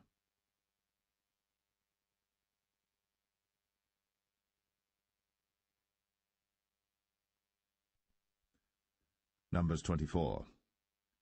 And when Balaam saw that it pleased the Lord to bless Israel, he went not, as at other times, to seek for enchantments, but he set his face toward the wilderness. And Balaam lifted up his eyes, and he saw Israel abiding in his tents according to their tribes. And the Spirit of God came upon him. And he took up his parable, and said, Balaam the son of Beor hath said, and the man whose eyes are open hath said, He hath said, which heard the words of God, which saw the vision of the Almighty, falling into a trance, but having his eyes open, How goodly are thy tents, O Jacob, and thy tabernacles, O Israel! As the valleys are they spread forth, as gardens by the river's side, as the trees of lign aloes which the Lord hath planted, and as cedar trees beside the waters. He shall pour the water out of his buckets, and his seed shall be in many waters, and his king shall be higher than Agag, and his kingdom shall be exalted. God brought him forth out of Egypt. He hath, as it were, the strength of an unicorn. He shall eat up the nations, his enemies, and shall break their bones and pierce them through with his arrows. He couched, he lay down as a lion, and as a great lion. Who shall stir him up? Blessed is he that blesseth thee, and cursed is he that curseth thee. And Balak's anger was kindled against Balaam. And he smote his hands together. And Balak said unto Balaam, I called thee to curse mine enemies, and behold, thou hast altogether blessed them these 3 times. Therefore now flee thou to thy place. I thought to promote thee unto great honor, but lo, the Lord hath kept thee back from honor. And Balaam said unto Balak, Spake I not also to thy messengers which thou sentest unto me, saying, If Balak would give me his houseful of silver and gold, I cannot go beyond the commandment of the Lord, to do either good or bad of mine own mind. But what the Lord saith, that will I speak. And now behold, I go unto my people. Come therefore, and I will advertise thee what this people shall do to thy people in the latter days. And he took up his parable, and said, Balaam the son of Beor hath said, and the man whose eyes are open hath said, He hath said, which heard the words of God, and knew the knowledge of the Most High, which saw the vision of the Almighty, falling into a trance, but having his eyes open. I shall see him, but not now. I shall behold him, but not nigh. There shall come a star out of Jacob, and a scepter shall rise out of Israel, and shall smite the corners of Moab, and destroy all the children of Sheth. And Edom shall be a possession, Sire also shall be a possession for his enemies. And Israel shall do valiantly. Out of Jacob shall come he that shall have dominion, and shall destroy him that remaineth of the city. And when he looked on Amalek, he took up his parable, and said, Amalek was the first of the nations, but his latter end shall be that he perish for ever. And he looked on the Kenites, and took up his parable, and said, Strong is thy dwelling place, and thou puttest thy nest in a rock. Nevertheless, the Kenites shall be wasted, until Ashur shall carry thee away captive. And he took up his parable, and said, Alas, who shall live when God doeth this? And ships shall come from the coast of Chittim, and shall afflict Ashur, and shall afflict Eber, and he also shall perish for ever. And Balaam rose up, and went, and returned to his place. And Balak also went his way.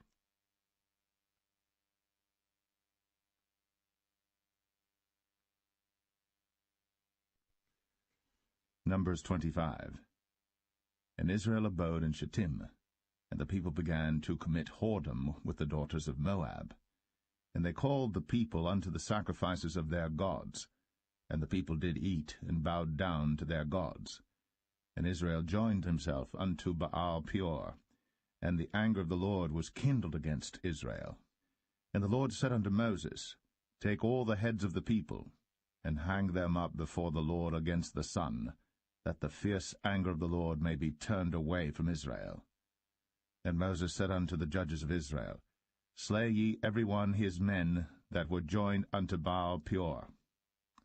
And behold, one of the children of Israel came and brought unto his brethren a Midianitish woman in the sight of Moses, and in the sight of all the congregation of the children of Israel, who were weeping before the door of the tabernacle of the congregation. And when Phinehas the son of Eleazar the son of Aaron the priest saw it, he rose up from among the congregation, and took a javelin in his hand, and he went after the man of Israel into the tent, and thrust both of them through, the man of Israel, and the woman through her belly. So the plague was stayed from the children of Israel. And those that died in the plague were 24,000. And the Lord spake unto Moses, saying, Phinehas the son of Eleazar, the son of Aaron the priest, hath turned my wrath away from the children of Israel, while he was zealous for my sake among them, that I consumed not the children of Israel in my jealousy. Wherefore say, Behold, I give unto him my covenant of peace, and he shall have it, and his seed after him, even the covenant of an everlasting priesthood, because he was zealous for his God, and made an atonement for the children of Israel.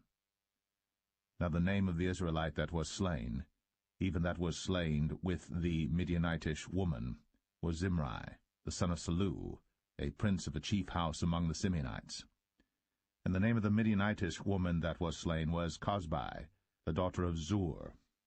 He was head over a people, and of a chief house in Midian.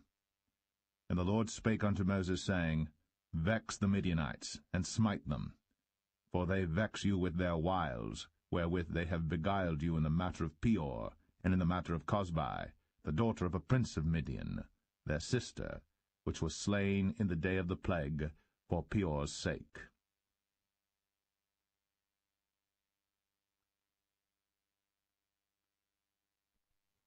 Numbers 26. And it came to pass after the plague, that the Lord spake unto Moses and unto Eleazar the son of Aaron the priest, saying, Take the sum of all the congregation of the children of Israel, from 20 years old and upward, throughout their father's house, all that are able to go to war in Israel. And Moses and Eleazar the priest spake with them in the plains of Moab by Jordan near Jericho, saying, Take the sum of the people from 20 years old and upward, as the Lord commanded Moses and the children of Israel, which went forth out of the land of Egypt. Reuben, the eldest son of Israel, the children of Reuben, Hanok, of whom cometh the family of the Hanokites, of Palu, the family of the Paluites, of Hezron, the family of the Hezronites, of Carmi, the family of the Carmites. These are the families of the Reubenites, and they that were numbered of them were 40,003,730. And the sons of Palu, Eliab, and the sons of Eliab, Nemuel, and Dathan, and Abiram. This is that Dathan and Abiram which were famous in the congregation, who strove against Moses and against Aaron in the company of Korah, when they strove against the Lord. And the earth opened her mouth, and swallowed them up together with Korah, when that company died, what time the fire devoured 250 men, and they became a sign. Notwithstanding the children of Korah died not. The sons of Simeon after their families, of Nemuel, the family of the Nemuelites, of Jamin, the family of the Jaminites, of Jachin, the family of the Jachinites, of Zerah, the family of the Zarhites, of Shaul, the family of the Shaulites. These are the families of the Simeonites, 22,200.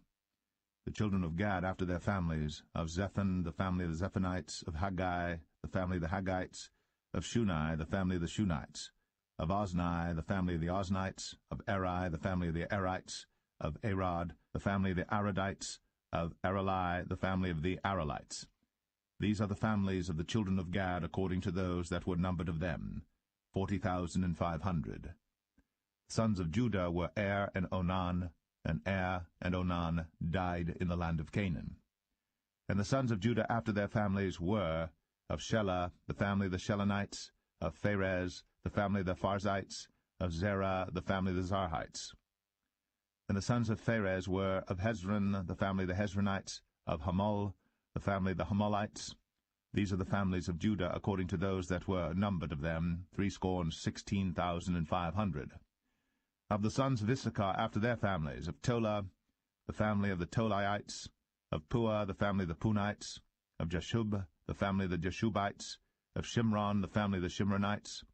These are the families of Issachar according to those that were numbered of them, 64,300. Of the sons of Zebulun after their families, of Sered, the family of the Sardites, of Elon, the family of the Elonites, of Jaleel, the family of the Jaleelites. These are the families of the Zebulunites, according to those that were numbered of them, 60,500. The sons of Joseph after their families were Manasseh and Ephraim. Of the sons of Manasseh, of Machir, the family of the Machirites, and Machir begat Gilead. Of Gilead come the family of the Gileadites.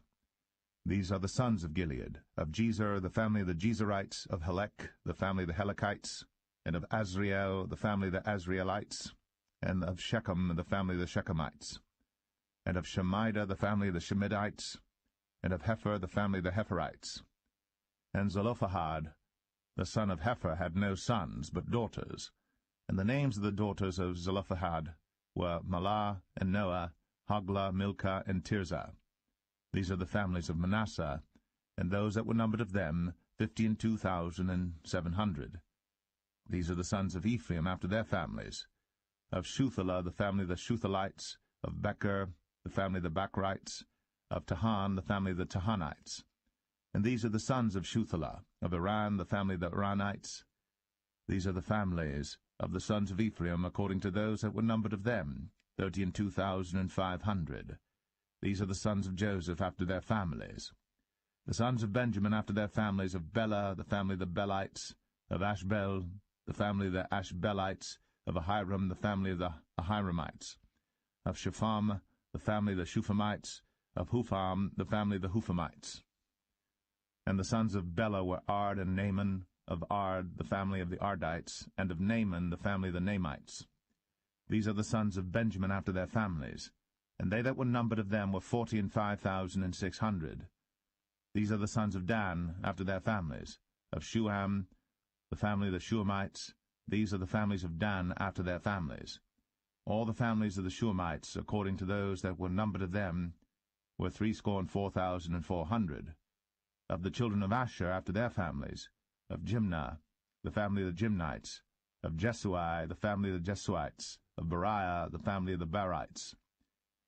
Of the sons of Beriah, of Heber, the family of the Heberites, of Malkiel, the family of the Malkielites. And the name of the daughter of Asher was Sarah. These are the families of the sons of Asher, according to those that were numbered of them, who were 53,400.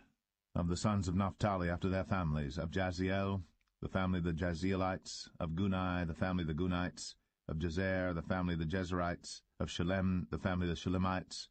These are the families of Naphtali according to their families, and they that were numbered of them were 45,400. These were the numbered of the children of Israel, 600,000 and 1,730. And the Lord spake unto Moses, saying, Unto these the land shall be divided for an inheritance according to the number of names. To many thou shalt give the more inheritance, and to few thou shalt give the less inheritance. To every one shall his inheritance be given according to those that were numbered of him.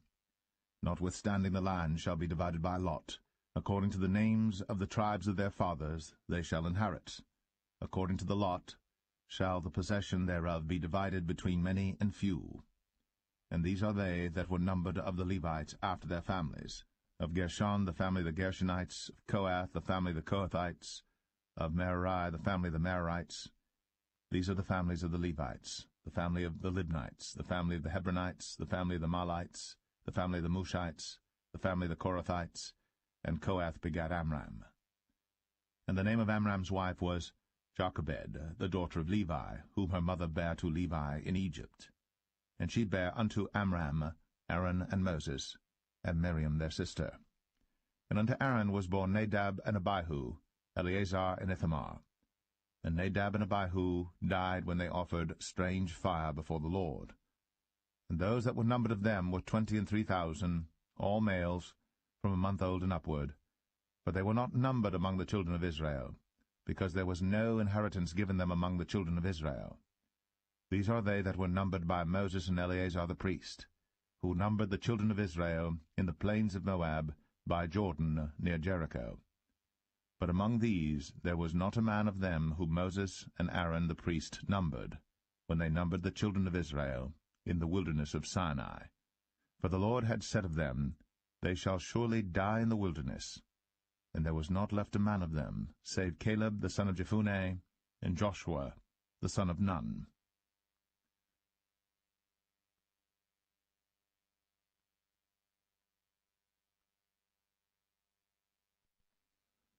Numbers 27. Then came the daughters of Zelophehad, the son of Hepher, the son of Gilead, the son of Machir, the son of Manasseh, of the families of Manasseh, the son of Joseph. And these are the names of his daughters, Mahlah, Noah, and Hoglah, and Milcah, and Tirzah.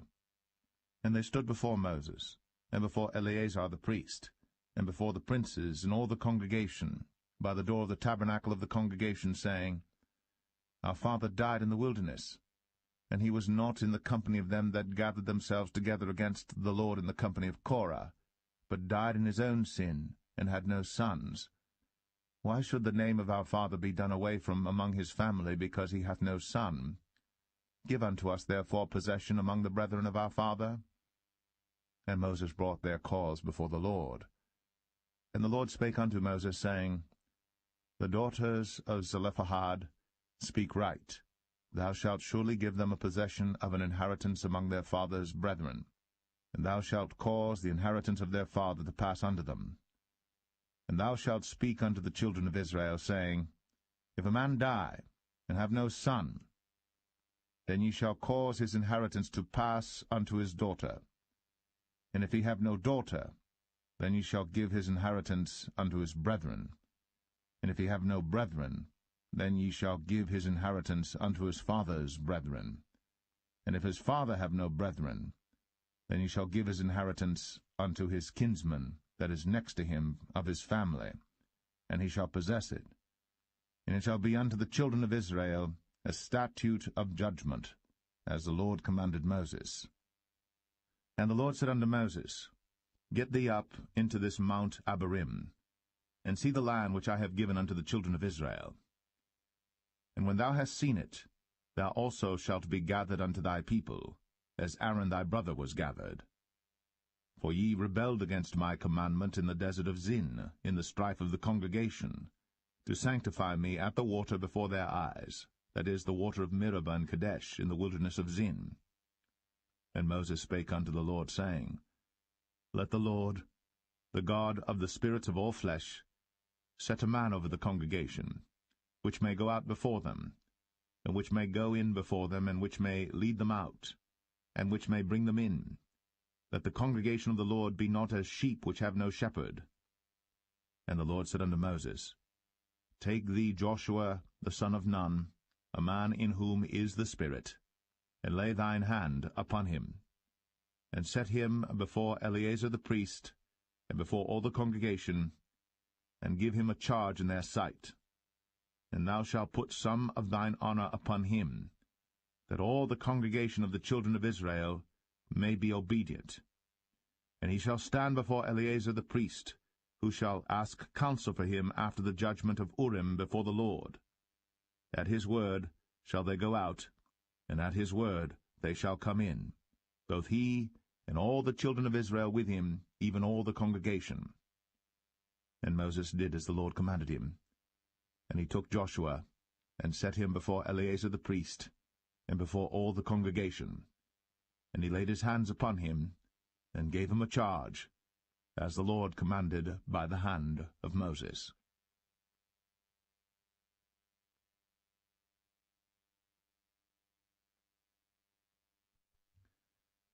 Numbers 28. And the Lord spake unto Moses, saying, Command the children of Israel, and say unto them, My offering, and my bread for my sacrifices made by fire, for a sweet savour unto me, shall ye observe to offer unto me in their due season. And thou shalt say unto them, This is the offering made by fire, which ye shall offer unto the Lord, 2 lambs of the first year without spot day by day, for a continual burnt offering.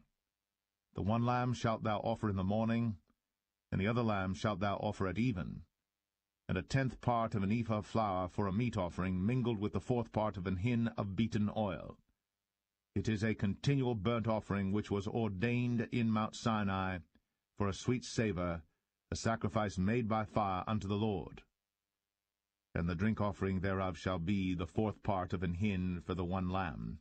In the holy place shalt thou cause the strong wine to be poured unto the Lord for a drink offering. And the other lamb shalt thou offer at even, as the meat offering of the morning, and as the drink offering thereof. Thou shalt offer it, a sacrifice made by fire, of a sweet savour unto the Lord. And on the Sabbath day 2 lambs of the first year without spot, and 2/10 deals of flour for a meat offering mingled with oil, and the drink offering thereof. This is the burnt offering of every Sabbath, beside the continual burnt offering, and his drink offering. And in the beginnings of your months ye shall offer a burnt offering unto the Lord, 2 young bullocks and 1 ram, 7 lambs of the first year without spot, and 3/10 deals of flour for a meat offering mingled with oil for 1 bullock, and 2/10 deals of flour for a meat offering mingled with oil for 1 ram, and a several 10th deal of flour mingled with oil for a meat offering unto 1 lamb, for a burnt offering of a sweet savour, a sacrifice made by fire unto the Lord. And their drink offerings shall be 1/2 an hin of wine unto a bullock, and the 1/3 part of an hin unto a ram, and a 4th part of an hin unto a lamb. This is the burnt offering of every month throughout the months of the year. And 1 kid of the goats for a sin offering unto the Lord shall be offered, beside the continual burnt offering and his drink offering. And the 14th day of the first month is the Passover of the Lord. And the 15th day of this month is the feast. 7 days shall unleavened bread be eaten. In the first day shall be an holy convocation. Ye shall do no manner of servile work therein. But ye shall offer a sacrifice made by fire for a burnt offering unto the Lord, 2 young bullocks and 1 ram, and 7 lambs of the first year. They shall be unto you without blemish. And their meat offering shall be of flour mingled with oil. 3/10 deals shall ye offer for a bullock, and 2/10 deals for a ram. A several 10th deal shalt thou offer for every lamb throughout the 7 lambs, and 1 goat for a sin offering, to make an atonement for you. Ye shall offer these beside the burnt offering in the morning, which is for a continual burnt offering. After this manner ye shall offer daily throughout the 7 days the meat of the sacrifice made by fire, of a sweet savour unto the Lord. It shall be offered beside the continual burnt offering, and his drink offering. And on the 7th day ye shall have an holy convocation. Ye shall do no servile work. Also in the day of the firstfruits, when ye bring a new meat offering unto the Lord, after your weeks be out, ye shall have an holy convocation. Ye shall do no servile work. But ye shall offer the burnt offering for a sweet savour unto the Lord, 2 young bullocks, 1 ram, 7 lambs of the first year, and their meat offering of flour mingled with oil, 3/10 deals unto 1 bullock, 2/10 deals unto 1 ram, a several 10th deal unto 1 lamb, throughout the 7 lambs, and 1 kid of the goats, to make an atonement for you.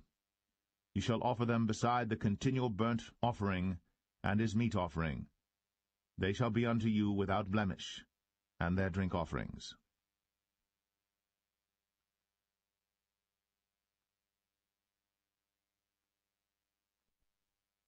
Numbers 29. And in the 7th month, on the 1st day of the month, ye shall have an holy convocation. Ye shall do no servile work. It is a day of blowing the trumpets unto you. And ye shall offer a burnt offering for a sweet savour unto the Lord, 1 young bullock, 1 ram, and 7 lambs of the first year without blemish.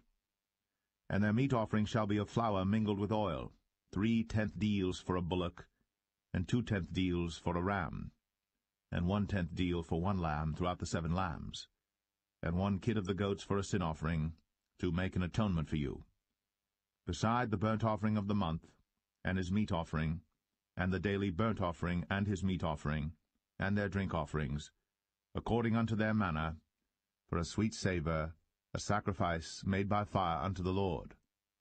And ye shall have on the 10th day of this 7th month an holy convocation, and ye shall afflict your souls.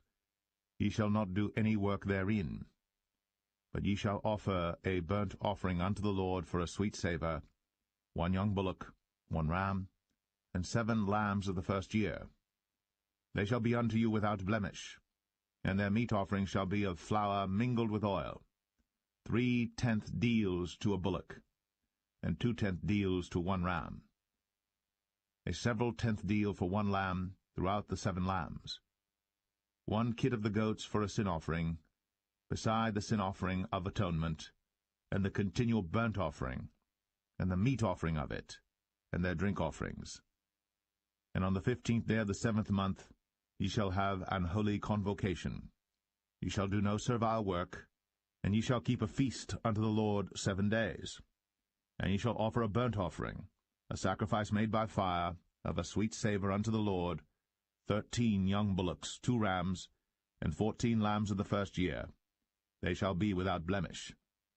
And their meat offering shall be of flour mingled with oil, 3/10 deals unto every bullock of the 13 bullocks, 2/10 deals to each ram of the 2 rams, and a several 10th deal to each lamb of the 14 lambs, and 1 kid of the goats for a sin offering, beside the continual burnt offering, his meat offering, and his drink offering. And on the 2nd day ye shall offer 12 young bullocks, 2 rams, 14 lambs of the first year without spot, and their meat offering and their drink offerings for the bullocks, for the rams, and for the lambs shall be according to their number, after the manner, and 1 kid of the goats for a sin offering, beside the continual burnt offering, and the meat offering thereof, and their drink offerings. And on the 3rd day 11 bullocks, 2 rams, 14 lambs of the first year without blemish, and their meat offering and their drink offerings for the bullocks, for the rams, and for the lambs shall be according to their number, after the manner, and 1 goat for a sin offering, beside the continual burnt offering, and his meat offering, and his drink offering. And on the 4th day 10 bullocks, 2 rams, and 14 lambs of the first year without blemish. Their meat offering and their drink offerings for the bullocks, for the rams, and for the lambs shall be according to their number, after the manner, and 1 kid of the goats for a sin offering, beside the continual burnt offering, his meat offering, and his drink offering. And on the 5th day 9 bullocks, 2 rams, and 14 lambs of the first year without spot, and their meat offering and their drink offerings for the bullocks, for the rams, and for the lambs shall be according to their number, after the manner, and 1 goat for a sin offering, beside the continual burnt offering, and his meat offering, and his drink offering. And on the 6th day 8 bullocks, 2 rams, and 14 lambs of the first year without blemish. And their meat offering and their drink offerings for the bullocks, for the rams, and for the lambs shall be according to their number, after the manner, and 1 goat for a sin offering, beside the continual burnt offering, his meat offering, and his drink offering. And on the 7th day 7 bullocks, 2 rams, and 14 lambs of the first year without blemish. And their meat offering and their drink offerings for the bullocks, for the rams, and for the lambs shall be according to their number, after the manner, and 1 goat for a sin offering, beside the continual burnt offering, his meat offering, and his drink offering. On the 8th day ye shall have a solemn assembly. Ye shall do no servile work therein. But ye shall offer a burnt offering, a sacrifice made by fire, of a sweet savour unto the Lord, 1 bullock, 1 ram, 7 lambs of the first year without blemish. Their meat offering and their drink offerings for the bullock, for the ram, and for the lambs shall be according to their number, after the manner, and 1 goat for a sin offering, beside the continual burnt offering, and his meat offering, and his drink offering. These things ye shall do unto the Lord in your set feasts, beside your vows, and your freewill offerings, for your burnt offerings, and for your meat offerings, and for your drink offerings, and for your peace offerings. And Moses told the children of Israel according to all that the Lord commanded Moses.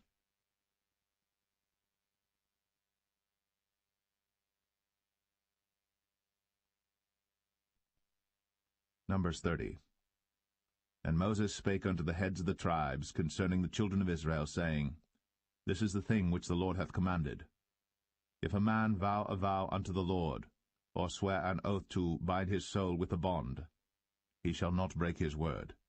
He shall do according to all that proceedeth out of his mouth. If a woman also vow a vow unto the Lord, and bind herself by a bond, being in her father's house in her youth, and her father hear her vow, and her bond wherewith she hath bound her soul, and her father shall hold his peace at her, then all her vows shall stand, and every bond wherewith she hath bound her soul shall stand. But if her father disallow her in the day that he heareth, not any of her vows, or of her bonds wherewith she hath bound her soul, shall stand, and the Lord shall forgive her, because her father disallowed her. And if she had at all an husband, when she vowed or uttered aught out of her lips, wherewith she bound her soul, and her husband heard it, and held his peace at her in the day that he heard it, then her vows shall stand, and her bonds wherewith she bound her soul shall stand. But if her husband disallowed her on the day that he heard it, then he shall make her vow which she vowed, and that which she uttered with her lips, wherewith she bound her soul, of none effect, and the Lord shall forgive her. But every vow of a widow, and of her that is divorced, wherewith they have bound their souls, shall stand against her. And if she vowed in her husband's house, or bound her soul by a bond with an oath, and her husband heard it, and held his peace at her, and disallowed her not, then all her vows shall stand, and every bond wherewith she bound her soul shall stand. But if her husband hath utterly made them void on the day he heard them, then whatsoever proceeded out of her lips concerning her vows, or concerning the bond of her soul, shall not stand. Her husband hath made them void, and the Lord shall forgive her. Every vow, and every binding oath to afflict the soul, her husband may establish it, or her husband may make it void. But if her husband altogether hold his peace at her from day to day, then he establisheth all her vows, or all her bonds which are upon her. He confirmeth them, because he held his peace at her in the day that he heard them. But if he shall any ways make them void after that he hath heard them, then he shall bear her iniquity. These are the statutes which the Lord commanded Moses, between a man and his wife, between the father and his daughter, being yet in her youth, in her father's house.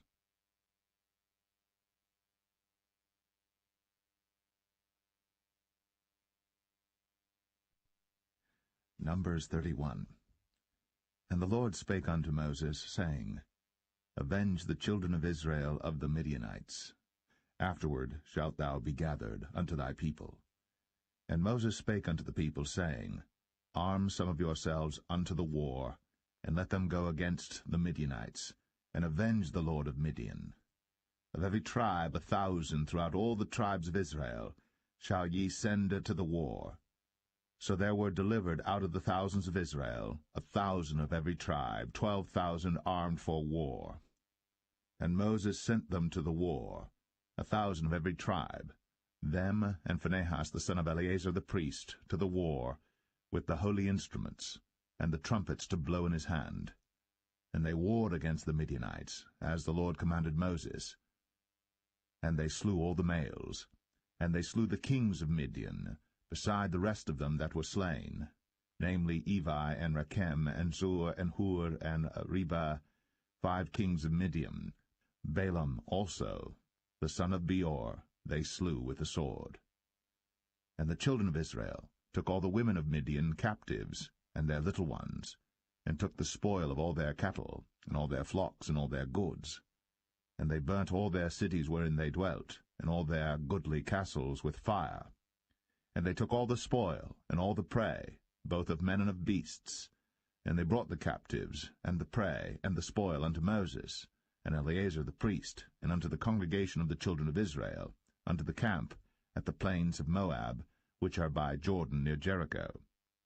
And Moses and Eleazar the priest, and all the princes of the congregation went forth to meet them without the camp. And Moses was wroth with the officers of the host, with the captains over thousands, and captains over hundreds, which came from the battle. And Moses said unto them, Have ye saved all the women alive? Behold, these caused the children of Israel, through the counsel of Balaam, to commit trespass against the Lord in the matter of Peor, and there was a plague among the congregation of the Lord. Now therefore kill every male among the little ones, and kill every woman that hath known man by lying with him. But all the women children that have not known a man by lying with him, keep alive for yourselves. And do ye abide without the camp 7 days, whosoever hath killed any person, and whosoever hath touched any slain, purify both yourselves and your captives on the 3rd day, and on the 7th day. And purify all your raiment, and all that is made of skins, and all work of goat's hair, and all things made of wood. And Eleazar the priest said unto the men of war, which went to the battle, This is the ordinance of the law which the Lord commanded Moses. Only the gold, and the silver, the brass, the iron, the tin, and the lead, everything that may abide the fire, ye shall make it go through the fire, and it shall be clean. Nevertheless it shall be purified with the water of separation, and all that abideth not the fire ye shall make go through the water. And ye shall wash your clothes on the 7th day, and ye shall be clean, and afterward ye shall come into the camp. And the Lord spake unto Moses, saying, Take the sum of the prey that was taken, both of man and of beast, thou, and Eleazar the priest, and the chief fathers of the congregation, and divide the prey into 2 parts, between them that took the war upon them, who went out to battle, and between all the congregation. And levy a tribute unto the Lord of the men of war which went out to battle, 1 soul of 500, both of the persons, and of the beeves, and of the asses, and of the sheep. Take it of their half, and give it unto Eleazar the priest, for an heave offering of the Lord. And of the children of Israel's half thou shalt take 1 portion of 50 of the persons, of the beeves, of the asses, and of the flocks, of all manner of beasts, and give them unto the Levites, which keep the charge of the tabernacle of the Lord. And Moses and Eleazar the priest did as the Lord commanded Moses. And the booty, being the rest of the prey which the men of war had caught, was 600,000, and 70,000, and 5,000 sheep, and 12,000 beeves, and 1,000 asses, and 32,000 persons in all, of women that had not known man by lying with him. And the half which was the portion of them that went out to war was in number 300,000, and 37,000, and 500 sheep. And the Lord's tribute of the sheep was 615. And the beeves were 36,000, of which the Lord's tribute was 312. And the asses were 30,500, of which the Lord's tribute was 301. And the persons were 16,000, of which the Lord's tribute was 32 persons. And Moses gave the tribute which was the Lord's heave offering unto Eleazar the priest, as the Lord commanded Moses. And of the children of Israel's half, which Moses divided from the men that warred, now the half that pertained unto the congregation was 300,000, and 30,000, and 7,500 sheep, and 36,000 beeves, and 30,000 asses, and 500, and 16,000 persons. Even of the children of Israel's half, Moses took 1 portion of 50, both of man and of beast, and gave them unto the Levites, which kept the charge of the tabernacle of the Lord, as the Lord commanded Moses. And the officers which were over thousands of the host, the captains of thousands and captains of hundreds, came near unto Moses. And they said unto Moses, Thy servants have taken the sum of the men of war which are under our charge, and there lacketh not 1 man of us. We have therefore brought an oblation for the Lord, what every man hath gotten, of jewels of gold, chains and bracelets, rings, earrings, and tablets, to make an atonement for our souls before the Lord. And Moses and Eleazar the priest took the gold of them, even all wrought jewels, and all the gold of the offering that they offered up to the Lord, of the captains of thousands, and of the captains of hundreds, was 16,750 shekels, for the men of war had taken spoil, every man for himself. And Moses and Eleazar the priest took the gold of the captains of thousands and of hundreds, and brought it into the tabernacle of the congregation for a memorial for the children of Israel before the Lord.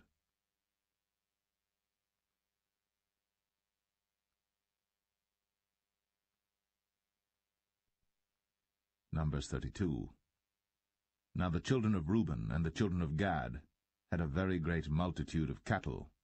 And when they saw the land of Jazer and the land of Gilead, that, behold, the place was a place for cattle, the children of Gad and the children of Reuben came and spake unto Moses, and to Eleazar the priest, and unto the princes of the congregation, saying, Adareth, and Dibon, and Jazer, and Nimrah, and Heshbon, and Elealeh, and Shebam, and Nebo, and Beon, even the country which the Lord smote before the congregation of Israel, is a land for cattle, and thy servants have cattle.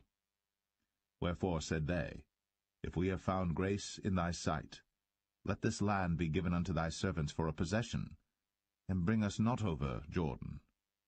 And Moses said unto the children of Gad, and to the children of Reuben, Shall your brethren go to war, and shall ye sit here? And wherefore discourage ye the heart of the children of Israel from going over into the land which the Lord hath given them? Thus did your fathers when I sent them from Kadesh-barnea to see the land. For when they went up unto the valley of Eshcol, and saw the land, they discouraged the heart of the children of Israel, that they should not go into the land which the Lord had given them. And the Lord's anger was kindled the same time, and he sware, saying, Surely none of the men that came up out of Egypt from 20 years old and upward shall see the land which I swear unto Abraham, unto Isaac, and unto Jacob, because they have not wholly followed me, save Caleb the son of Jephunneh the Kenizzite, and Joshua the son of Nun, for they have wholly followed the Lord. And the Lord's anger was kindled against Israel, and he made them wander in the wilderness 40 years, until all the generation that had done evil in the sight of the Lord was consumed. And behold, ye are risen up in your father's stead, an increase of sinful men, to augment yet the fierce anger of the Lord toward Israel. For if ye turn away from after him, he will yet again leave them in the wilderness, and ye shall destroy all this people. And they came near unto him, and said, We will build sheepfolds here for our cattle, and cities for our little ones. But we ourselves will go ready armed before the children of Israel, until we have brought them unto their place. And our little ones shall dwell in the fenced cities because of the inhabitants of the land. We will not return unto our houses until the children of Israel have inherited every man his inheritance. For we will not inherit with them on yonder side Jordan, or forward, because our inheritance is fallen to us on this side Jordan eastward. And Moses said unto them, If ye will do this thing, if ye will go armed before the Lord to war, and will go all of you armed over Jordan before the Lord, until he hath driven out his enemies from before him, and the land be subdued before the Lord, then afterward ye shall return, and be guiltless before the Lord, and before Israel. And this land shall be your possession before the Lord. But if ye will not do so, behold, ye have sinned against the Lord, and be sure your sin will find you out. Build you cities for your little ones, and folds for your sheep, and do that which hath proceeded out of your mouth. And the children of Gad and the children of Reuben spake unto Moses, saying, Thy servants will do as my Lord commandeth. Our little ones, our wives, our flocks, and all our cattle shall be there in the cities of Gilead. But thy servants will pass over, every man armed for war, before the Lord to battle, as my Lord saith. So concerning them Moses commanded Eleazar the priest, and Joshua the son of Nun, and the chief fathers of the tribes of the children of Israel. And Moses said unto them, If the children of Gad and the children of Reuben will pass with you over Jordan, every man armed to battle, before the Lord, and the land shall be subdued before you, then ye shall give them the land of Gilead for a possession. But if they will not pass over with you armed, they shall have possessions among you in the land of Canaan. And the children of Gad and the children of Reuben answered, saying, As the Lord has said unto thy servants, so will we do. We will pass over armed before the Lord into the land of Canaan, that the possession of our inheritance on this side Jordan may be ours. And Moses gave unto them, even to the children of Gad, and to the children of Reuben, and unto half the tribe of Manasseh the son of Joseph, the kingdom of Sihon, king of the Amorites, and the kingdom of Og, king of Bashan, the land with the cities thereof in the coasts, even the cities of the country round about. And the children of Gad built Dibon, and Adaroth, and Aroer, and Atroth, Shophan, and Jazer, and Jogbehah, and Beth-Nimrah, and Beth-Haran, fenced cities, and folds for sheep. And the children of Reuben built Heshbon, and Elealeh, and Kirjathaim, and Nebo, and Baal-meon, their names being changed, and Shibmah, and gave other names unto the cities which they builded. And the children of Machir the son of Manasseh went to Gilead, and took it, and dispossessed the Amorite which was in it. And Moses gave Gilead unto Machir the son of Manasseh, and he dwelt therein. And Jair the son of Manasseh went and took the small towns thereof, and called them Havoth-Jair. And Nobah went and took Kenath, and the villages thereof, and called it Nobah, after his own name.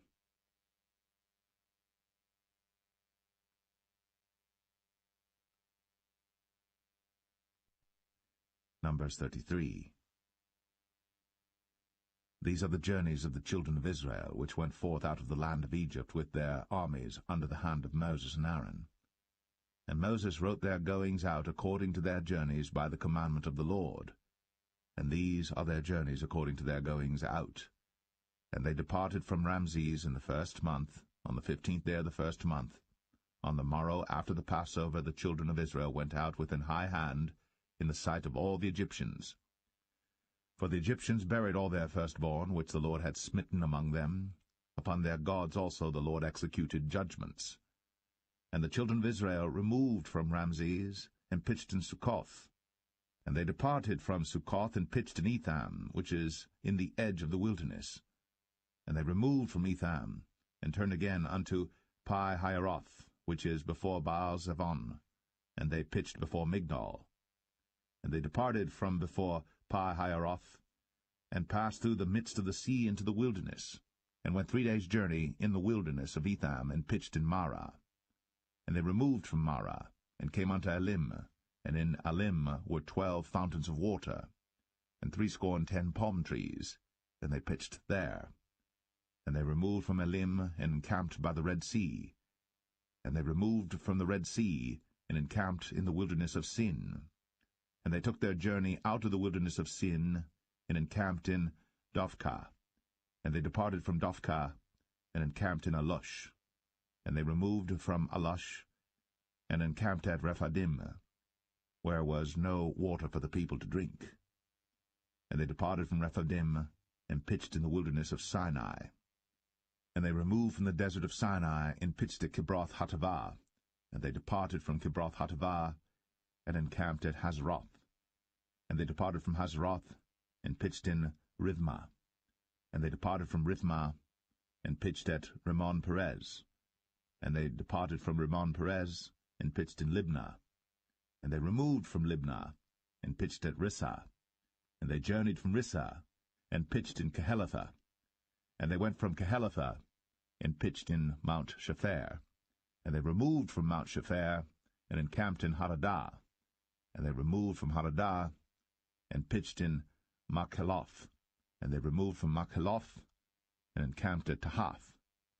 And they departed from Tahath, and pitched at Tara. And they removed from Tara, and pitched in Mithkah. And they went from Mithkah, and pitched in Hashmonah. And they departed from Hashmonah, and encamped at Moseroth. And they departed from Moseroth, and pitched in Bene Jaakan. And they removed from Bene Jaakan, and encamped at Hor-Haggidgad. And they went from Hor-Haggidgad, and pitched in Jotbathah. And they removed from Jotbathah, and encamped at Ebronah. And they departed from Ebronah, and encamped at Ezion-Geber. And they removed from Ezion-Geber, and pitched in the wilderness of Zin, which is Kadesh, And they removed from Kadesh, and pitched in Mount Or, in the edge of the land of Edom. And Aaron the priest went up into Mount Or at the commandment of the Lord, and died there, in the 40th year after the children of Israel were come out of the land of Egypt, in the 1st day of the 5th month. And Aaron was 123 years old when he died in Mount Or. And King Arad the Canaanite, which dwelt in the south in the land of Canaan, heard of the coming of the children of Israel. And they departed from Mount Or, and pitched in Zalmonah. And they departed from Zalmonah, and pitched in Punon. And they departed from Punon, and pitched in Oboth. And they departed from Oboth, and pitched in Abarim in the border of Moab. And they departed from Aim, and pitched in Dibon-Gad. And they removed from Dibon-Gad, and encamped in Almon-Diblathaim. And they removed from Almon-Diblathaim, and pitched in the mountains of Abarim before Nebo. And they departed from the mountains of Abarim, and pitched in the plains of Moab by Jordan near Jericho. And they pitched by Jordan from Beth-Jeshimoth even unto Abel-Shittim in the plains of Moab. And the Lord spake unto Moses in the plains of Moab by Jordan near Jericho, saying, Speak unto the children of Israel, and say unto them, When you are passed over Jordan into the land of Canaan, then ye shall drive out all the inhabitants of the land from before you, and destroy all their pictures, and destroy all their molten images, and quite pluck down all their high places.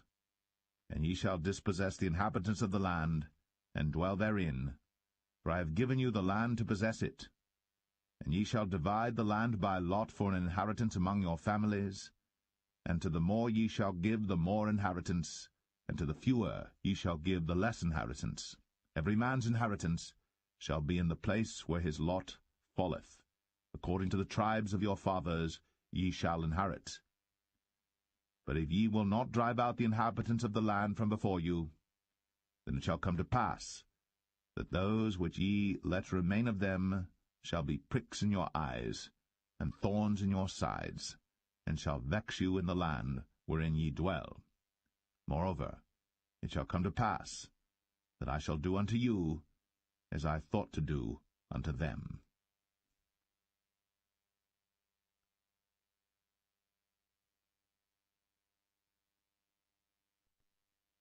Numbers 34. And the Lord spake unto Moses, saying, Command the children of Israel, and say unto them, When ye come into the land of Canaan, this is the land that shall fall unto you for an inheritance, even the land of Canaan, with the coasts thereof. Then your south quarter shall be from the wilderness of Zin, along by the coast of Edom, and your south border shall be the outmost coast of the salt sea eastward. And your border shall turn from the south to the ascent of Akrabim, and pass on to Zin, and the going forth thereof shall be from the south to Kadesh-barnea, and shall go on to Hazar-Adar, and pass on to Asmon. And the border shall fetch a compass from Asmon unto the river of Egypt, and the goings out of it shall be at the sea. And as for the western border, ye shall even have the great sea for a border. This shall be your west border, and this shall be your north border. From the great sea ye shall point out for you Mount Or. From Mount Or ye shall point out your border unto the entrance of Hamath, and the goings forth of the border shall be to Zedad, and the border shall go on to Ziphron, and the goings out of it shall be at Hazar-Enan. This shall be your north border. And ye shall point out your east border from Hazar-Enan to Shepham, and the coast shall go down from Shepham to Riblah on the east side of Ain, and the border shall descend, and shall reach unto the side of the sea of Chinnereth eastward. And the border shall go down to Jordan, and the goings out of it shall be at the salt sea. This shall be your land with the coasts thereof round about. And Moses commanded the children of Israel, saying, This is the land which ye shall inherit by lot, which the Lord commanded to give unto the 9 tribes, and to the half-tribe. For the tribe of the children of Reuben according to the house of their fathers, and the tribe of the children of Gad according to the house of their fathers, have received their inheritance, and half the tribe of Manasseh have received their inheritance. The 2 tribes and the half-tribe have received their inheritance on this side Jordan near Jericho, eastward toward the sunrising. And the Lord spake unto Moses, saying, These are the names of the men which shall divide the land unto you, Eleazar the priest, and Joshua the son of Nun. And ye shall take 1 prince of every tribe to divide the land by inheritance. And the names of the men are these: of the tribe of Judah, Caleb the son of Jephunneh, and of the tribe of the children of Simeon, Shemuel the son of Ammihud. Of the tribe of Benjamin, Elidad the son of Chislon, and the prince of the tribe of the children of Dan, Bukai the son of Joglai. The prince of the children of Joseph, for the tribe of the children of Manasseh, Haniel the son of Ephod. And the prince of the tribe of the children of Ephraim, Kemuel the son of Shiptan. And the prince of the tribe of the children of Zebulun, Elizaphan the son of Parnach. And the prince of the tribe of the children of Issachar, Paltiel the son of Azan. And the prince of the tribe of the children of Asher, Ahihud the son of Shelomai. And the prince of the tribe of the children of Naphtali, Pedahel the son of Ammihud. These are they whom the Lord commanded to divide the inheritance unto the children of Israel in the land of Canaan.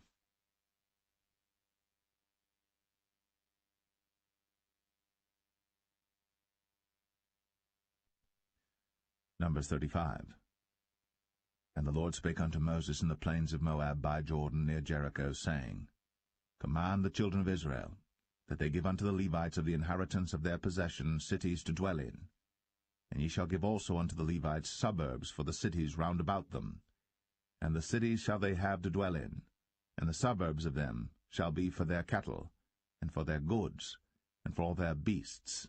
And the suburbs of the cities, which ye shall give unto the Levites, shall reach from the wall of the city and outward 1,000 cubits round about. And ye shall measure from without the city on the east side 2,000 cubits, on the south side 2,000 cubits, on the west side 2,000 cubits, and on the north side 2,000 cubits. And the city shall be in the midst. This shall be to them the suburbs of the cities. And among the cities which ye shall give unto the Levites, there shall be 6 cities for refuge, which ye shall appoint for the manslayer, that he may flee thither. And to them ye shall add 42 cities. So all the cities which ye shall give to the Levites shall be 48 cities. Them shall ye give with their suburbs. And the cities which ye shall give shall be of the possession of the children of Israel. From them that have many ye shall give many, but from them that have few ye shall give few. Every one shall give of his cities unto the Levites according to his inheritance, which he inheriteth. And the Lord spake unto Moses, saying, Speak unto the children of Israel, and say unto them, When ye be come over Jordan into the land of Canaan, then ye shall appoint you cities to be cities of refuge for you, that the slayer may flee thither, which killeth any person at unawares. And they shall be unto you cities for refuge from the avenger, that the manslayer die not, until he stand before the congregation in judgment. And of these cities which ye shall give 6 cities shall ye have for refuge. Ye shall give 3 cities on this side Jordan, and 3 cities shall ye give in the land of Canaan, which shall be cities of refuge. These 6 cities shall be a refuge, both for the children of Israel, and for the stranger, and for the sojourner among them, that every one that killeth any person unawares may flee thither. And if he smite him with an instrument of iron, so that he die, he is a murderer. The murderer shall surely be put to death. And if he smite him with throwing a stone, wherewith he may die, and he die, he is a murderer. The murderer shall surely be put to death. Or if he smite him with an hand weapon of wood, wherewith he may die, and he die, he is a murderer. The murderer shall surely be put to death. The revenger of blood himself shall slay the murderer. When he meeteth him, he shall slay him.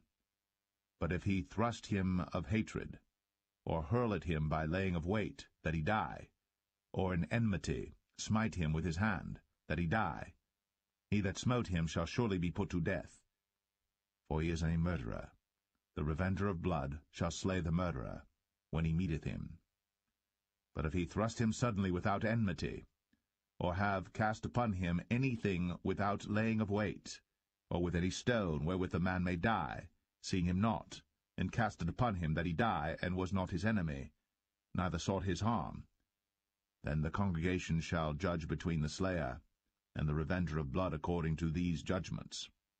And the congregation shall deliver the slayer out of the hand of the revenger of blood, and the congregation shall restore him to the city of his refuge, whither he was fled, and he shall abide in it unto the death of the high priest, which was anointed with the holy oil. But if the slayer shall at any time come without the border of the city of his refuge, whither he was fled, and the revenger of blood find him without the borders of the city of his refuge, and the revenger of blood kill the slayer, he shall not be guilty of blood, because he should have remained in the city of his refuge until the death of the high priest. But after the death of the high priest, the slayer shall return into the land of his possession. So these things shall be for a statute of judgment unto you throughout your generations in all your dwellings.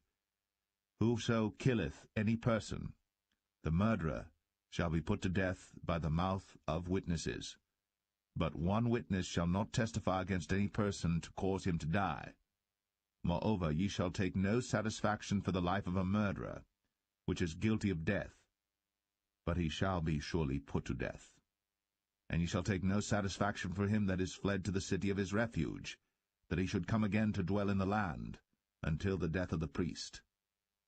So ye shall not pollute the land wherein ye are, for blood it defileth the land, and the land cannot be cleansed of the blood that is shed therein, but by the blood of him that shed it. Defile not therefore the land which ye shall inhabit, wherein I dwell. For I the Lord dwell among the children of Israel.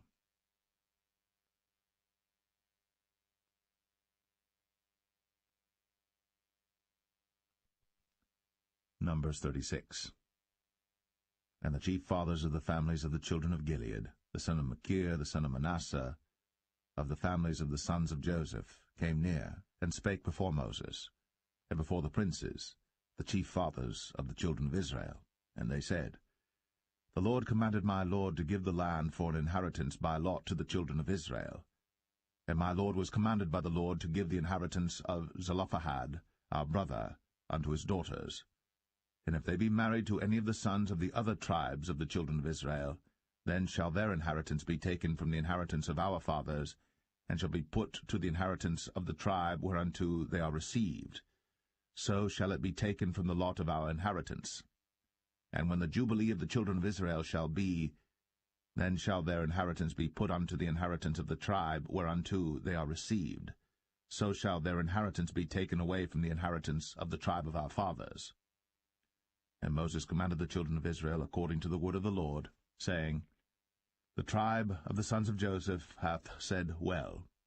This is the thing which the Lord doth command concerning the daughters of Zelophehad, saying, Let them marry to whom they think best, only to the family of the tribe of their father shall they marry. So shall not the inheritance of the children of Israel remove from tribe to tribe, for every one of the children of Israel shall keep himself to the inheritance of the tribe of his fathers. And every daughter that possesseth an inheritance in any tribe of the children of Israel shall be wife unto one of the family of the tribe of her father, that the children of Israel may enjoy every man the inheritance of his fathers. Neither shall the inheritance remove from one tribe to another tribe, but every one of the tribes of the children of Israel shall keep himself to his own inheritance. Even as the Lord commanded Moses, so did the daughters of Zelophehad. For Mahlah, Tirzah, and Hoglah, and Milcah, and Noah, the daughters of Zelophehad, were married unto their father's brothers' sons, and they were married into the families of the sons of Manasseh, the son of Joseph, and their inheritance remained in the tribe of the family of their father. These are the commandments and the judgments which the Lord commanded by the hand of Moses unto the children of Israel, in the plains of Moab by Jordan, near Jericho.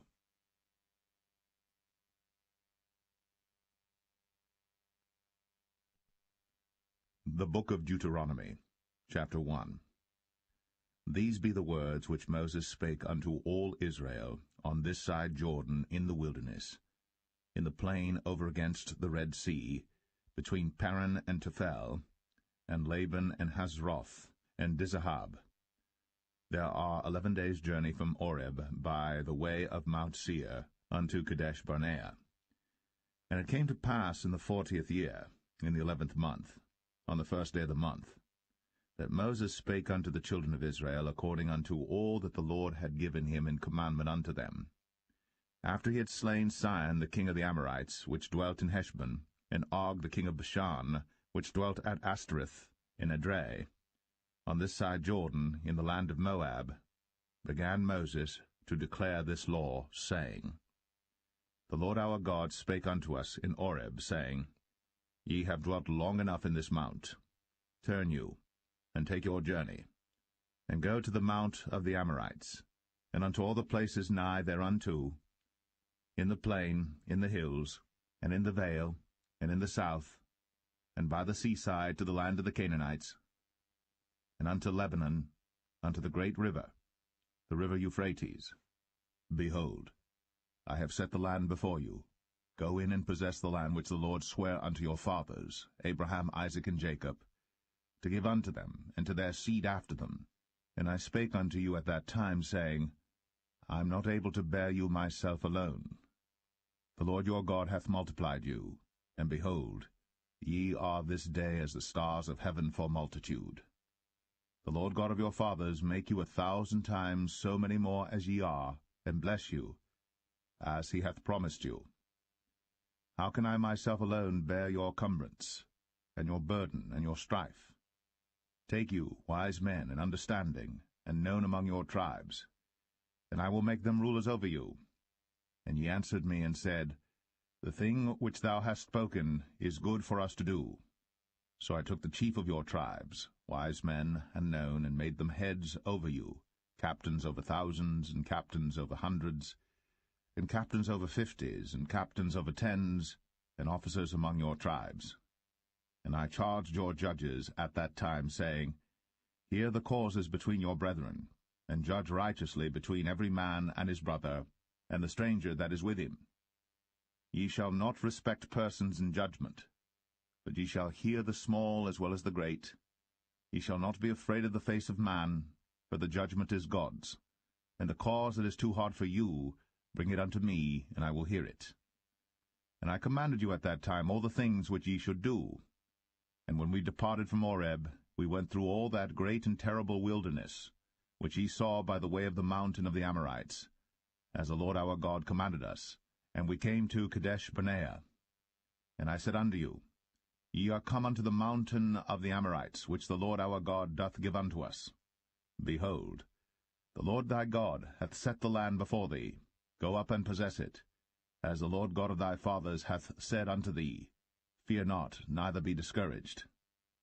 And ye came near unto me, every one of you, and said, We will send men before us, and they shall search us out the land, and bring us word again by what way we must go up, and into what cities we shall come. And the saying pleased me well. And I took 12 men of you, one of a tribe. And they turned and went up into the mountain, and came unto the valley of Eshcol, and searched it out. And they took of the fruit of the land in their hands, and brought it down unto us, and brought us word again, and said, It is a good land which the Lord our God doth give us. Notwithstanding ye would not go up, but rebelled against the commandment of the Lord your God. And ye murmured in your tents, and said, Because the Lord hated us, he hath brought us forth out of the land of Egypt, to deliver us into the hand of the Amorites, to destroy us. Whither shall we go up? Our brethren have discouraged our heart, saying, The people is greater and taller than we. The cities are great, and walled up to heaven. And moreover, we have seen the sons of the Anakims there. Then I said unto you, Dread not, neither be afraid of them. The Lord your God, which goeth before you, he shall fight for you, according to all that he did for you in Egypt before your eyes. And in the wilderness, where thou hast seen how that the Lord thy God bare thee, as a man doth bear his son, in all the way that ye went, until ye came into this place. Yet in this thing ye did not believe the Lord your God, who went in the way before you, to search you out a place to pitch your tents in fire by night, to show you by what way ye should go, and in a cloud by day. And the Lord heard the voice of your words, and was wroth, and sware, saying, Surely there shall not one of these men of this evil generation see that good land, which I swear to give unto your fathers. Save Caleb the son of Jephunneh, he shall see it. And to him will I give the land that he hath trodden upon, and to his children, because he hath wholly followed the Lord. Also the Lord was angry with me for your sakes, saying, Thou also shalt not go in thither. But Joshua the son of Nun, which standeth before thee, he shall go in thither. Encourage him, for he shall cause Israel to inherit it. Moreover, your little ones, which he said should be a prey, and your children, which in that day had no knowledge between good and evil, they shall go in thither, and unto them will I give it, and they shall possess it. But as for you, turn you, and take your journey into the wilderness by the way of the Red Sea. Then ye answered and said unto me, We have sinned against the Lord. We will go up and fight, according to all that the Lord our God commanded us. And when ye had girded on every man his weapons of war, ye were ready to go up into the hill. And the Lord said unto me, Say unto them, Go not up, neither fight. For I am not among you, lest ye be smitten before your enemies. So I spake unto you, and ye would not hear, but rebelled against the commandment of the Lord, and went presumptuously up into the hill. And the Amorites which dwelt in that mountain came out against you, and chased you as bees do, and destroyed you in Seir, even unto Hormah.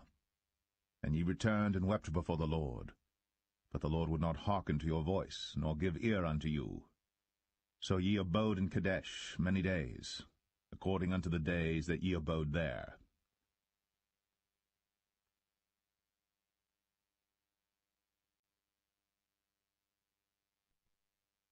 Deuteronomy 2. Then we turned and took our journey into the wilderness by the way of the Red Sea, as the Lord spake unto me, and we compassed Mount Seir many days. And the Lord spake unto me, saying, Ye have compassed this mountain long enough. Turn you northward. And command thou the people, saying, Ye are to pass through the coast of your brethren the children of Esau, which dwell in Seir, and they shall be afraid of you. Take ye good heed unto yourselves therefore.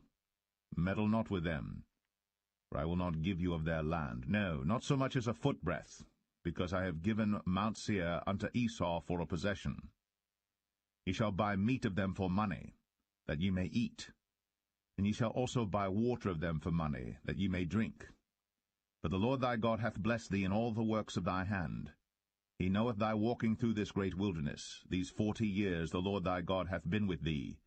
Thou hast lacked nothing.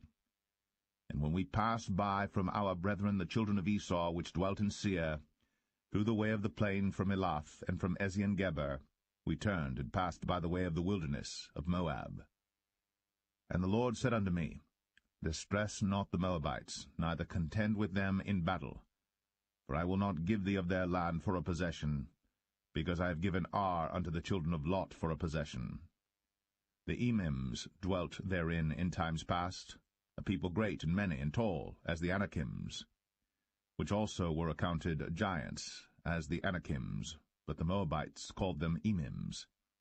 The Orims also dwelt in Seir before time, but the children of Esau succeeded them, when they had destroyed them from before them, and dwelt in their stead, as Israel did unto the land of his possession, which the Lord gave unto them.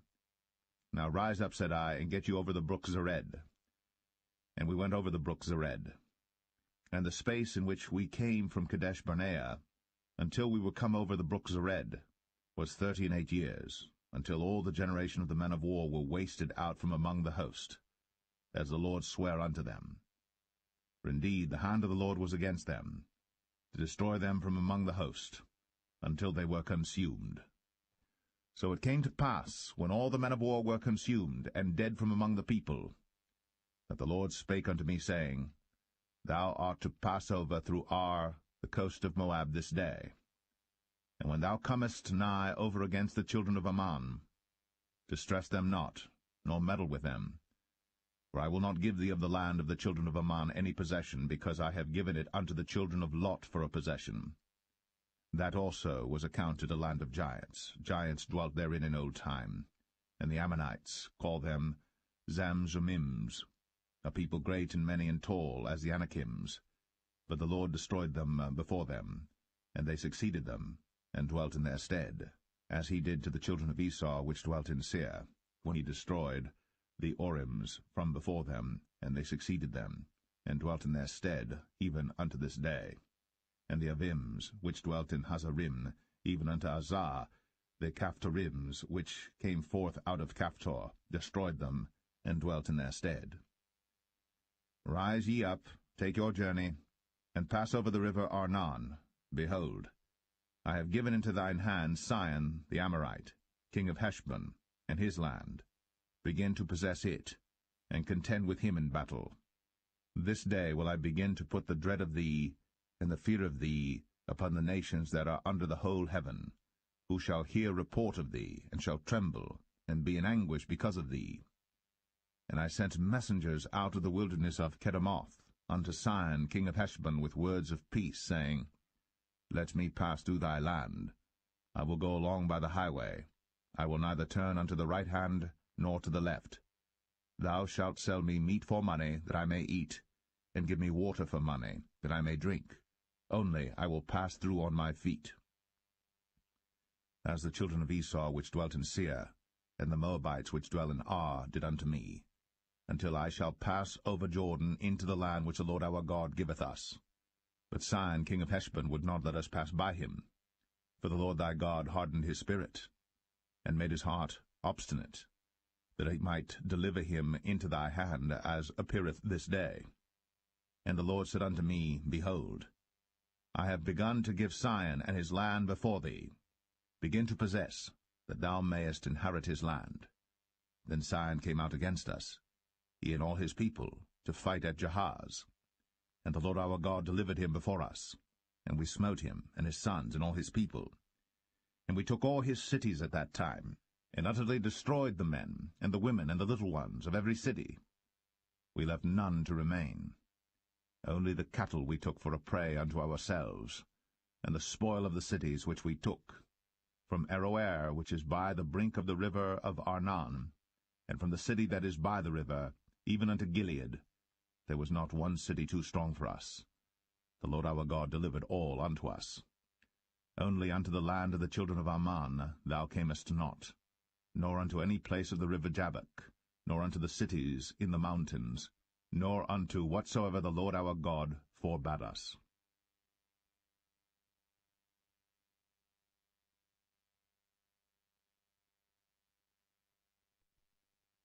Deuteronomy 3. Then we turned, and went up the way to Bashan, and Og the king of Bashan came out against us, he and all his people, to battle at Edrei. And the Lord said unto me, Fear him not, for I will deliver him, and all his people, and his land, into thy hand. And thou shalt do unto him as thou didst unto Sihon king of the Amorites, which dwelt at Heshbon. So the Lord our God delivered into our hands Og also, the king of Bashan, and all his people, and we smote him, until none was left to him remaining. And we took all his cities at that time. There was not a city which we took not from them, 80 cities, all the region of Argob, the kingdom of Og and Bashan. All these cities were fenced with high walls, gates, and bars, beside unwalled towns a great many. And we utterly destroyed them, as we did unto Sihon king of Heshbon, utterly destroying the men, women, and children of every city.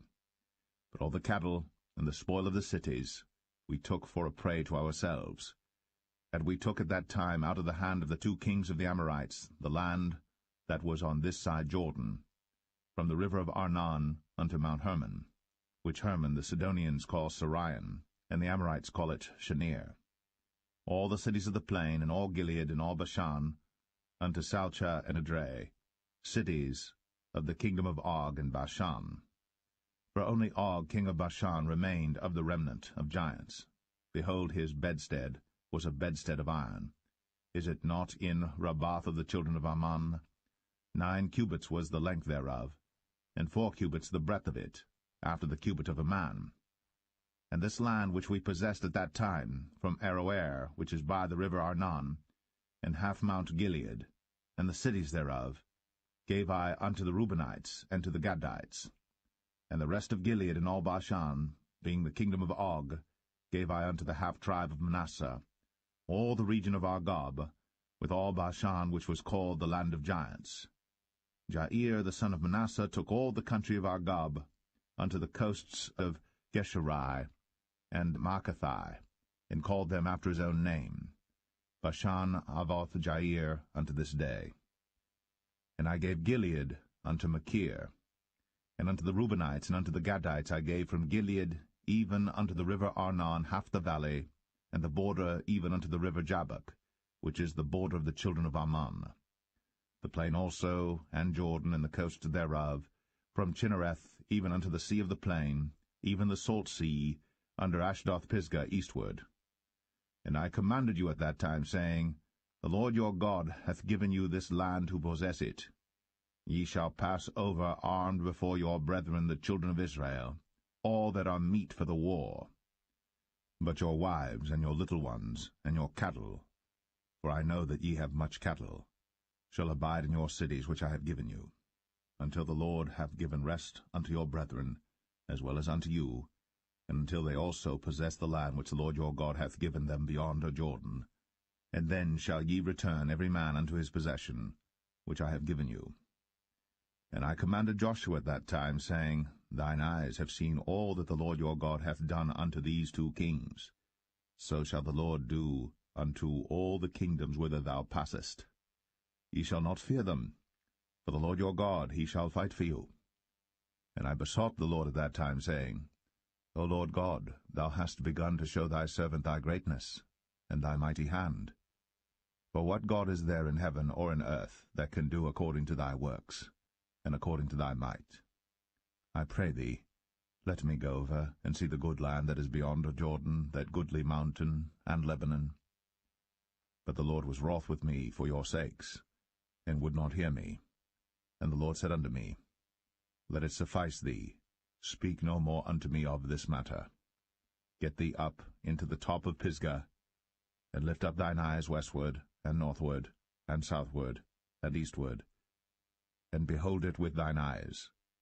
For thou shalt not go over this Jordan, but charge Joshua, and encourage him, and strengthen him, for he shall go over before this people, and he shall cause them to inherit the land, which thou shalt see. So we abode in the valley over against Beth-peor.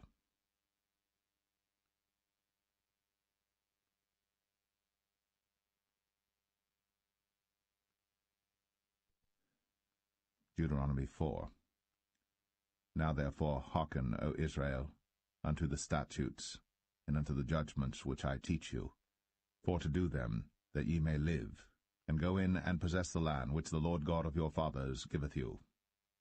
Ye shall not add unto the word which I command you, neither shall ye diminish aught from it, that ye may keep the commandments of the Lord your God which I command you. Your eyes have seen what the Lord did because of Baal-peor. For all the men that followed Baal-peor, the Lord thy God hath destroyed them from among you.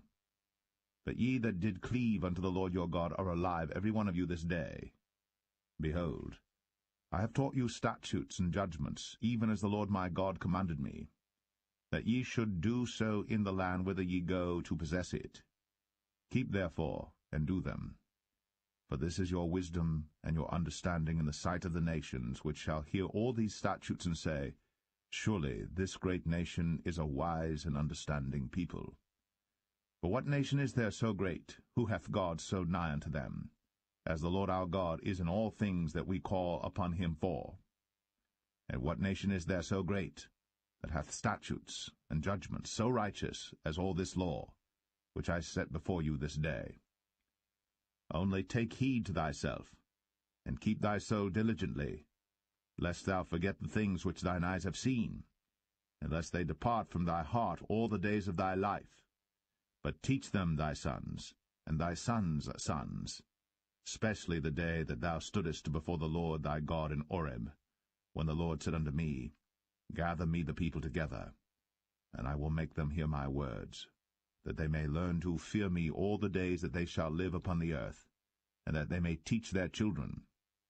And ye came near and stood under the mountain. And the mountain burned with fire unto the midst of heaven, with darkness, clouds, and thick darkness. And the Lord spake unto you out of the midst of the fire. Ye heard the voice of the words, but saw no similitude, only ye heard a voice.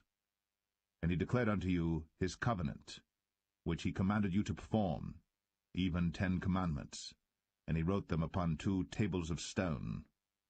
And the Lord commanded me at that time to teach you statutes and judgments, that ye might do them in the land whither ye go over to possess it. Take ye therefore good heed unto yourselves, for ye saw no manner of similitude on the day that the Lord spake unto you in Horeb out of the midst of the fire, lest ye corrupt yourselves, and make you a graven image, the similitude of any figure, the likeness of male or female, the likeness of any beast that is on the earth, the likeness of any winged fowl that flieth in the air, the likeness of anything that creepeth on the ground, the likeness of any fish that is in the waters beneath the earth. And lest thou lift up thine eyes unto heaven, and when thou seest the sun, and the moon, and the stars, even all the host of heaven, shouldst be driven to worship them and serve them, which the Lord thy God hath divided unto all nations under the whole heaven. But the Lord hath taken you, and brought you forth out of the iron furnace, even out of Egypt, to be unto him a people of inheritance, as ye are this day. Furthermore, the Lord was angry with me for your sakes, and sware that I should not go over Jordan, and that I should not go in unto that good land, which the Lord thy God giveth thee for an inheritance. But I must die in this land. I must not go over Jordan, but ye shall go over, and possess that good land. Take heed unto yourselves, lest ye forget the covenant of the Lord your God, which he made with you, and make you a graven image, or the likeness of any thing, which the Lord thy God hath forbidden thee. For the Lord thy God is a consuming fire, even a jealous God. When thou shalt beget children, and children's children, and ye shall have remained long in the land, and shall corrupt yourselves, and make a graven image, or the likeness of any thing, and shall do evil in the sight of the Lord thy God, to provoke him to anger, I call heaven and earth to witness against you this day, that ye shall soon utterly perish from off the land whereunto ye go over Jordan to possess it. Ye shall not prolong your days upon it, but shall utterly be destroyed. And the Lord shall scatter you among the nations, and ye shall be left few in number among the heathen, whither the Lord shall lead you. And there ye shall serve gods, the work of men's hands, wood and stone, which neither see, nor hear, nor eat, nor smell. But if from thence thou shalt seek the Lord thy God, thou shalt find him, if thou seek him with all thy heart and with all thy soul. When thou art in tribulation, and all these things are come upon thee, even in the latter days, if thou turn to the Lord thy God, and shalt be obedient unto his voice. For the Lord thy God is a merciful God. He will not forsake thee, neither destroy thee, nor forget the covenant of thy fathers which he sware unto them. For ask now of the days that are past, which were before thee, since the day that God created man upon the earth, and ask from the one side of heaven unto the other, whether there hath been any such thing as this great thing is, or hath been heard like it. Did ever people hear the voice of God speaking out of the midst of the fire, as thou hast heard, and live? Or hath God essayed to go and take him a nation from the midst of another nation, by temptations, by signs, and by wonders, and by war, and by a mighty hand, and by a stretched out arm, and by great terrors, according to all that the Lord your God did for you in Egypt before your eyes? Unto thee it was shown, that thou mightest know that the Lord he is God, there is none else beside him. Out of heaven he made thee to hear his voice, that he might instruct thee, and upon earth he showed thee his great fire, and thou heardest his words out of the midst of the fire. And because he loved thy fathers, therefore he chose their seed after them, and brought thee out in his sight with his mighty power out of Egypt, to drive out nations from before thee greater and mightier than thou art, to bring thee in, to give thee their land for an inheritance, as it is this day. Know therefore this day, and consider it in thine heart, that the Lord he is God in heaven above, and upon the earth beneath there is none else. Thou shalt keep therefore his statutes and his commandments, which I command thee this day, that it may go well with thee, and with thy children after thee, and that thou mayest prolong thy days upon the earth, which the Lord thy God giveth thee for ever. Then Moses severed 3 cities on this side Jordan toward the sunrising, that the slayer might flee thither, which should kill his neighbor unawares, and hated him not in times past, and that fleeing unto one of these cities he might live, namely Bezer in the wilderness in the plain country of the Reubenites, and Ramoth in Gilead of the Gadites, and Golan in Bashan of the Manassites. And this is the law which Moses set before the children of Israel. These are the testimonies, and the statutes, and the judgments, which Moses spake unto the children of Israel, after they came forth out of Egypt. On this side Jordan, in the valley over against Beth-peor, in the land of Sihon king of the Amorites, who dwelt at Heshbon, whom Moses and the children of Israel smote, after they were come forth out of Egypt. And they possessed his land, and the land of Og king of Bashan, 2 kings of the Amorites, which were on this side Jordan toward the sunrising, from Aroer, which is by the bank of the river Arnon, even unto Mount Sion, which is Hermon, and all the plain on this side Jordan eastward, even unto the sea of the plain, unto the springs of Pisgah.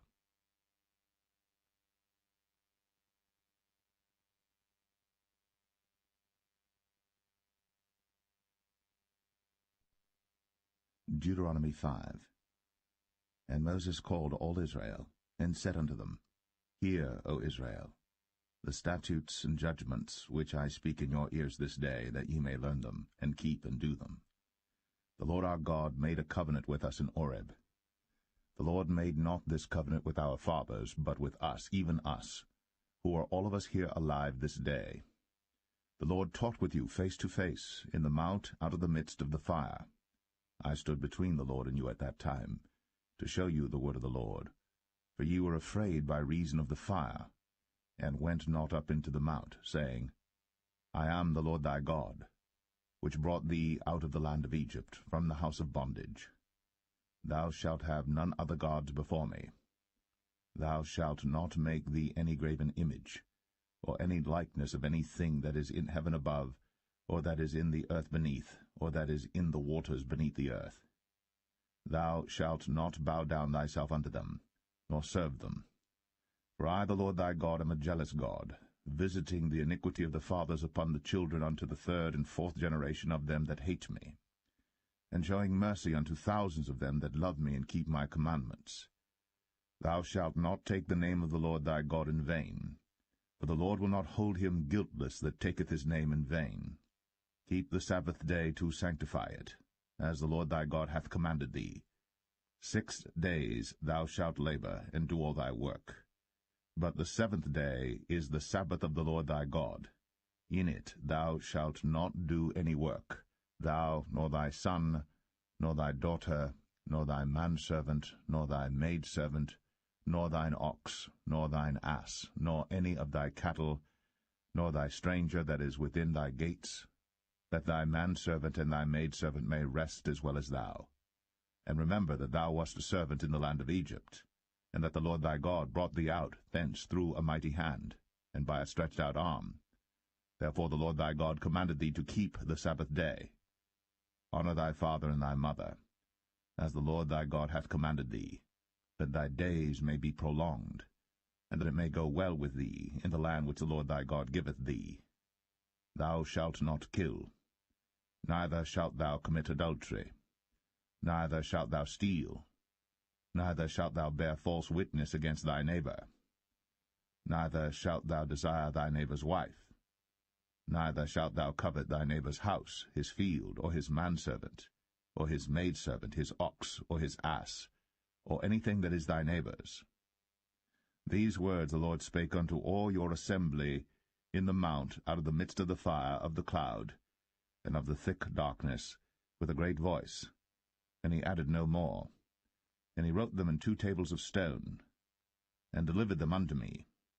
And it came to pass, when ye heard the voice out of the midst of the darkness, for the mountain did burn with fire, that ye came near unto me, even all the heads of your tribes and your elders, and ye said, Behold, the Lord our God hath shown us his glory and his greatness, and we have heard his voice out of the midst of the fire. We have seen this day that God doth talk with man, and he liveth. Now therefore why should we die? For this great fire will consume us. If we hear the voice of the Lord our God any more, then we shall die. For who is there of all flesh that hath heard the voice of the living God speaking out of the midst of the fire, as we have, and lived? Go thou near, and hear all that the Lord our God shall say. And speak thou unto us all that the Lord our God shall speak unto thee, and we will hear it and do it. And the Lord heard the voice of your words, when ye spake unto me. And the Lord said unto me, I have heard the voice of the words of this people, which they have spoken unto thee. They have well said all that they have spoken. Oh, that there were such an heart in them, that they would fear me, and keep all my commandments always, that it might be well with them, and with their children for ever. Go say to them, Get you into your tents again. But as for thee, stand thou here by me, and I will speak unto thee all the commandments and the statutes and the judgments, which thou shalt teach them, that they may do them in the land which I give them to possess it. Ye shall observe to do therefore as the Lord your God hath commanded you. Ye shall not turn aside to the right hand or to the left. Ye shall walk in all the ways which the Lord your God hath commanded you, that ye may live, and that it may be well with you, and that ye may prolong your days in the land which ye shall possess.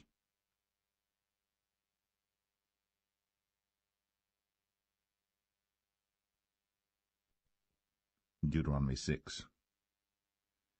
Now these are the commandments, the statutes, and the judgments, which the Lord your God commanded to teach you, that ye might do them in the land whither ye go to possess it, that thou mightest fear the Lord thy God, to keep all his statutes and his commandments which I command thee, thou and thy son, and thy son's son, all the days of thy life, and that thy days may be prolonged. Hear therefore, O Israel, and observe to do it, that it may be well with thee, and that ye may increase mightily, as the Lord God of thy fathers hath promised thee, in the land that floweth with milk and honey. Hear, O Israel, the Lord our God is one Lord. And thou shalt love the Lord thy God with all thine heart, and with all thy soul, and with all thy might. And these words which I command thee this day shall be in thine heart, and thou shalt teach them diligently unto thy children, and shalt talk of them when thou sittest in thine house, and when thou walkest by the way, and when thou liest down, and when thou risest up. And thou shalt bind them for a sign upon thine hand, and they shall be as frontlets between thine eyes. And thou shalt write them upon the posts of thy house, and on thy gates.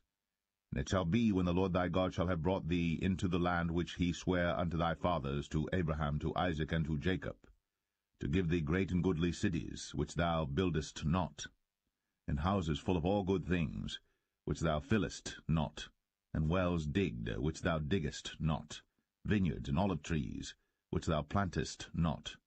When thou shalt have eaten and be full, then beware, lest thou forget the Lord, which brought thee forth out of the land of Egypt, from the house of bondage. Thou shalt fear the Lord thy God, and serve him, and shalt swear by his name. Ye shall not go after other gods, of the people which are round about you. For the Lord thy God is a jealous God among you, lest the anger of the Lord thy God be kindled against thee, and destroy thee from off the face of the earth. Ye shall not tempt the Lord your God, as ye tempted him in Massah. Ye shall diligently keep the commandments of the Lord your God, and his testimonies, and his statutes, which he hath commanded thee. And thou shalt do that which is right and good in the sight of the Lord, that it may be well with thee, and that thou mayest go in and possess the good land which the Lord sware unto thy fathers, to cast out all thine enemies from before thee, as the Lord hath spoken. And when thy son asketh thee in time to come, saying, What mean the testimonies and the statutes and the judgments which the Lord our God hath commanded you? Then thou shalt say unto thy son, We were Pharaoh's bondmen in Egypt, and the Lord brought us out of Egypt with a mighty hand. And the Lord showed signs and wonders, great and sore, upon Egypt, upon Pharaoh, and upon all his household before our eyes. And he brought us out from thence, that he might bring us in, to give us the land which he sware unto our fathers. And the Lord commanded us to do all these statutes, to fear the Lord our God, for our good always, that he might preserve us alive, as it is at this day. And it shall be our righteousness, if we observe to do all these commandments before the Lord our God, as he hath commanded us.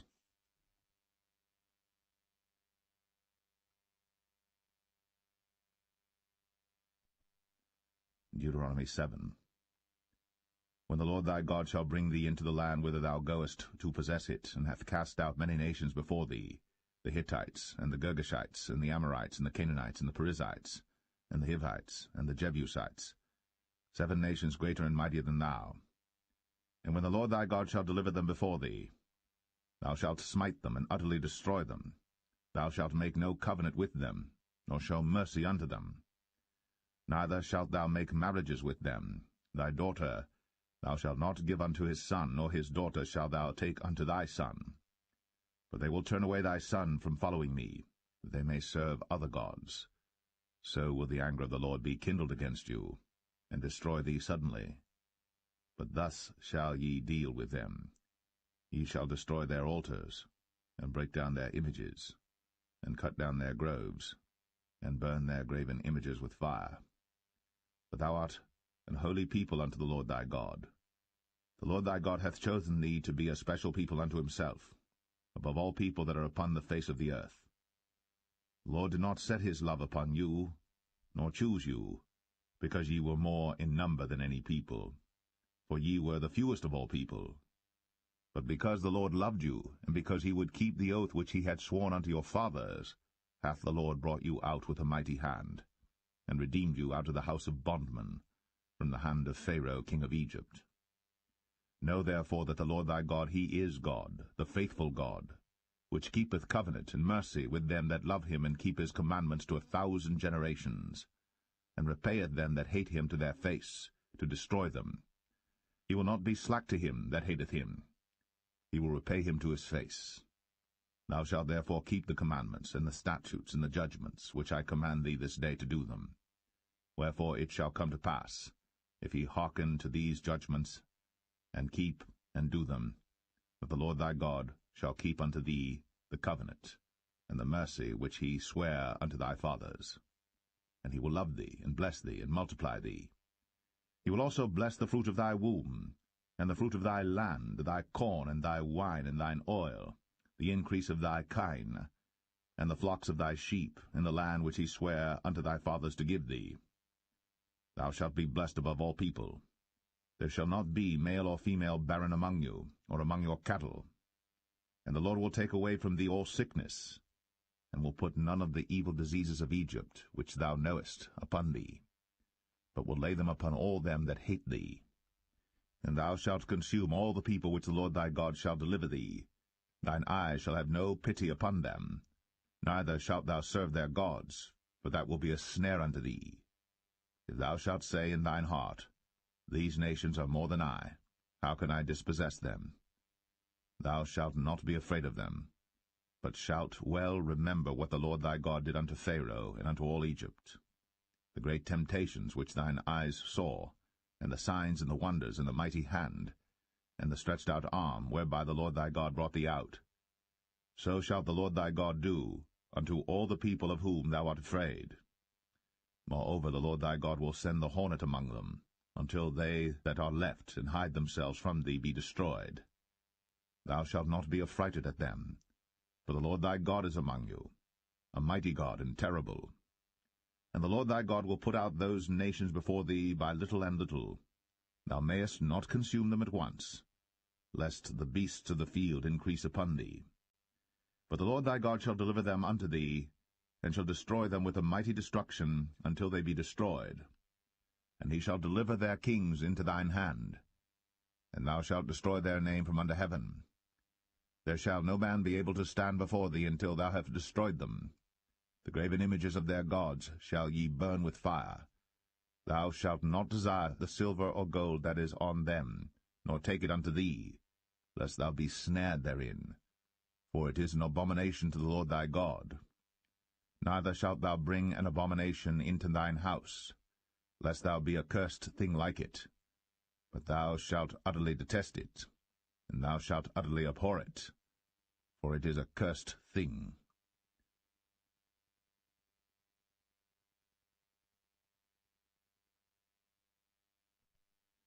Deuteronomy 8.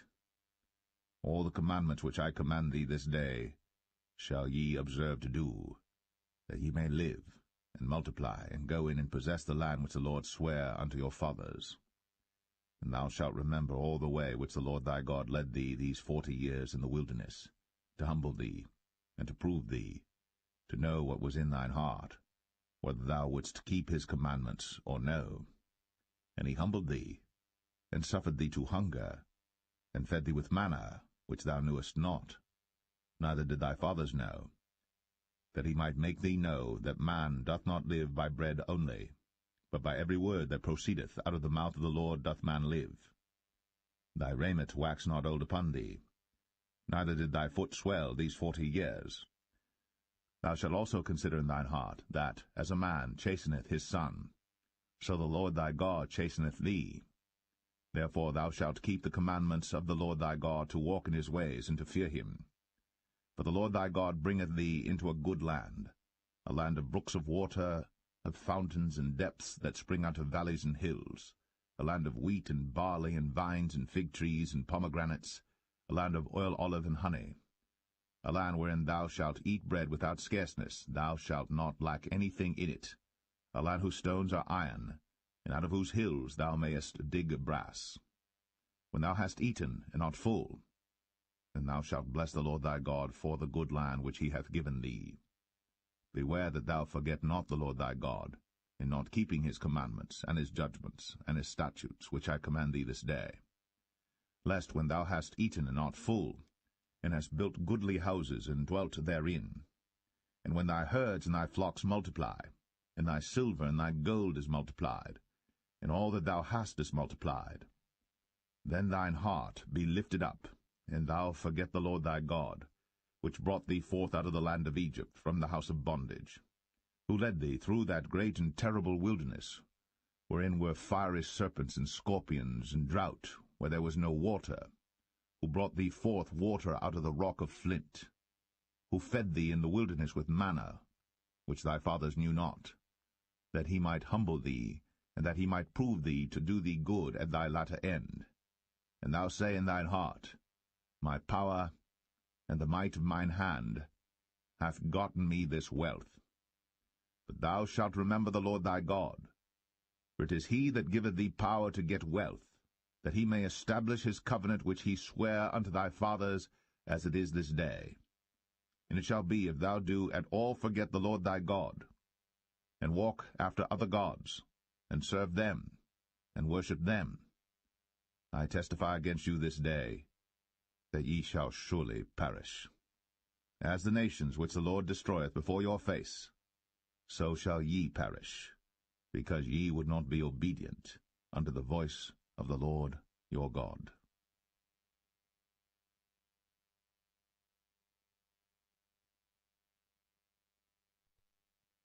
Deuteronomy 9. Hear, O Israel, thou art to pass over Jordan this day, to go in to possess nations greater and mightier than thyself, cities great and fenced up to heaven, a people great and tall, the children of the Anakims, whom thou knowest, and of whom thou hast heard say, Who can stand before the children of Anak? Understand therefore this day that the Lord thy God is he which goeth over before thee as a consuming fire.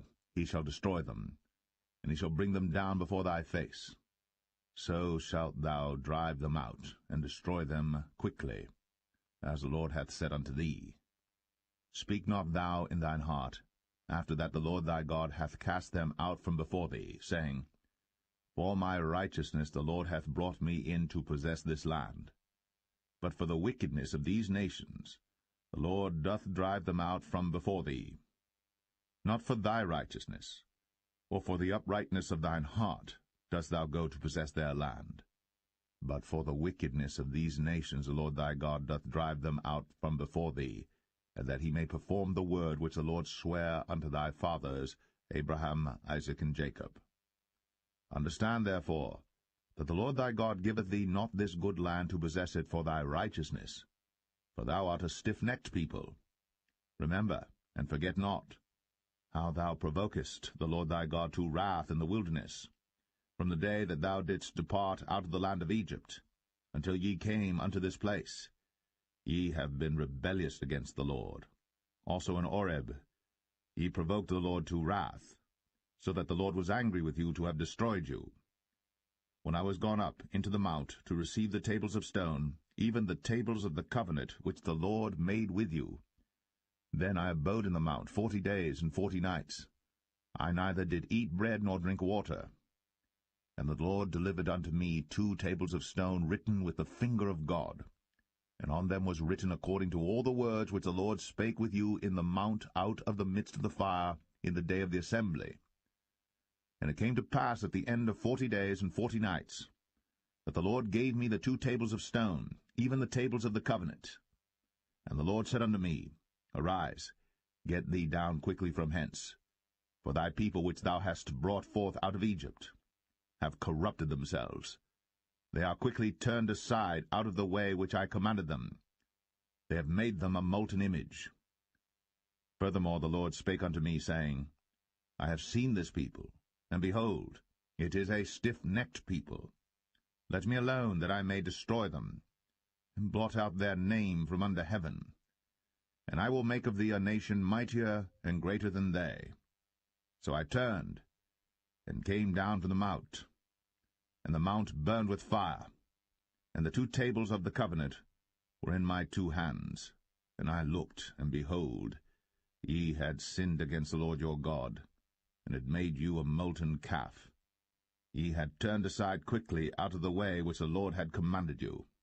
And I took the 2 tables, and cast them out of my 2 hands, and brake them before your eyes. And I fell down before the Lord as at the first 40 days and 40 nights. I did neither eat bread nor drink water because of all your sins which ye sinned, in doing wickedly in the sight of the Lord to provoke him to anger. For I was afraid of the anger and hot displeasure, wherewith the Lord was wroth against you to destroy you. But the Lord hearkened unto me at that time also. And the Lord was very angry with Aaron to have destroyed him. And I prayed for Aaron also the same time. And I took your sin, the calf which ye had made, and burnt it with fire, and stamped it, and ground it very small, even until it was as small as dust. And I cast the dust thereof into the brook that descended out of the mount. And at Taberah, and at Massah, and at Kibroth-Hattaavah, ye provoked the Lord to wrath. Likewise, when the Lord sent you from Kadesh-barnea, saying, Go up and possess the land which I have given you, then ye rebelled against the commandment of the Lord your God, and ye believed him not, nor hearkened to his voice. Ye have been rebellious against the Lord from the day that I knew you. Thus I fell down before the Lord 40 days and 40 nights, as I fell down at the first, because the Lord had said he would destroy you. I prayed therefore unto the Lord, and said, O Lord God, destroy not thy people and thine inheritance, which thou hast redeemed through thy greatness, which thou hast brought forth out of Egypt with a mighty hand. Remember thy servants Abraham, Isaac, and Jacob. Look not unto the stubbornness of this people, nor to their wickedness, nor to their sin, lest the land whence thou broughtest us out say, Because the Lord was not able to bring them into the land which he promised them, and because he hated them, he hath brought them out to slay them in the wilderness. Yet they are thy people, and thine inheritance, which thou broughtest out by thy mighty power, and by thy stretched out arm.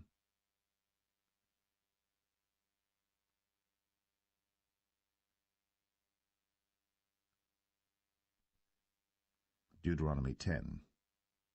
At that time the Lord said unto me, Hew thee 2 tables of stone like unto the first, and come up unto me into the mount, and make thee an ark of wood. And I will write on the tables the words that were in the first tables which thou breakest, and thou shalt put them in the ark. And I made an ark of shittim wood, and hewed 2 tables of stone like unto the first, and went up into the mount, having the 2 tables in mine hand. And he wrote on the tables, according to the first writing, the 10 commandments, which the Lord spake unto you in the mount out of the midst of the fire, in the day of the assembly. And the Lord gave them unto me. And I turned myself and came down from the mount, and put the tables in the ark which I had made, and there they be, as the Lord commanded me. And the children of Israel took their journey from Beeroth of the children of Jachan to Moserah. There Aaron died, and there he was buried, and Eleazar his son ministered in the priest's office in his stead. From thence they journeyed unto Godgodah, and from Godgodah to Jotbath, a land of rivers of waters. At that time the Lord separated the tribe of Levi, to bear the ark of the covenant of the Lord, to stand before the Lord to minister unto him, and to bless in his name unto this day. Wherefore Levi hath no part nor inheritance with his brethren. The Lord is his inheritance, according as the Lord thy God promised him. And I stayed in the mount, according to the first time, 40 days and 40 nights. And the Lord hearkened unto me at that time also. And the Lord would not destroy thee. And the Lord said unto me, Arise, take thy journey before the people, that they may go in and possess the land which I swear unto their fathers to give unto them. And now, Israel, what doth the Lord thy God require of thee? But to fear the Lord thy God, to walk in all his ways, and to love him, and to serve the Lord thy God with all thy heart and with all thy soul, to keep the commandments of the Lord, and his statutes, which I command thee this day for thy good. Behold, the heaven, and the heaven of heavens is the Lord's thy God, the earth also with all that therein is. Only the Lord had a delight in thy fathers to love them, and he chose their seed after them, even you above all people, as it is this day. Circumcise therefore the foreskin of your heart, and be no more stiff-necked. For the Lord your God is God of gods and Lord of lords, a great God, a mighty and a terrible, which regardeth not persons, nor taketh reward. He doth execute the judgment of the fatherless and widow, and loveth the stranger, in giving him food and raiment. Love ye therefore the stranger, for ye were strangers in the land of Egypt. Thou shalt fear the Lord thy God. Him shalt thou serve, and to him shalt thou cleave, and swear by his name. He is thy praise, and he is thy God, that hath done for thee these great and terrible things, which thine eyes have seen.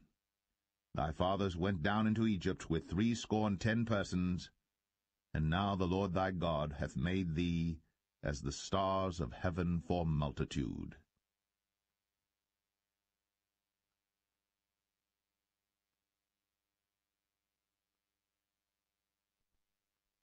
Deuteronomy 11. Therefore thou shalt love the Lord thy God, and keep his charge, and his statutes, and his judgments, and his commandments always. And know ye this day, for I speak not with your children, which have not known, and which have not seen the chastisement of the Lord your God, his greatness, his mighty hand, and his stretched out arm, and his miracles, and his acts which he did in the midst of Egypt, unto Pharaoh the king of Egypt, and unto all his land, and what he did unto the army of Egypt, unto their horses, and to their chariots, how he made the water of the Red Sea to overflow them as they pursued after you, and how the Lord hath destroyed them unto this day. And what he did unto you in the wilderness until ye came into this place, and what he did unto Dathan and Abiram, the sons of Eliab, the son of Reuben, how the earth opened her mouth, and swallowed them up, and their households, and their tents, and all the substance that was in their possession, in the midst of all Israel. But your eyes have seen all the great acts of the Lord which he did. Therefore shall ye keep all the commandments which I command you this day, that ye may be strong, and go in and possess the land, whither ye go to possess it, and that ye may prolong your days in the land, which the Lord sware unto your fathers to give unto them and to their seed, a land that floweth with milk and honey. For the land whither thou goest in to possess it is not as the land of Egypt, from whence ye came out, where thou sowedst thy seed, and waterest it with thy foot, as a garden of herbs. But the land, whither ye go to possess it, is a land of hills and valleys, and drinketh water of the rain of heaven, a land which the Lord thy God careth for. The eyes of the Lord thy God are always upon it, from the beginning of the year even unto the end of the year. And it shall come to pass, if ye shall hearken diligently unto my commandments, which I command you this day, to love the Lord your God, and to serve him with all your heart and with all your soul, that I will give you the rain of your land in his due season, the first rain and the latter rain, that thou mayest gather in thy corn, and thy wine, and thine oil. And I will send grass in thy fields for thy cattle, that thou mayest eat and be full. Take heed to yourselves, that your heart be not deceived, and ye turn aside and serve other gods, and worship them. And then the Lord's wrath be kindled against you, and he shut up the heaven, that there be no rain, and that the land yield not her fruit, and lest ye perish quickly from off the good land which the Lord giveth you. Therefore shall ye lay up these my words in your heart and in your soul, and bind them for a sign upon your hand, that they may be as frontlets between your eyes. And ye shall teach them your children, speaking of them when thou sittest in thine house, and when thou walkest by the way, when thou liest down, and when thou risest up. And thou shalt write them upon the doorposts of thine house, and upon thy gates, that your days may be multiplied, and the days of your children in the land which the Lord sware unto your fathers to give them, as the days of heaven upon the earth. For if ye shall diligently keep all these commandments which I command you, to do them, to love the Lord your God, to walk in all his ways, and to cleave unto him, then will the Lord drive out all these nations from before you, and ye shall possess greater nations, and mightier than yourselves. Every place whereon the soles of your feet shall tread shall be yours, from the wilderness and Lebanon, from the river Euphrates, even unto the uttermost sea shall your coast be. There shall no man be able to stand before you. For the Lord your God shall lay the fear of you and the dread of you upon all the land that ye shall tread upon, as he has said unto you. Behold, I set before you this day a blessing and a curse. A blessing, if you obey the commandments of the Lord your God, which I command you this day, and a curse, if you will not obey the commandments of the Lord your God, but turn aside out of the way which I command you this day, to go after other gods, which ye have not known. And it shall come to pass, when the Lord thy God hath brought thee in unto the land whither thou goest to possess it, that thou shalt put the blessing upon Mount Gerizim, and the curse upon Mount Ebal. Are they not on the other side Jordan, by the way where the sun goeth down, in the land of the Canaanites, which dwell in the champaign over against Gilgal, beside the plain of Moreh? For ye shall pass over Jordan to go in to possess the land which the Lord your God giveth you. And ye shall possess it, and dwell therein.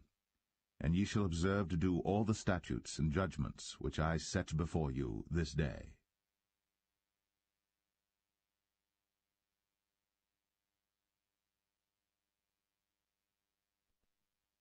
Deuteronomy 12. These are the statutes and judgments which ye shall observe to do in the land, which the Lord God of thy fathers giveth thee to possess it, all the days that ye live upon the earth. Ye shall utterly destroy all the places wherein the nations which ye shall possess served their gods, upon the high mountains, and upon the hills, and under every green tree. And ye shall overthrow their altars, and break their pillars, and burn their groves with fire. And ye shall hew down the graven images of their gods, and destroy the names of them out of that place. Ye shall not do so unto the Lord your God, but unto the place which the Lord your God shall choose out of all your tribes to put his name there, even unto his habitation shall ye seek, and thither thou shalt come. And thither ye shall bring your burnt offerings, and your sacrifices, and your tithes, and heave offerings of your hand, and your vows, and your freewill offerings, and the firstlings of your herds and of your flocks. And there ye shall eat before the Lord your God, and ye shall rejoice in all that ye put your hand unto, ye and your households, wherein the Lord thy God hath blessed thee. Ye shall not do after all the things that we do here this day, every man whatsoever is right in his own eyes. For ye are not as yet come to the rest, and to the inheritance, which the Lord your God giveth you. But when ye go over Jordan, and dwell in the land which the Lord your God giveth you to inherit, and when he giveth you rest from all your enemies round about, so that ye dwell in safety, then there shall be a place which the Lord your God shall choose to cause his name to dwell there. Thither shall ye bring all that I command you, your burnt offerings, and your sacrifices, your tithes, and the heave offering of your hand, and all your choice vows which ye vow unto the Lord. And ye shall rejoice before the Lord your God, ye and your sons, and your daughters, and your menservants, and your maidservants, and the Levite that is within your gates, forasmuch as he hath no part nor inheritance with you.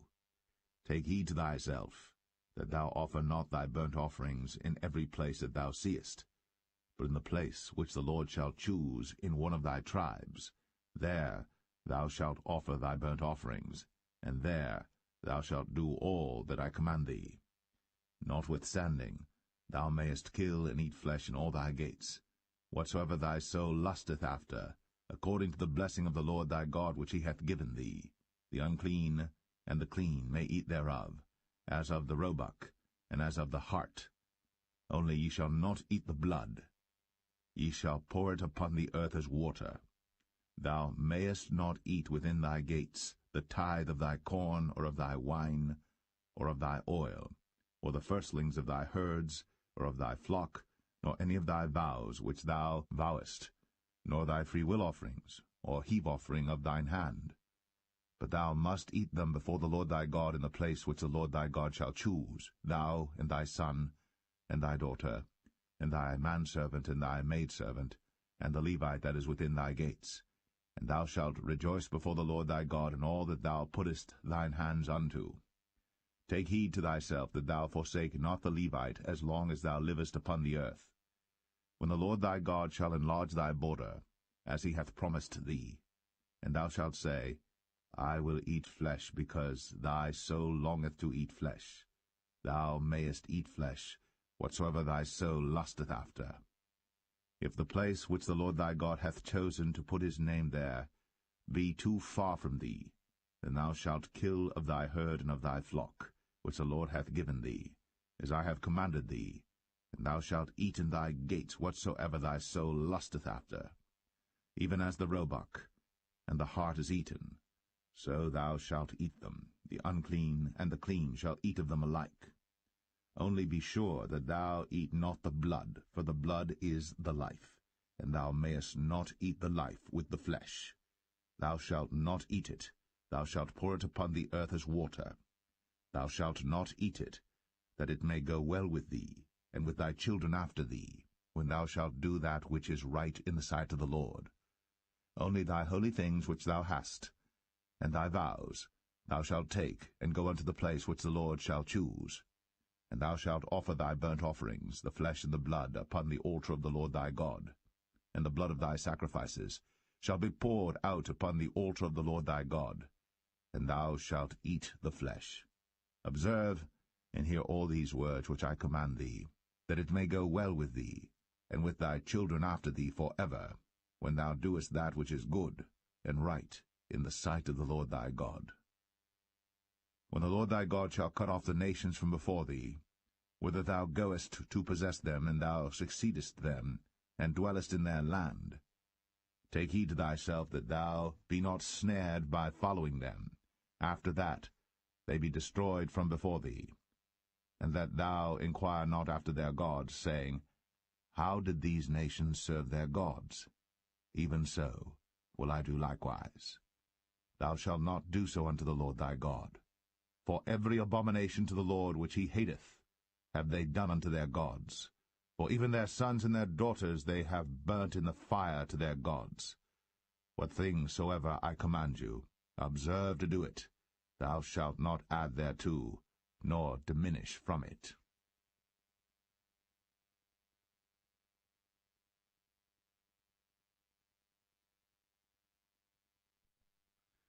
Deuteronomy 13. If there arise among you a prophet, or a dreamer of dreams, and giveth thee a sign or a wonder, and the sign or the wonder come to pass, whereof he spake unto thee, saying, Let us go after other gods, which thou hast not known, and let us serve them. Thou shalt not hearken unto the words of that prophet, or that dreamer of dreams. For the Lord your God proveth you, to know whether ye love the Lord your God with all your heart, and with all your soul. Ye shall walk after the Lord your God, and fear him, and keep his commandments, and obey his voice. And ye shall serve him, and cleave unto him. And that prophet, or that dreamer of dreams, shall be put to death, because he hath spoken to turn you away from the Lord your God, which brought you out of the land of Egypt, and redeemed you out of the house of bondage, to thrust thee out of the way, which the Lord thy God commanded thee to walk in. So shalt thou put the evil away from the midst of thee.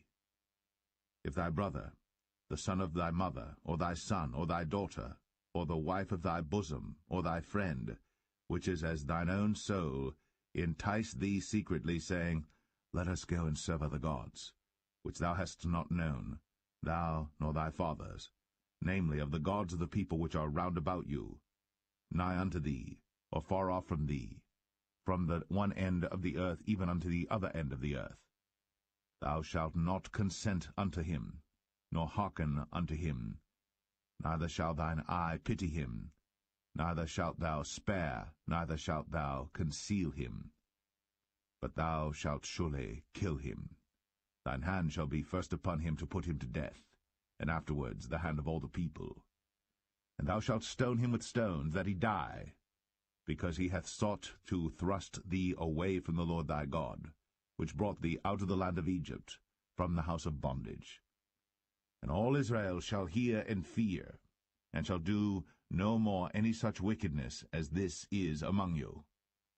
If thou shalt hear say, in one of thy cities, which the Lord thy God hath given thee to dwell there, saying, Certain men, the children of Belial, are gone out from among you, and have withdrawn the inhabitants of their city, saying, Let us go and serve other gods, which ye have not known. Then shalt thou inquire and make search, and ask diligently, and behold, if it be truth, and the thing certain, that such abomination is wrought among you, thou shalt surely smite the inhabitants of that city with the edge of the sword, destroying it utterly, and all that is therein, and the cattle thereof, with the edge of the sword. And thou shalt gather all the spoil of it into the midst of the street thereof, and shalt burn with fire the city, and all the spoil thereof every whit, for the Lord thy God, and it shall be an heap for ever. It shall not be built again. And there shall cleave naught of the cursed thing to thine hand, that the Lord may turn from the fierceness of his anger, and show thee mercy, and have compassion upon thee, and multiply thee, as he has sworn unto thy fathers. When thou shalt hearken to the voice of the Lord thy God, to keep all his commandments which I command thee this day, to do that which is right in the eyes of the Lord thy God.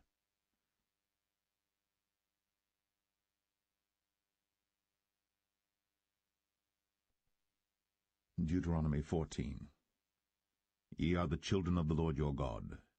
Ye shall not cut yourselves, nor make any baldness between your eyes for the dead. For thou art an holy people unto the Lord thy God, and the Lord hath chosen thee to be a peculiar people unto himself, above all the nations that are upon the earth. Thou shalt not eat any abominable thing. These are the beasts which ye shall eat, the ox, the sheep, and the goat, the hart, and the roebuck, and the fallow deer, and the wild goat, and the pygarg, and the wild ox, and the chamois. And every beast that parteth the hoof, and cleaveth the cleft into two claws, and cheweth the cud among the beasts, that ye shall eat. Nevertheless these ye shall not eat of them that chew the cud, or of them that divide the cloven hoof, as the camel, and the hare, and the coney. For they chew the cud, but divide not the hoof, therefore they are unclean unto you. And the swine, because it divideth the hoof, yet cheweth not the cud, it is unclean unto you. Ye shall not eat of their flesh, nor touch their dead carcass. These ye shall eat of all that are in the waters, all that have fins and scales shall ye eat. And whatsoever hath not fins and scales ye may not eat, it is unclean unto you. Of all clean birds ye shall eat. But these are they of which ye shall not eat, the eagle, and the ossifrage, and the osprey, and the glede, and the kite, and the vulture after his kind, and every raven after his kind, and the owl, and the nighthawk, and the cuckoo, and the hawk after his kind, the little owl, and the great owl, and the swan, and the pelican, and the gyre eagle, and the cormorant, and the stork, and the heron after her kind, and the lapwing, and the bat, and every creeping thing that flieth is unclean unto you, they shall not be eaten. But of all clean fowls ye may eat. Ye shall not eat of anything that dieth of itself. Thou shalt give it unto the stranger that is in thy gates, that he may eat it. Or thou mayest sell it unto an alien, for thou art an holy people unto the Lord thy God. Thou shalt not see the kid in his mother's milk. Thou shalt truly tithe all the increase of thy seed, that the field bringeth forth year by year. And thou shalt eat before the Lord thy God in the place which he shall choose to place his name there, the tithe of thy corn, of thy wine, and of thine oil, and the firstlings of thy herds and of thy flocks, that thou mayest learn to fear the Lord thy God always. And if the way be too long for thee, so that thou art not able to carry it, or if the place be too far from thee, which the Lord thy God shall choose to set his name there, when the Lord thy God hath blessed thee, then shalt thou turn it into money, and bind up the money in thine hand, and shalt go into the place which the Lord thy God shall choose. And thou shalt bestow that money for whatsoever thy soul lusteth after, for oxen, or for sheep, or for wine, or for strong drink, or for whatsoever thy soul desireth, and thou shalt eat there before the Lord thy God, and thou shalt rejoice, thou and thine household. And the Levite that is within thy gates, thou shalt not forsake him, for he hath no part nor inheritance with thee. At the end of 3 years thou shalt bring forth all the tithe of thine increase the same year, and shalt lay it up within thy gates. And the Levite, because he hath no part nor inheritance with thee, and the stranger, and the fatherless, and the widow, which are within thy gates, shall come, and shall eat and be satisfied, that the Lord thy God may bless thee in all the work of thine hand which thou doest.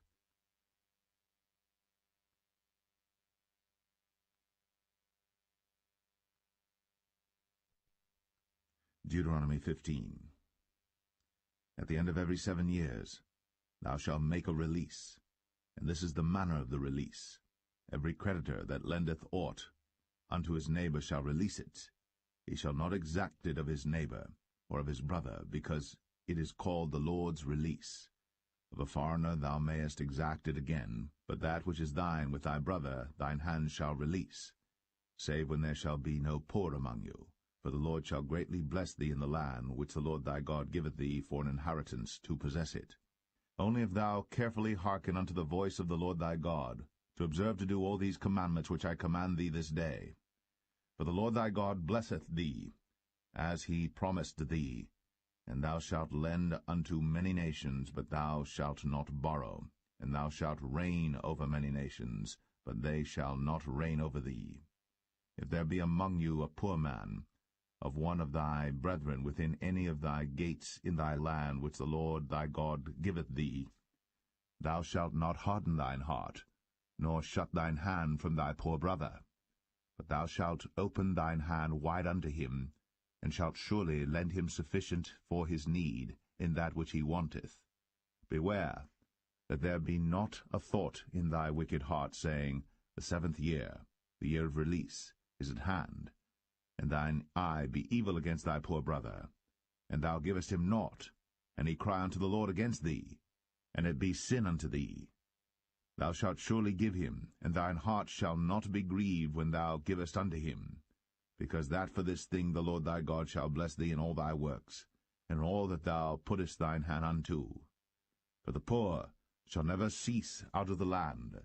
Therefore I command thee, saying, Thou shalt open thine hand wide unto thy brother, to thy poor and to thy needy in thy land.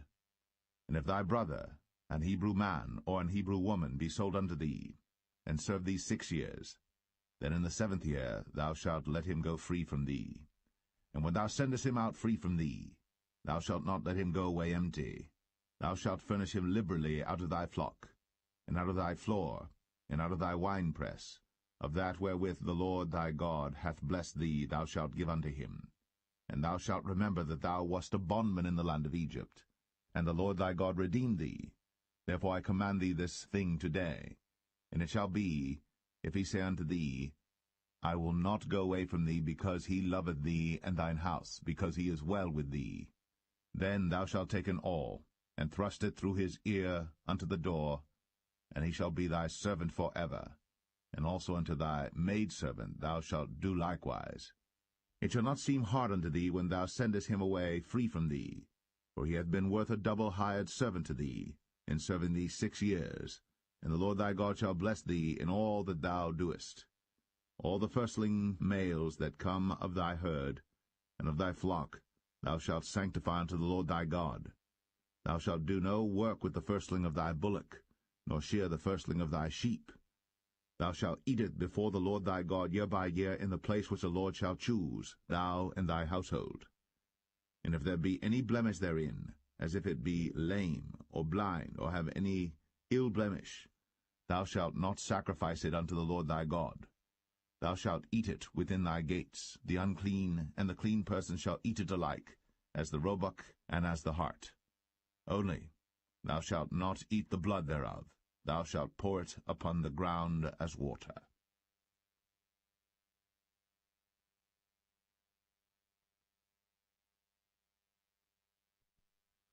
Deuteronomy 16. Observe the month of Abib, and keep the Passover unto the Lord thy God. For in the month of Abib the Lord thy God brought thee forth out of Egypt by night. Thou shalt therefore sacrifice the Passover unto the Lord thy God, of the flock and the herd, in the place which the Lord shall choose to place his name there. Thou shalt eat no leavened bread with it. 7 days shalt thou eat unleavened bread therewith, even the bread of affliction. For thou camest forth out of the land of Egypt in haste, that thou mayest remember the day when thou camest forth out of the land of Egypt all the days of thy life. And there shall be no leavened bread seen with thee in all thy coast 7 days, neither shall there any thing of the flesh, which thou sacrificedst the first day at even, remain all night until the morning. Thou mayest not sacrifice the Passover within any of thy gates, which the Lord thy God giveth thee. But at the place which the Lord thy God shall choose to place his name in, there thou shalt sacrifice the Passover at even, at the going down of the sun, at the season that thou camest forth out of Egypt. And thou shalt roast and eat it in the place which the Lord thy God shall choose, and thou shalt turn in the morning, and go unto thy tents. 6 days thou shalt eat unleavened bread, and on the 7th day shall be a solemn assembly to the Lord thy God. Thou shalt do no work therein. 7 weeks shalt thou number unto thee. Begin to number the 7 weeks from such time as thou beginnest to put the sickle to the corn. And thou shalt keep the feast of weeks unto the Lord thy God with a tribute of a freewill offering of thine hand, which thou shalt give unto the Lord thy God, according as the Lord thy God hath blessed thee.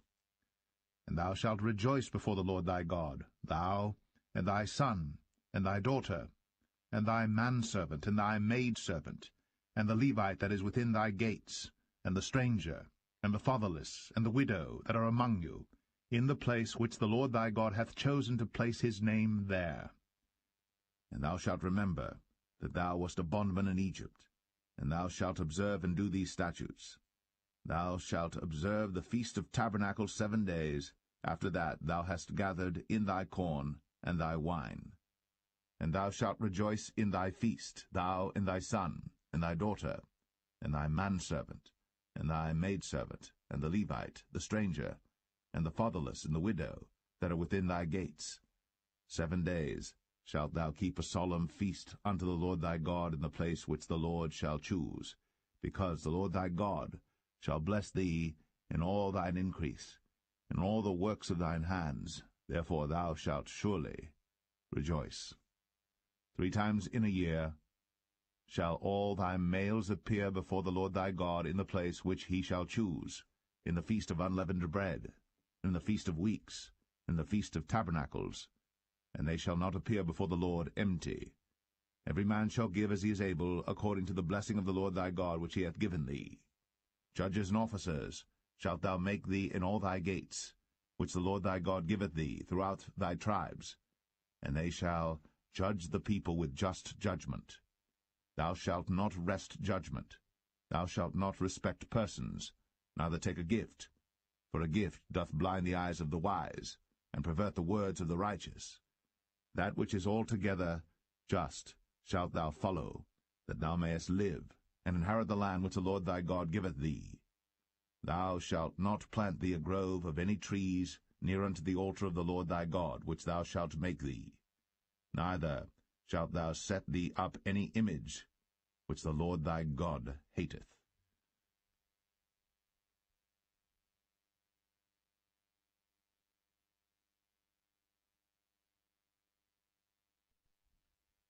Deuteronomy 17.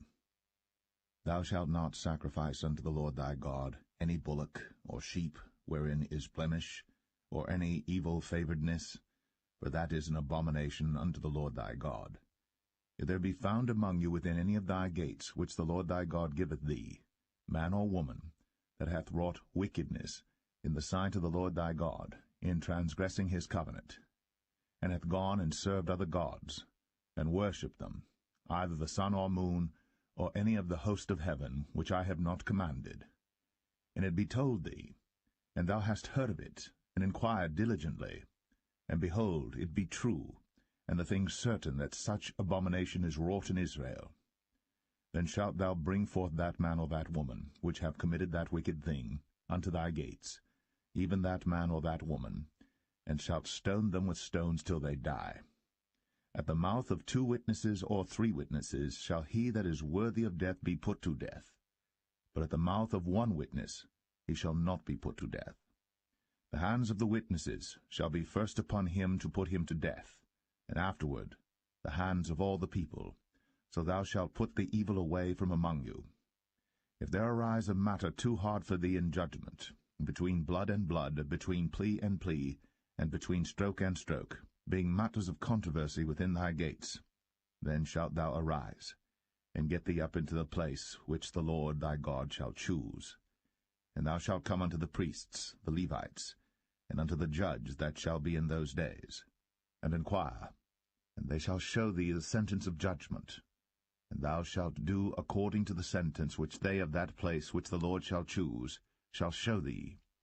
And thou shalt observe to do according to all that they inform thee, according to the sentence of the law which they shall teach thee, and according to the judgment which they shall tell thee, thou shalt do. Thou shalt not decline from the sentence which they shall show thee, to the right hand nor to the left.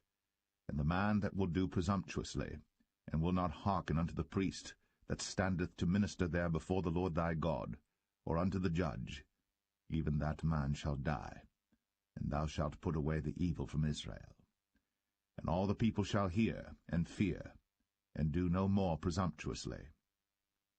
When thou art come unto the land which the Lord thy God giveth thee, and shalt possess it, and shalt dwell therein, and shalt say, I will set a king over me, like as all the nations that are about me. Thou shalt in any wise set him king over thee. Whom the Lord thy God shall choose, one from among thy brethren shalt thou set king over thee. Thou mayest not set a stranger over thee, which is not thy brother. But he shall not multiply horses to himself, nor cause the people to return to Egypt, to the end that he should multiply horses. For as much as the Lord hath said unto you, ye shall henceforth return no more that way. Neither shall he multiply wives to himself, that his heart turn not away. Neither shall he greatly multiply to himself silver and gold. And it shall be, when he sitteth upon the throne of his kingdom, that he shall write him a copy of this law in a book out of that which is before the priests the Levites.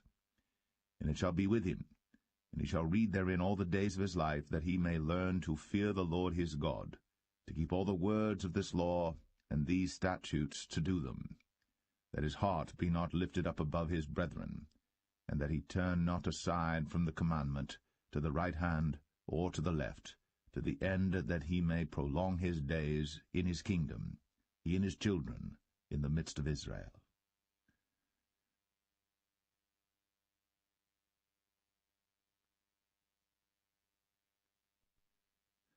Deuteronomy 18. The priests, the Levites, and all the tribe of Levi, shall have no part nor inheritance with Israel. They shall eat the offerings of the Lord made by fire, and his inheritance. Therefore shall they have no inheritance among their brethren. The Lord is their inheritance, as he hath said unto them. And this shall be the priest's due from the people from them that offer a sacrifice, whether it be ox or sheep. And they shall give unto the priest the shoulder, and the 2 cheeks, and the maw.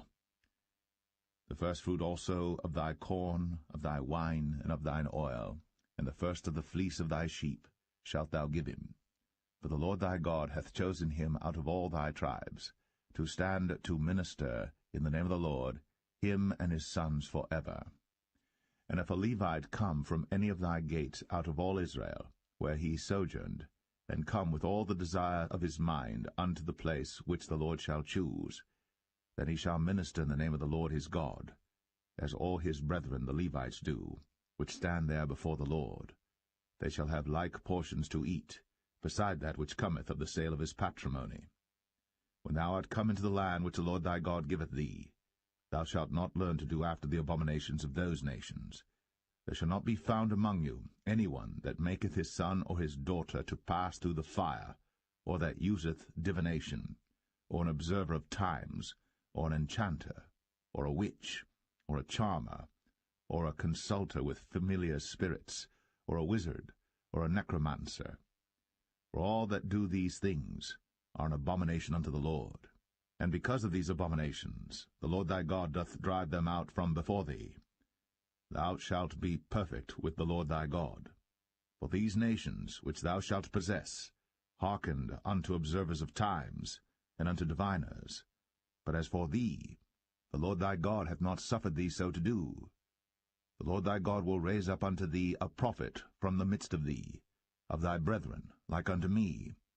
Unto him ye shall hearken, according to all that thou desirest of the Lord thy God in Horeb, in the day of the assembly, saying, Let me not hear again the voice of the Lord my God, neither let me see this great fire any more, that I die not.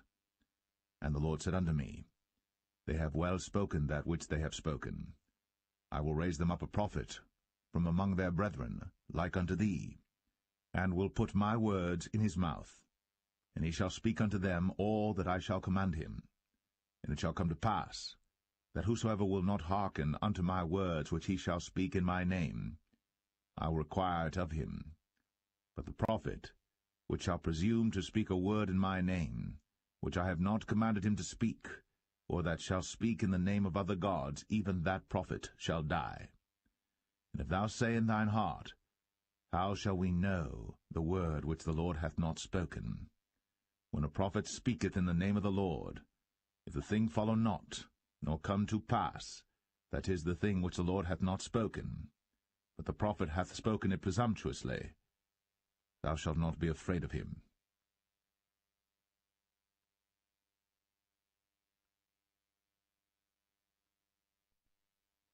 Deuteronomy 19.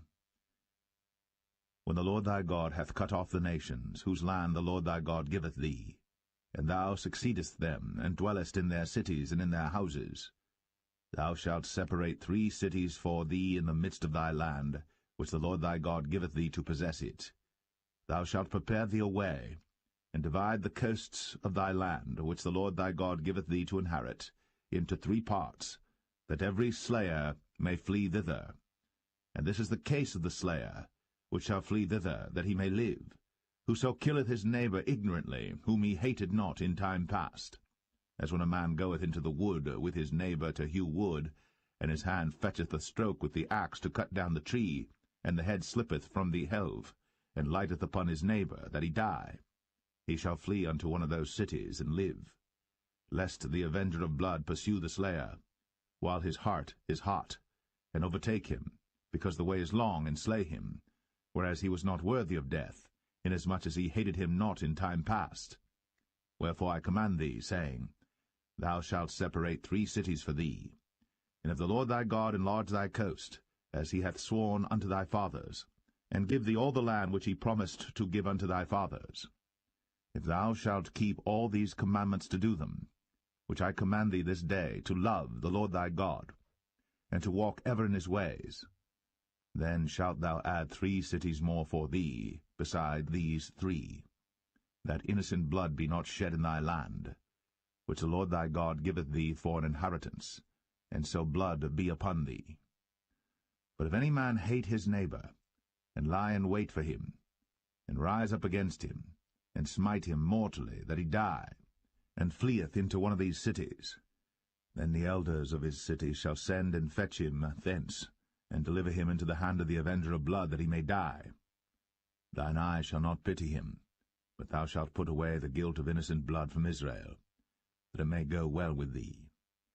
Thou shalt not remove thy neighbour's landmark, which they of old time have set in thine inheritance, which thou shalt inherit in the land that the Lord thy God giveth thee to possess it. 1 witness shall not rise up against a man for any iniquity, or for any sin, in any sin that he sinneth. At the mouth of 2 witnesses, or at the mouth of 3 witnesses, shall the matter be established. If a false witness rise up against any man to testify against him that which is wrong, then both the men between whom the controversy is shall stand before the Lord, before the priests and the judges, which shall be in those days. And the judges shall make diligent inquisition, and behold, if the witness be a false witness, and hath testified falsely against his brother, then shall ye do unto him as he had thought to have done unto his brother. So shalt thou put the evil away from among you. And those which remain shall hear and fear, and shall henceforth commit no more any such evil among you. And thine eye shall not pity, but life shall go for life, eye for eye, tooth for tooth, hand for hand, foot for foot.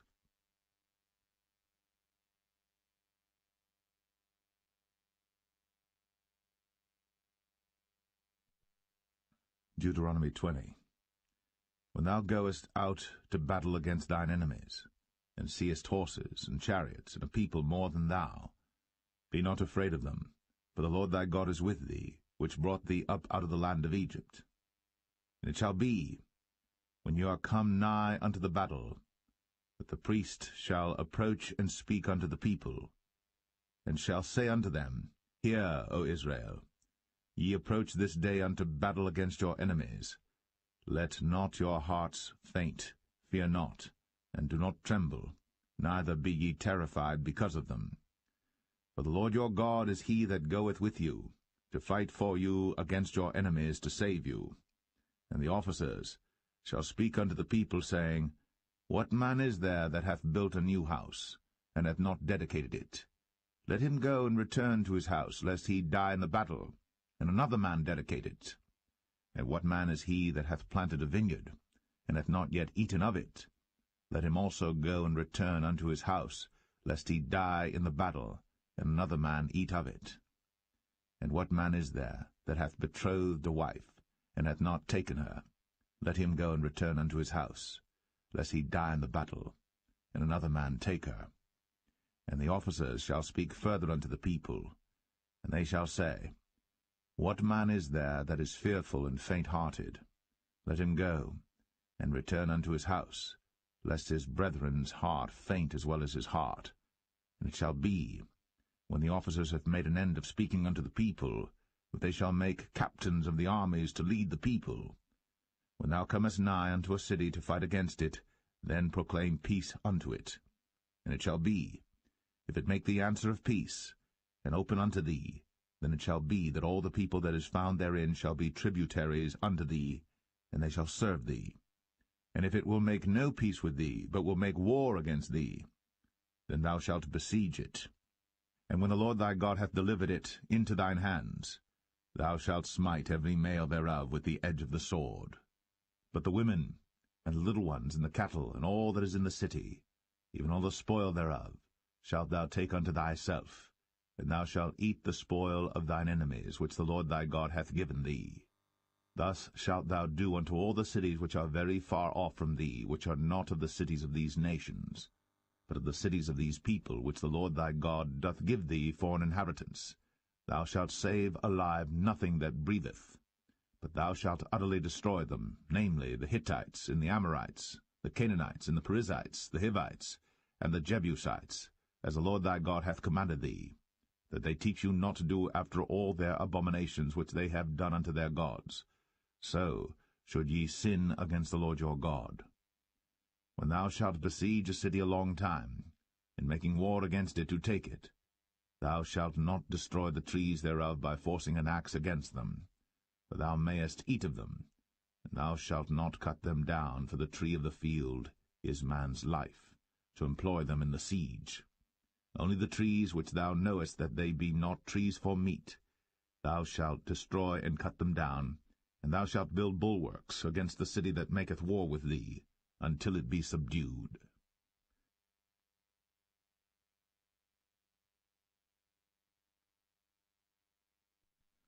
Deuteronomy 21.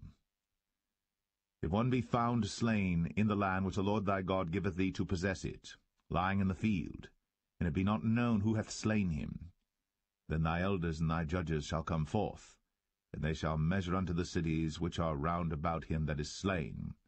And it shall be that the city which is next unto the slain man, even the elders of that city shall take an heifer, which hath not been wrought with, and which hath not drawn in the yoke. And the elders of that city shall bring down the heifer unto a rough valley, which is neither eared nor sown, and shall strike off the heifer's neck there in the valley. And the priests, the sons of Levi, shall come near, for them the Lord thy God hath chosen to minister unto him, and to bless in the name of the Lord, and by their word shall every controversy and every stroke be tried. And all the elders of that city that are next unto the slain man shall wash their hands over the heifer that is beheaded in the valley.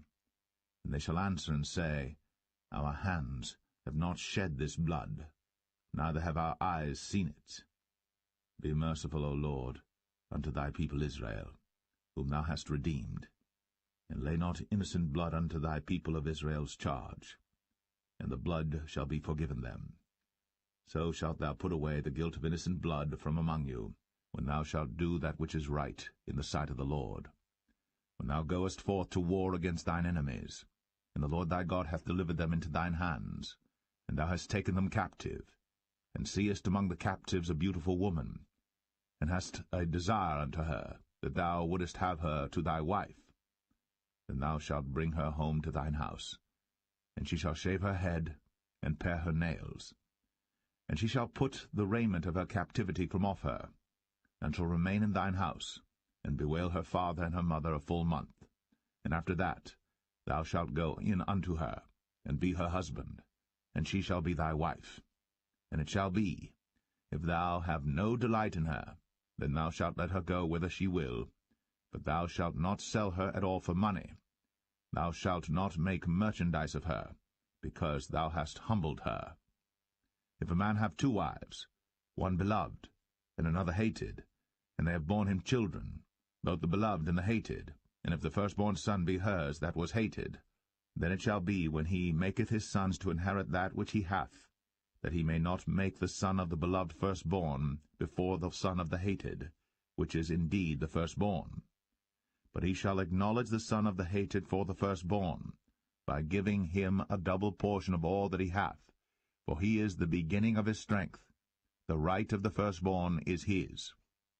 If a man have a stubborn and rebellious son, which will not obey the voice of his father, or the voice of his mother, and that, when they have chastened him, will not hearken unto them, then shall his father and his mother lay hold on him, and bring him out unto the elders of his city, and unto the gate of his place.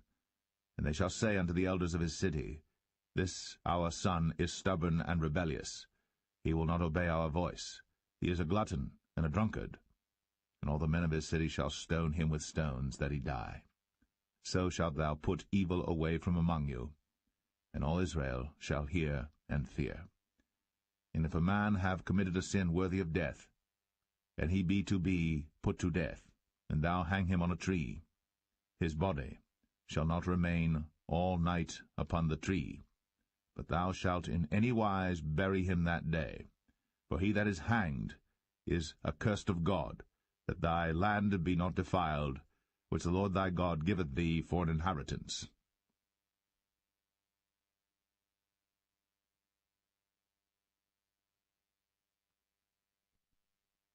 Deuteronomy 22. Thou shalt not see thy brother's ox or his sheep go astray, and hide thyself from them. Thou shalt in any case bring them again unto thy brother. And if thy brother be not nigh unto thee, or if thou know him not, then thou shalt bring it unto thine own house, and it shall be with thee until thy brother seek after it, and thou shalt restore it to him again. In like manner shalt thou do with his ass, and so shalt thou do with his raiment, and with all lost thing of thy brother's, which he hath lost, and thou hast found, shalt thou do likewise. Thou mayest not hide thyself. Thou shalt not see thy brother's ass or his ox fall down by the way, and hide thyself from them. Thou shalt surely help him to lift them up again. The woman shall not wear that which pertaineth unto a man, neither shall a man put on a woman's garment, for all that do so are abomination unto the Lord thy God. If a bird's nest chance to be before thee in the way in any tree or on the ground, whether they be young ones or eggs, and the dam sitting upon the young, or upon the eggs, thou shalt not take the dam with the young. But thou shalt in any wise let the dam go, and take the young to thee, that it may be well with thee, and that thou mayest prolong thy days. When thou buildest a new house, then thou shalt make a battlement for thy roof, that thou bring not blood upon thine house. If any man fall from thence, thou shalt not sow thy vineyard with divers seeds, lest the fruit of thy seed, which thou hast sown, and the fruit of thy vineyard be defiled. Thou shalt not plow with an ox and an ass together. Thou shalt not wear a garment of divers sorts, as of woolen and linen together. Thou shalt make thee fringes upon the four quarters of thy vesture, wherewith thou coverest thyself. If any man take a wife, and go in unto her, and hate her, and give occasions of speech against her, and bring up an evil name upon her, and say, I took this woman, and when I came to her, I found her not a maid, then shall the father of the damsel, and her mother, take and bring forth the tokens of the damsel's virginity unto the elders of the city in the gate. And the damsel's father shall say unto the elders, I gave my daughter unto this man to wife, and he hateth her. And lo, he hath given occasions of speech against her, saying, I found not thy daughter a maid. And yet these are the tokens of my daughter's virginity. And they shall spread the cloth before the elders of the city. And the elders of that city shall take that man, and chastise him. And they shall amerce him in 100 shekels of silver, and give them unto the father of the damsel, because he hath brought up an evil name upon a virgin of Israel. And she shall be his wife. He may not put her away all his days. But if this thing be true, and the tokens of virginity be not found for the damsel, then they shall bring out the damsel to the door of her father's house, and the men of her city shall stone her with stones that she die, because she hath wrought folly in Israel, to play the whore in her father's house. So shalt thou put evil away from among you. If a man be found lying with a woman married to an husband, then they shall both of them die, both the man that lay with the woman, and the woman. So shalt thou put away evil from Israel. If a damsel that is a virgin be betrothed unto an husband, and a man find her in the city, and lie with her, then ye shall bring them both out unto the gate of that city, and ye shall stone them with stones that they die, the damsel because she cried not, being in the city, and the man because he hath humbled his neighbour's wife. So thou shalt put away evil from among you. But if a man find a betrothed damsel in the field, and the man force her, and lie with her, then the man only that lay with her shall die. But unto the damsel thou shalt do nothing. There is in the damsel no sin worthy of death. For as when a man riseth against his neighbour, and slayeth him, even so is this matter. For he found her in the field, and the betrothed damsel cried, and there was none to save her. If a man find a damsel that is a virgin, which is not betrothed, and lay hold on her, and lie with her, and they be found, Then the man that lay with her shall give unto the damsel's father 50 shekels of silver, and she shall be his wife, because he hath humbled her. He may not put her away all his days. A man shall not take his father's wife, nor discover his father's skirt.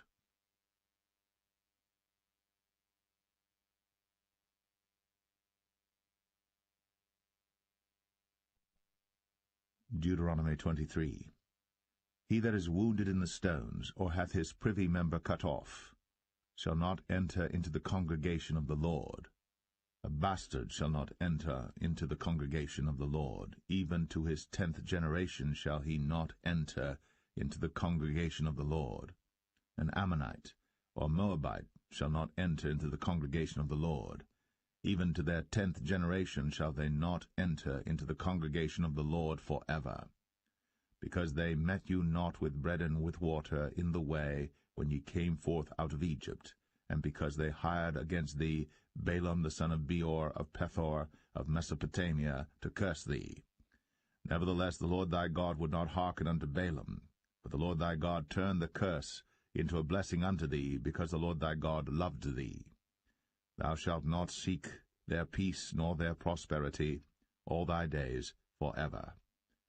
Thou shalt not abhor an Edomite, for he is thy brother. Thou shalt not abhor an Egyptian, because thou wast a stranger in his land. The children that are begotten of them shall enter into the congregation of the Lord in their 3rd generation. When the host goeth forth against thine enemies, then keep thee from every wicked thing. If there be among you any man that is not clean by reason of uncleanness, that chanceth him by night, then shall he go abroad out of the camp. He shall not come within the camp. But it shall be, when evening cometh on, he shall wash himself with water. And when the sun is down, he shall come into the camp again. Thou shalt have a place also without the camp, whither thou shalt go forth abroad. Thou shalt have a paddle upon thy weapon. It shall be, when thou wilt ease thyself abroad, thou shalt dig therewith, and shalt turn back and cover that which cometh from thee. For the Lord thy God walketh in the midst of thy camp, to deliver thee, and to give up thine enemies before thee. Therefore shall thy camp be holy, that he see no unclean thing in thee, and turn away from thee. Thou shalt not deliver unto his master the servant which is escaped from his master unto thee. He shall dwell with thee, even among you, in that place which he shall choose in one of thy gates, where it liketh him best. Thou shalt not oppress him. There shall be no whore of the daughters of Israel, nor a sodomite of the sons of Israel. Thou shalt not bring the hire of a whore, or the price of a dog, into the house of the Lord thy God for any vow, for even both these are abomination unto the Lord thy God. Thou shalt not lend upon usury to thy brother, usury of money, usury of victuals, usury of anything that is lent upon usury. Unto a stranger thou mayest lend upon usury, but unto thy brother thou shalt not lend upon usury, that the Lord thy God may bless thee in all that thou settest thine hand to in the land whither thou goest to possess it. When thou shalt vow a vow unto the Lord thy God, thou shalt not slack to pay it, for the Lord thy God will surely require it of thee, and it would be sin in thee. But if thou shalt forbear to vow, it shall be no sin in thee. That which is gone out of thy lips thou shalt keep and perform, even a freewill offering, according as thou hast vowed unto the Lord thy God, which thou hast promised with thy mouth. When thou comest into thy neighbour's vineyard, then thou mayest eat grapes thy fill at thine own pleasure, but thou shalt not put any in thy vessel. When thou comest into the standing corn of thy neighbour, then thou mayest pluck the ears with thine hand, but thou shalt not move a sickle unto thy neighbour's standing corn.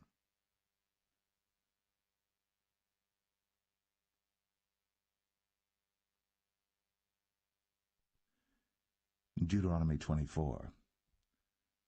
When a man hath taken a wife, and married her, and it come to pass that she find no favour in his eyes, because he hath found some uncleanness in her, then let him write her a bill of divorcement, and give it in her hand, and send her out of his house. And when she is departed out of his house, she may go and be another man's wife. And if the latter husband hate her, and write her a bill of divorcement, and giveth it in her hand, and sendeth her out of his house, or if the latter husband die, which took her to be his wife, her former husband, which sent her away, may not take her again to be his wife. After that she is defiled, for that is abomination before the Lord. And thou shalt not cause the land to sin, which the Lord thy God giveth thee for an inheritance. When a man hath taken a new wife, he shall not go out to war, neither shall he be charged with any business, but he shall be free at home 1 year, and shall cheer up his wife which he hath taken. No man shall take the nether or the upper millstone to pledge, for he taketh a man's life to pledge. If a man be found stealing any of his brethren of the children of Israel, and maketh merchandise of him, or selleth him, then that thief shall die, and thou shalt put evil away from among you.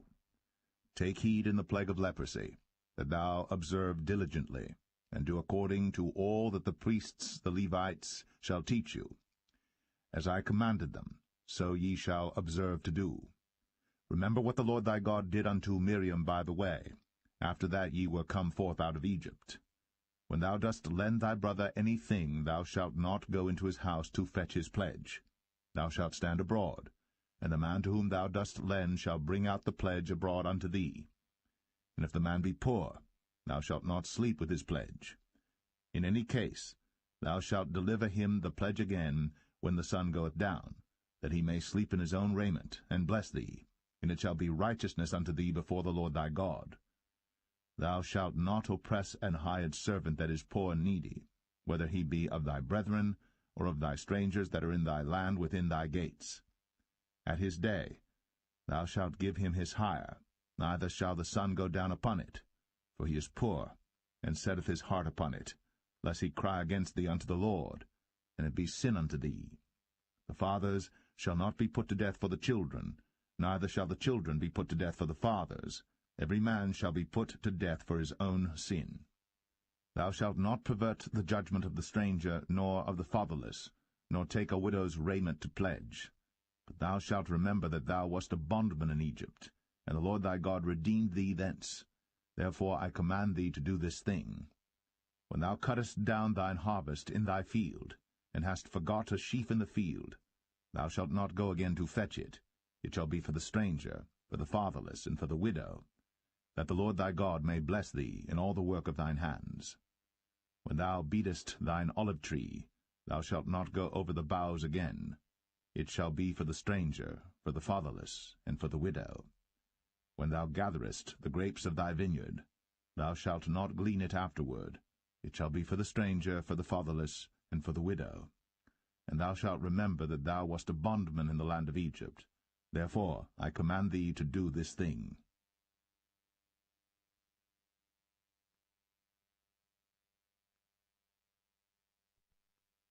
Deuteronomy 25. If there be controversy between men, and they come unto judgment, that the judges may judge them, then they shall justify the righteous, and condemn the wicked. And it shall be, if the wicked man be worthy to be beaten, that the judge shall cause him to lie down, and to be beaten before his face, according to his fault, by a certain number. 40 stripes he may give him, and not exceed, lest if he should exceed, and beat him above these with many stripes, then thy brother should seem vile unto thee. Thou shalt not muzzle the ox when he treadeth out the corn. If brethren dwell together, and one of them die, and have no child, the wife of the dead shall not marry without unto a stranger. Her husband's brother shall go in unto her, and take her to him to wife, and perform the duty of an husband's brother unto her. And it shall be, that the firstborn which she beareth shall succeed in the name of his brother which is dead, that his name be not put out of Israel. And if the man like not to take his brother's wife, then let his brother's wife go up to the gate unto the elders, and say, My husband's brother refuseth to raise up unto his brother a name in Israel.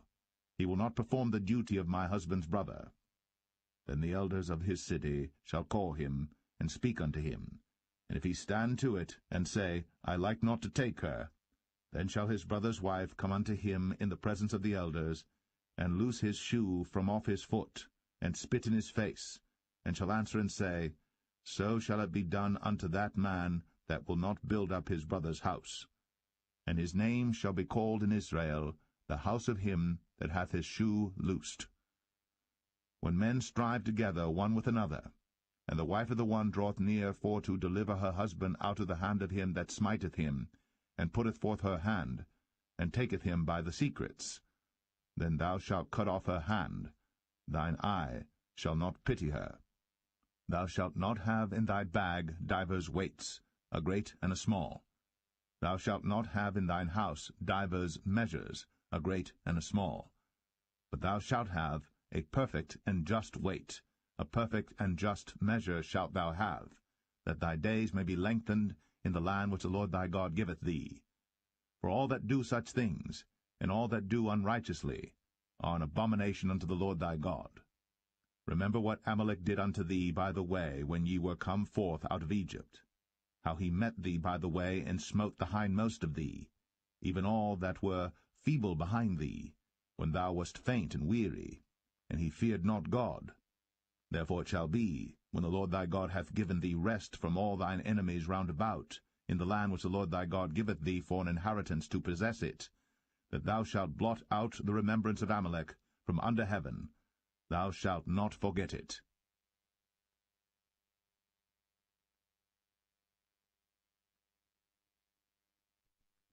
Deuteronomy 26.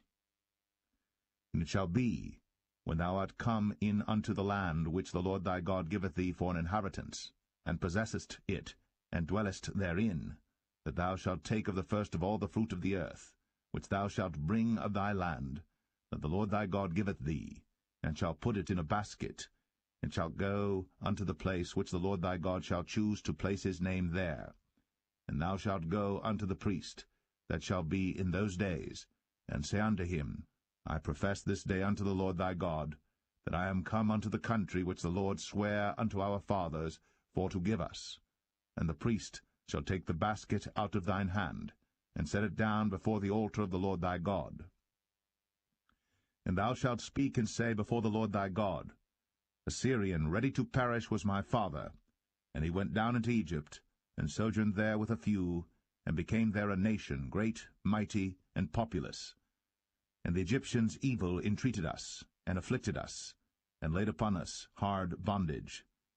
And when we cried unto the Lord God of our fathers, the Lord heard our voice, and looked on our affliction, and our labor, and our oppression. And the Lord brought us forth out of Egypt with a mighty hand, and with an outstretched arm, and with great terribleness, and with signs, and with wonders. And he hath brought us into this place, and hath given us this land, even a land that floweth with milk and honey. And now behold, I have brought the firstfruits of the land which thou, O Lord, hast given me. And thou shalt set it before the Lord thy God, and worship before the Lord thy God. And thou shalt rejoice in every good thing which the Lord thy God hath given unto thee, and unto thine house, thou, and the Levite, and the stranger that is among you. When thou hast made an end of tithing all the tithes of thine increase the 3rd year, which is the year of tithing, and hast given it unto the Levite, the stranger, the fatherless, and the widow, that they may eat within thy gates and be filled, then thou shalt say before the Lord thy God, I have brought away the hallowed things out of mine house, and also have given them unto the Levite, and unto the stranger, to the fatherless, and to the widow, according to all thy commandments which thou hast commanded me. I have not transgressed thy commandments, neither have I forgotten them. I have not eaten thereof in my mourning, neither have I taken away aught thereof for any unclean use, nor given aught thereof for the dead. But I have hearkened to the voice of the Lord my God, and have done according to all that thou hast commanded me.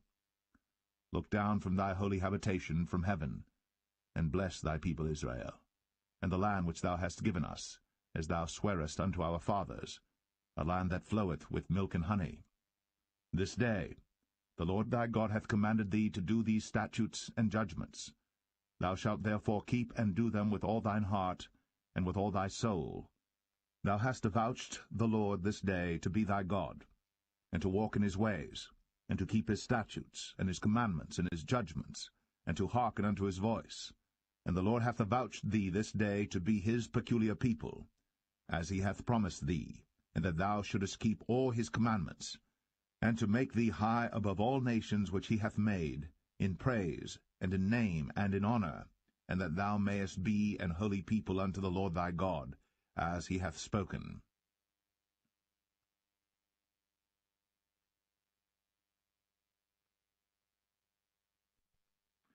Deuteronomy 27. And Moses with the elders of Israel commanded the people, saying, Keep all the commandments which I command you this day. And it shall be on the day when ye shall pass over Jordan unto the land which the Lord thy God giveth thee, that thou shalt set thee up great stones, and plaster them with plaster. And thou shalt write upon them all the words of this law, when thou art passed over, that thou mayest go in unto the land which the Lord thy God giveth thee, a land that floweth with milk and honey, as the Lord God of thy fathers hath promised thee. Therefore it shall be, when ye be gone over Jordan, that ye shall set up these stones, which I command you this day, in Mount Ebal, and thou shalt plaster them with plaster. And there shalt thou build an altar unto the Lord thy God, an altar of stones. Thou shalt not lift up any iron tool upon them. Thou shalt build the altar of the Lord thy God of whole stones, and thou shalt offer burnt offerings thereon unto the Lord thy God. And thou shalt offer peace offerings, and shalt eat there, and rejoice before the Lord thy God. And thou shalt write upon the stones all the words of this law very plainly. And Moses and the priests the Levites spake unto all Israel, saying, Take heed, and hearken, O Israel. This day thou art become the people of the Lord thy God. Thou shalt therefore obey the voice of the Lord thy God, and do his commandments and his statutes, which I command thee this day. And Moses charged the people the same day, saying, These shall stand upon Mount Gerizim to bless the people, when ye are come over Jordan, Simeon and Levi, and Judah, and Issachar, and Joseph, and Benjamin. And these shall stand upon Mount Ebal to curse, Reuben, Gad, and Asher, and Zebulun, Dan, and Naphtali. And the Levites shall speak, and say unto all the men of Israel with a loud voice, Cursed be the man that maketh any graven or molten image, an abomination unto the Lord, the work of the hands of the craftsman, and putteth it in a secret place. And all the people shall answer and say, Amen. Cursed be he that setteth light by his father or his mother. And all the people shall say, Amen. Cursed be he that removeth his neighbour's landmark. And all the people shall say, Amen. Cursed be he that maketh the blind to wander out of the way. And all the people shall say, Amen. Cursed be he that perverteth the judgment of the stranger, fatherless, and widow. And all the people shall say, Amen. Cursed be he that lieth with his father's wife, because he uncovereth his father's skirt. And all the people shall say, Amen. Cursed be he that lieth with any manner of beast. And all the people shall say, Amen. Cursed be he that lieth with his sister, the daughter of his father, or the daughter of his mother. And all the people shall say, Amen. Cursed be he that lieth with his mother-in-law. And all the people shall say, Amen. Cursed be he that smiteth his neighbor secretly. And all the people shall say, Amen. Cursed be he that taketh reward to slay an innocent person. And all the people shall say, Amen. Cursed be he that confirmeth not all the words of this law to do them. And all the people shall say, Amen.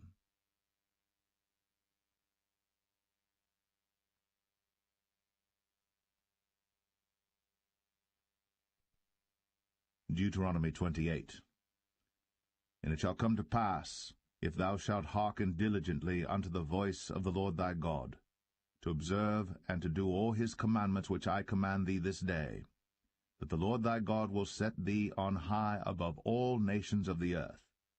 And all these blessings shall come on thee, and overtake thee, if thou shalt hearken unto the voice of the Lord thy God. Blessed shalt thou be in the city, and blessed shalt thou be in the field. Blessed shall be the fruit of thy body, and the fruit of thy ground, and the fruit of thy cattle, the increase of thy kine, and the flocks of thy sheep. Blessed shall be thy basket and thy store. Blessed shalt thou be when thou comest in, and blessed shalt thou be when thou goest out. The Lord shall cause thine enemies that rise up against thee to be smitten before thy face. They shall come out against thee one way, and flee before thee 7 ways. The Lord shall command the blessing upon thee in thy storehouses, and in all that thou settest thine hand unto, and he shall bless thee in the land which the Lord thy God giveth thee. The Lord shall establish thee an holy people unto himself, as he hath sworn unto thee, if thou shalt keep the commandments of the Lord thy God, and walk in his ways. And all people of the earth shall see that thou art called by the name of the Lord, and they shall be afraid of thee. And the Lord shall make thee plenteous in goods, in the fruit of thy body, and in the fruit of thy cattle, and in the fruit of thy ground, in the land which the Lord sware unto thy fathers to give thee. The Lord shall open unto thee his good treasure, the heaven to give the rain unto thy land in his season, and to bless all the work of thine hand. And thou shalt lend unto many nations, and thou shalt not borrow.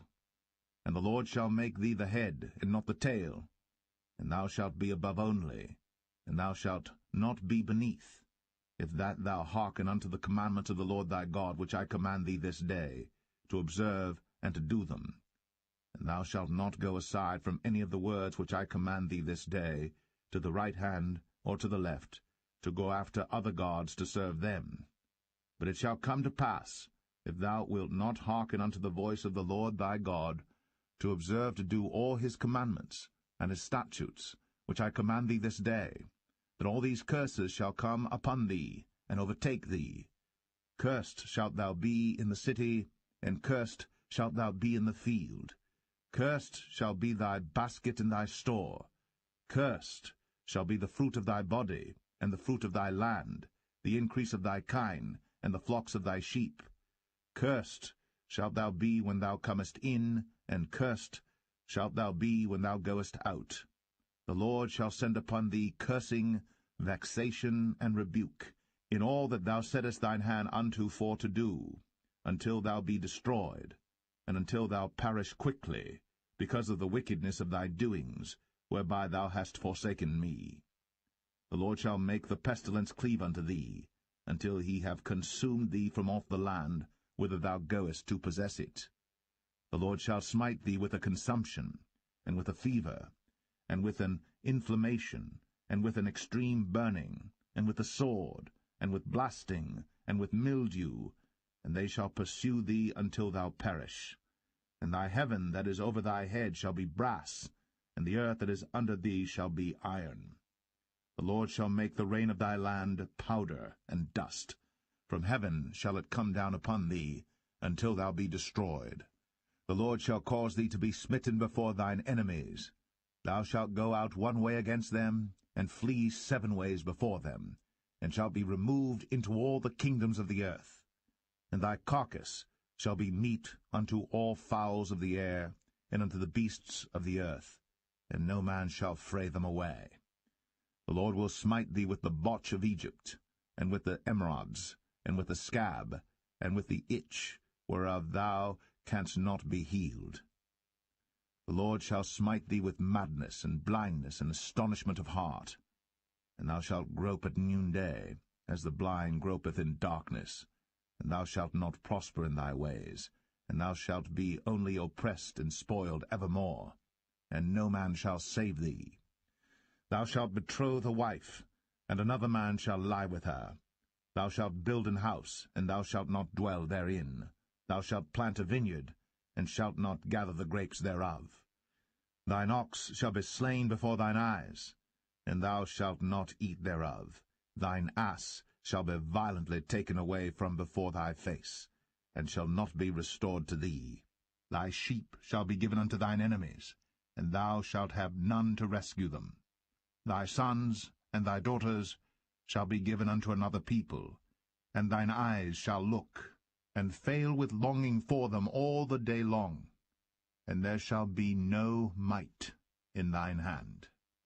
The fruit of thy land and all thy labours shall a nation which thou knowest not eat up, and thou shalt be only oppressed and crushed always, so that thou shalt be mad for the sight of thine eyes, which thou shalt see.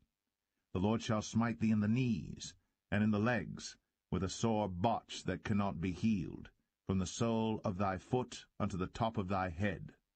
The Lord shall bring thee, and thy king which thou shalt set over thee, unto a nation which neither thou nor thy fathers have known.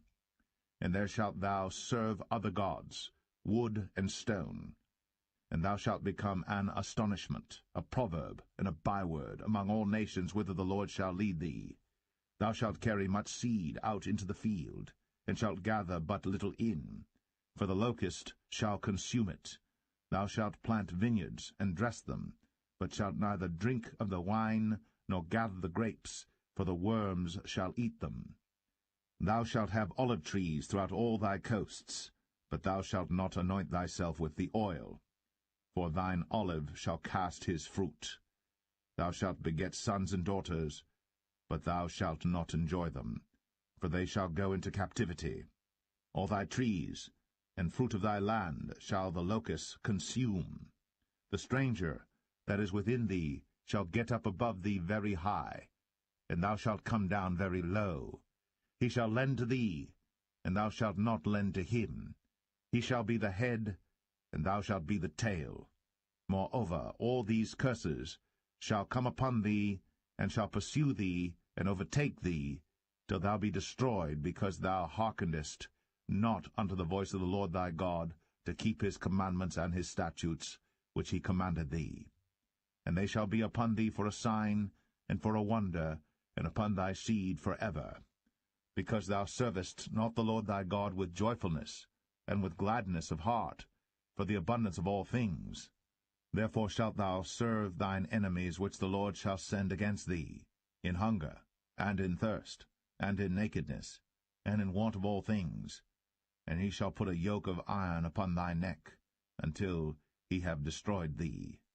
The Lord shall bring a nation against thee from far, from the end of the earth, as swift as the eagle flieth, a nation whose tongue thou shalt not understand, a nation of fierce countenance, which shall not regard the person of the old, nor show favour to the young. And he shall eat the fruit of thy cattle, and the fruit of thy land, until thou be destroyed, which also shall not leave thee either corn, wine, or oil, or the increase of thy kine, or flocks of thy sheep, until he have destroyed thee. And he shall besiege thee in all thy gates, until thy high and fenced walls come down, wherein thou trustest, throughout all thy land. And he shall besiege thee in all thy gates throughout all thy land, which the Lord thy God hath given thee. And thou shalt eat the fruit of thine own body, the flesh of thy sons and of thy daughters, which the Lord thy God hath given thee, in the siege, and in the straitness wherewith thine enemies shall distress thee. So that the man that is tender among you, and very delicate, his eyes shall be evil toward his brother, and toward the wife of his bosom, and toward the remnant of his children which he shall leave, so that he will not give to any of them of the flesh of his children whom he shall eat, because he hath nothing left him in the siege, and in the straitness, wherewith thine enemies shall distress thee in all thy gates. The tender and delicate woman among you, which would not adventure to set the sole of her foot upon the ground for delicateness and tenderness, her eye shall be evil toward the husband of her bosom, and toward her son, and toward her daughter, and toward her young one that cometh out from between her feet, and toward her children which she shall bear. For she shall eat them for want of all things secretly in the siege and straitness, wherewith thine enemies shall distress thee in thy gates.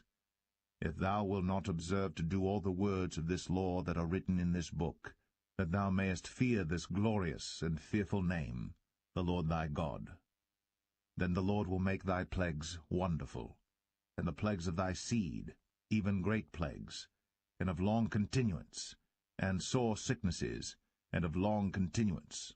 Moreover, he will bring upon thee all the diseases of Egypt, which thou wast afraid of, and they shall cleave unto thee. Also every sickness and every plague, which is not written in the book of this law, them will the Lord bring upon thee, until thou be destroyed.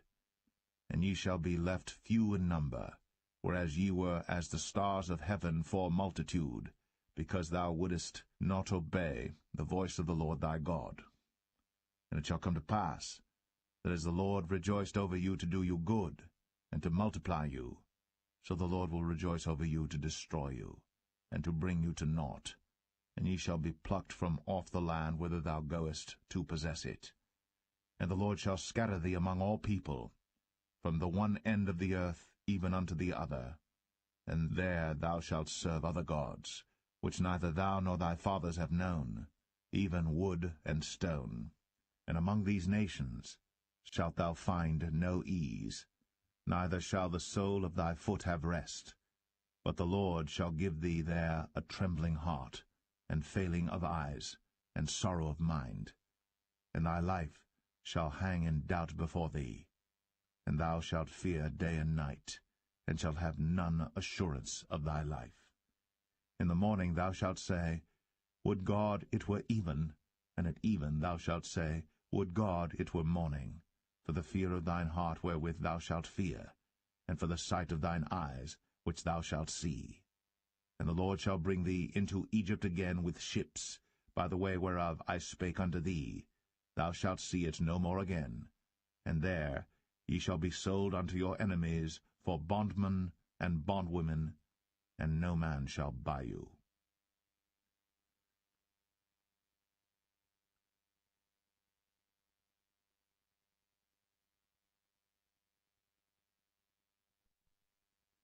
Deuteronomy 29. These are the words of the covenant, which the Lord commanded Moses to make with the children of Israel, in the land of Moab, beside the covenant which he made with them in Horeb. And Moses called unto all Israel, and said unto them, Ye have seen all that the Lord did before your eyes in the land of Egypt unto Pharaoh, and unto all his servants, and unto all his land, the great temptations which thine eyes have seen, the signs, and those great miracles. Yet the Lord hath not given you an heart to perceive, and eyes to see, and ears to hear, unto this day. And I have led you 40 years in the wilderness. Your clothes are not waxen old upon you, and thy shoe is not waxen old upon thy foot. Ye have not eaten bread, neither have ye drunk wine or strong drink, that ye might know that I am the Lord your God. And when ye came unto this place, Sihon the king of Heshbon, and Og the king of Bashan, came out against us unto battle, and we smote them. And we took their land, and gave it for an inheritance unto the Reubenites, and to the Gadites, and to the half-tribe of Manasseh. Keep therefore the words of this covenant, and do them, that ye may prosper in all that ye do. Ye stand this day, all of you, before the Lord your God, your captains of your tribes, your elders, and your officers, with all the men of Israel, your little ones, your wives, and thy stranger that is in thy camp, from the hewer of thy wood unto the drawer of thy water, that thou shouldest enter into covenant with the Lord thy God, and into his oath, which the Lord thy God maketh with thee this day, that he may establish thee today for a people unto himself, and that he may be unto thee a God, as he hath said unto thee, and as he hath sworn unto thy fathers, to Abraham, to Isaac, and to Jacob. Neither with you only do I make this covenant and this oath, but with him that standeth here with us this day before the Lord our God, and also with him that is not here with us this day. For ye know how we have dwelt in the land of Egypt, and how we came through the nations which ye passed by. And ye have seen their abominations, and their idols, wood and stone, silver and gold, which were among them, lest there should be among you man or woman or family or tribe, whose heart turneth away this day from the Lord our God, to go and serve the gods of these nations, lest there should be among you a root that beareth gall and wormwood. And it come to pass, when he heareth the words of this curse, that he bless himself in his heart, saying, I shall have peace, though I walk in the imagination of mine heart, to add drunkenness to thirst, The Lord will not spare him, but then the anger of the Lord in his jealousy shall smoke against that man, and all the curses that are written in this book shall lie upon him. And the Lord shall blot out his name from under heaven. And the Lord shall separate him unto evil out of all the tribes of Israel, according to all the curses of the covenant that are written in this book of the law, so that the generation to come of your children that shall rise up after you, and the stranger that shall come from a far land, shall say, when they see the plagues of that land, and the sicknesses which the Lord hath laid upon it, and that the whole land thereof is brimstone and salt and burning, that it is not sown, nor beareth, nor any grass groweth therein, like the overthrow of Sodom and Gomorrah, Admah, and Zeboim, which the Lord overthrew in his anger and in his wrath. Even all nations shall say, Wherefore hath the Lord done thus unto this land? What meaneth the heat of this great anger? Then men shall say, Because they have forsaken the covenant of the Lord God of their fathers, which he made with them when he brought them forth out of the land of Egypt. For they went and served other gods, and worshipped them, gods whom they knew not, and whom he had not given unto them. And the anger of the Lord was kindled against this land, to bring upon it all the curses that are written in this book. And the Lord rooted them out of their land in anger, and in wrath, and in great indignation, and cast them into another land, as it is this day. The secret things belong unto the Lord our God, but those things which are revealed belong unto us, and to our children forever, that we may do all the words of this law.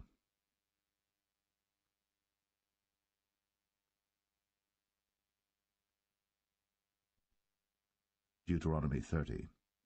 And it shall come to pass, when all these things are come upon thee, the blessing and the curse, which I have set before thee, and thou shalt call them to mind among all the nations whither the Lord thy God hath driven thee, and shalt return unto the Lord thy God, and shalt obey his voice according to all that I command thee this day, thou and thy children, with all thine heart, and with all thy soul, that then the Lord thy God will turn thy captivity, and have compassion upon thee, and will return and gather thee from all the nations whither the Lord thy God hath scattered thee.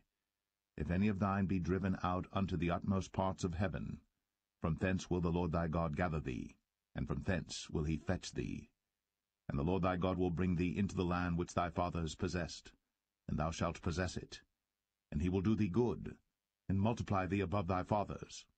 And the Lord thy God will circumcise thine heart, and the heart of thy seed, to love the Lord thy God with all thine heart, and with all thy soul, that thou mayest live.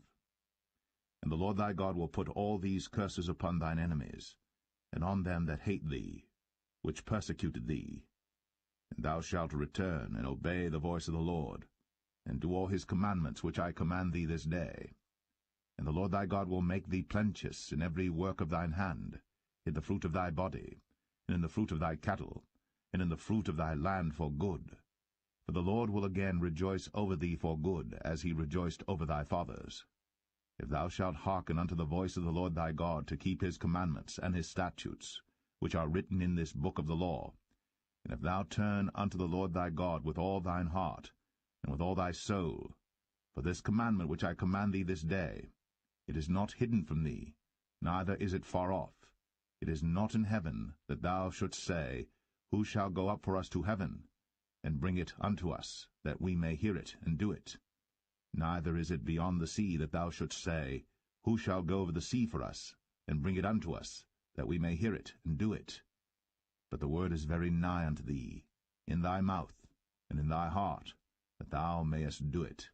See, I have set before thee this day life and good, and death and evil. In that I command thee this day to love the Lord thy God, to walk in his ways, and to keep his commandments and his statutes and his judgments, that thou mayest live and multiply. And the Lord thy God shall bless thee in the land whither thou goest to possess it. But if thine heart turn away, so that thou wilt not hear, but shalt be drawn away, and worship other gods, and serve them, I denounce unto you this day, that ye shall surely perish, and that ye shall not prolong your days upon the land whither thou passest over Jordan to go to possess it. I call heaven and earth to record this day against you, that I have set before you life and death, blessing and cursing. Therefore choose life, that both thou and thy seed may live, that thou mayest love the Lord thy God, and that thou mayest obey his voice, and that thou mayest cleave unto him. For he is thy life, and the length of thy days, that thou mayest dwell in the land which the Lord sware unto thy fathers, to Abraham, to Isaac, and to Jacob, to give them.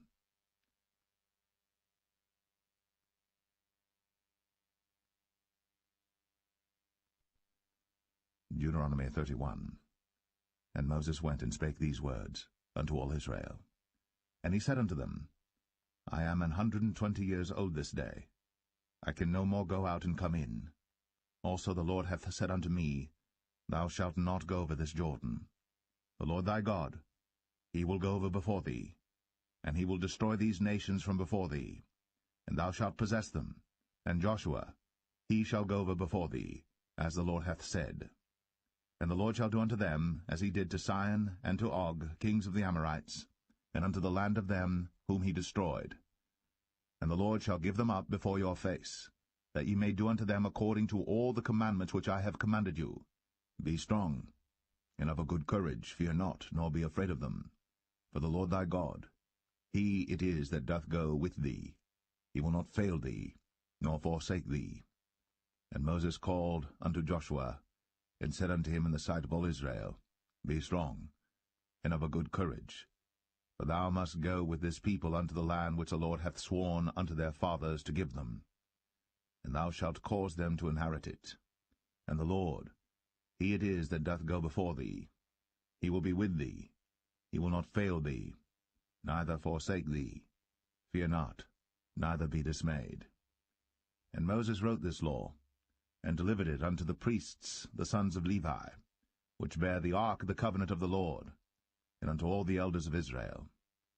And Moses commanded them, saying, At the end of every 7 years, in the solemnity of the year of release, in the feast of tabernacles, when all Israel is come to appear before the Lord thy God, in the place which he shall choose, thou shalt read this law before all Israel in their hearing. Gather the people together, men and women and children, and thy stranger that is within thy gates, that they may hear, and that they may learn, and fear the Lord your God, and observe to do all the words of this law, and that their children which have not known any thing may hear, and learn to fear the Lord your God, as long as ye live in the land whither ye go over Jordan to possess it. And the Lord said unto Moses, Behold, thy days approach that thou must die. Call Joshua, and present yourselves in the tabernacle of the congregation, that I may give him a charge. And Moses and Joshua went, and presented themselves in the tabernacle of the congregation. And the Lord appeared in the tabernacle in a pillar of a cloud, and the pillar of the cloud stood over the door of the tabernacle. And the Lord said unto Moses, Behold, thou shalt sleep with thy fathers, and this people will rise up and go a-whoring after the gods of the strangers of the land, whither they go to be among them, and will forsake me, and break my covenant which I have made with them. Then my anger shall be kindled against them in that day, and I will forsake them, and I will hide my face from them, and they shall be devoured, and many evils and troubles shall befall them, so that they will say in that day, Are not these evils come upon us, because our God is not among us? And I will surely hide my face in that day, for all the evils which they shall have wrought, in that they are turned unto other gods. Now therefore write ye this song for you, and teach it the children of Israel. Put it in their mouths, that this song may be a witness for me against the children of Israel. For when I shall have brought them into the land which I swear unto their fathers, that floweth with milk and honey, and they shall have eaten and filled themselves and waxen fat, then will they turn unto other gods, and serve them, and provoke me, and break my covenant. And it shall come to pass, when many evils and troubles are befallen them, that this song shall testify against them as a witness. For it shall not be forgotten out of the mouths of their seed. For I know their imagination which they go about, even now, before I have brought them into the land which I swear. Moses therefore wrote this song the same day. and taught it the children of Israel. And he gave Joshua the son of Nun a charge, and said, Be strong, and of a good courage, for thou shalt bring the children of Israel into the land which I swear unto them, and I will be with thee. And it came to pass, when Moses had made an end of writing the words of this law in a book, until they were finished, that Moses commanded the Levites which bear the ark of the covenant of the Lord, saying, Take this book of the law, and put it in the side of the ark of the covenant of the Lord your God, that it may be there for a witness against thee. For I know thy rebellion, and thy stiff neck. Behold, while I am yet alive with you this day, ye have been rebellious against the Lord. And how much more after my death? Gather unto me all the elders of your tribes, and your officers, that I may speak these words in their ears, and call heaven and earth to record against them. For I know that after my death ye will utterly corrupt yourselves, and turn aside from the way which I have commanded you. And evil will befall you in the latter days, because ye will do evil in the sight of the Lord, to provoke him to anger through the work of your hands. And Moses spake in the ears of all the congregation of Israel the words of this song, until they were ended.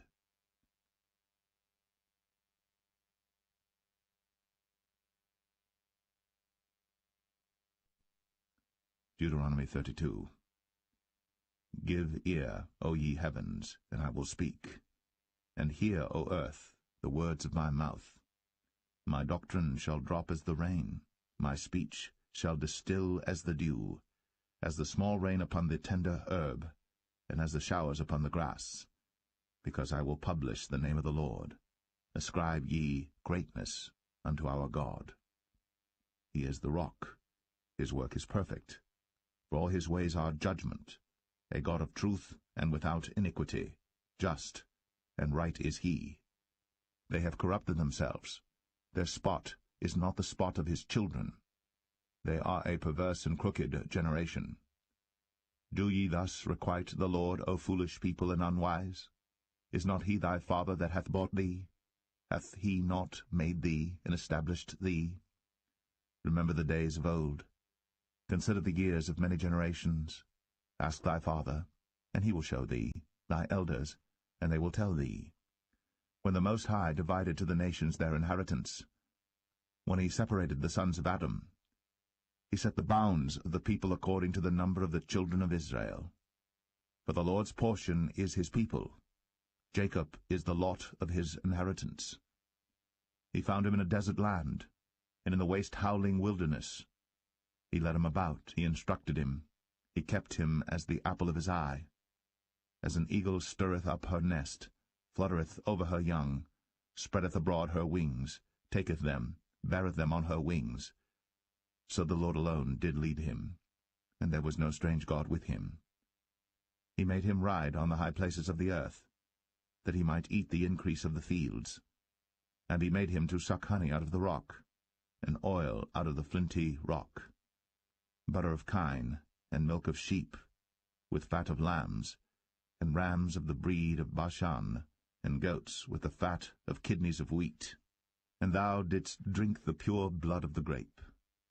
But Jeshurun waxed fat, and kicked. Thou art waxen fat, thou art grown thick, thou art covered with fatness. Then he forsook God which made him, and lightly esteemed the rock of his salvation. They provoked him to jealousy with strange gods, with abominations provoked they him to anger. They sacrificed unto devils, not to gods whom they knew not, to new gods that came newly up, whom your fathers feared not. Of the rock that begat thee thou art unmindful, and hast forgotten God that formed thee. And when the Lord saw it, he abhorred them, because of the provoking of his sons and of his daughters. And he said, I will hide my face from them. I will see what their end shall be. For they are a very froward generation, children in whom is no faith. They have moved me to jealousy with that which is not God. They have provoked me to anger with their vanities. And I will move them to jealousy with those which are not a people.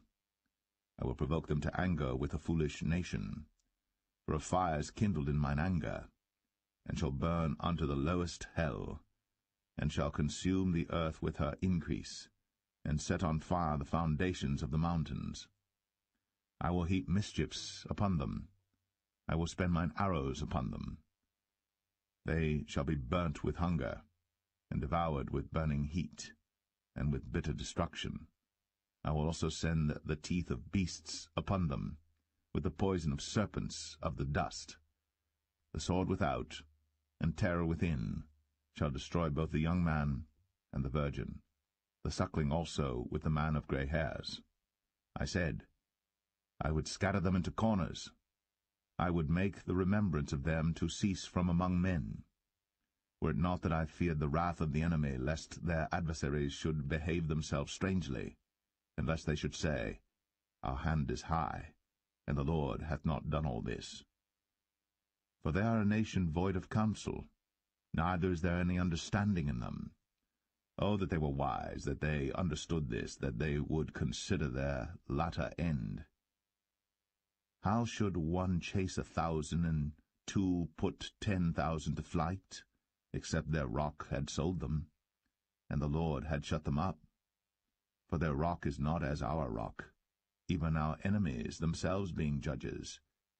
For their vine is of the vine of Sodom, and of the fields of Gomorrah. Their grapes are grapes of gall, their clusters are bitter. Their wine is the poison of dragons, and the cruel venom of asps. Is not this laid up in store with me, and sealed up among my treasures? To me belongeth vengeance and recompense. Their foot shall slide in due time, for the day of their calamity is at hand, and the things that shall come upon them make haste. For the Lord shall judge his people, and repent himself for his servants, when he seeth that their power is gone, and there is none shut up or left. And he shall say, Where are their gods, their rock, in whom they trusted, which did eat the fat of their sacrifices, and drank the wine of their drink offerings? Let them rise up and help you, and be your protection. See now that I, even I, am he, and there is no God with me. I kill, and I make alive. I wound, and I heal. Neither is there any that can deliver out of my hand. For I lift up my hand to heaven and say, I live forever. If I whet my glittering sword, and mine hand take hold on judgment, I will render vengeance to mine enemies, and will reward them that hate me. I will make mine arrows drunk with blood, and my sword shall devour flesh, and that with the blood of the slain and of the captives, from the beginning of revengers upon the enemy. Rejoice, O ye nations, with his people, for he will avenge the blood of his servants, and will render vengeance to his adversaries, and will be merciful unto his land and to his people. And Moses came and spake all the words of this song in the ears of the people, he and Hoshea the son of Nun. And Moses made an end of speaking all these words to all Israel. And he said unto them, Set your hearts unto all the words which I testify among you this day, which ye shall command your children to observe to do, all the words of this law. For it is not a vain thing for you, because it is your life, and through this thing ye shall prolong your days in the land, whither ye go over Jordan to possess it. And the Lord spake unto Moses that selfsame day, saying, Get thee up into this mountain Abarim, unto Mount Nebo, which is in the land of Moab, that is over against Jericho, and behold the land of Canaan, which I give unto the children of Israel for a possession, and die in the mount whither thou goest up, and be gathered unto thy people, as Aaron thy brother died in Mount Or, and was gathered unto his people, because ye trespassed against me among the children of Israel, at the waters of Meribah Kadesh, in the wilderness of Zin, because ye sanctified me not in the midst of the children of Israel. Yet thou shalt see the land before thee, but thou shalt not go thither, unto the land which I give the children of Israel.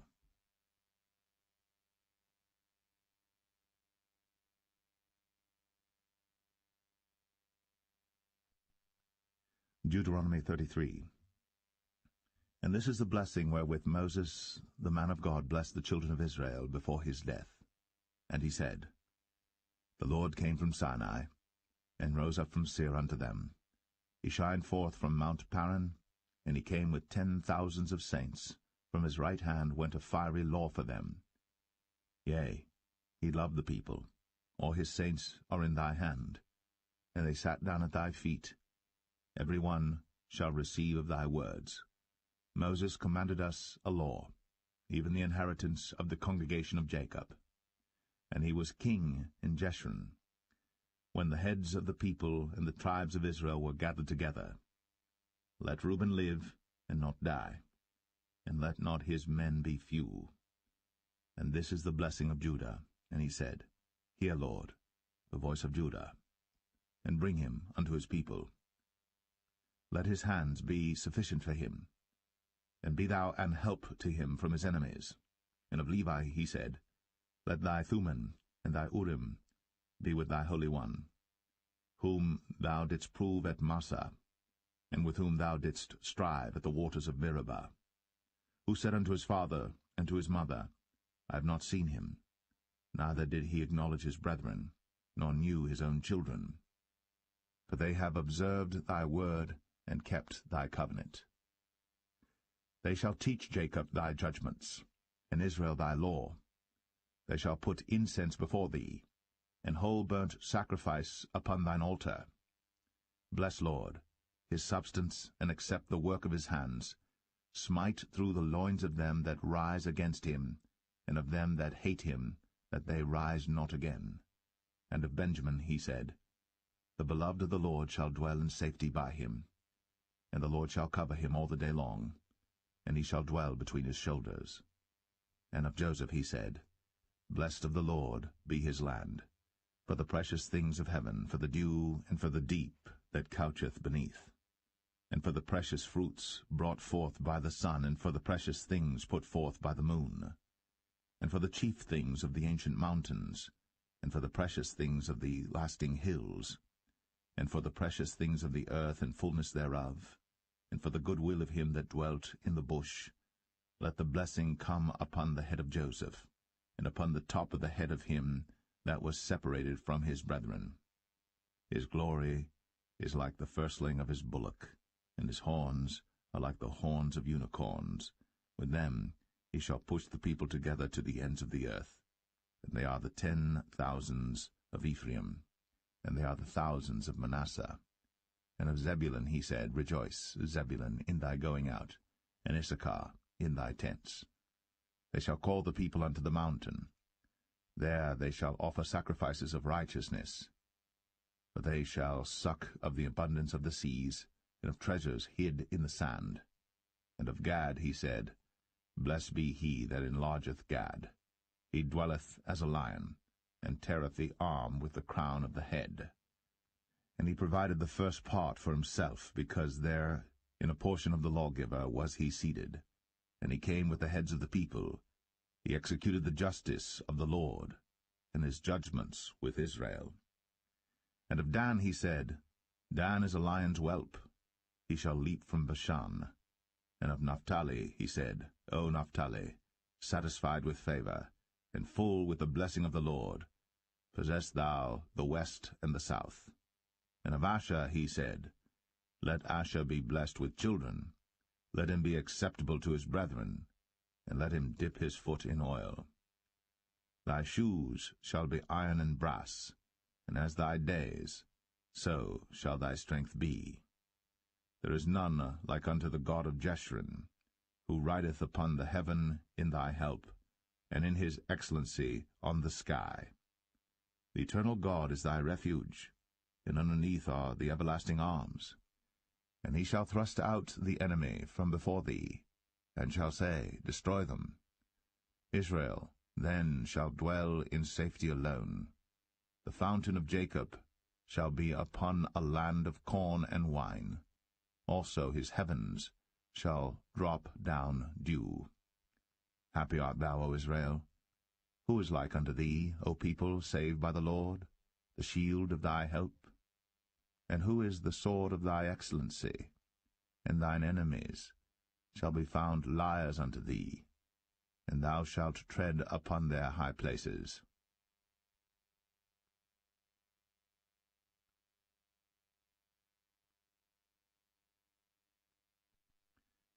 Deuteronomy 34.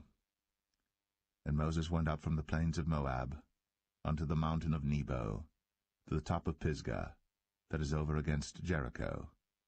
And the Lord showed him all the land of Gilead unto Dan, and all Naphtali, and the land of Ephraim and Manasseh, and all the land of Judah, unto the utmost sea, and the south, and the plain of the valley of Jericho, the city of palm trees, unto Zoar. And the Lord said unto him, This is the land which I swear unto Abraham, unto Isaac, and unto Jacob, saying, I will give it unto thy seed.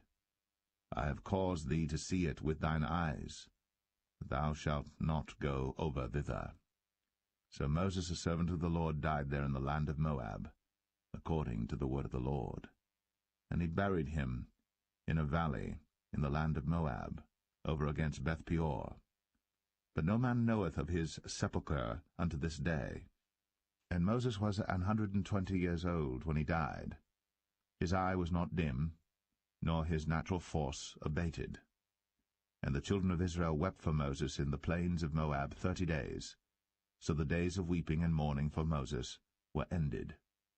And Joshua, the son of Nun, was full of the spirit of wisdom, for Moses had laid his hands upon him, and the children of Israel hearkened unto him, and did as the Lord commanded Moses. And there arose not a prophet since in Israel, like unto Moses, whom the Lord knew, face to face. In all the signs and the wonders which the Lord sent him to do in the land of Egypt to Pharaoh, and to all his servants, and to all his land, and in all that mighty hand, and in all the great terror which Moses showed in the sight of all Israel.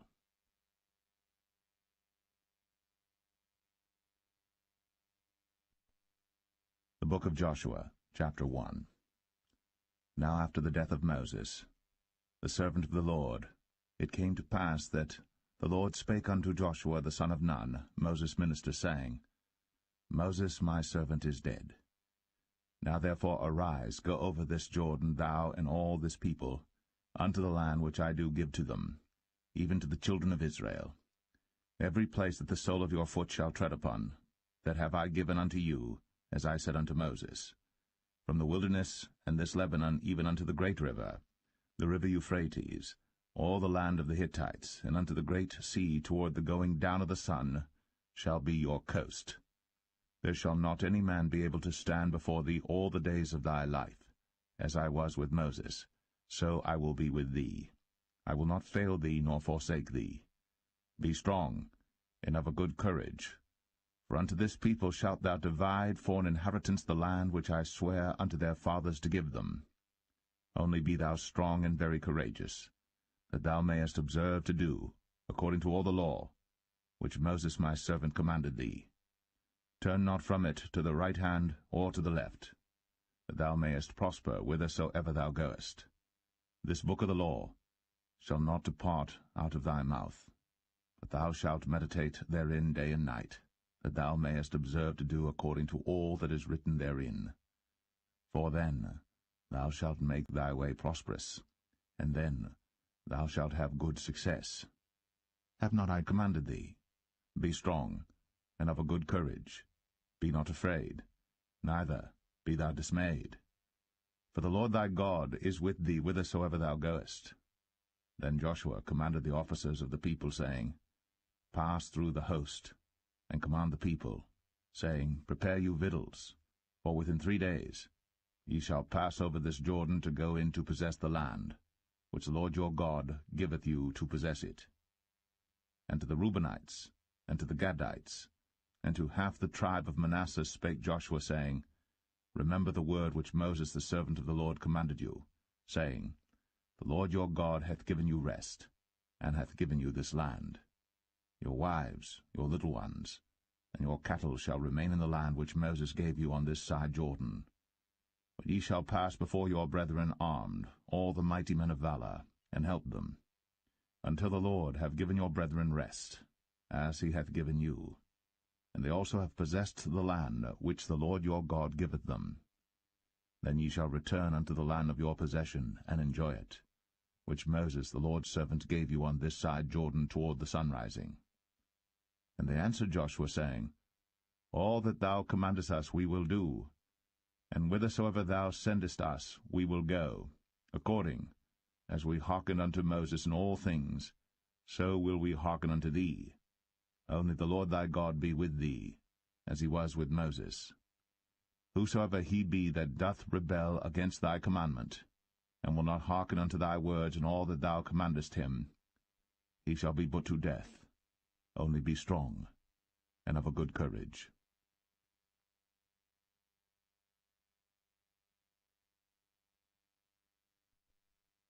Joshua 2. And Joshua the son of Nun sent out of Shittim 2 men to spy secretly, saying, Go view the land, even Jericho. And they went, and came into an harlot's house, named Rahab, and lodged there. And it was told the king of Jericho, saying, Behold, there came men in hither tonight, of the children of Israel, to search out the country. And the king of Jericho sent unto Rahab, saying, Bring forth the men that are come to thee, which are entered into thine house, for they be come to search out all the country. And the woman took the 2 men, and hid them, and said thus, There came men unto me, but I wist not whence they were. And it came to pass about the time of shutting of the gate, when it was dark, that the men went out. Whither the men went, I wot not. Pursue after them quickly, for ye shall overtake them. But she had brought them up to the roof of the house, and hid them with the stalks of flax, which she had laid in order upon the roof. And the men pursued after them the way to Jordan unto the fords. And as soon as they which pursued after them were gone out, they shut the gate. And before they were laid down, she came up unto them upon the roof. And she said unto the men, I know that the Lord hath given you the land, and that your terror is fallen upon us, and that all the inhabitants of the land faint because of you. For we have heard how the Lord dried up the water of the Red Sea for you, when ye came out of Egypt, and what ye did unto the 2 kings of the Amorites that were on the other side Jordan, Sihon and Og, whom ye utterly destroyed. And as soon as we had heard these things, our hearts did melt. Neither did there remain any more courage in any man, because of you. For the Lord your God, he is God in heaven above, and in earth beneath. Now therefore, I pray you, swear unto me by the Lord, since I have shown you kindness, that ye will also show kindness unto my father's house, and give me a true token, and that ye will save alive my father, and my mother, and my brethren, and my sisters, and all that they have, and deliver our lives from death.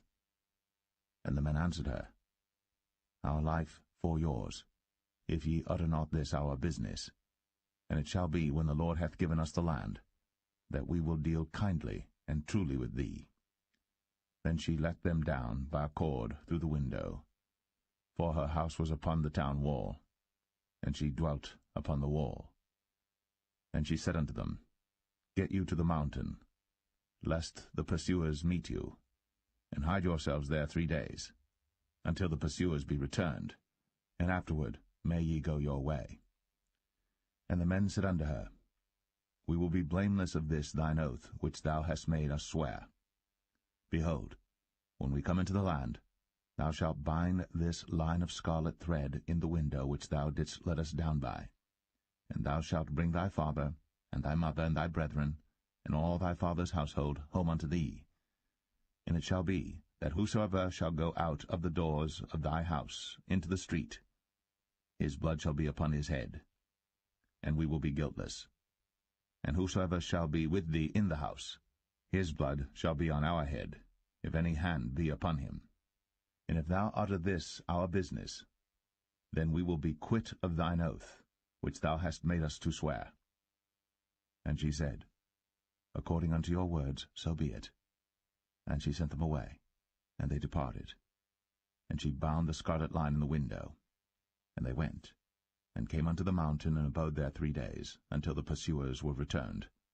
And the pursuers sought them throughout all the way, but found them not.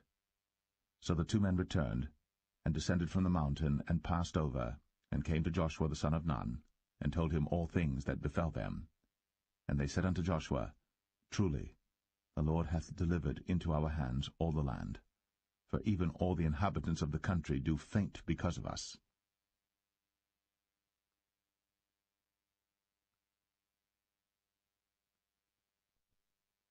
Joshua 3. And Joshua rose early in the morning, and they removed from Shittim, and came to Jordan, he and all the children of Israel, and lodged there before they passed over. And it came to pass after 3 days that the officers went through the host. And they commanded the people, saying, When ye see the ark of the covenant of the Lord your God, and the priests, the Levites, bearing it, then ye shall remove from your place, and go after it. Yet there shall be a space between you and it, about 2,000 cubits by measure. Come not near unto it, that ye may know the way by which ye must go. For ye have not passed this way heretofore. And Joshua said unto the people, Sanctify yourselves, for tomorrow the Lord will do wonders among you. And Joshua spake unto the priests, saying, Take up the ark of the covenant, and pass over before the people. And they took up the ark of the covenant, and went before the people. And the Lord said unto Joshua, This day will I begin to magnify thee in the sight of all Israel, that they may know that, as I was with Moses, so I will be with thee. And thou shalt command the priests that bear the ark of the covenant, saying, When ye are come to the brink of the water of Jordan, ye shall stand still in Jordan. And Joshua said unto the children of Israel, Come hither, and hear the words of the Lord your God. And Joshua said, Hereby ye shall know that the living God is among you, and that he will without fail drive out from before you the Canaanites, and the Hittites, and the Hivites, and the Perizzites, and the Girgashites, and the Amorites, and the Jebusites. Behold, the ark of the covenant of the Lord of all the earth passeth over before you into Jordan. Now therefore take you 12 men out of the tribes of Israel, out of every tribe a man. And it shall come to pass, as soon as the soles of the feet of the priests that bear the ark of the Lord of all the earth, shall rest in the waters of Jordan, that the waters of the Jordan shall be cut off from the waters that come down from above, and they shall stand upon an heap. And it came to pass, when the people removed from their tents, to pass over Jordan, and the priests, bearing the ark of the covenant before the people, and as they that bear the ark were come unto Jordan, and the feet of the priests that bear the ark were dipped in the brim of the water, for Jordan overfloweth all his banks all the time of harvest, that the waters which came down from above stood and rose up upon an heap very far from the city Adam, that is beside Zaratan, and those that came down toward the sea of the plain, even the salt sea, failed, and were cut off. And the people passed over right against Jericho. And the priests that bare the ark of the covenant of the Lord stood firm on dry ground in the midst of Jordan. And all the Israelites passed over on dry ground, until all the people were passed clean over Jordan.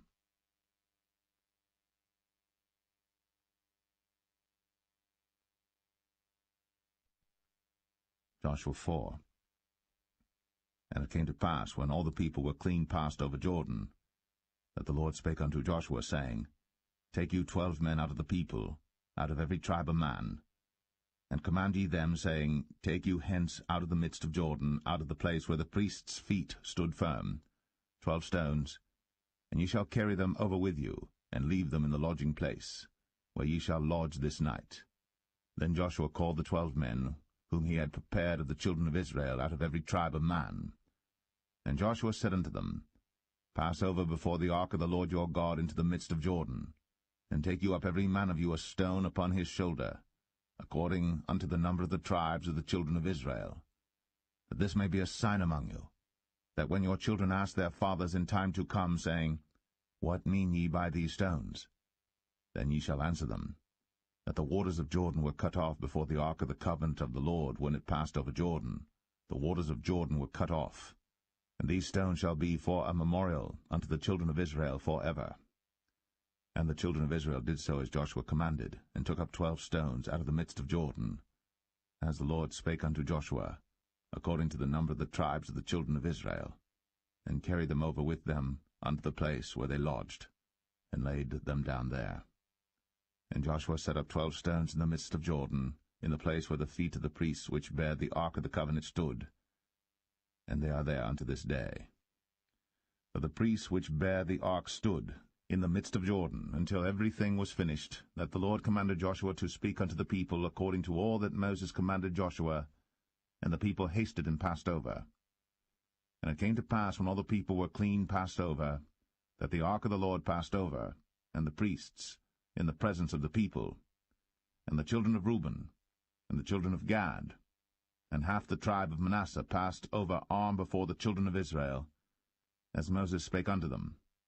About 40,000 prepared for war passed over before the Lord unto battle, to the plains of Jericho. On that day the Lord magnified Joshua in the sight of all Israel, and they feared him, as they feared Moses, all the days of his life. And the Lord spake unto Joshua, saying, Command the priests that bear the ark of the testimony, that they come up out of Jordan. Joshua therefore commanded the priests, saying, Come ye up out of Jordan. And it came to pass, when the priests that bear the ark of the covenant of the Lord were come up out of the midst of Jordan, and the soles of the priests' feet were lifted up unto the dry land, that the waters of Jordan returned unto their place, and flowed over all his banks as they did before. And the people came up out of Jordan on the 10th day of the first month, and encamped in Gilgal, in the east border of Jericho. And those 12 stones which they took out of Jordan did Joshua pitch in Gilgal. And he spake unto the children of Israel, saying, When your children shall ask their fathers in time to come, saying, What mean these stones?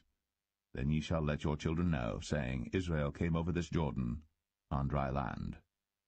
For the Lord your God dried up the waters of Jordan from before you, until ye were passed over, as the Lord your God did to the Red Sea, which he dried up from before us, until we were gone over, that all the people of the earth might know the hand of the Lord, that it is mighty, that ye might fear the Lord your God forever.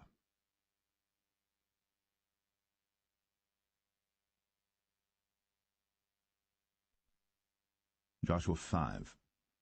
And it came to pass, when all the kings of the Amorites which were on the side of Jordan westward, and all the kings of the Canaanites which were by the sea, heard that the Lord had dried up the waters of the Jordan from before the children of Israel, until we were passed over, that their heart melted, neither was their spirit in them any more because of the children of Israel. At that time the Lord said unto Joshua, Make thee sharp knives, and circumcise again the children of Israel the second time. And Joshua made him sharp knives, and circumcised the children of Israel at the hill of the foreskins. And this is the cause why Joshua did circumcise all the people that came out of Egypt that were males, even all the men of war, died in the wilderness by the way, after they came out of Egypt. Now all the people that came out were circumcised, but all the people that were born in the wilderness by the way, as they came forth out of Egypt, them they had not circumcised. For the children of Israel walked 40 years in the wilderness, till all the people that were men of war, which came out of Egypt, were consumed, because they obeyed not the voice of the Lord, unto whom the Lord sware that he would not show them the land, which the Lord sware unto their fathers that he would give us, a land that floweth with milk and honey. And their children whom he raised up in their stead, them Joshua circumcised, but they were uncircumcised, because they had not circumcised them by the way. And it came to pass, when they had done circumcising all the people, that they abode in their places in the camp, till they were whole. And the Lord said unto Joshua, This day have I rolled away the reproach of Egypt from off you. Wherefore the name of the place is called Gilgal unto this day. And the children of Israel encamped in Gilgal, and kept the Passover on the 14th day of the month, at even in the plains of Jericho. And they did eat of the old corn of the land on the morrow after the Passover, unleavened cakes and parched corn in the selfsame day. And the manna ceased on the morrow after they had eaten of the old corn of the land. Neither had the children of Israel manna any more, but they did eat of the fruit of the land of Canaan that year. And it came to pass, when Joshua was by Jericho, that he lifted up his eyes and looked, and behold, there stood a man over against him with his sword drawn in his hand. And Joshua went unto him, and said unto him, Art thou for us, or for our adversaries? And he said, Nay, but as captain of the host of the Lord am I now come. And Joshua fell on his face to the earth, and did worship, and said unto him, What saith my Lord unto his servant? And the captain of the Lord's host said unto Joshua, Loose thy shoe from off thy foot, for the place whereon thou standest is holy. And Joshua did so.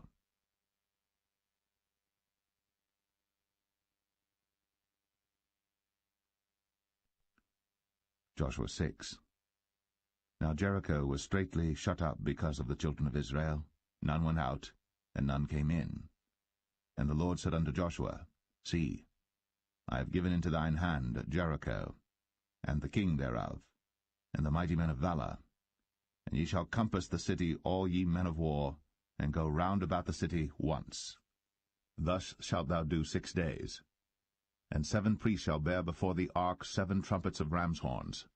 And the 7th day ye shall compass the city 7 times, and the priests shall blow with the trumpets. And it shall come to pass, that when they make a long blast with the ram's horn, and when ye hear the sound of the trumpet, all the people shall shout with a great shout, and the wall of the city shall fall down flat. And the people shall ascend up every man straight before him. And Joshua the son of Nun called the priests, and said unto them, Take up the ark of the covenant, and let 7 priests bear 7 trumpets of ram's horns before the ark of the Lord. And he said unto the people, Pass on, and compass the city, and let him that is armed pass on before the ark of the Lord.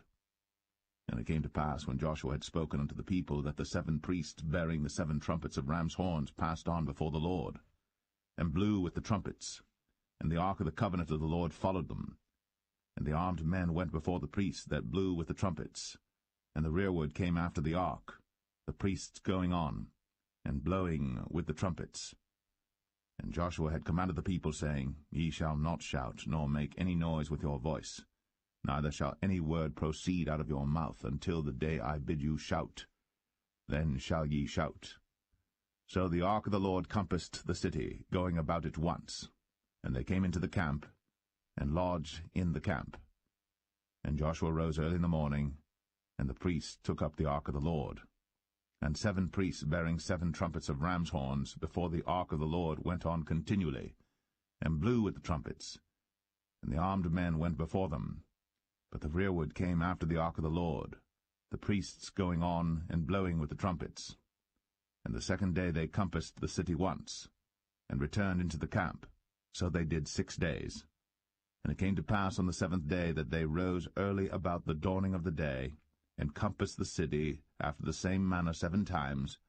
Only on that day they compassed the city 7 times. And it came to pass at the 7th time, when the priests blew with the trumpets, Joshua said unto the people, Shout, for the Lord hath given you the city. And the city shall be accursed, even it, and all that are therein, to the Lord. Only Rahab the harlot shall live, she and all that are with her in the house, because she hid the messengers that we sent. And ye, in any wise, keep yourselves from the accursed thing, lest ye make yourselves accursed, when ye take of the accursed thing, and make the camp of Israel a curse, and trouble it. But all the silver and gold and vessels of brass and iron are consecrated unto the Lord. They shall come into the treasury of the Lord. So the people shouted when the priests blew with the trumpets. And it came to pass, when the people heard the sound of the trumpet, and the people shouted with a great shout, that the wall fell down flat, so that the people went up into the city, every man straight before him, and they took the city. And they utterly destroyed all that was in the city, both man and woman, young and old, and ox and sheep and ass, with the edge of the sword. But Joshua had said unto the 2 men that had spied out the country, Go into the harlot's house, and bring out thence the woman, and all that she hath, as ye swear unto her.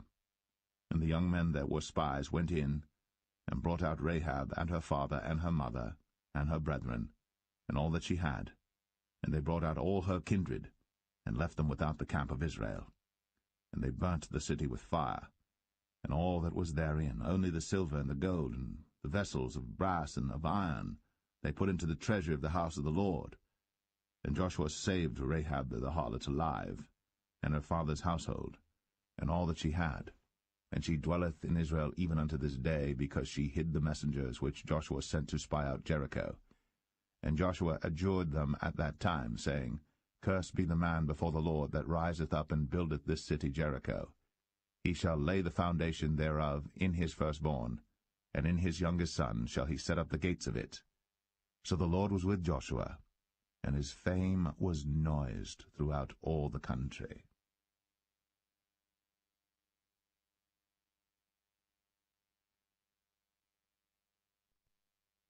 Joshua 7. But the children of Israel committed a trespass in the accursed thing. For Achan the son of Carmi, the son of Zabdi, the son of Zerah, of the tribe of Judah, took of the accursed thing, and the anger of the Lord was kindled against the children of Israel.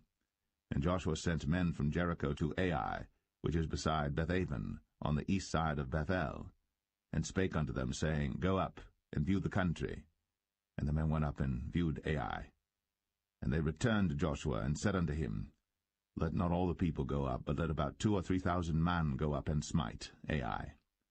And make not all the people to labor thither, for they are but few.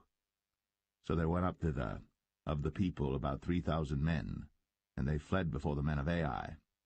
And the men of Ai smote of them about 36 men. For they chased them from before the gate even unto Shebarim, and smote them in the going down, wherefore the hearts of the people melted, and became as water.